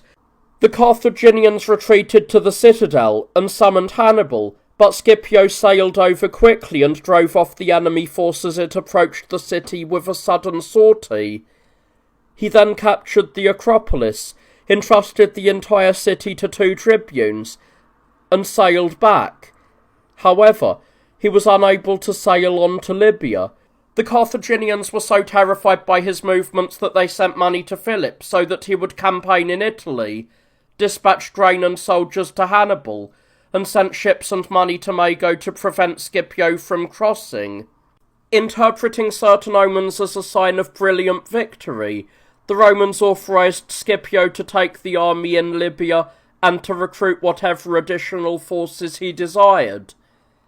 As for the consuls, they stationed Marcus Carthagus against Mago, and Publius Sempronius against Hannibal. The Carthaginians, fearing that Massinissa would join Scipio, persuaded Syphax to restore Massinissa's kingdom to him, pretending he would later reclaim it. Massinissa suspected the plot but feigned reconciliation, so that once he was trusted, he could deal them a great blow. Indeed, he was more angry over Sophanibert than over the kingdom. Therefore he leaned towards the Romans while pretending to favour the Carthaginians. Syphax, acting on behalf of the Libyans, pretended to be in treaty with the Romans and sent an envoy to Scipio, advising him not to make the crossing. Scipio heard this in secret so his soldiers would not find out. He sent the herald away the same day without him speaking to anyone else, then assembled his troops and accelerated the crossing. He argued that the Carthaginians were still unprepared, and that they were summoning Massinissa and then Syphax, complaining only because they were stalling. Having said this, he set sail without further delay. He moored his ships at the promontory called Apollonium, encamped, ravaged the countryside, and attacked various cities, capturing some. As the Romans pressed the land, Hanno, the master of horse, and son of Hasdrubal, the son of Gisco, was persuaded by Massinissa to attack them.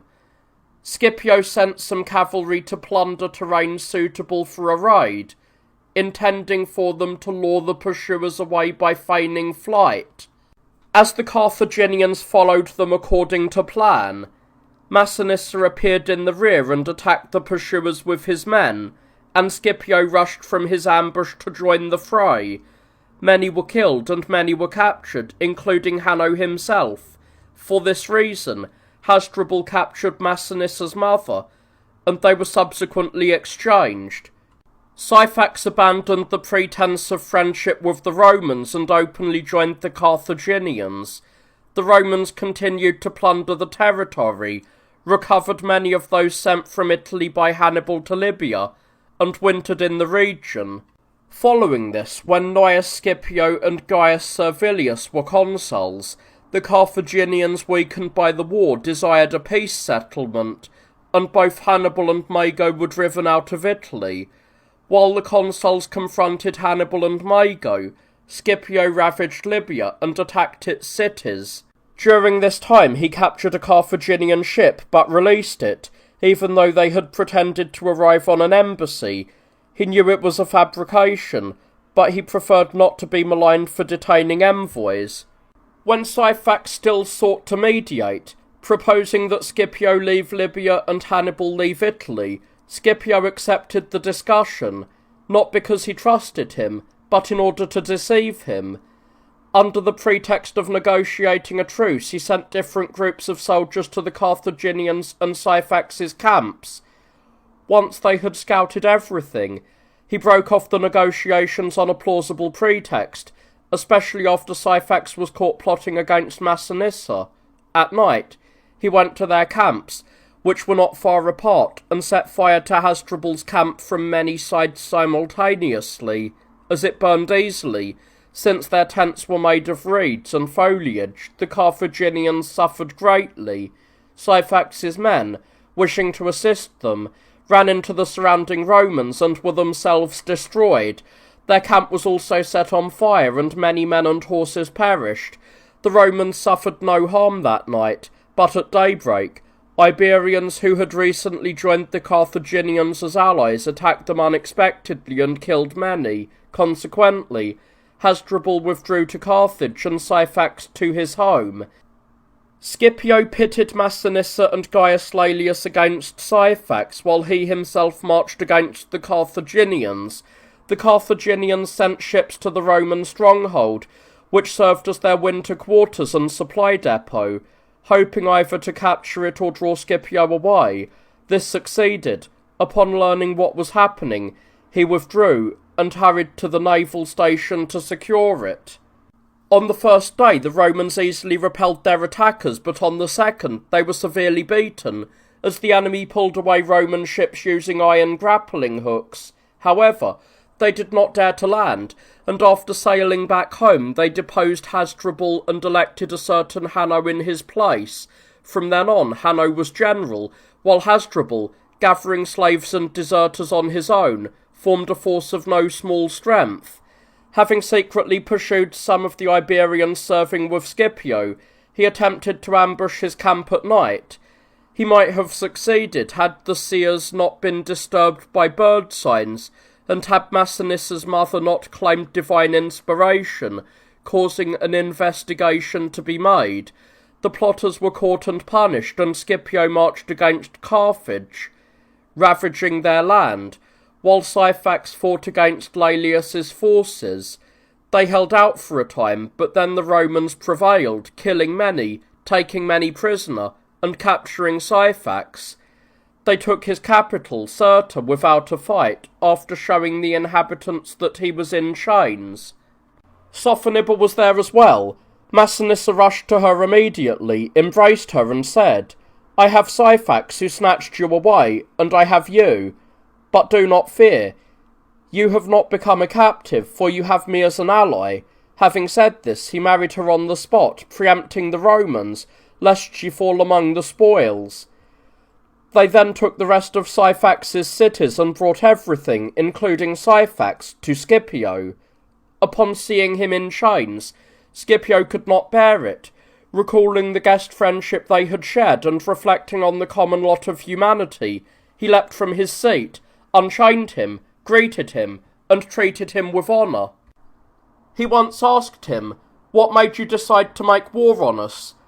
Syphax cleverly defended himself while also attacking Massinissa, blaming Sophoniba for his actions. He claimed she had enchanted him to favour her father Hasdrubal, so that he acted for the Carthaginians against his will. "But because I was deceived by a woman, I have paid a fitting price. I have one consolation in my misery, however. Massinissa has married her, and she will surely ruin him just the same." Scipio, suspecting this to be true regarding Massinissa, summoned him, and accused him of marrying an enemy woman and a captive so hastily without his consent, and ordered him to hand her over to the Romans. Deeply grieved, Massinissa rushed into the tent and said to Sophonisba, "If I were able to keep you free and unviolated by my own death, I would gladly have died for you. But since that is impossible, I send you ahead to the place where I and all others shall eventually arrive." Having said this, he offered her poison. She did not lament or groan, but quite nobly said, "If this is your will, my husband, then I obey. For no one else shall be master of my soul after you. If Scipio requires my body, let him take it as a corpse." She died in this way, and Scipio marvelled at her act. In Rome, after Laelius brought Syphax, his son Verminia, and other leading men, they placed Syphax in Alba and buried him at public expense upon his death. They confirmed Verminia in his father's kingdom and granted him the captured Numidians. The Carthaginians sent a herald to Scipio to propose a treaty, immediately providing money, returning all prisoners, and sending an embassy to Rome regarding the rest of the terms. However, the Romans refused to receive the envoys at that time, saying it was not their custom to accept and negotiate peace with emissaries from camps while they were still in Italy. Later, after Hannibal and Mago had departed, they granted them a hearing and voted for the treaty. Hannibal and Mago left Italy not because of the agreement, but because they were rushing to the war at home. The Carthaginians in Libya, having never intended peace and having negotiated only to gain time due to Hannibal's arrival, took heart when they learned Hannibal was approaching and attacked Scipio by land and sea. When Scipio complained about this, they gave a rude answer to his envoys and even plotted against them as they sailed away. Had a chance wind not aided them, they would have perished. Because of this, Scipio would no longer pursue the peace vote when it finally arrived.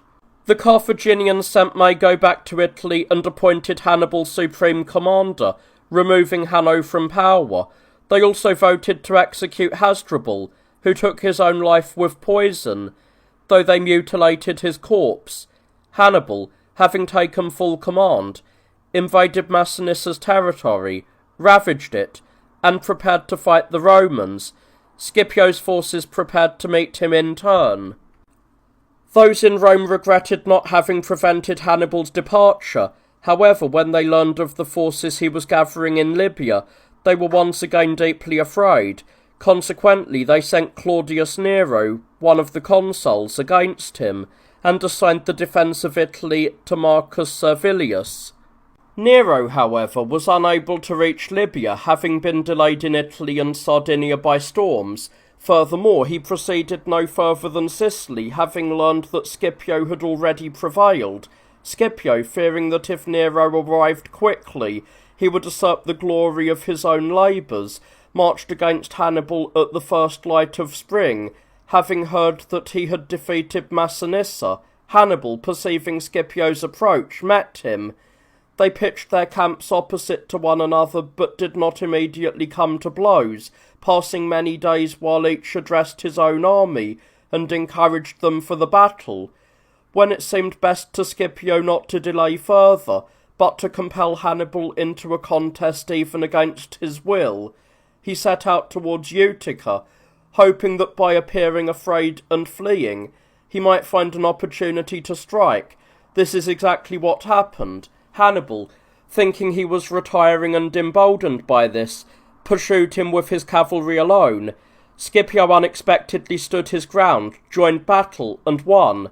After routing them, he did not pursue them, but instead dashed towards their baggage train, which happened to be on the road, and captured everything.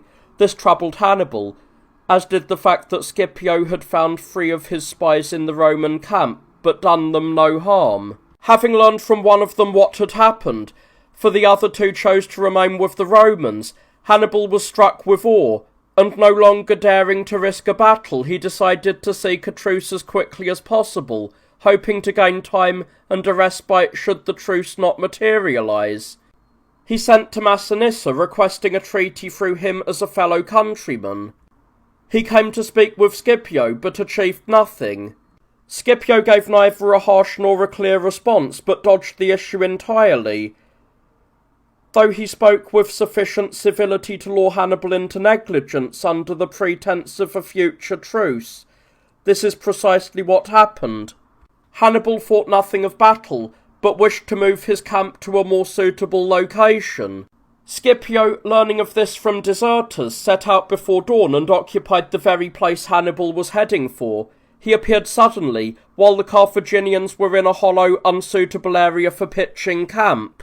Hannibal did not wish to engage, but by camping there and digging wells, they suffered through the entire night. Thus, exhausted by fatigue and thirst, the Carthaginians were compelled by Scipio to meet him, even against their will. The Romans joined battle in good order and with high spirits, while Hannibal and the Carthaginians were dispirited and terrified, partly by other things and partly because the sun was totally eclipsed. Hannibal suspected that this, among other signs, portended nothing favourable for them. In this state, they threw their elephants forward. The Romans suddenly raised a great and intimidating shout, struck their shields with their spears, and charged the elephants with fury and speed. Disturbed by this, most of the beasts did not accept the Romans but turned away, and as they were wounded, they caused more chaos for their own handlers than for the enemy.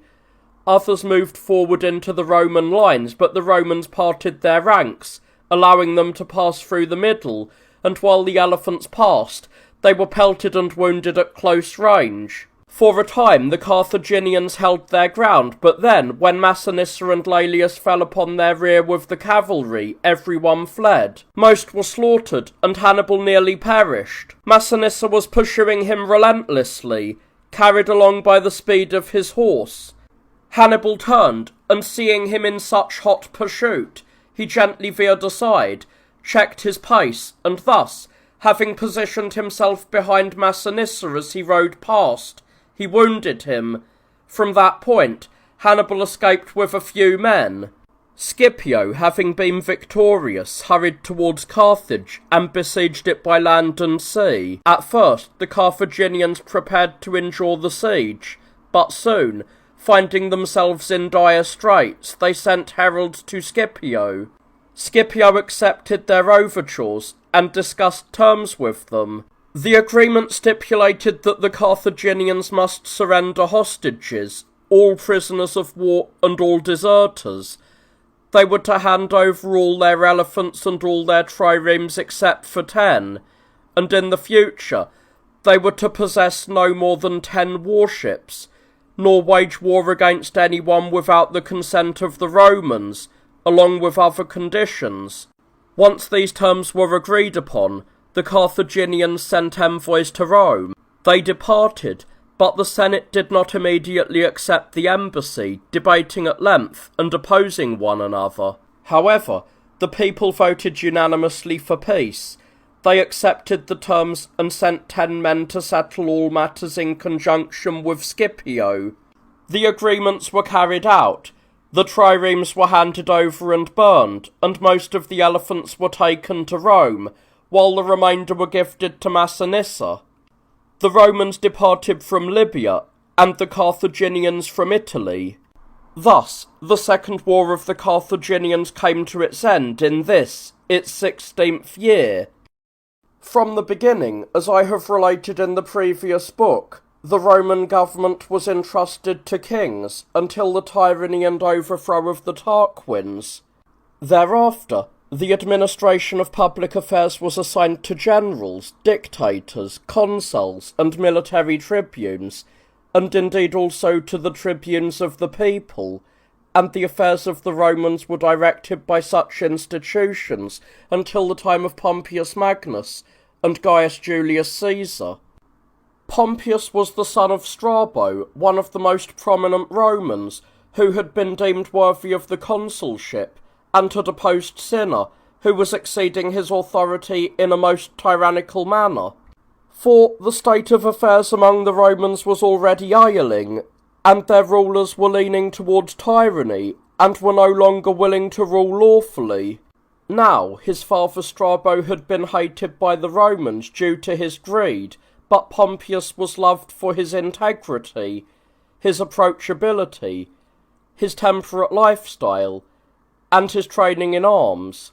Such was the affection for him that when he feared Cinna because of calumny and slipped away from the army in secret, and when he was not to be found, a rumour spread that he had been murdered by Cinna. Those who hated him, among others, rushed against him, and Cinna, while fleeing, was caught by one of the centurions and killed. With Cinna thus destroyed, Carbo succeeded to power, a more impulsive tyrant than the former. When Sulla rose to oppose Carbo, Pompeius joined him. He did not, however, approach him until he had first performed some service for him. He was at that time 23 years old, and having raised a military force, he went around the cities, driving out those who favoured Carbo, and making his way towards Sulla. While he was on his way, 3 generals belonging to Carbo's side surrounded him. He routed them, and received the cities that surrendered to him. Then, when the consul Scipio marched against him, Scipio's army welcomed Pompeius's men, and defected to him, and Scipio fled. When Carbo sent many squadrons of cavalry against him, he routed them as well, such that out of despair for their survival, they surrendered themselves to him. Sulla received him in such a way that he jumped from his horse, and after being addressed as Imperator by Pompeius, Sulla himself addressed Pompeius as Imperator in return. The other events matched these initial displays of friendship, for Sulla would rise from his seat as Pompeius approached, and perform other honours for him that he was not seen to do easily for others. After Sulla gained control of Italy, and was proclaimed dictator, he rewarded the other leaders and generals with wealth and positions of authority, but he hastened to attach Pompeius to himself. He persuaded him to divorce his wife, and marry his own stepdaughter, Aemilia, whom Metella, who lived with Sulla, had borne him from her previous husband, Scaurus. This marriage was a tyrannical act, for Aemilia was already given to a husband, and was pregnant. Having thus attached Pompeius to himself, Sulla sent him to Sicily with a heavy force, for the island was the base of operations for Carbo's supporters. When Pompeius arrived there, the opposition abandoned the island, and he reclaimed the cities, which were exhausted, and treated them humanely. He captured and executed Carbo.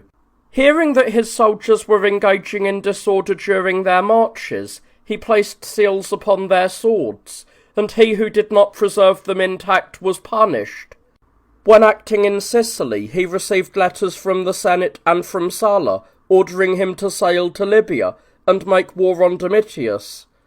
He set sail, and 7,000 of Domitius's men defected to him. Domitius drew up his forces, the armies clashed, Pompeius's side was victorious, and Domitius was killed.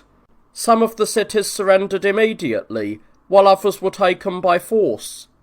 After invading Numidia and gaining control of everything he encountered in a total of 40 days, he received letters from Sulla, ordering him to discharge the rest of his army, while he himself, with a single legion, was to wait in Utica for the general who would succeed him. Pompeius was personally distressed by these terms, and the army was openly indignant.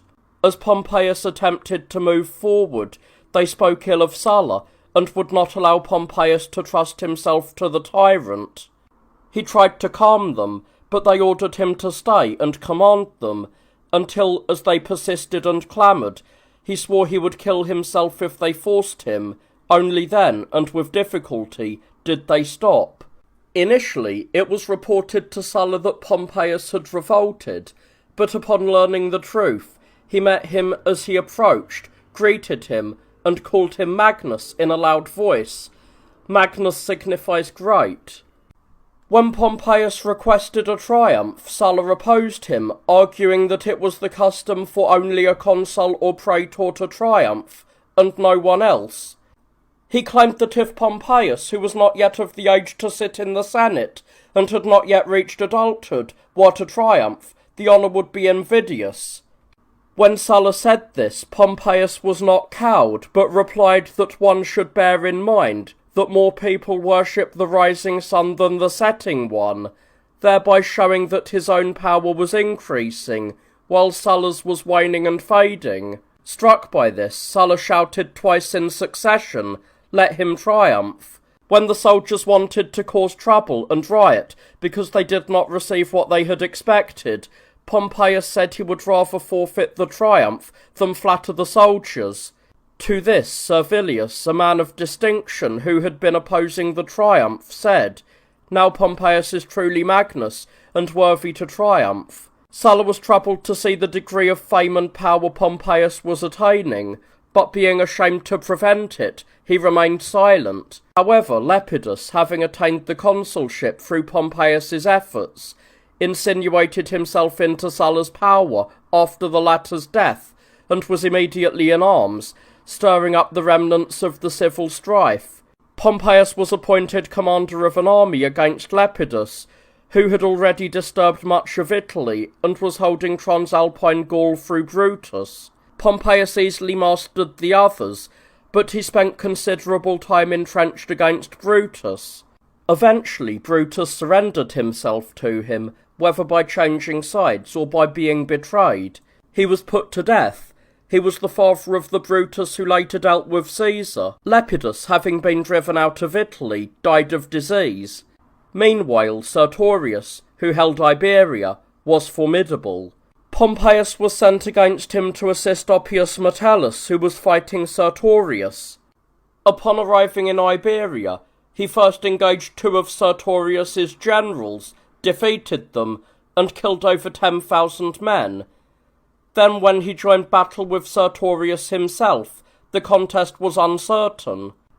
And when a large infantryman attacked Pompey, who was on horseback, Pompey was struck on the hand by him, but that man's hand was cut off by Pompey. Having united with Metellus, he honoured the man, and was honoured by him. But when Sertorius was assassinated by his friends, Perperna, the most prominent of his commanders, attempted to do the same as him, taking control of his forces. However, Pompeius engaged him in battle and defeated him. Most of the commanders were slain in the battle, and he executed Perperna, whom he had captured alive. After remaining there to settle affairs and extinguish the disturbance, he led his army back to Italy. There was suspicion and fear that he would not disband the army, but would march under arms to seize monarchical power. He dispelled this suspicion by declaring that he would disband the army after his triumph. One thing his detractors still blamed him for was that he devoted himself more to the common people than to the Senate. This was true, for there was no one whom the Roman people loved more passionately. Consequently, a consulship and a second triumph were decreed to him, and at his urging, it was also decreed that Crassus should be his co-consul. But after they were appointed consuls, they differed, and Crassus had more influence in the Senate, while Pompeius prevailed with the people. He also requested to be examined as a commander. It was the custom for Roman knights, after serving the legal time in the military, to lead their horse in the forum before the censors, to have each of the generals and commanders under whom they had served listed, and to render an account of their services before being discharged, receiving honour or dishonour as befitting their lives. At this time, the censors were seated and the knights were passing by to be examined, when Pompeius was seen entering the forum with the other insignia of his office, but leading his horse by the hand himself. A hush of wonder fell upon the people. Then one of the censors said, "I ask you, Pompeius Magnus, if you have served all the campaigns required by law?" In a loud voice he replied, "I have served them all, and all under my own command." At this the people erupted, and the censors, wishing to please the citizens, rose and escorted him home. When his term ended, Pompeius laid down his office. Afterward, the war against the pirates was entrusted to him. The pirate force had originated in Cilicia, having used its services for the royal fleet during the Mithridatic War. Lately, as the Romans fell into civil wars with one another, the unprotected state of the sea gradually drew them in. Once they gained strength, they did not only attack those sailing, but also seized islands and coastal cities. There were over 1,000 pirate ships and more than 400 cities captured by them. They plundered many sacred and inaccessible temples and even mocked the Romans. Whenever someone captured cried out that he was a Roman, they would pretend to be shocked and afraid, beating their thighs and falling at his feet. Some would strap sandals on him, others would wrap him in a toga, and after thus mocking him, they would finally drop a ladder in the middle of the sea and tell him to step off and depart in peace. If he refused, they would push him overboard and drown him. Since the entire sea was unnavigable for merchants, there was a shortage of necessities in the markets. It was decided to send Pompeius against the pirates, and Gabinius, one of Pompeius's associates, wrote a law that did not merely grant him a naval command, but outright monarchical power. For the law gave him authority over the sea within the Pillars of Hercules, and over all of the land up to 400 stades from the sea, as well as the right to choose 15 legates from the Senate for regional commands, to take as much money as he wished from the treasuries and the taxes, and to have 200 ships. The people accepted this eagerly, but the more prominent members of the Senate considered this unchecked and indefinite power a cause for fear and opposed it, with the exception of Caesar, who supported the law not for Pomponius's sake, but to court the people and win them to his side. The decree was ratified. Pomponius then went to the assembly and managed to obtain double what he had been voted. Dividing the seas and distances into 13 parts, and assigning a number of ships and a commander to each, he cleared the Tyrrhenian Sea, the Libyan Sea, and the waters around Sardinia, Corsica, and Sicily of pirate dens in just 40 days. Afterwards, while coasting past cities with great haste, he did not pass by Athens. He went up, sacrificed, and addressed the people, where he found inscriptions made in his honour. The one inside the gate read, "Insofar as you know yourself to be human, to that extent you are a god." And the one outside read, "We expected, we worshipped, we saw, we sent you on your way." The pirate war was brought to an end, and pirate dens were cleared from every part of the sea in no more than 3 months. When news of this was reported in Rome, one of the tribunes, Manlius, drafted a law appointing Pomponius to take over the entire region governed by Lucullus, with the addition of Bithynia, to wage war against the king Mithridates and Tigranes, while retaining his naval force and authority over the sea, just as he had already acquired it. In short, this meant that the entire Roman hegemony would be concentrated into one man's hands. The decree was ratified, as the aristocratic faction, fearing the people, remained silent. It is said that when Pomponius received the dispatches, he knit his brow and struck his thigh as if he were annoyed and burdened by the command. Even those who were very close to him found this irony difficult to bear. Meanwhile, having divided the sea between Phoenicia and the Bosphorus to be guarded by his fleet, he marched personally against Mithridates. When the king abandoned a difficult-to-assault mountain where he had been encamped because it lacked water, Pomponius seized it, deducing that the area contained springs based on the vegetation and the lay of the land. He ordered wells to be dug. The camp was quickly filled with water. Then, surrounding him, he besieged him with a wall. After being besieged for 45 days, Mithridates managed to slip away by night with his strongest forces, having put his useless and sick soldiers to death. Pomponius caught up with him near the Euphrates, and so that he would not manage to cross the river, he marched his army forward in the middle of the night. it became necessary to fight over the encampment. There was a waning moon, which confused the royal forces.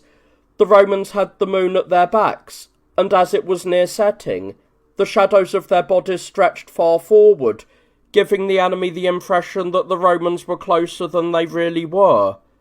When the enemy threw their javelins, they hit nothing. Realizing this, the Romans charged with a shout, and slaughtered them as they fled, with more than 10,000 dying. Mithridates himself escaped with a larger force. Pomponius invaded Armenia at the invitation of the young Tigranes, who had already revolted against his father.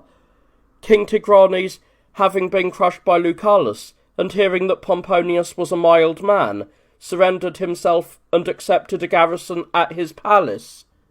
Approaching Pomponius, he removed the tiara from his head and rushed to place it at Pomponius's feet and prostrate himself. But Pomponius took him by the right hand, raised him up, and seated him nearby, with his son on the other side. He said that for the other losses one should blame Lucullus, as he had been the one to take away Syria, Phoenicia, Cilicia, Galatia, and Sophene. But he would keep what remained under his rule, while his son would be king of Sophene. Tigranes was pleased with these terms, but the son was disgruntled. When invited to dinner, he said he did not need Pompeius, since he granted such honours, for he would find another Roman. Consequently, he was bound and kept in custody for the triumph. Pomponius left Afranius as guardian of Armenia, and marched himself against Mithridates through the nations bordering the Caucasus. The greatest of these nations are the Albanians and the Iberians. The latter extend towards the Meschian mountains and the Pontus, while the Albanians extend towards the east and the Caspian Sea. At first, they granted Pomponius passage when he requested it, but then, gathering a force of no fewer than 40,000, they attacked him. They were routed, and suffered immense losses. Pomponius concluded a truce with their king, who had sent envoys and departed against the Iberians, who were more warlike than the Albanians, and had yielded to neither the Medes nor the Persians, and had even escaped the Macedonian Empire, as Alexander had quickly departed from Hyrcania. He routed them too in a great battle, killing many and taking more alive. From there he invaded the land of the Colchians. When the Albanians revolted again, he drove against them through a waterless and arduous route, carrying water with him in many skins. He joined battle with them as they were commanded by the brother of their king, and won. He rode through the king's brother when he charged at him, and struck him, killing him. It is said that the Amazons fought alongside the Albanians at that time, for after the battle, as the Romans were stripping the dead, they found Amazonian shields and buskins, but no female bodies were discovered. These women inhabit the parts of the Caucasus that extend towards the Hyrcanian Sea. Between the Albanians and them live the Gelae and the Leges. Every year they travel to the Thermodon River, meet and associate for 2 months. Then they depart to live by themselves. When they give birth, they bring the male children and leave them in the land of their fathers, but they raise the females themselves. Pomponius didn't recognise any of Mithridates' concubines who were brought to him. However, Stratonike, who had held the highest position of honour under Mithridates, and guarded his most gold-laden fortress, brought Pomponius many gifts, and surrendered the stronghold. He took only the items that provided decoration for the temples, or splendour for his triumph, ordering that the rest remain with Stratonike. When the king of the Iberians sent him a bed, a table, and a throne, all of solid gold, he handed these over to the quaestors for the public treasury. Seeing that Mithridates was fleeing more effectively than he had fought, he remarked that he would leave hunger as a more powerful enemy than himself, and he pressed on with his army. Having subdued the Arabs around Mount Amanus through Afranius, he descended into Syria, declaring it a province under possession of the Romans. He subjugated Judea and captured its king, Aristobulus, as has already been recorded in the history of the Jews. His power was great, but his virtue and gentleness were even greater. The king of the Arabs near Petra, seized with fear, wrote to Pomponius that he would obey him in all things. Meanwhile, news arrived that Mithridates was dead, having been dispatched by his own son, Pharnaces. When Pomponius arrived in Amissus, he was met with many gifts from Pharnaces, as well as many bodies, including the corpse of Mithridates himself. His return journey was sorrowful due to his wife, Mucia, who had behaved unchastely during his absence. As he approached Italy, he sent her a letter of divorce.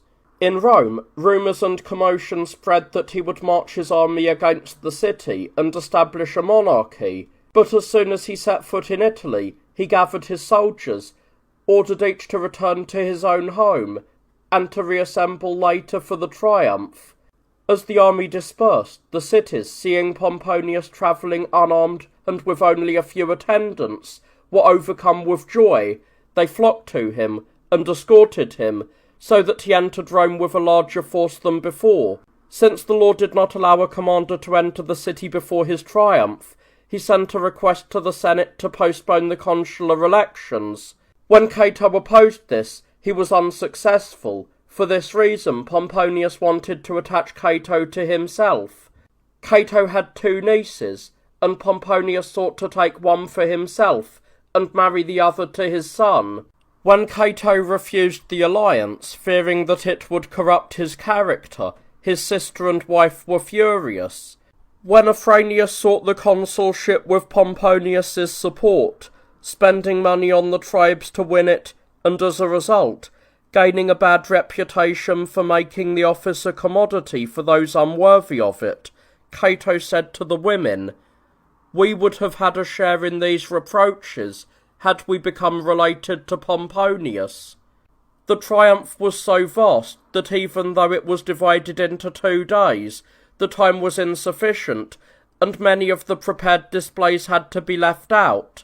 The nations over which he triumphed were declared by signs carried in the procession: Pontus, Armenia, Paphlagonia, Cappadocia, Media, Colchis, Iberia, Albania, Syria, Cilicia, Mesopotamia, the regions of Phoenicia and Palestine, Judea, Arabia, and the entire pirate menace, conquered on land and sea. These displays included no fewer than 1,000 captured fortresses, nearly 900 cities, 800 pirate ships, and 39 cities founded. Furthermore, the sign stated that while the annual public revenue from taxes had been 50 million drachmas, the Romans were now receiving 85 million from the new territories he had added, and that he had brought into the public treasury 20,000 talents in minted and wrought gold and silver, in addition to what he had given to his soldiers. The captives paraded included, alongside the pirate chiefs, the son of Tigranes of Armenia with his wife and daughters, King Tigranes' own wife Zosime, the Jewish king Aristobulus, and many of Mithridates' kinsmen.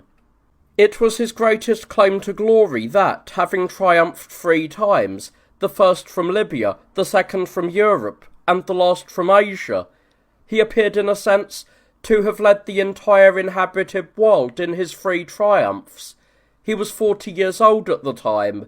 After this, a food shortage afflicted Rome and its surrounding regions, so Pomponius sailed to Sicily, Sardinia, and Libya to collect the grain. When he was preparing to set sail, his pilots hesitated due to the violent winds. Pomponius was the first on board, ordering the anchors to be weighed, and he cried out, "Sailing is necessary, living is not." By showing such daring and good fortune, he filled the markets with grain, and the seas with ships.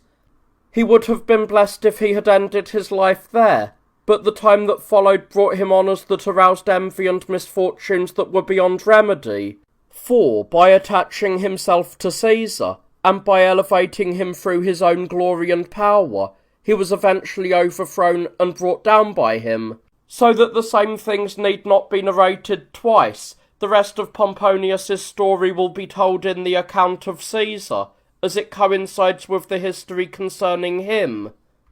Caesar, having been successful in his generalships, and having triumphed in many wars, sought to court the favour of the common people to serve his own ends.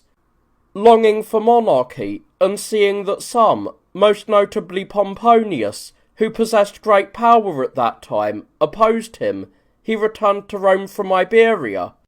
Having been allotted the province previously, upon his arrival, he campaigned against the Lusitanians and the Calaisi.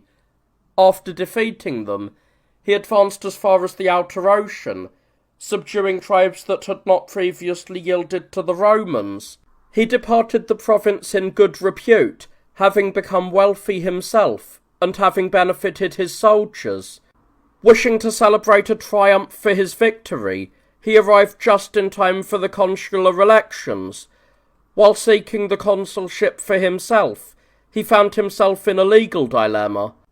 For it was the custom that those intending to celebrate a triumph must stay outside the city, while those wishing to stand for the consulship must do so in person, meeting the electors. Consequently, he disregarded the triumph, entered the city, and announced his candidacy for the consulship. Among those who held great power in the Senate was Crassus, with whom Caesar was already friendly, and who happened to be at odds with Pompeius. Caesar reconciled these two from their enmity into friendship, and, as if guarded by both, he was advanced to the consulship. Immediately, he introduced laws through which he won over the common people. Furthermore, attaching Pompeius's strength to himself, Caesar betrothed his own daughter Julia to him. Once Pompeius married her, he filled the forum with armed men, helped ratify Caesar's laws for the people, and added to Caesar's command for a 5-year term in all of Transalpine and Cisalpine Gaul, as well as Illyricum, along with 4 legions.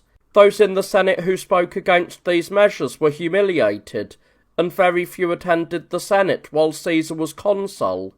When one of the oldest senators said that they did not assemble due to the fear of the weapons and soldiers, Caesar replied, "Why then, if you fear these things, do you not stay home?"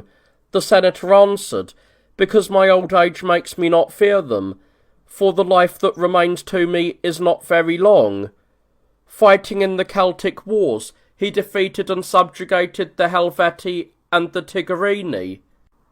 When he was about to engage the Germans, seeing that his commanders, especially those of high birth and young age, were growing cowardly, he ordered them to leave if they were so unmanly and weak that they would be unwilling to take risks, saying that he himself would take the 10th Legion and march against the barbarians, as he was not about to fight enemies superior to the Cimbri, nor was he himself a lesser general than Marius. As a result, they were all filled with such energy and enthusiasm that they followed him, and after fighting brilliantly, they routed the enemy so thoroughly that 80,000 of them lay dead. Their king, Ariovistus, managed to escape across the Rhine with a few men. After accomplishing this, he descended into Cisalpine Gaul, where he spent his time acting as a demagogue, as many people from Rome came to him, and he won over the citizens with money taken from the enemy. From there he attacked other tribes and won clear victories, then returned to the Po region to winter, making those around Rome well disposed to him with money. By providing wealth to those seeking offices, he caused them to corrupt the people, ensuring that those who provided the money were voted into office. They did everything that would tend to increase his power. Lastly, he defeated other Celtic tribes and, building a bridge, led his army across the Rhine. Upon returning from there, he learned of the death of his daughter, who was married to Pompeius. She had died in childbirth, and shortly thereafter the child had followed its mother. Both Caesar and Pompeius were filled with grief at this calamity, and their friends were deeply afflicted by the loss, feeling that the bond of kinship had been dissolved. Caesar, now having become great, and having elevated his reputation through his successes, set himself up as a rival to Pompeius. After Crassus perished in Parthia, leaving no one to balance the power between himself and Pompeius, Caesar plotted to overthrow Pompeius, and Pompeius in turn plotted against Caesar, with the state ailing, offices being bought by those seeking them, the people using weapons instead of votes to support their candidates, and the city being tossed about in turmoil as if leaderless. It seemed desirable to the more sensible men that Rome should move towards a monarchy to escape such a storm, and prevent anything worse from befalling the government, as the situation had become otherwise beyond repair. They felt they must submit to the gentlest of physicians to heal the disease, alluding of course to Pompeius.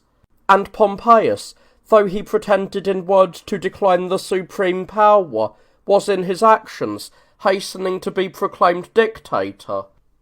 To prevent him from forcing them to vote him dictator, the Senate appointed him sole consul, soothing his desire for monarchy with that title.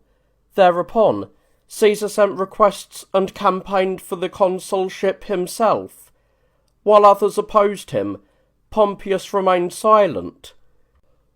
When Caesar persuaded many to support his cause with money, Pompeius, fearing this conspiracy, worked openly through himself and his friends to have Caesar's command voted away.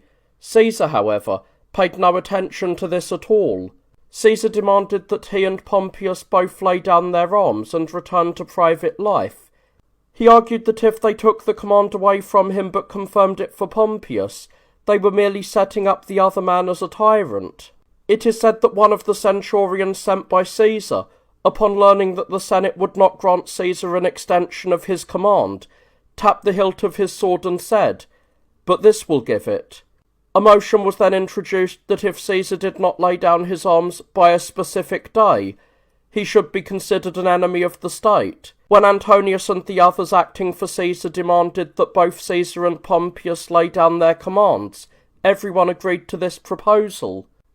But when letters arrived from Caesar stating that he would yield on other matters, but requesting that the province of Transalpine Gaul and Illyricum be granted to him with 2 legions, Pompeius agreed to the rest, but sought to take away his soldiers. The consuls then drove Antonius and his supporters out of the Senate. Fearing for their lives, they disguised themselves in the clothing of slaves and fled in hired wagons. This incensed the soldiers, who saw respected men and officials suffering such indignities. Caesar, after much calculation and weighing of conflicting opinions, finally spoke the common phrase, "The die is cast," and set out, crossed the river Rubicon, and seized Ariminum, a large city in Gaul. It is said that on the night before the crossing, he had a disturbing dream. He seemed to be committing the unspeakable act of intimate union with his own mother. Once Ariminum was captured, Rome was filled with such turmoil and storm, as if by winds, that it was nearly overturned by its own weight. The consuls and most of the senators fled, and Pompeius himself was struck with panic. People from all sides harassed him, accusing him of having raised Caesar up against himself and the state, and no one allowed him to use his own judgment. Because of this, he abandoned the city, ordering the Senate to follow him. Most of them did follow, choosing exile as their fatherland because of Pompeius, and fleeing Rome as if it were Caesar's camp. At this time, Labienus, a man counted among Caesar's friends, who had struggled alongside him most zealously in the wars, abandoned him and went over to Pompeius. Caesar sent after him all of the money and baggage he had left behind. Domitius, who was holding Corfinium upon Caesar's arrival, despaired of his situation and drank poison, expecting to die. Later, learning of the astonishing benevolence Caesar showed towards those he captured, he lamented his own actions. When the physician told him that the drug was merely a sleeping draught and not fatal, he went to Caesar, and after receiving his pledge of safety, he promptly slipped away to Pompeius. When these things were reported in Rome, the people were pleased, and some even began to return. Caesar, having gathered a large force, marched against Pompeius. Pompeius fled to Brundisium and sailed away. Lacking ships, Caesar returned to Rome and became master of all of Italy without bloodshed in 60 days. Finding the city settled and many members of the Senate present, he spoke to them moderately, asking them to send envoys to Pompeius for negotiations.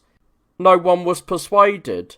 When the tribune Metellus tried to prevent him from taking funds from the reserve treasury and cited the laws, Caesar replied that the time for weapons and the time for laws were not the same. For now, be off and out of the way. War does not require free speech. When I have laid down my arms, then you may play the demagogue. I say this, he added, even while waiving my own rights, for you and all those whom I captured among those who conspired against me are mine. When the keys did not appear, he ordered the doors to be broken down.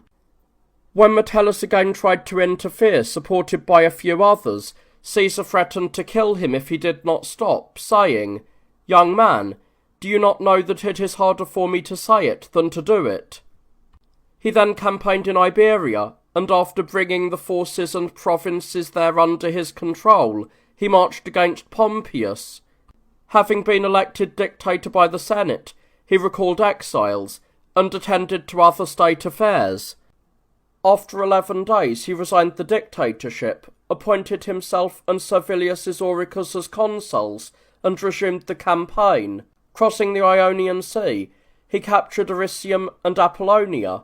From Apollonia he secretly boarded a 12-oared boat alone and in the disguise of a servant, intending to sail to Brundisium, even though the sea was held by the enemy's large fleets.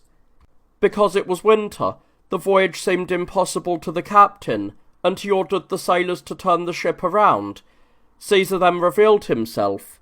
When the captain was stunned by the sight, Caesar said, "Have courage and do not fear. You are carrying Caesar, and Caesar's fortune is sailing with you." Antonius also landed, leading the forces. Confident, Caesar challenged Pompeius. Sporadic skirmishes were constantly occurring around Pompeius's fortifications, and Caesar prevailed in all but one, where a great rout occurred, and he risked losing his camp and nearly lost his life.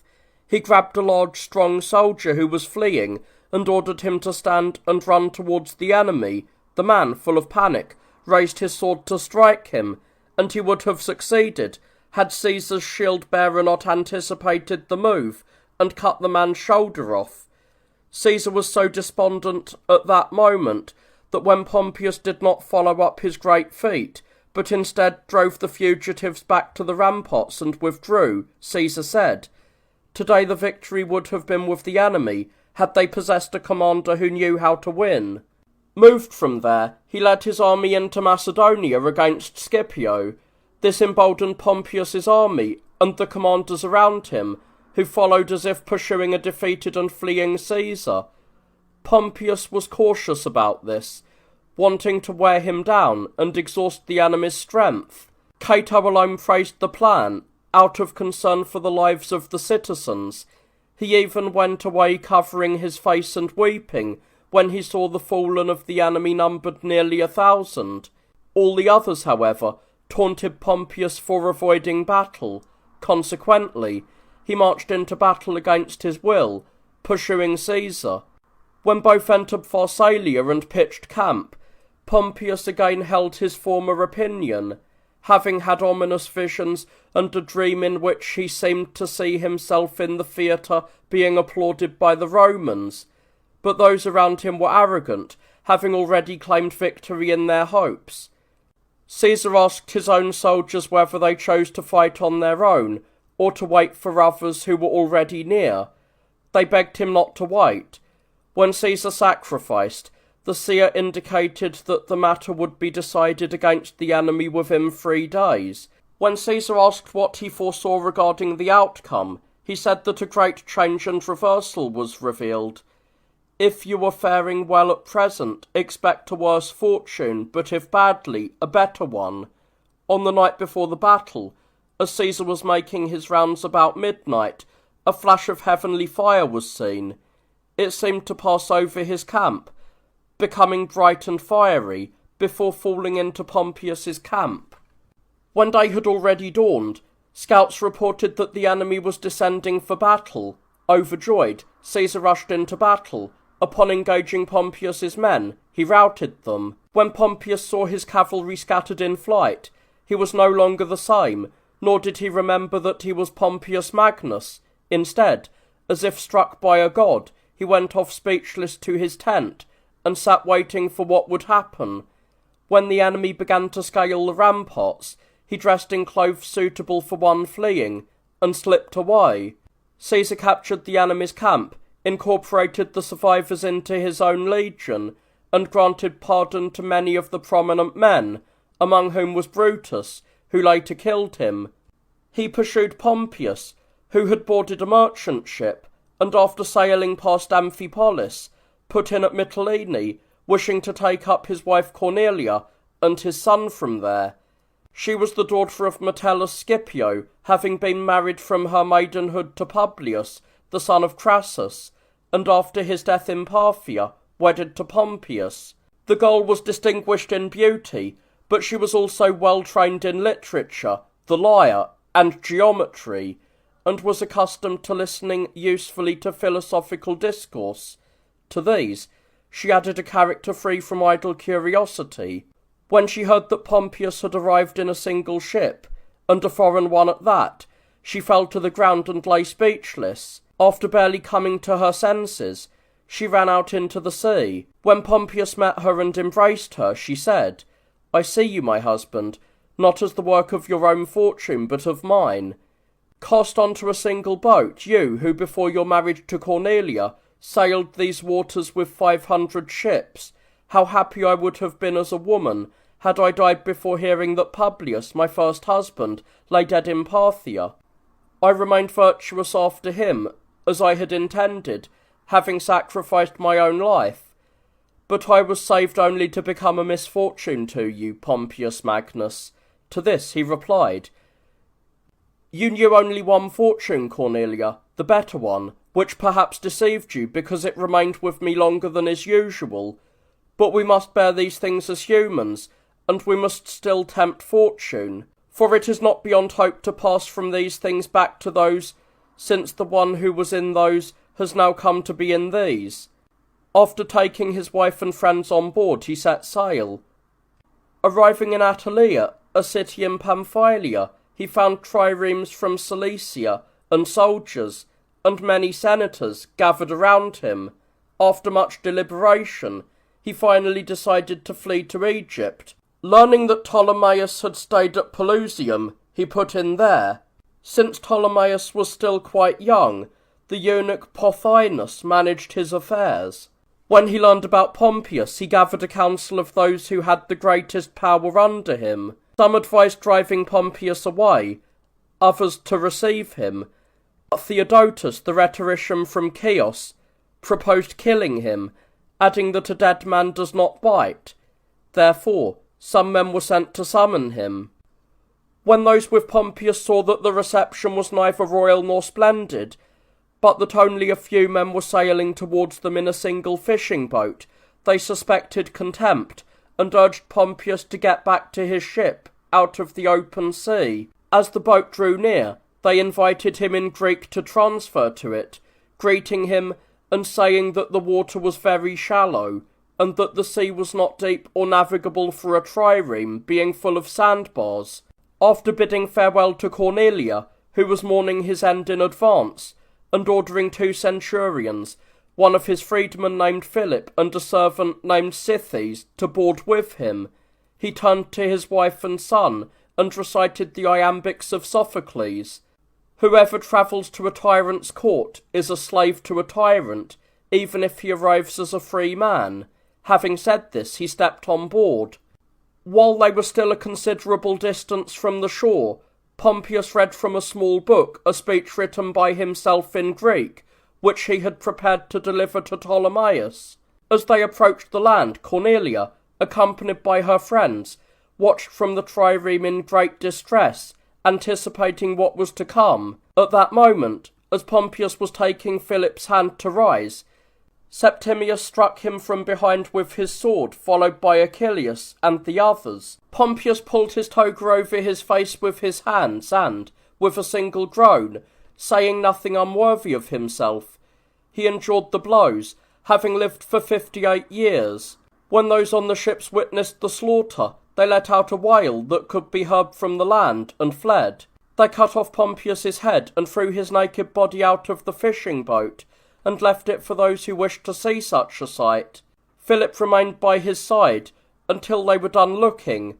Then, having washed the body in the sea, and wrapped it in one of their own tunics, they found the remains of a small fishing boat, and used it to burn the body. An elderly Roman man, who had served his very first campaigns with Pompeius when still young, joined him to help. Standing by Philip, he said, "Who are you, man, who intends to bury Pompeius Magnus?"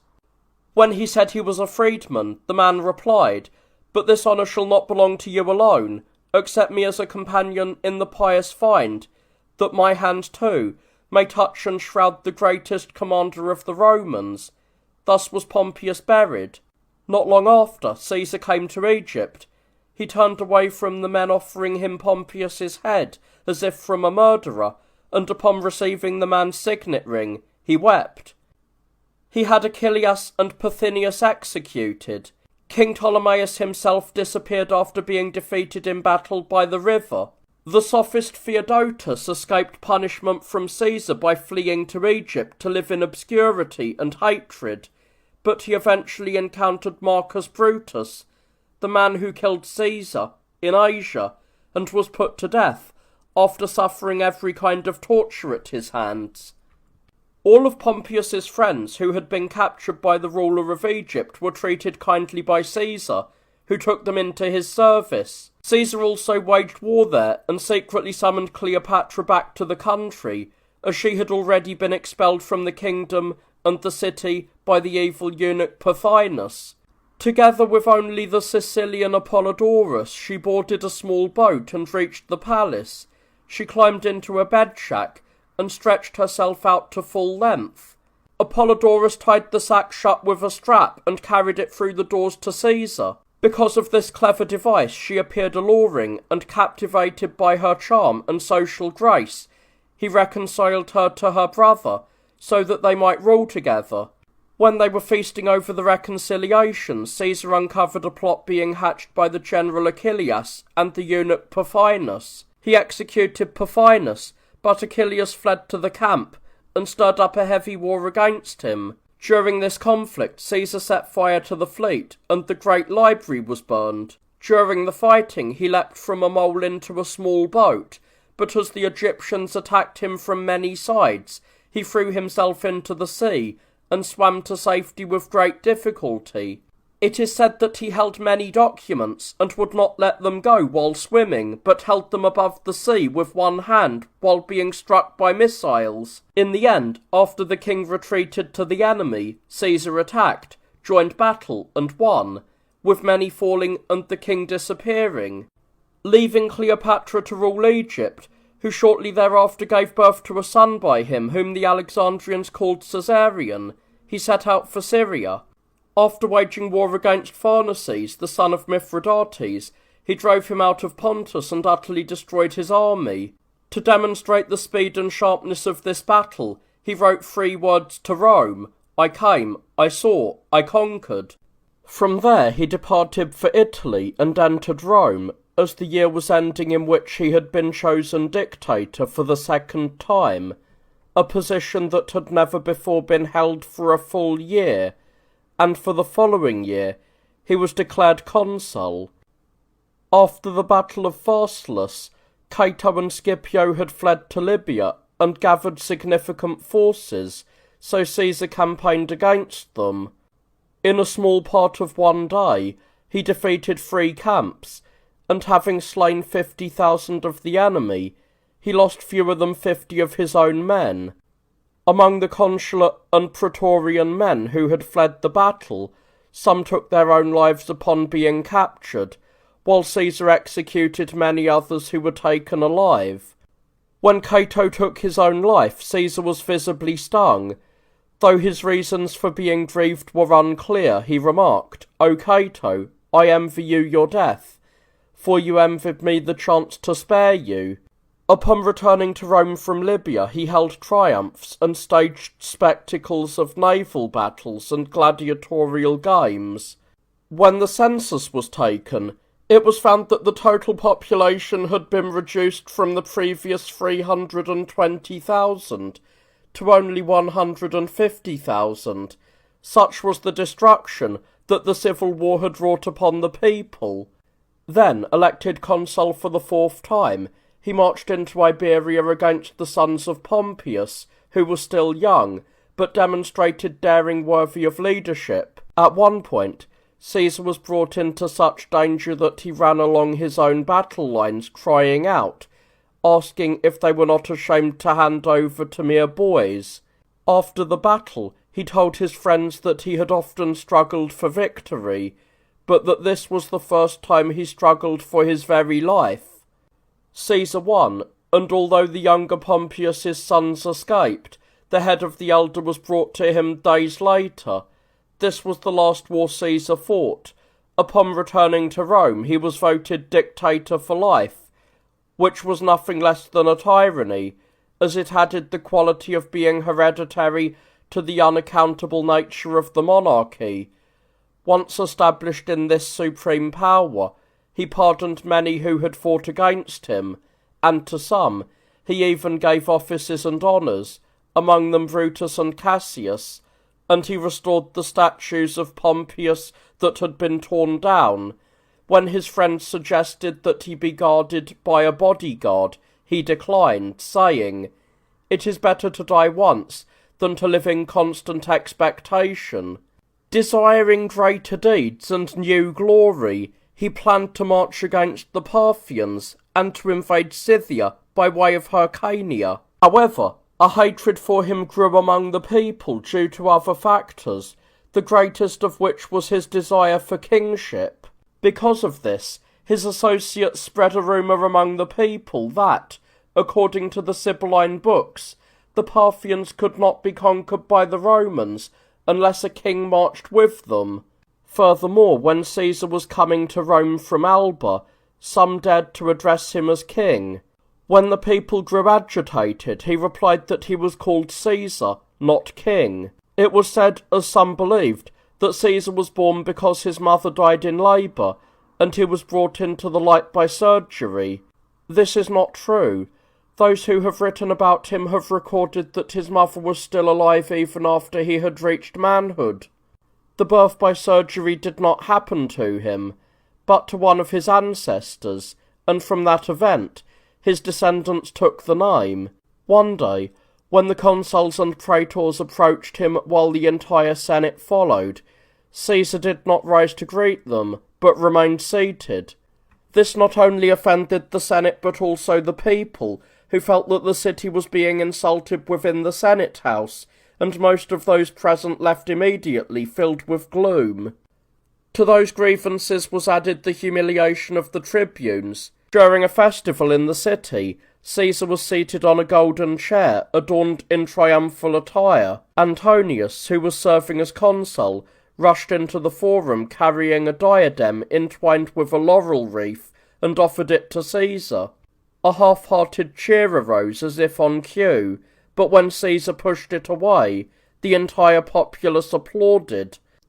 This happened twice, and as the attempt failed, Caesar stood up. Later, when statues of him were seen wearing royal diadems, the tribunes pulled them off, and led those who had hailed Caesar as king off to prison. The people applauded these actions and called the men Brutuses, for it was Brutus, as previously recorded, who had overthrown Tarquinius and restored the power of the state to the people, ending the monarchy. Provoked by this, Caesar stripped the tribunes of their office, and while denouncing them, and at the same time insulting the people, he repeatedly called the men Brutuses. From that point on, the majority turned their gaze towards Marcus Brutus, believing he descended from the original Brutus.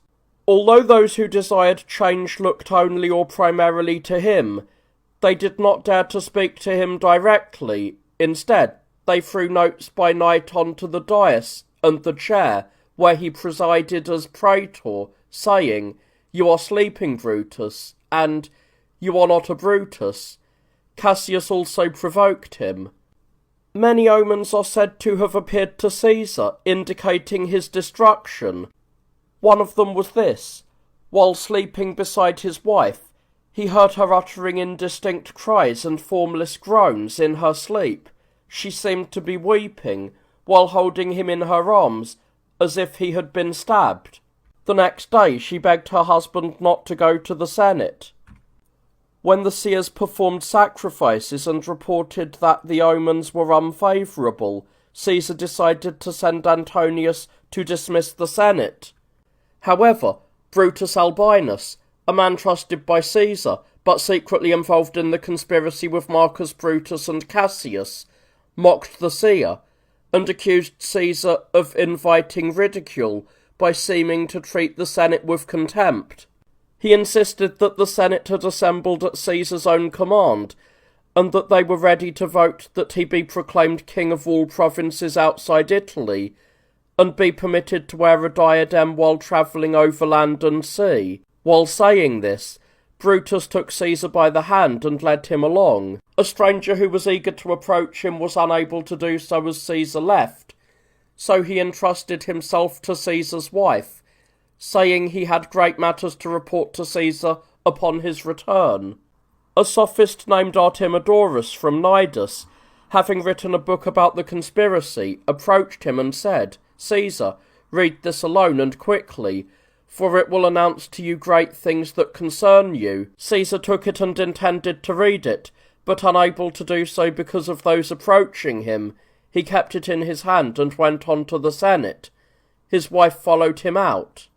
The men around Brutus stood behind his chair, while others approached as if petitioning on behalf of an exile. Brutus Albinus kept Antonius, who was loyal to Caesar and strong, outside the Senate house. When Caesar sat down and began to brush aside their petitions, Casca struck him first in the neck with a sword, but the blow was not fatal. As each of the conspirators drew his blade, it is said that Caesar fought back against the others, twisting and shouting, but when he saw Brutus with his sword drawn, he pulled his cloak over his face and ceased to struggle. He received 23 wounds, and he was found lying at the base of Pompeius's statue, which he had covered in his blood, as if to suggest that Pompeius was presiding over the murder of his enemy.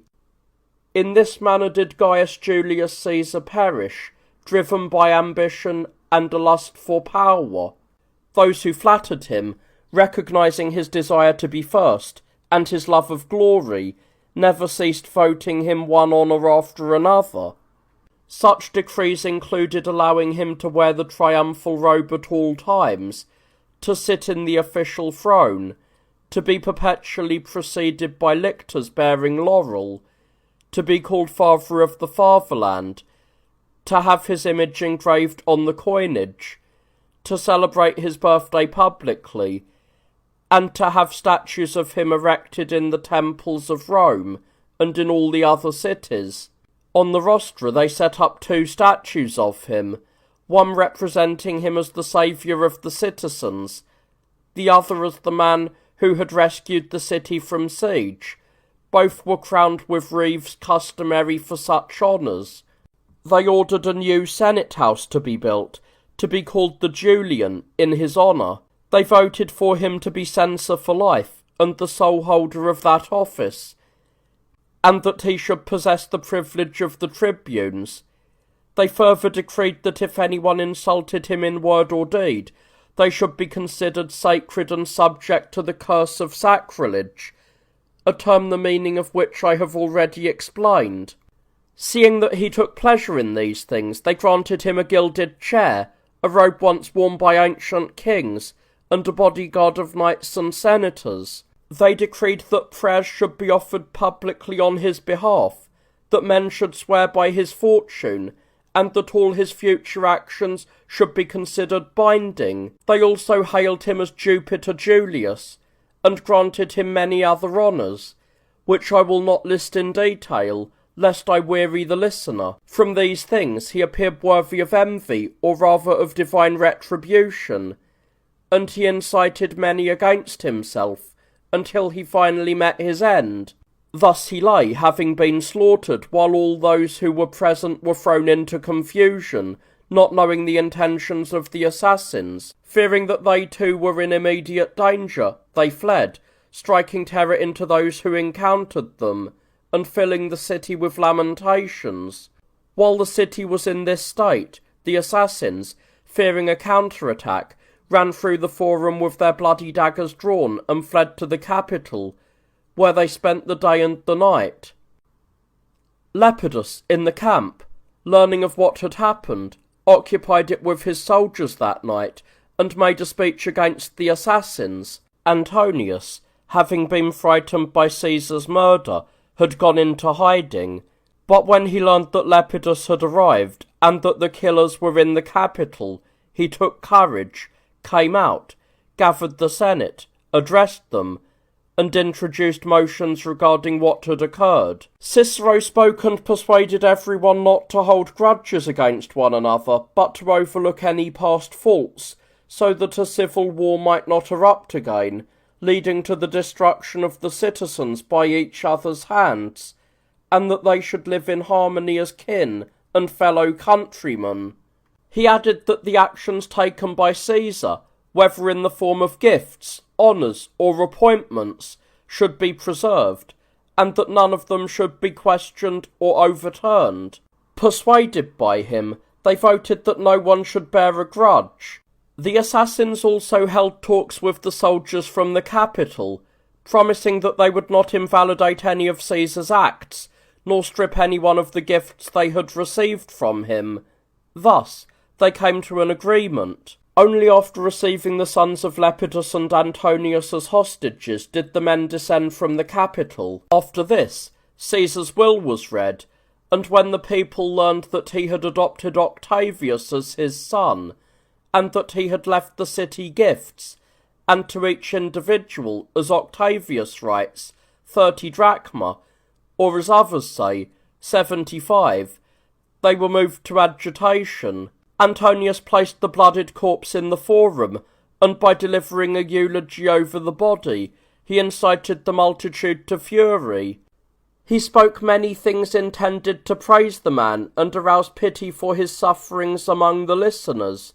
Then, listing the titles that had been voted to him, he added, "But this father, this high priest, this inviolable man, this hero, this god, is dead, alas, not overcome by disease, not withered by old age, not wounded by battle abroad, not snatched away by some divine fate, but plotted against here within these walls, though he had campaigned safely as far as Britain, ambushed in the city, though he had expanded its bounds, slaughtered in the Senate house, though he was skilled in war, disarmed, though he was the peacemaker, stripped naked, though he was the judge in the courts and the official in the government, murdered by his own citizens, he whom none of his enemies could kill, not even when he was cast into the sea, murdered by his friends, he who had so often shown them mercy.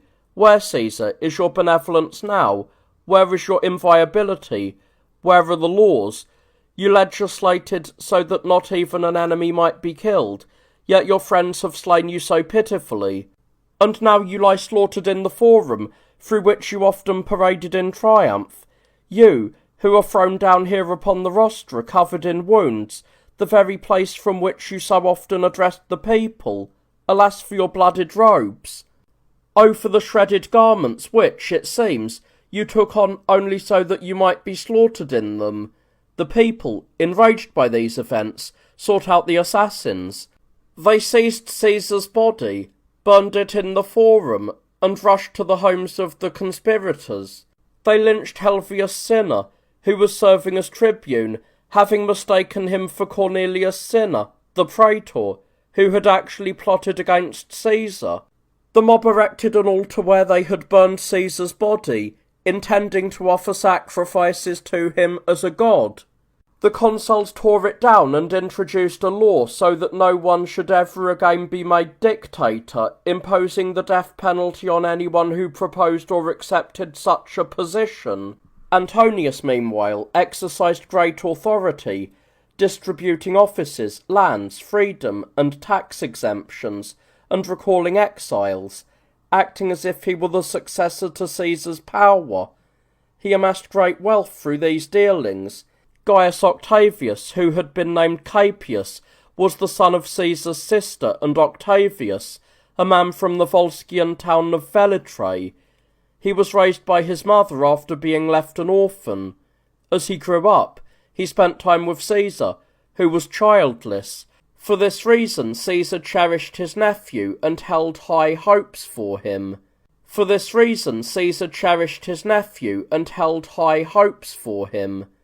When his mother, Attia, was pregnant with him, she dreamed that his entrails were carried up to heaven and spread across the entire earth. On the same night, her husband dreamed that he saw the sun rising from her womb. Shortly after the boy was born, the senator Nigidius Figulus, believed to be highly skilled in interpreting the movements of the stars, asked Octavius the reason for his delay in arriving at the Senate. When Octavius explained that it was due to the birth of his son, Figulus exclaimed, "You have begotten a master for us." While the child was still raised in the country, an eagle snatched bread from his hands, flew high into the air, and then swooped down to return it. When he was a boy living in Rome, Cicero dreamed that he saw him being lowered by golden chains from the sky to the Capitol, and being whipped by Jupiter. Catullus also dreamed that Jupiter had placed the image of Rome into the lap of Octavius while he was still a boy. Because of these things, Caesar placed great hope in him, adopted him, named him his heir, and carefully educated him in rhetoric in both Latin and Greek, training him for military command and the administration of political and governing affairs. This Octavius happened to be in Apollonia when Caesar was slaughtered, having been sent there for his education. Upon learning what had happened, he crossed over to Brundisium. After learning of Caesar's will and the turmoil among the people, he took the name of Caesar, adopted the inheritance, and took charge of affairs, being only 18 years old. As he entered Rome, a colourful and massive rainbow encircled the sun, foreshadowing the coming troubles. Upon arrival, he attempted to run for tribune, but was blocked by Antonius and his circle. He did not remain quiet. Instead, he won over a tribune and, through him, was introduced to the people, where he gave a speech and promised to pay the gift Caesar had left them immediately, offering them further hopes. Having thus won over the people, when a star appeared in the north moving towards the west, which some call a comet, signifying which such things usually do, while others attributed it to Caesar, claiming he had been numbered among the stars, Octavius, who had previously been called Octavius but was now called Caesar, and later Augustus, took courage. He erected a bronze statue of Caesar with a star over its head in the Temple of Venus. Since no one dared to oppose this, for fear of the people, he carried out other acts in honour of Caesar. Antonius insulted and wronged this young Caesar, which eventually caused an uproar among the masses. Almost everyone was deeply indignant. Fearing the backlash, Antonius entered into talks with him, and they appeared to be reconciled, but they soon clashed again due to mutual suspicion. Seeing the young Caesar's influence growing, Antonius attempted to win the crowd over to his side by granting them favours. He was in a position to do so, as he was consul, one of his brothers, Lucius, was tribune, and his other brother Gaius was praetor. The city was in a state of instability. Antonius, by virtue of his consulship, appeared to have the advantage. However, the young Caesar was favoured by the multitude, both because of his father and the promises he made, and most importantly, because they were burdened by Antony's great power and wished to humble him. When Antonius left for Brundisium to meet the soldiers who had crossed over from Macedonia, Caesar sent friends ahead with money to win them over. He himself went as far as Campania, where he gathered a multitude from various regions, claiming he intended to avenge his father. By offering some money and promising more, he hastened to Rome with them before Antonius could return. He addressed the people, earned their praise, and then departed again to gather his forces. The soldiers in Brundisium treated Antonius kindly, but when he treated them harshly, even to the point of killing many, they revolted, and a large number defected to Caesar. Antonius set out from Rome for Gaul, fearing that it might incite a rebellion, and Caesar followed him. At that time, Decimus Brutus, one of the conspirators against Caesar, was in command of Gaul, and due to his hatred for Antonius, he refused to submit to him. Upon learning this, Caesar allied himself with Brutus. He did not yet see it as the right time to punish the assassins of his father. Meanwhile in Rome, the Senate was in a state of turmoil, deliberating over the war. Many different proposals were made, but Cicero argued that they should declare Antonius an enemy of the state, while simultaneously praising Caesar and Decimus Brutus for opposing him of their own accord. He urged the Senate to support them, and grant them authority for the future, and to send both consuls to fight the war, insisting that there be no delay or hesitation. While Cicero was offering this advice, Quintus Calenus opposed him, recommending instead that the Senate send messengers to everyone, ordering them all to lay down their arms and entrust themselves and their soldiers to the Senate. He suggested that they should praise those who obeyed, but if any refused, then they should be waged war on, and they should entrust that war to the consuls. While this was his proposal, the supporters of Caesar prevailed. Some were sent from the Senate to Antonius, commanding him to release the camps and Gaul, and to depart for Macedonia, ordering those fighting with him to return home within a specified date, or else they would be considered enemies of the state. Before they even knew Antonius's intentions, they had already entrusted the war against him to the consuls and to Caesar, granting the latter the rank of praetor. Upon learning this, Antonius heaped insults upon those sent to him, and by sending others back, he countered by casting the blame for the war on to those who had voted against him. In Rome, they declared Antonius and his supporters enemies of the state once more, settling another deadline for them to abandon him. Antonius besieged Decimus in Mutina, but did not achieve anything noteworthy. Decimus defended himself strongly against Antonius at first, but later he was completely walled in. Fearing that Decimus would either be captured or surrendered due to a lack of supplies, Caesar marched towards Mutina with Hirtius. They were unable to cross the river near the city because of the guard stationed there.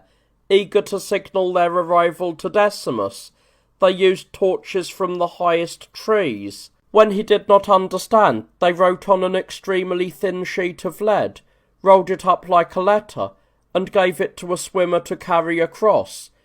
In this way, Decimus learned of the arrival of these men, and sent a reply back to them in the same manner. Seeing that Decimus would not surrender, Antonius left his brother Lucius to deal with him, and rushed to face Caesar and Hirtius. At first, the battles were evenly matched, but later, Antonius gained the upper hand. Realizing that Pansa was approaching, he slipped away by night to intercept him, and by laying an ambush, he wounded Pansa and killed most of his soldiers, shutting the rest within the trenches. He then turned against Caesar and the others. However, Hirtius unexpectedly encountered him, exhausted from his march and from the battle, and defeated him decisively. Upon learning of Antonius's defeat, the Senate proclaimed Hirtius, Pansa, and Caesar as imperators, even though Pansa had fared poorly, and Caesar did not even fight, for he had remained to guard the camp while Hirtius launched an attack against Antonius. Thus Antonius was defeated, and Titus Mutantius Plancus, who was one of Antonius's men and was fighting against Pontius Aquila, Decimus's subordinate, was also defeated. From that point on, Antonius's soldiers did not feel towards him as they had before, and some of the communities that had previously supported him began to revolt. He was for a time struck with panic and remained quiet, but when a force from Lepidus reached him, he took heart and made a sudden sortie. However, after much slaughter on both sides, he was routed and fled. When the Senate learned of these events, they rejoiced at Antonius's defeat, declared all those who sided with him enemies of the state, and confiscated their property as well as his. They did not deem Caesar worthy of any great honour, and even attempted to undermine him, giving to Decimus everything Caesar had hoped to receive. To ensure that he could not do any harm, they voted his enemies into high offices, assigning the navy to Sextus Pompeius, Macedonia to Marcus Brutus, and entrusting Syria and the war against Dolabella to Cassius. By manoeuvring to pit Caesar's soldiers against each other, they praised some, and provided them with money and olive crowns, while voting nothing for the others. Yet they remained in harmony, with Caesar urging them towards this unity. When those in the city learned of this, they were frightened. Even so, they did not declare him consul, but voted him other honours. When he treated these as of no account, they first voted him praetor, and thereafter consul. They thought of Caesar as a child and a youth, and they spread this talk everywhere. He, incensed that he was called a child, among other things, turned to his weapons. He held secret negotiations with Antonius, gathered those who had escaped the battle whom the Senate had declared enemies, and complained to them about the Senate and the people. At first, those in power treated these things with indifference, but when they learned that Antonius and Lepidus had reached an understanding, they began to court Caesar, and entrusted the war against them to him, unaware of the agreement he had made with Antonius. He accepted the war, attempting to be declared consul on its account, for he had a great passion for the consulship. Having accepted the battle, he prepared to fight, but he secretly persuaded his soldiers to swear of their own accord that they would not fight against any of the camps that had belonged to Caesar. This meant that they would not stand against Antonius or Lepidus, for most of the soldiers in those camps had served with them. For this reason, he sent an embassy of 400 of the soldiers themselves to the Senate.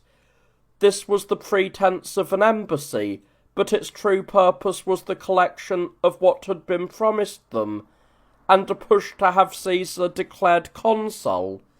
When the senators delayed their response, the soldiers grew angry. One of them stepped out of the Senate house, grabbed his sword, for they had been ordered to enter unarmed, and said, "If you do not give Caesar the consulship, this will give it." Caesar, however, made a grievance of the fact that they were forced to lay aside their weapons upon entering the chamber, and that some had asked whether they were sent by the camps or by Caesar.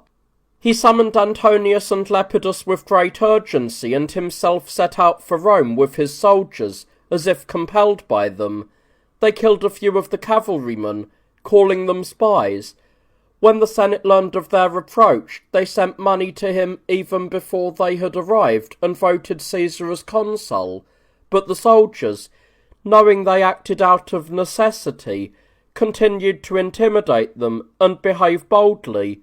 In response, the Senate changed course, forbidding the army from approaching the city and entrusting its defence to the praetors. When Caesar arrived before the city with his army, some of the senators and many of the common people joined him, and the praetors surrendered themselves and their soldiers to him. Thus, having occupied the city without a fight, he was proclaimed consul by the people, even without attending the assembly, so that he might not appear to be using force. Quintus Pedius was given to him as a colleague, if one can call him that, rather than his subordinate. Having been elected consul in this way, Caesar arranged the affairs of the city according to his own judgment, and provided money to the soldiers, nominally from his own resources, but in reality from the public treasury, for which he received their gratitude. Many honours were voted to him by the Senate, ostensibly of their own free will, but in truth compelled by fear. Among other things, he was formally adopted into Caesar's family according to custom, and assumed the name. Although he had called himself Caesar previously, assuming the name along with the inheritance, he did not hold it securely until it was confirmed according to ancestral tradition. From this time on he was called Gaius Julius Caesar Octavianus, for it was the custom that those who were adopted took their other names from the person who adopted them, while retaining one of their previous names. Once he had won over the soldiers and enslaved the Senate, he carried out the distribution of the legacy left to the people by his father, intending to draw them to his side, so that they would not oppose him when he turned to punish his father's murderers. He established courts so that he might not appear to be acting through force, even though most of those involved were absent, some even holding commands over provinces. Even those who were present did not appear, out of fear, but instead secretly withdrew. Thus, judgment was passed in their absence, not only upon the perpetrators and conspirators, but also upon many others who had not participated in the plot, some of whom were not even in the city at the time, including Sextus Pompeius. They were interdicted from fire and water, and their property was confiscated. Having done this, Caesar marched against Lepidus and Antonius, but he performed no actual deed. This was not only because he had been in communication with Antonius and through him with Lepidus, but because he saw that they were strong and of the same mind as him. He hoped to use them to crush Cassius and Brutus, who had already become powerful, and thereafter to overcome the others through each other. For this reason, Caesar observed the truce even against his will, and orchestrated the reconciliation with the Senate and the people. He did not propose this himself, to avoid suspicion, but arranged for Quintus to advise it. He himself, while privately sharing the plans with those who had conspired with him, pretended to agree to the action only under compulsion from his men. Once the reconciliation was voted, both Antonius and Lepidus marched towards Caesar, bringing with them the largest and strongest part of their army. They did not truly trust him, nor did they wish for it to appear that they had been granted amnesty and their right of return because of him. Rather, they wished for it to appear as if they had achieved this through their own strength and the power of their camps. Caesar met them with a multitude of soldiers.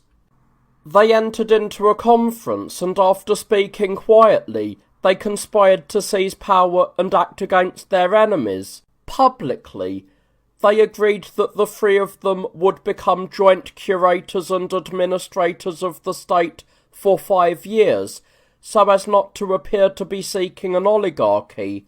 Privately, they assigned the governance of the provinces to themselves, so as not to seem to be seizing the entire empire. They exchanged lists of their enemies to be slaughtered.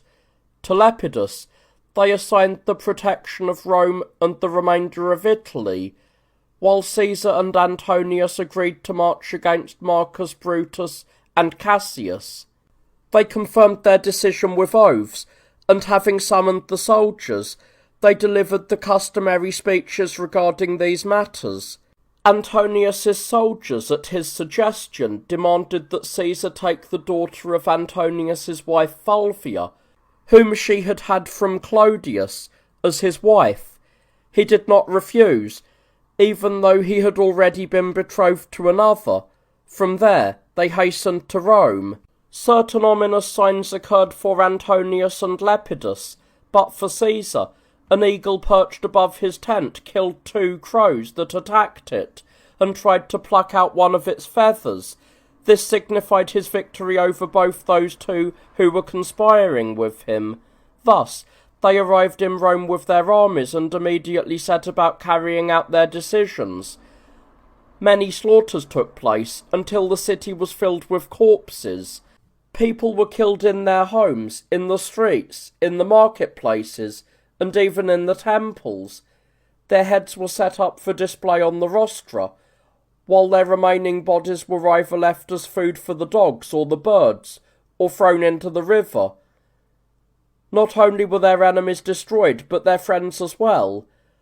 All those who had supported or acted in concert with any of the 3 were deemed enemies by the others. Consequently, it happened that the same men were friends to one of them, but enemies to the others, so that while each man took his own private revenge against those who had plotted against him, they also destroyed each other's dearest friends. For no one could punish his own enemy if that person was a friend of another of the triumvirs, unless he gave up in exchange another man considered to be his own friend, or even more, if the person requested for the slaughter was esteemed for his virtue, lineage, or standing. They also destroyed the wealthy, even if they had no charges against them, because they needed vast sums of money to satisfy the desires of their soldiers. These acts were carried out primarily by Lepidus and Antonius. Having been honoured by the former Caesar, and having held power and command for a great time, they had a great many enemies. It appeared that these actions were also taken by the young Caesar due to their partnership in power.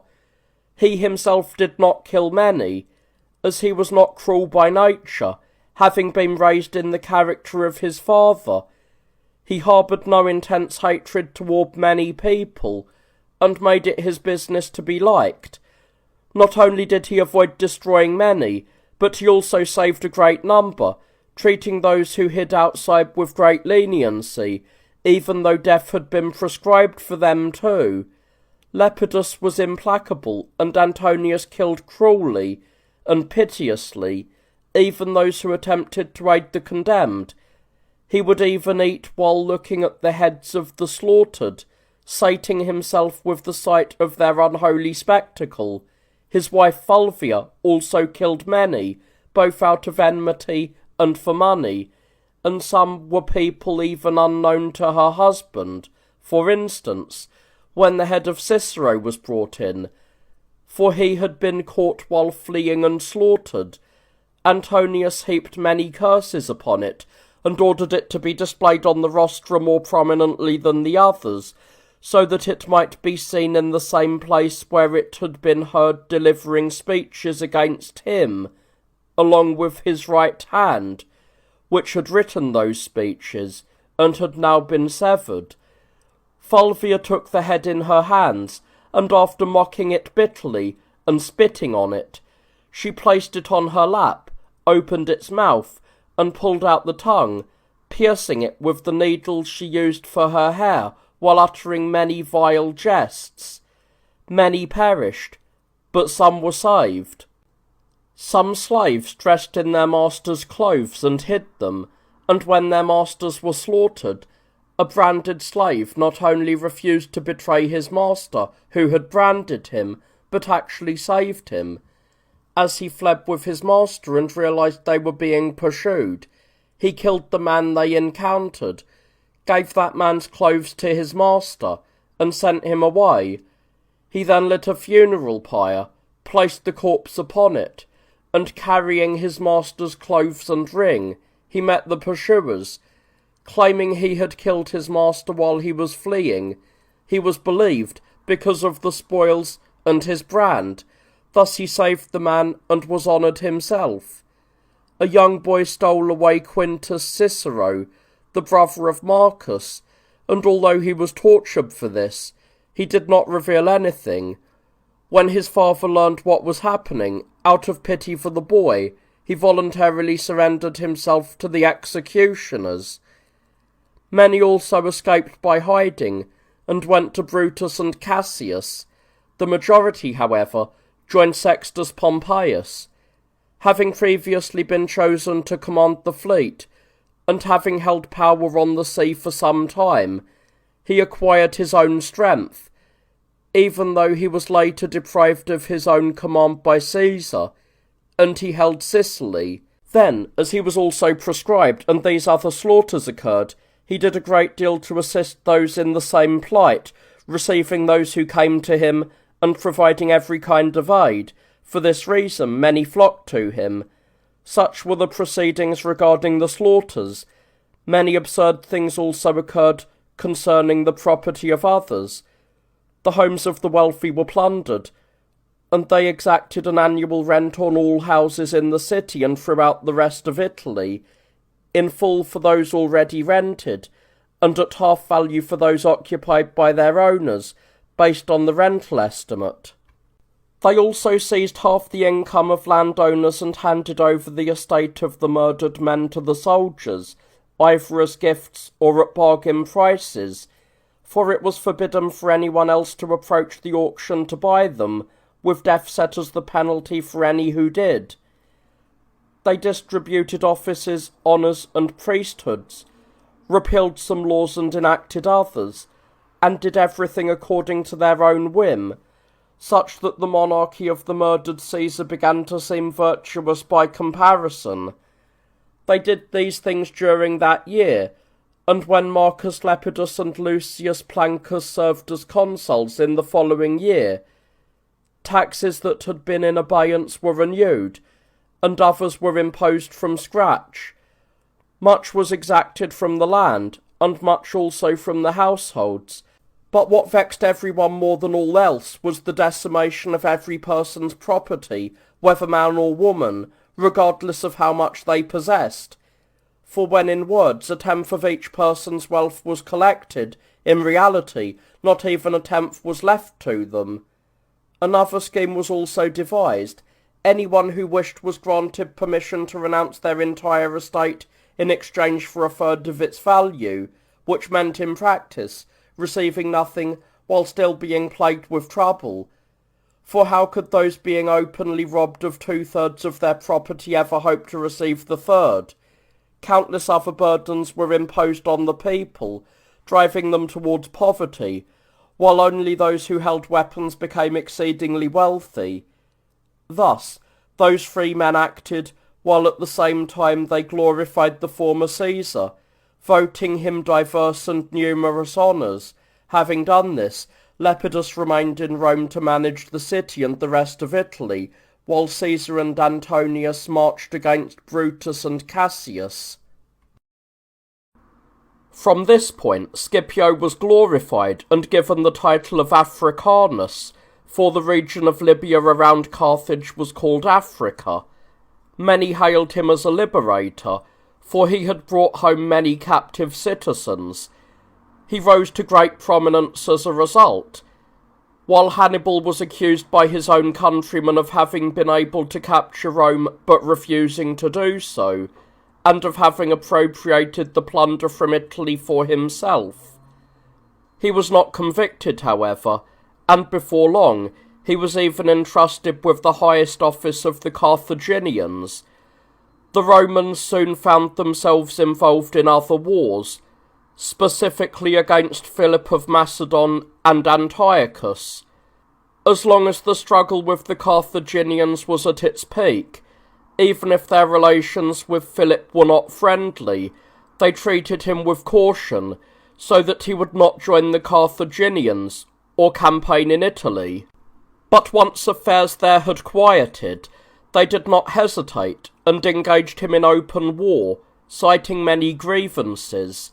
When they sent envoys to him, and he complied with none of their demands, they voted for war, using the pretext of an incursion into Greece. In truth, they were indignant at his past actions, and were preemptively checking him, lest he enslave the Greeks and march on Italy in the manner of Pyrrhus. Having voted for war, they made thorough preparations, and appointed Lucius Opeustius as commander of the fleet, under Sulpicius Galba. Galba crossed the Ionian Gulf, and fell ill for some time. Once the aforementioned commander and his subordinate, Claudius Campho, had taken charge of the entire force, the latter used the fleet to relieve Athens, which was being besieged by the Macedonians, and sacked Chalkis, which was held by them. When Philip attacked Athens, Campho returned to drive him off, and later repelled him again when he attacked once more. Meanwhile, Opeustius invaded Macedonia while Philip was distracted by affairs in Greece, ravaging the land and capturing fortresses and cities. Philip, finding himself in a predicament, hurried back and forth to defend different areas, but as Opeustius pressed his territory hard, and the Dardani, who dwell above the Illyrians and Macedonians, harassed the borders of Macedonia, and some Illyrians, and Aminander, king of Athamania, a Thessalian people, and Philip's former ally, defected to the Romans. Philip grew suspicious of the Aetolians and feared for his own home. He rushed back there with the bulk of his army. Observing his approach, Opeustius withdrew, for it was already winter. Recovering from his illness, Galba prepared a large force and hastened into Macedonia at the arrival of spring. When they drew near each other, they pitched their camps and engaged in skirmishes between their cavalry and light-armed troops. When the Romans moved to a location where it was easier to obtain supplies, Philip, assuming they were moving out of fear of him, attacked them unexpectedly while they were foraging and killed some of them. Perceiving this, Galba rushed out from his camp, fell upon them, and killed many more. Philip, defeated and wounded, retreated under the cover of night. Galba did not pursue him, however, but retired to Apollonia. Opeustius, meanwhile, sailing with the Rhodians and Attalus, captured several islands. At the same time, a Carthaginian named Hamilcar, who had campaigned with Mago in Italy and remained there, had been keeping quiet until the Macedonian War broke out. Then he caused the Gauls to defect from the Romans, and campaigning with them against the Ligurians, brought some of them over to his side as well. They were fought and defeated by the praetor Lucius Furius, and sent an embassy to sue for peace. The Ligurians were granted their terms, but the others were not. Instead, the consul Aurelius marched against them, out of jealousy towards the praetor for his victory.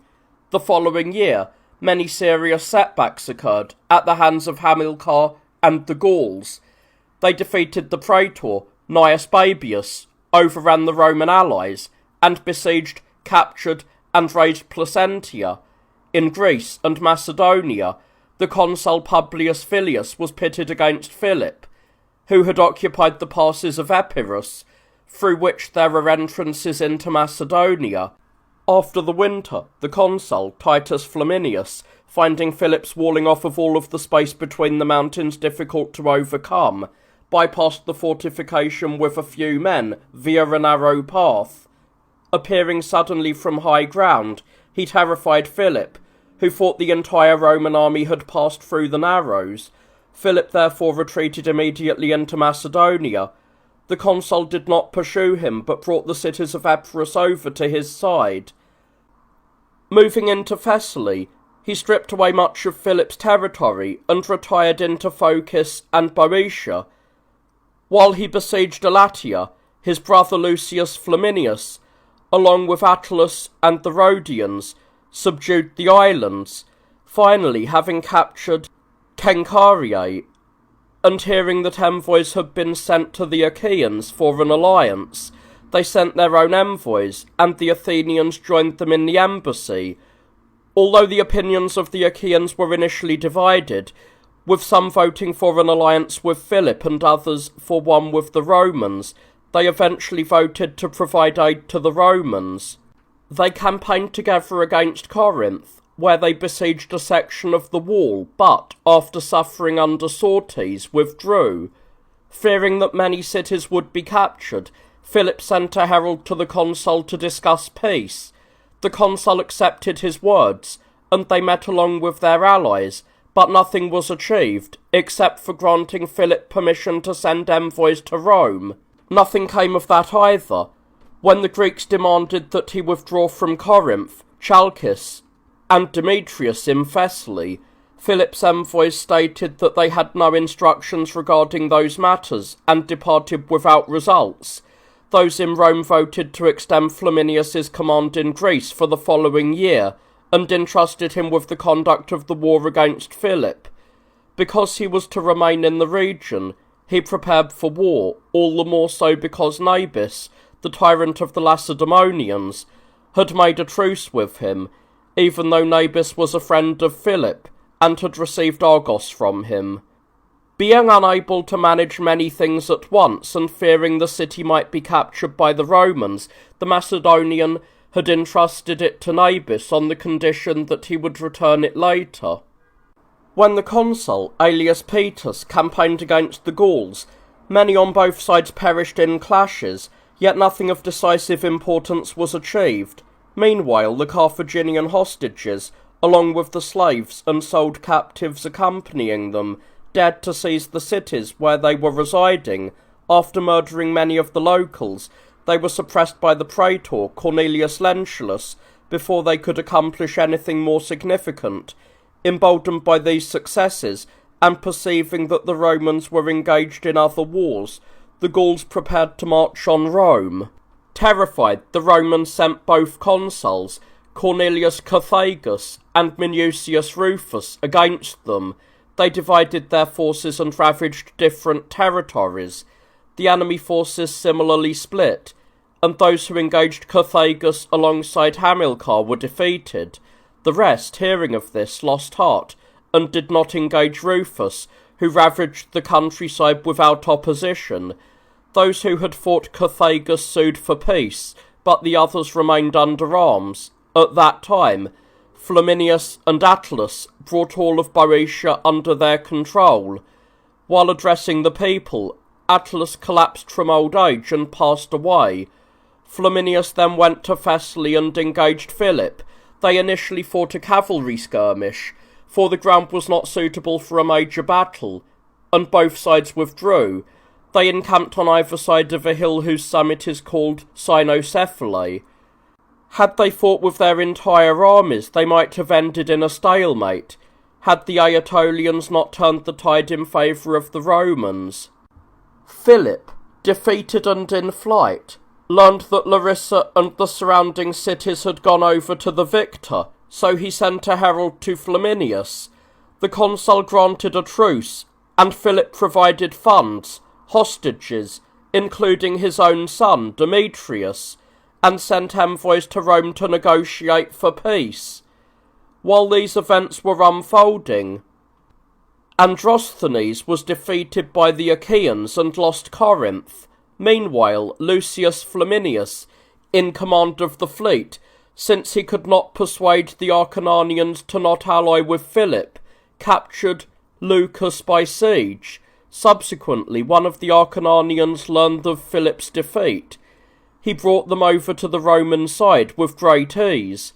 Thus the Macedonian war was resolved. In Rome, they were quite ready to reconcile with Philip, provided he returned the prisoners and deserters, handed over his elephants and all his triremes except for 5, including his flagship, a vessel with 16 banks of oars, paid money both immediately and in instalments, ruled only over Macedonia, maintained no more than 5,000 soldiers, and waged no war against anyone outside his own borders. They declared free all other cities in Asia and Europe, that had previously been subject to him. The consuls fought the Gauls once more, not without difficulty, yet they ultimately succeeded in subjugating them as well. Porcius Cato, having been elected consul, regained control of almost all of Iberia, which had nearly revolted. He was a man who surpassed his contemporaries in every virtue. After the Roman defeat at Cannae, a law had been enacted forbidding women from wearing gold, riding in carriages, or using multicoloured clothing. The people were now deliberating whether to repeal this law. Cato spoke before the assembly, arguing that the law must remain, and concluded with these words: "Let the women be adorned not with jewels, gold, or flamboyant and diaphanous clothing, but with modesty, devotion to their husbands, love for their children, obedience, moderation, the established laws, our weapons, our victories, and our trophies." Lucius Valerius, a tribune of the plebs, spoke in opposition to Cato, advising that the women be allowed to reclaim their ancestral finery. After speaking at length to the people on this, he addressed Cato, saying, "And you, Cato, if you are bothered by the women's finery, and wish to do something philosophical and grand, then shave their heads, dress them in tunics and sleeveless shirts, and by God, arm them, and put them on horseback, and if it pleases you, take them to Iberia as well, so that they may participate in our assemblies, and we might bring them along here." Valerius said this in jest, but the women, many of whom were lingering near the forum, eager to know the outcome, rushed into the assembly, shouting down the law.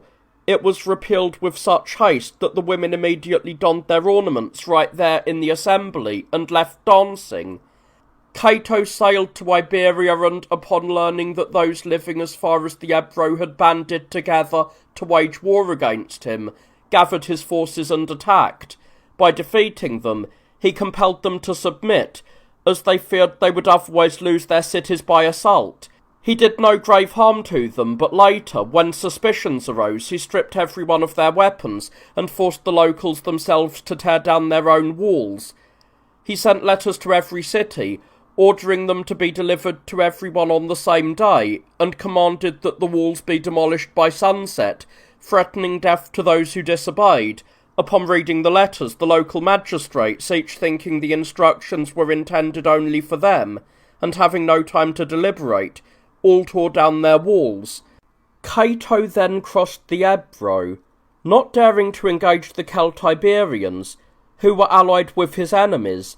Because of their numbers, he manipulated them in an amazing way, sometimes by persuading them to defect to him with the promise of higher pay, sometimes by urging them to return home, and at other times by offering to meet them for battle on a specific day. Through these tactics, he sowed discord among them, and in their fear, they no longer dared to wage war against him. At that time, Flaminius campaigned against Argos. Seeing that Nabis, the tyrant of the Lacedaemonians, was neither trustworthy to them nor a threat to the Greeks, the Romans made him an enemy. Joined by allies from Philip's former forces, Flaminius marched on Sparta. He crossed Mount Taygetus without difficulty and approached the city, meeting no opposition. Nabis, fearing the Romans and suspecting his own people, did not venture out to confront Flaminius. However, as Flaminius drew near, Nabis made a sortie, holding the Romans in contempt because of their travel fatigue and their preoccupation with setting up camp, and he caused them some disorder. The following day, Nabis came out to attack those who were pressing the assault, but having lost many men, he did not come out again. Flaminius left a portion of the army there to keep Nabis contained, and turned the rest against the countryside. He, along with his brother, the Rhodians, and Eumenes, the son of Atlas, ravaged it.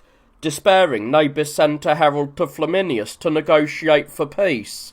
Flaminius accepted his words, but did not conclude a truce immediately. He was unwilling to reject or agree to the conditions Nabis demanded, and the people prevented him from settling. He did not make peace then, But when the Romans attacked again and nearly captured Sparta, which was partially unwalled, Nabis no longer resisted. He made a truce with Flaminius and sent an embassy to Rome to reconcile. At that time, Flaminius declared all the Greeks free. Later, he summoned them, reminded them of the benefits they had received, and advised them to maintain goodwill towards Rome. He withdrew all the garrisons and departed with his entire army. After Flaminius arrived in Rome, Nabis stirred up trouble. Consequently, nearly the entire Greek world was thrown into turmoil, as the Aetolians incited them.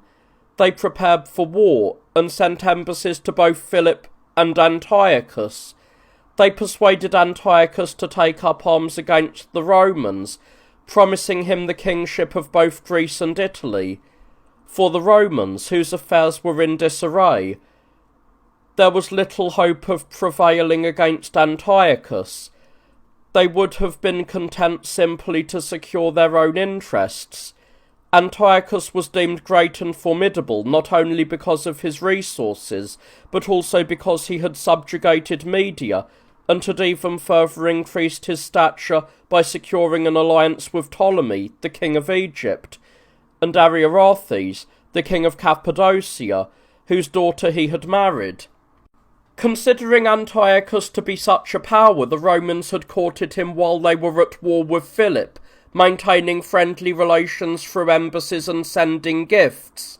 However, once they had defeated Philip, they began to look down upon the very man they had previously feared. Antiochus crossed into Thrace, where he took control of various places, and resettled Lysimachia, which had been abandoned, intending to use it as a base. Indeed, both Philip and Nabis had encouraged him in his intervention. Hannibal, having met with him, gave him hope that he could sail to Carthage and from there to Italy, conquer the nations of the Ionian Gulf, and then launch an assault on Rome. Antiochus did in fact cross into Europe twice, and arrived in Greece. Upon learning that Ptolemy had died, and being determined to seize Egypt, he left his son Seleucus in Lysimachia with an army. He himself set out, but upon learning that Ptolemy was still alive, he abandoned his designs on Egypt. He attempted to sail to Cyprus, but was thwarted by a storm and returned home. Both the Romans and Antiochus exchanged embassies, making mutual accusations, both to find a pretext for war and to spy on each other's preparations. Hannibal, having held the highest office among the Carthaginians, had clashed with the most powerful men there. He became hated by them and was denounced to the Romans for inciting Carthaginian unrest and communicating with Antiochus. Learning that envoys from Rome had arrived and fearing arrest, he fled Carthage by night. He went to Antiochus and worked to secure both his return to his homeland and war against the Romans, promising to deliver to him the rule of both Greece and Italy. This continued until Scipio Africanus met with them. Scipio had been sent to Libya as an arbitrator in a territorial dispute between Massinissa and the Carthaginians. He left their hostility unresolved, so that they would remain preoccupied with each other and neither would be angry at the Romans because of his verdict. From there he crossed into Asia, ostensibly as an envoy to Antiochus, but in reality to strike terror into both him and Hannibal by his presence, and to secure Roman interests.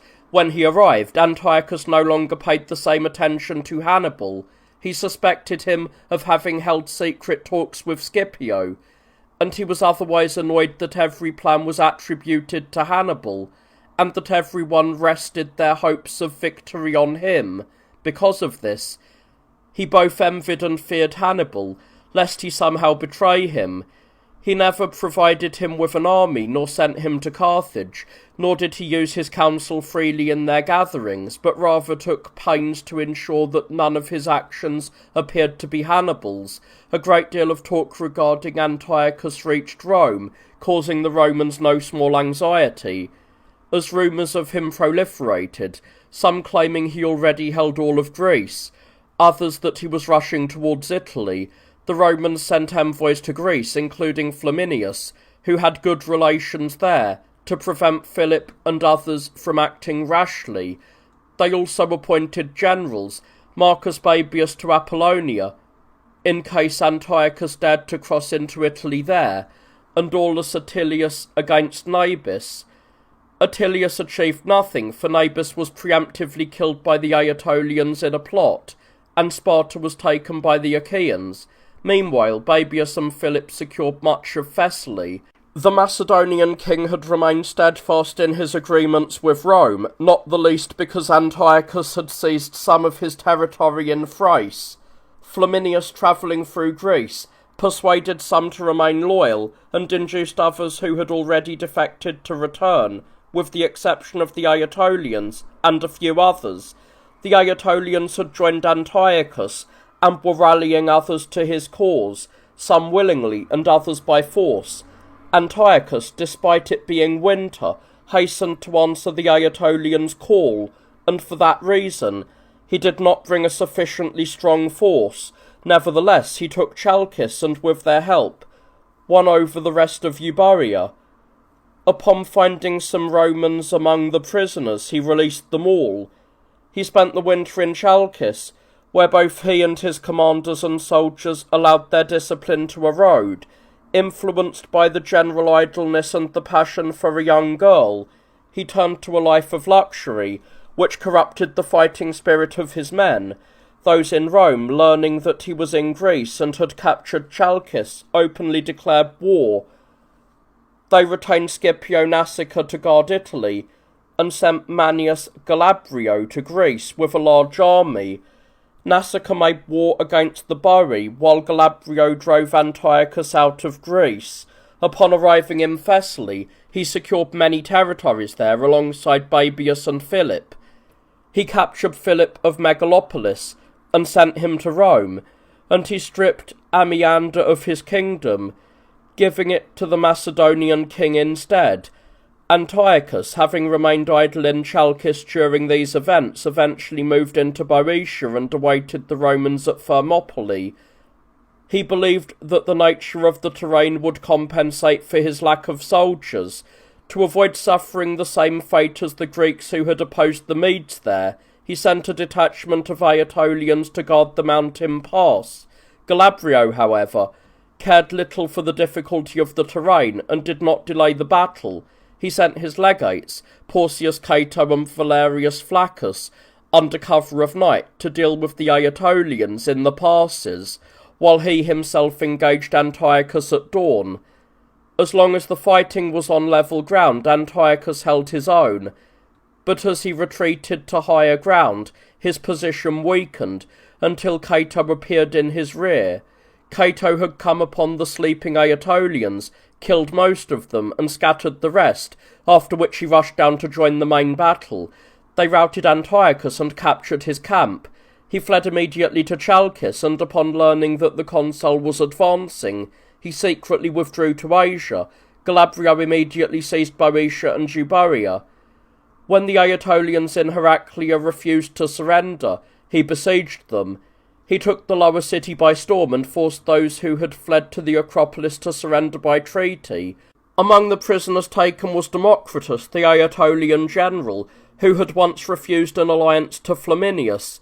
When Flaminius asked him for a copy of the decree to send to Rome, Democritus had replied, "Don't worry, I will bring it myself with my army, and read it to you by the Tiber."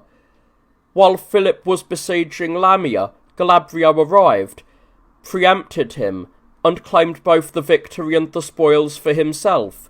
The remaining Aetolians wished to negotiate, but they did not reach a truce because Antiochus sent them envoys and money, urging them to prepare for continued war. Philip feigned friendship with the Romans while secretly favouring Antiochus. Meanwhile, Galabrio besieged the Aetolian city of Naupactus. Flaminius arrived and persuaded them to make a truce, as he was well acquainted with them. Both the Aetolians and the Ephrots sent embassies to Rome. Philip sent a victory crown to Jupiter Capitolinus, and in return received various favours, including the release of his son, Demetrius, who had been a hostage in Rome. The Aetolians, however, failed to secure a treaty, as they would not accept any diminution of their terms. The Romans appointed the Scipios, Africanus and his brother Lucius, to command against Antiochus. They granted the Aetolians a truce so they could send an embassy to Rome to discuss peace, but they themselves pressed on against Antiochus. Crossing into Macedonia, they obtained allies from Philip and marched to the Hellespont. Once they crossed into Asia, they seized most of the coastal regions already occupied by Roman forces sent ahead, as well as by Eumenes and the Rhodians, who had defeated Hannibal while he was bringing ships from Phoenicia near Pamphylia. Eumenes and his brother Attalus ravaged Antiochus's territory, and cities began to defect to the Romans, some by force and others voluntarily. This forced Antiochus to abandon Europe entirely and withdraw his son Seleucus from Lysimachia. He sent Seleucus back to Pergamum with a force, but when the siege of that city proved fruitless and the Scipios arrived, Seleucus immediately sued for peace, expecting success because he held the son of Africanus and had treated him with great care. In the end, although he failed to secure the treaty, he released the boy without ransom. Peace was not achieved, however, as Antiochus would not agree to the terms the Romans demanded. They remained quiet for some time, but eventually they fought. The battle took place as follows. Antiochus deployed his chariots first, then his elephants, followed by his slingers and archers. The Romans ran out to meet the charge of the chariots, falling upon them head-on with great shouting and repelling them, so that most of the chariots turned back onto the elephants, throwing their own lines into disorder. They wandered aimlessly and terrified the troops assigned to them, scattering them.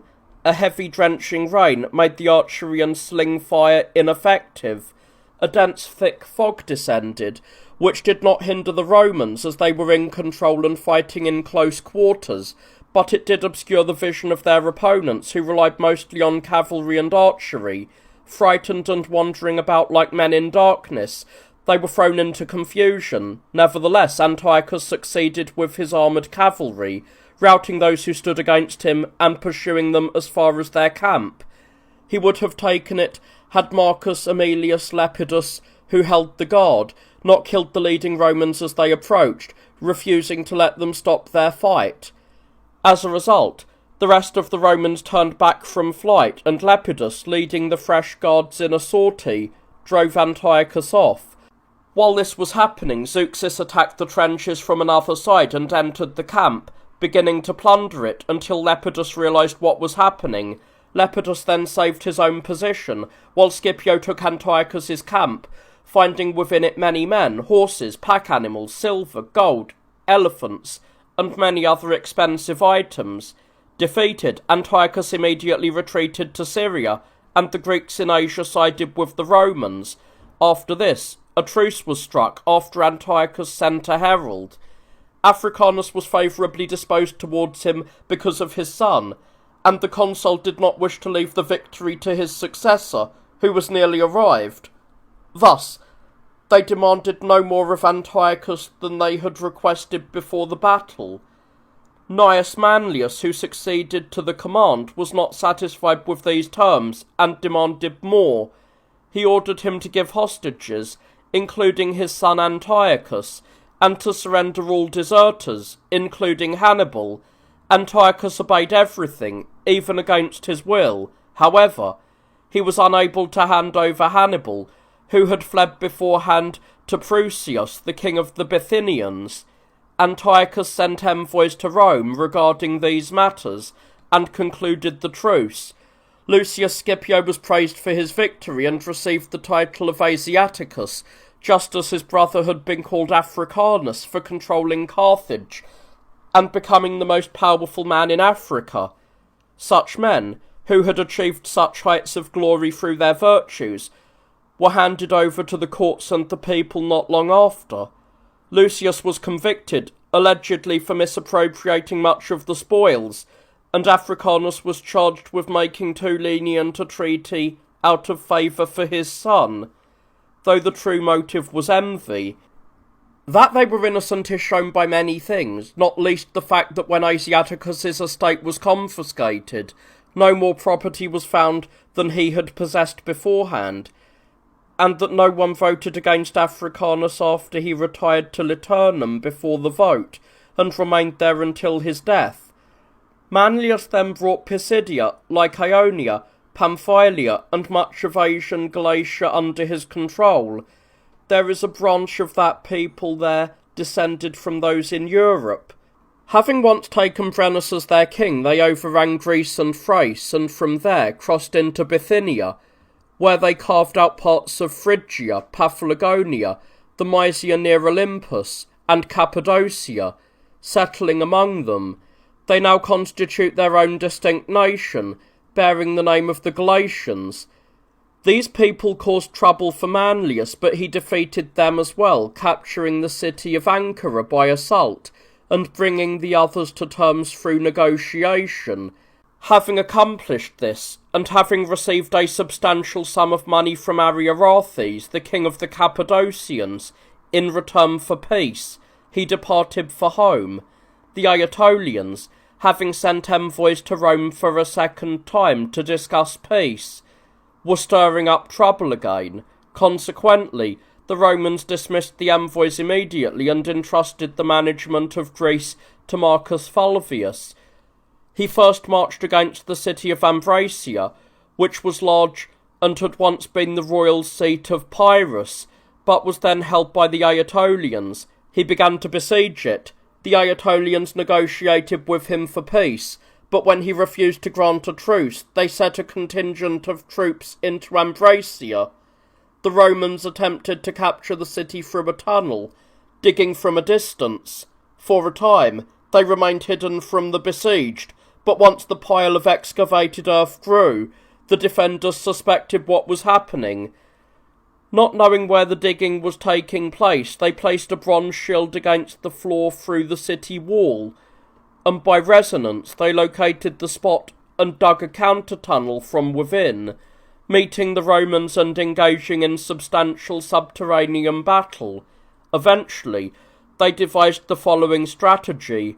They filled a large jar with feathers, set them on fire, and inserted a bronze lid perforated with many holes. They brought this jar into the tunnel, turned its mouth towards the enemy, and inserted a bellows into the bottom.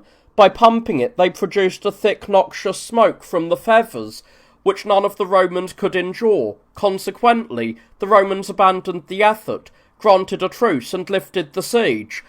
Once they agreed to terms, the Aetolians also changed their stance. They negotiated a cessation of hostilities and eventually a peace with the Roman people, paying large sums of money and providing many hostages.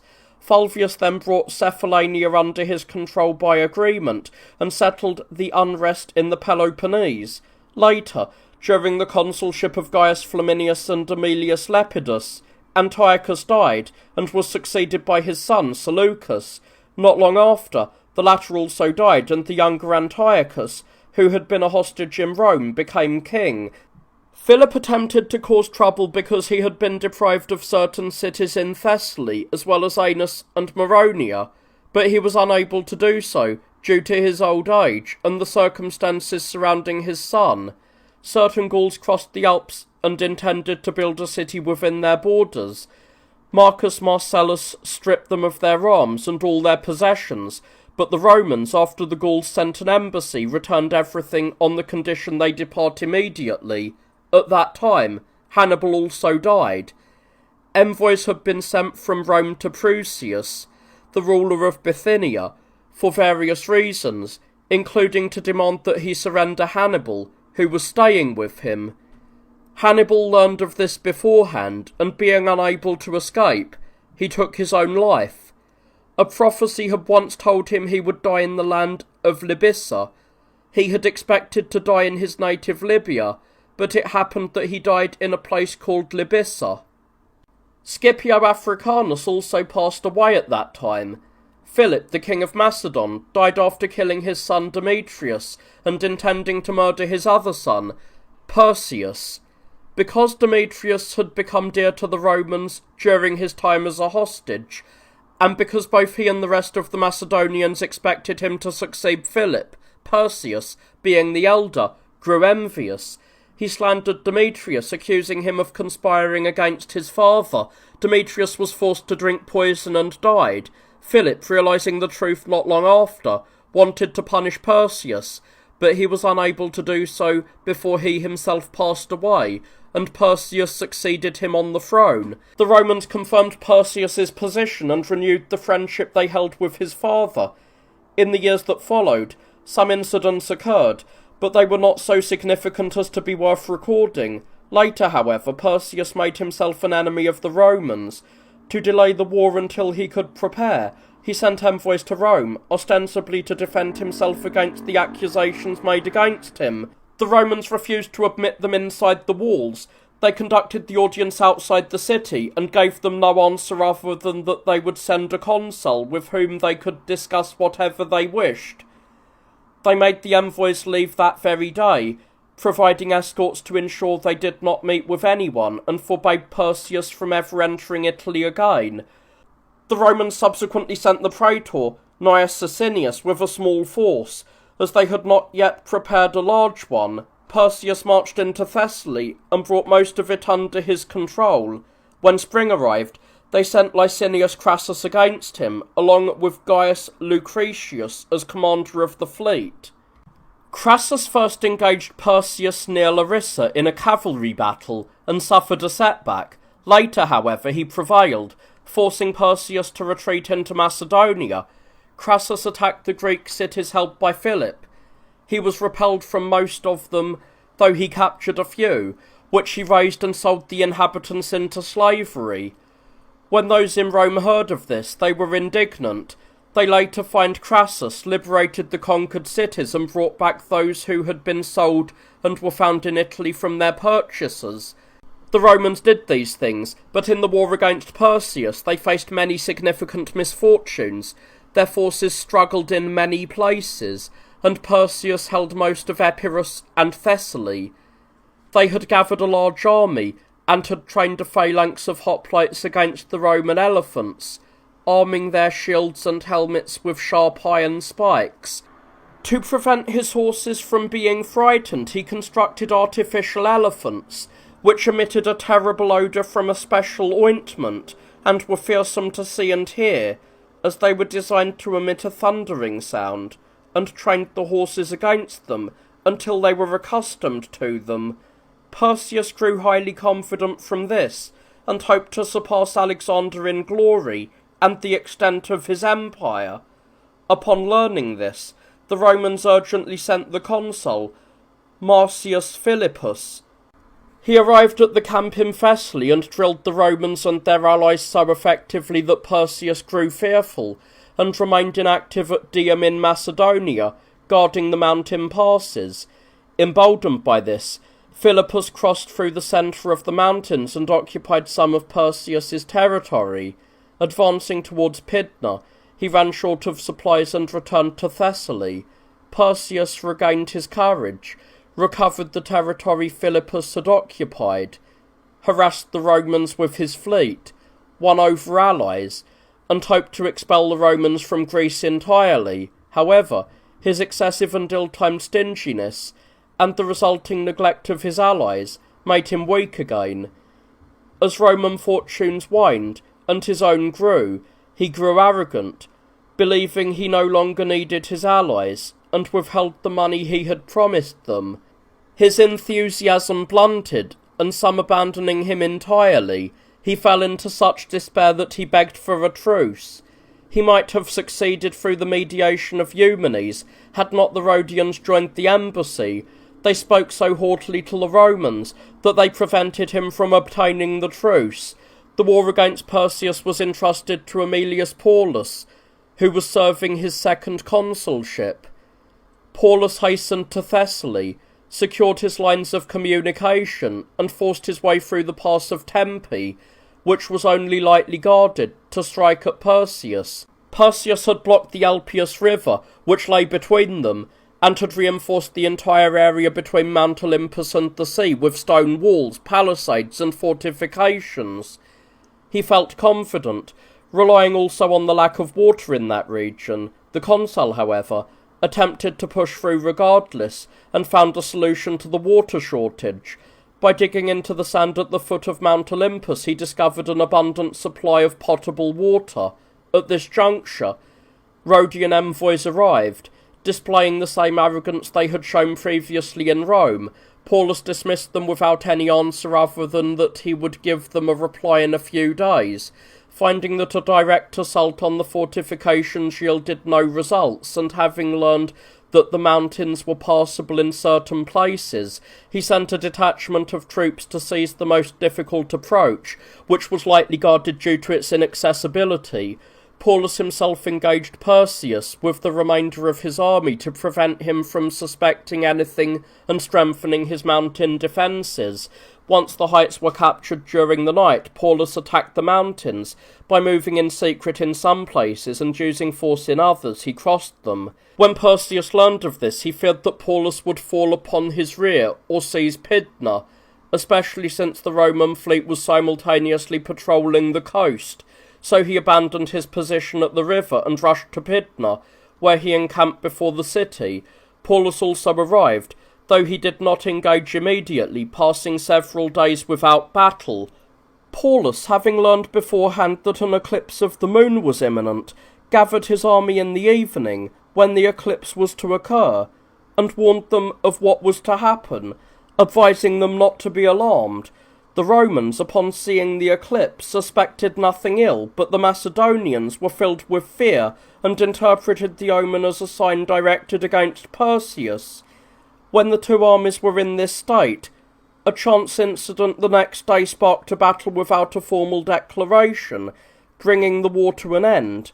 A pack animal belonging to the Romans fell into the water they were using, and when the Macedonians tried to seize it, and the water-bearers resisted, the initial skirmish between them grew as others came to their comrades' aid, streaming out from the camps until the entire forces were engaged. The battle was disorganized but fierce. The Romans prevailed, pursuing the Macedonians to the sea and killing many themselves, while handing others over to the approaching Roman fleet to be slaughtered. None would have survived had the night not come to their aid, for the battle began late in the day. Perseus fled to Amphipolis, intending to rally the survivors and reorganize, but when no one came to him except some Cretan mercenaries, and he learned that Pydna and other cities had gone over to the Romans, he departed. Placing all his wealth onto ships, he sailed at night to Samothrace, learning not long after that Octavius, the naval commander, was sailing towards him, and that Paulus had reached Amphipolis. He sent a letter begging for a settlement.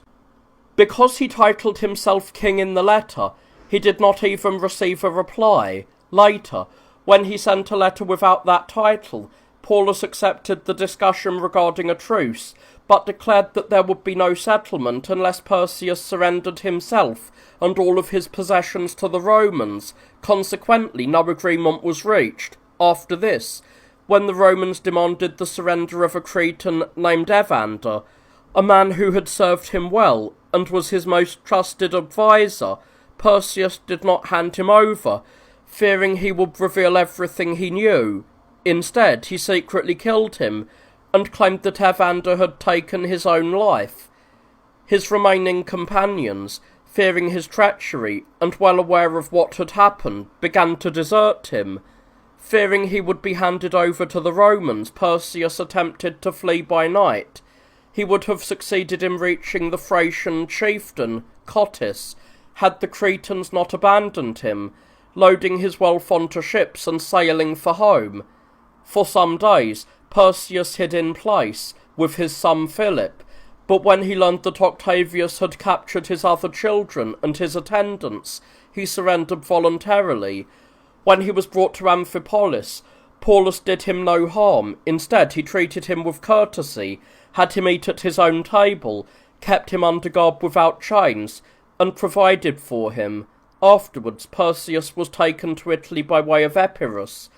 Plutarch says that Perseus was brought to Emilius, and that Perseus approached him in tears, while Emilius threw himself face down on the ground, grasped his knees, and let out unmanly cries.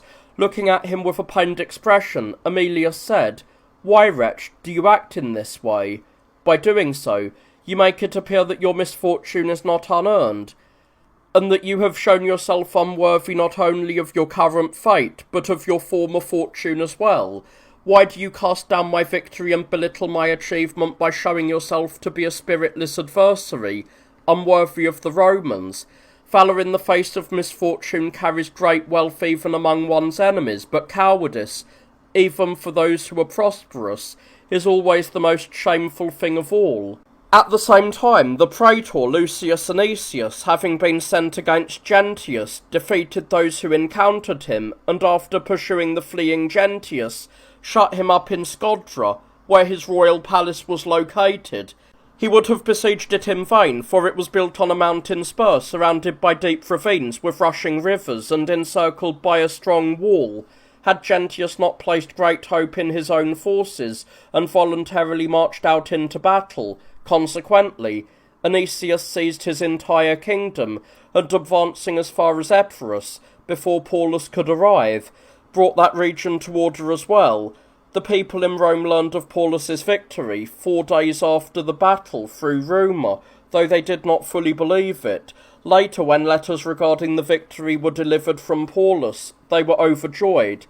They boasted not as if they had merely defeated Perseus and acquired Macedonia, but as if they had conquered the great Philip and Alexander himself, along with the entirety of the empire they once held. When Paulus arrived in Rome, many honours were voted for him, and his triumphal procession was most magnificent. He sent ahead all the captured spoils. He also sent Bythus, the son of Cotys, along with Perseus and his wife, and his 3 children in the guise of captives. Fearing that his excessive good fortune might provoke the envy of the gods, he prayed, as Camillus had done, that any ill fortune might fall upon him rather than the city, if it must fall at all. He lost 2 sons, one shortly before the triumph and the other during the victory festival itself. He was not only a great general, but also a man who despised wealth. The proof of it is this. Having served as consul twice and having gained immeasurable spoils, he lived in such poverty that, after his death, his wife's dowry could barely be repaid to her.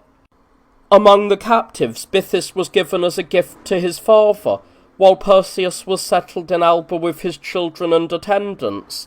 There he held on as long as he hoped to regain his kingdom, but when he despised of it, he took his own life. His son Philip and his daughter died not long afterwards. Only the youngest survived, working for a time as a clerk for the magistrates of the Albans. Thus, Perseus, who boasted of being descended from 20 kings, and who was always prattling about Philip, and even more about Alexander, lost his kingdom, became a captive, and marched in the victory parade wearing chains along with his royal diadem. The Rhodians, who had previously behaved towards the Romans with pride, asked them not to hold a grudge. Although they had previously refused to be called allies, they were now very eager to obtain that status. They succeeded in their effort, but only late. The Romans were angry at the Cretans, but after many supplications they eventually set aside their anger. Prusius, by coming to the city himself, entered the Senate house, kissing the threshold, and bowing to the senators, was pitied and exonerated, while Eumenes, through his brother Attalus, secured a promise that no grudge would be held against him. At that time, affairs in Cappadocia were settled as follows. Ariarathes, who ruled there, had a legitimate son named Ariarathes. Before his birth, because his wife had remained childless for a long time, he adopted a child, and named him Oriphanes. However, when the legitimate son was born, the deception was discovered, and Oriphanes was driven out. After the death of Ariarathes, Oriphanes rose up against his brother, pretending to be the rightful heir. Eumenes supported Ariarathes, while Demetrius, the king of the Syrians, supported Holofernes. Ariarathes, having been defeated, fled to the Romans, who decreed that he should share the kingdom with Holofernes. Because Ariarathes had been proclaimed a friend and ally of the Romans, he subsequently managed to gain control of the entire land. Attalus, who succeeded his brother Eumenes, eventually drove Holofernes and Demetrius completely out of Cappadocia. The ruler of Egypt, Ptolemy, left behind 2 sons and 1 daughter. When the brothers fell into conflict over the throne, Antiochus, the son of Antiochus the Great, welcomed the younger brother, who had been exiled, so that under the pretext of defending him he might intervene in Egyptian affairs. He marched on Egypt, seized most of the country, and besieged Alexandria. When the others fled to the Romans for aid, Popilius was sent to Antiochus and ordered him to withdraw from Egypt. The brothers, understanding Antiochus's intent, had reconciled. When Antiochus delayed his reply, Popilius drew a circle around him in the dust with a rod, and demanded that he decide and answer while he was standing within it. Terrified, Antiochus lifted the siege.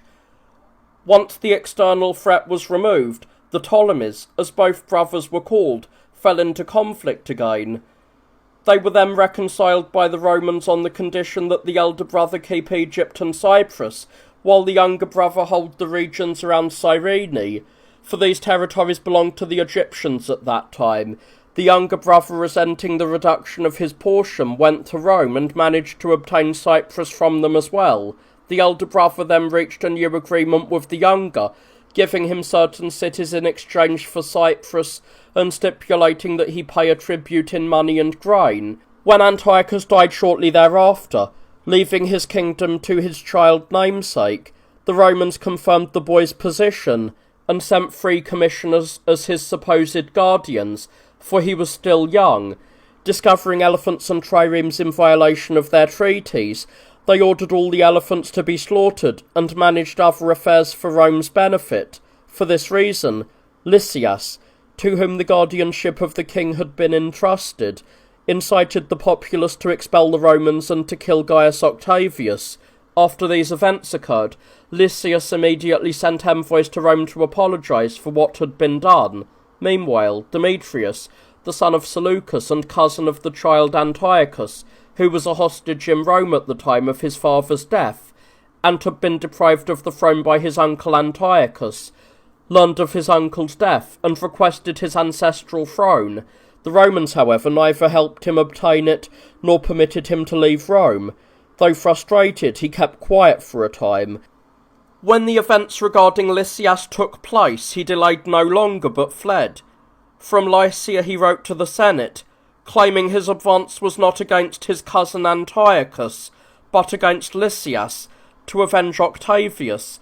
He hastened to Tripoli in Syria, and brought it under his control, claiming to have been sent by the Romans to take the throne, for no one suspected his escape. After capturing Apama and gathering an army, he marched on Antioch. The child and Lysias, fearing the Romans, did not resist him, but instead met him with a show of friendship. He killed them both and recovered the kingdom. He sent a crown to Rome and delivered those responsible for killing Octavius, but the Romans, angry at him, accepted neither. Following this, the Romans campaigned against the Dalmatians. This nation is a branch of the Illyrians living along the Ionian Gulf, some of whom the Greeks called Taulantians, and they bordered Iracium in some parts. The cause of the war was that they were committing injustices against certain neighbouring peoples who were in alliance with the Romans. When the Romans sent envoys on behalf of those neighbours, the Dalmatians gave them no reasonable reply, but instead seized and killed the envoys of the other parties as well. Scipio Nasica campaigned against them and subdued them.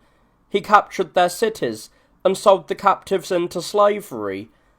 Other events occurred during those times, but they are not worthy of memory or historical record. From there, the Third War against the Carthaginians was ignited. they were unwilling to bear the diminished status. Instead, they prepared alliances and a fleet contrary to their treaty, in anticipation of the Numidian War. The Romans, having settled other matters to their satisfaction, did not remain quiet. They sent Scipio Nasica to charge them with these actions, and order them to dismantle their preparations. When the Carthaginians blamed Massinissa and claimed they could not fulfill their command due to the war against him, the Romans negotiated a settlement between them, and persuaded Massinissa to cede some territory to them.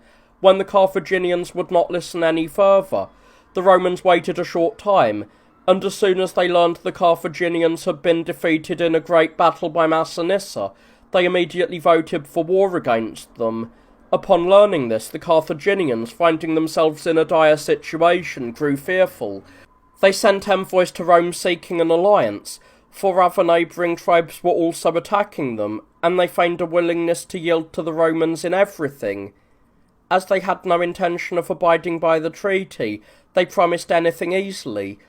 When the Senate gathered to deliberate on this, Scipio Nasica advised accepting the Carthaginian embassy and making a treaty, but Marcus Cato argued that they should neither make a truce nor rescind the declaration of war.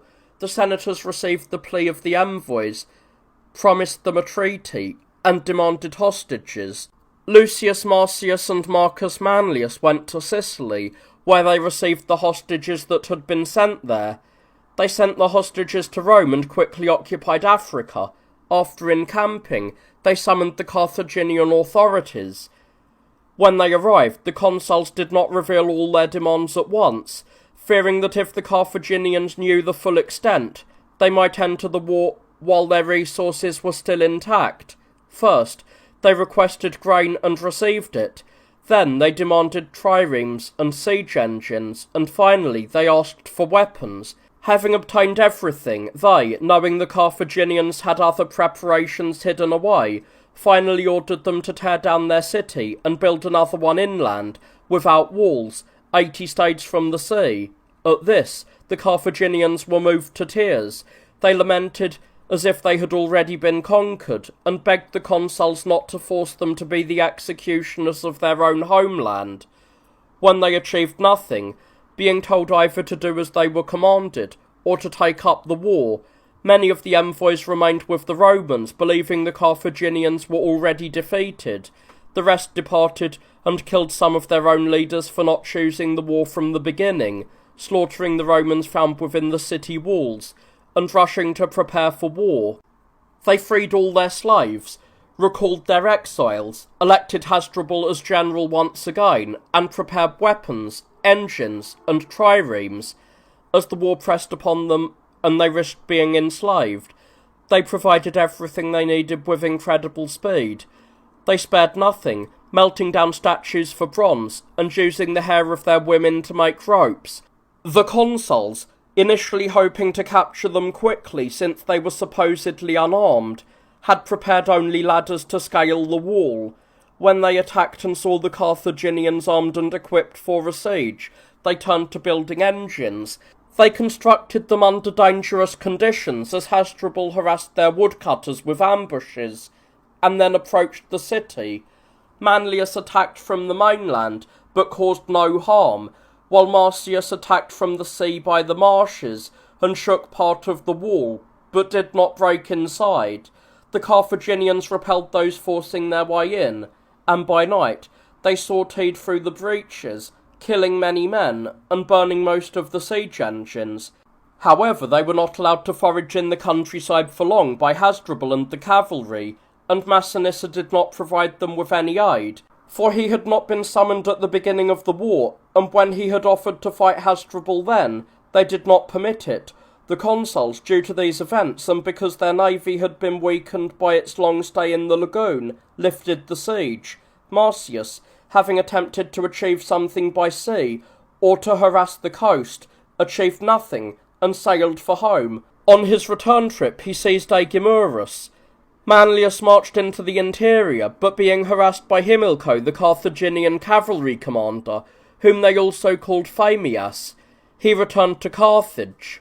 Outside the city, Hasdrubal, and inside, the city's inhabitants harassed him both night and day. The Carthaginians, growing overconfident, even approached their camp, but after losing many men, for most were unarmed, they were driven back inside the walls. Manlius was determined to engage Hasdrubal, believing that if he defeated him, it would be easier to deal with the rest. He engaged him, however, having followed Hasdrubal as he retreated towards the fortress. Manlius inadvertently entered rough and narrow terrain, and was severely mauled. He would have been destroyed entirely had not Scipio, the son of Africanus, proven extremely useful to him. Scipio was a man excellent at conceiving and planning the best strategies, and equally excellent in execution. He was physically strong, kind, and moderate, which is why he escaped the sting of envy. He was equal to those beneath him, not presumptuous towards his peers, for he was a military tribune, and he sought to be modest before his superiors. Manlius then reported his conduct to those in Rome, withholding nothing, including the affairs regarding Massinissa and Phemias, which happened as follows. As Massinissa lay dying, he was uncertain how to arrange the succession due to the number of his sons and the differences in their maternal lineages.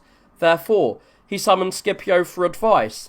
The consul sent him, but before Scipio could arrive, Massinissa, while passing away, gave his ring to his son Micipsa, but entrusted all other matters pertaining to the kingdom to Scipio, who had just arrived, and gave him his instructions. Scipio, having assessed the character of the sons, did not award the kingdom to any single one of them. Instead, among the three most distinguished, the eldest Micipsa, the youngest Glusa, and the middle son Matanabala, he divided the administration, albeit separately.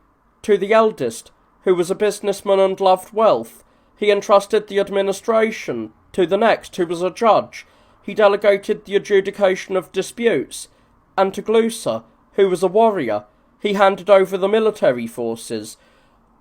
To the many other brothers he distributed various cities and lands. Then, taking Glusa with him, he brought him to the consul.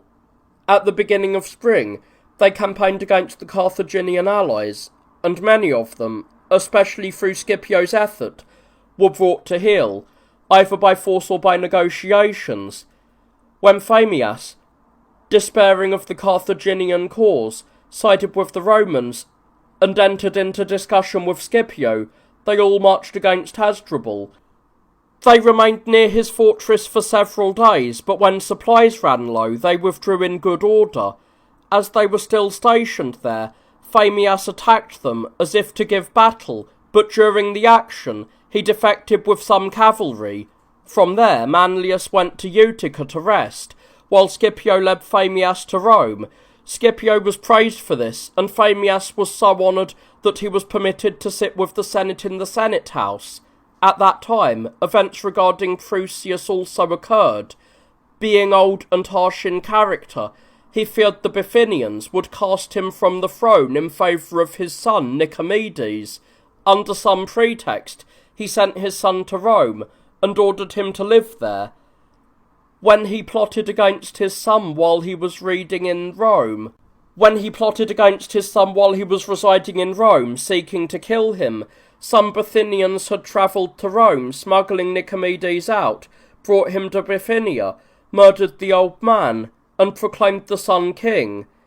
This annoyed the Romans, but it did not incite them to war. Macedonia was thrown into great turmoil by a man named Andriscus, who hailed from Adramyttium. Being a striking resemblance to Perseus, he pretended to be that king's son, and took the name Philip. Initially, he travelled to Macedonia to stir up trouble, but when no one paid him any heed, he turned to Demetrius in Syria, hoping to obtain aid based on his supposed lineage. Arrested by Demetrius and sent to Rome, he was treated with contempt once it was proven he was not Perseus's son, and had nothing else of substance to offer. After being released, he gathered a band of revolutionaries, and won over many cities. Finally, donning royal robes and raising an army, he arrived in Thrace, where he enlisted many of the independent tribes and dynasties who were hostile to the Romans. He then invaded Macedonia, seized the region, and advanced into Thessaly, where he brought a considerable portion under his control. The Romans had initially disregarded Andriscus, but eventually sent Scipio Nasica to manage the situation through diplomacy. Upon arriving in Greece and learning what had occurred, Scipio reported the situation to the Romans, raised an army from local allies, and advanced as far as Macedonia. Meanwhile, the authorities in Rome, realizing the danger Andriscus posed, sent a new army under the command of the praetor, Publius Juventius. When Juventius arrived in Macedonia, Andriscus engaged him, killed him in battle, and would have destroyed the rest of his forces had they not retreated under the cover of night. Following this, Andriscus invaded Thessaly, ravaged most of the land, and won the support of the Thracians. Because of this, the Romans sent the praetor, Quintus Caecilius Metellus, with a large force. Metellus arrived in Macedonia, supported by a fleet provided by Attalus. Fearing for his coastal interests, Andriscus did not dare to advance further. Instead, he moved a short distance outside of Pydna, where he held his own in a cavalry skirmish, but was unnerved by the Roman infantry and retreated. Emboldened, he divided his army in two, keeping part with him to hold his ground, while sending the rest to ravage Thessaly. Metellus, now holding his enemy in contempt, engaged them. He easily defeated the first elements he encountered, and then compelled the rest to submit, as they readily confessed their guilt. Andriscus fled into Thrace, but Metellus pursued him and caught up with him. When his advance guard was routed, his alliance dissolved, and Andriscus himself was betrayed by a Thracian dynast named Byzes and brought to justice. Another man, Alexander, also claiming to be a son of Perseus, gathered a band and seized the region around the river known as the Mestus. Metellus pursued him as he fled into Dardania. Against the Carthaginians, the Romans sent the consul Piso. He did not engage Carthage or Hasdrubal directly, but instead turned towards the coastal cities. He was repelled from Aspis, captured and razed Neapolis, and wasted his time on an expedition against Hippo without achieving anything. The Carthaginians took heart from these failures, and from the fact that they had gained new allies. When the Romans, both in the camp and in the city, learned of this, they turned their hopes towards Scipio and elected him consul, even though his age did not yet qualify him for the office. However, his other achievements, combined with the merit of his father, Paulus, and his grandfather, Africanus, gave everyone firm hope that through him they would defeat their enemies and utterly destroy Carthage. When Scipio was sailing towards Libya, Mancinius, who was coasting past Carthage, noticed a section of the city wall known as Megalia. It stood on a steep cliff facing the sea, was isolated from the rest of the city, and appeared lightly guarded because of its natural strength. Suddenly, he raised ladders from his ships and climbed up. Once he was up, some Carthaginians rushed to meet him, but they were unable to dislodge him. He sent word to Piso explaining what had happened and requesting reinforcements, but Piso was away in the interior and of no help. Scipio, however, having arrived that very night by chance, just as the news broke, immediately went to his aid. The Carthaginians would have captured and killed Mancinus, had they not seen Scipio approaching, and lost their heart, though they did not withdraw. Scipio sent some prisoners to announce that he had arrived. Upon learning this, the Carthaginians could no longer hold their ground. They retreated, summoned Hasdrubal, and fortified the area in front of their houses with trenches and palisades.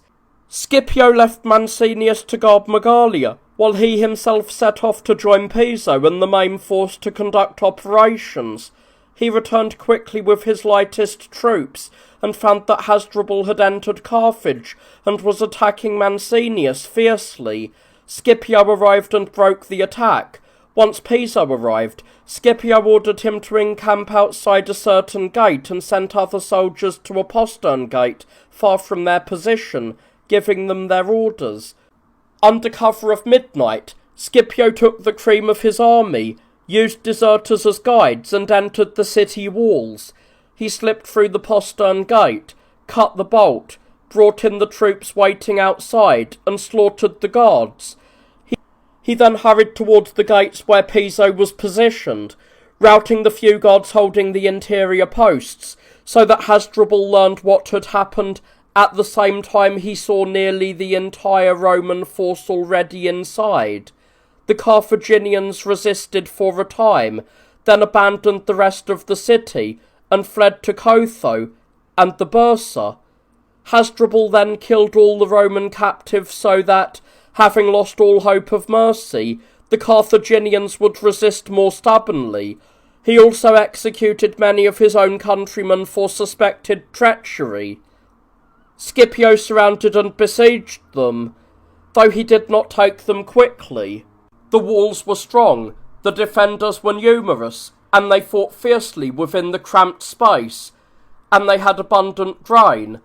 Bithynius, from the mainland opposing the city, would send merchant ships into the harbour whenever the winds and waves were strong.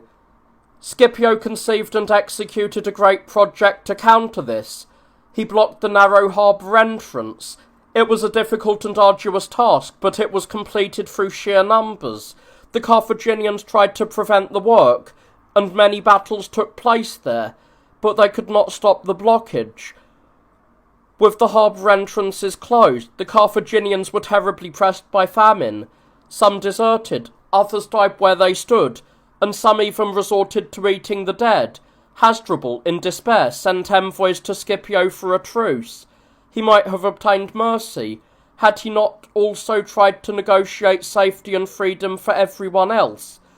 Failing in this, he locked his wife in the citadel after she had negotiated with Scipio on her own and their children's behalf. Hasdrubal then conducted the rest of his defence with the desperate courage of a man beyond hope. He and others, gripped by madness, fought day and night, winning some engagements and losing others, and constructing counter-machines against the Roman siege engines. Bithynius, holding a strong fortress and raiding far into the interior, was both aiding the Carthaginians and harassing the Romans. Scipio divided his army, assigning one part to maintain the siege of Carthage and sending the other against Bithyas, under the command of his lieutenant, Gaius Laelius. Scipio himself moved between the two fronts, overseeing both operations. The fortress was captured, and once again Carthage was besieged by the entire Roman force.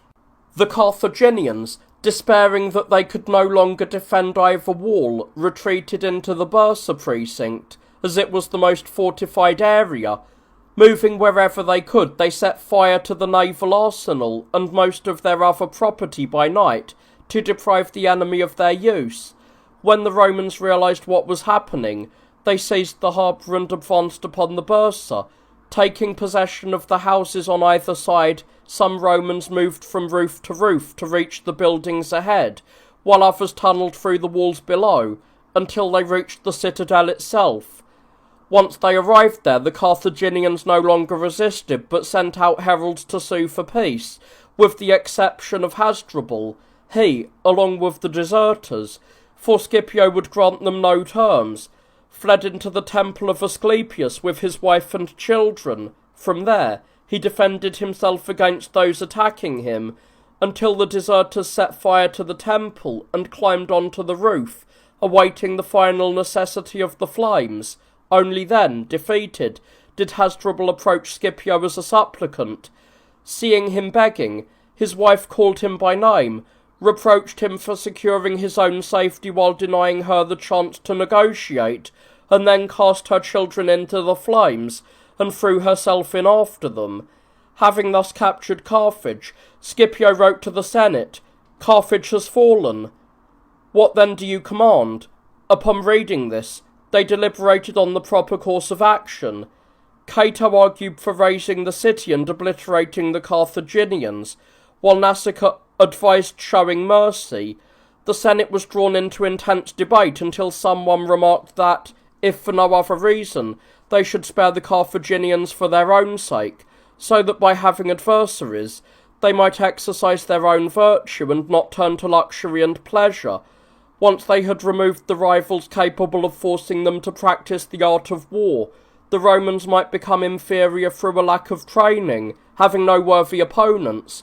Driven by these arguments, all agreed to raise Carthage, fearing they could never fully trust the Carthaginians to remain peaceful. The city was completely destroyed, and it was decreed a curse for anyone to inhabit the site. Most of the captives were thrown into prisons and perished there. A few, excluding the highest ranking, were sold into slavery. The leaders, including the hostages, Hasdrubal and Bithynius, lived out their lives in guarded custody in various parts of Italy. Scipio achieved great fame and honour, and was called Africanus, not in his case from his grandfather, but from his own deeds. At that time, Corinth was also razed. When the leading men of the Greeks had been relocated to Italy by Aemilius Paulus, the remainder first demanded their return through embassies.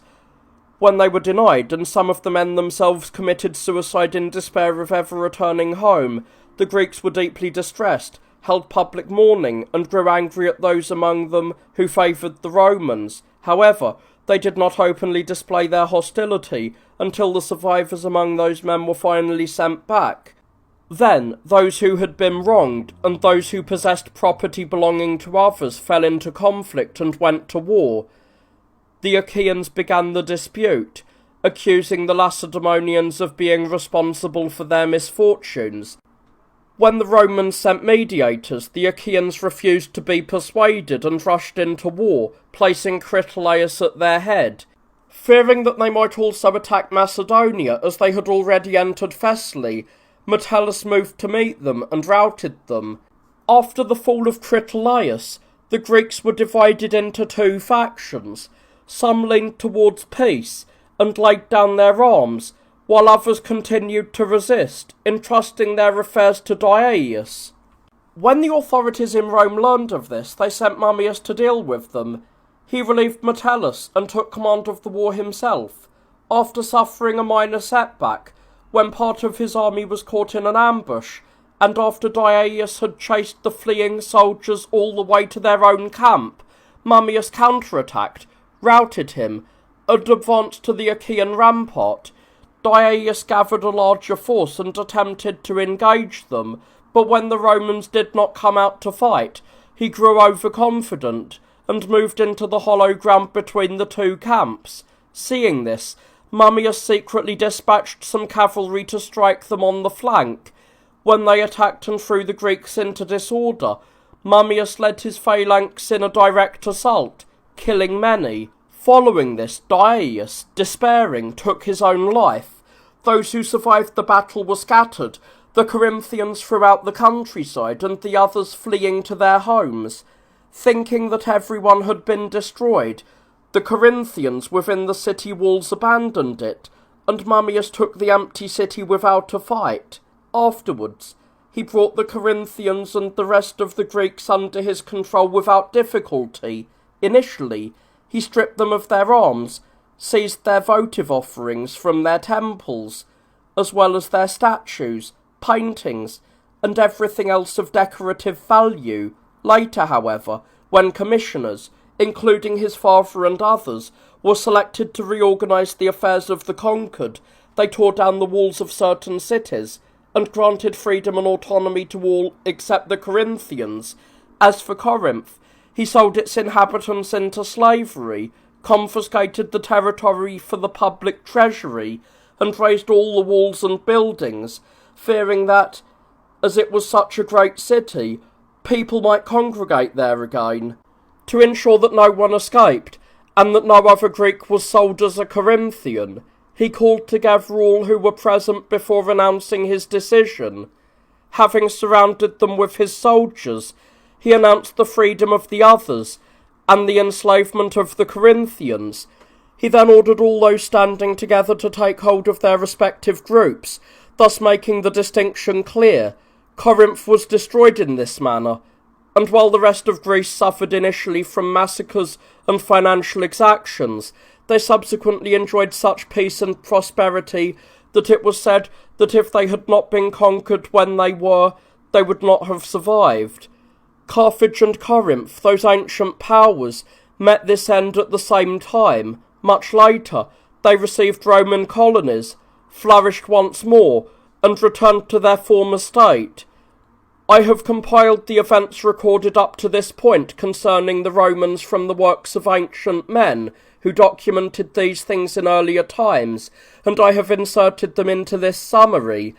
Let no one blame me for neglect, laziness, or hesitation if I omit what was done by the consuls and dictators until the administration of affairs in Rome was handled by these offices, thereby leaving this work seemingly incomplete.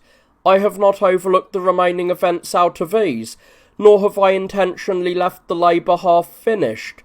Rather, it is due to a lack of the books that cover these matters. I have searched for them often, but have not found them. I do not know whether this is because they have not survived, having been destroyed by time, or because those tasked with the search did not pursue it with sufficient care, given that I am an exile living far from the city on a small island.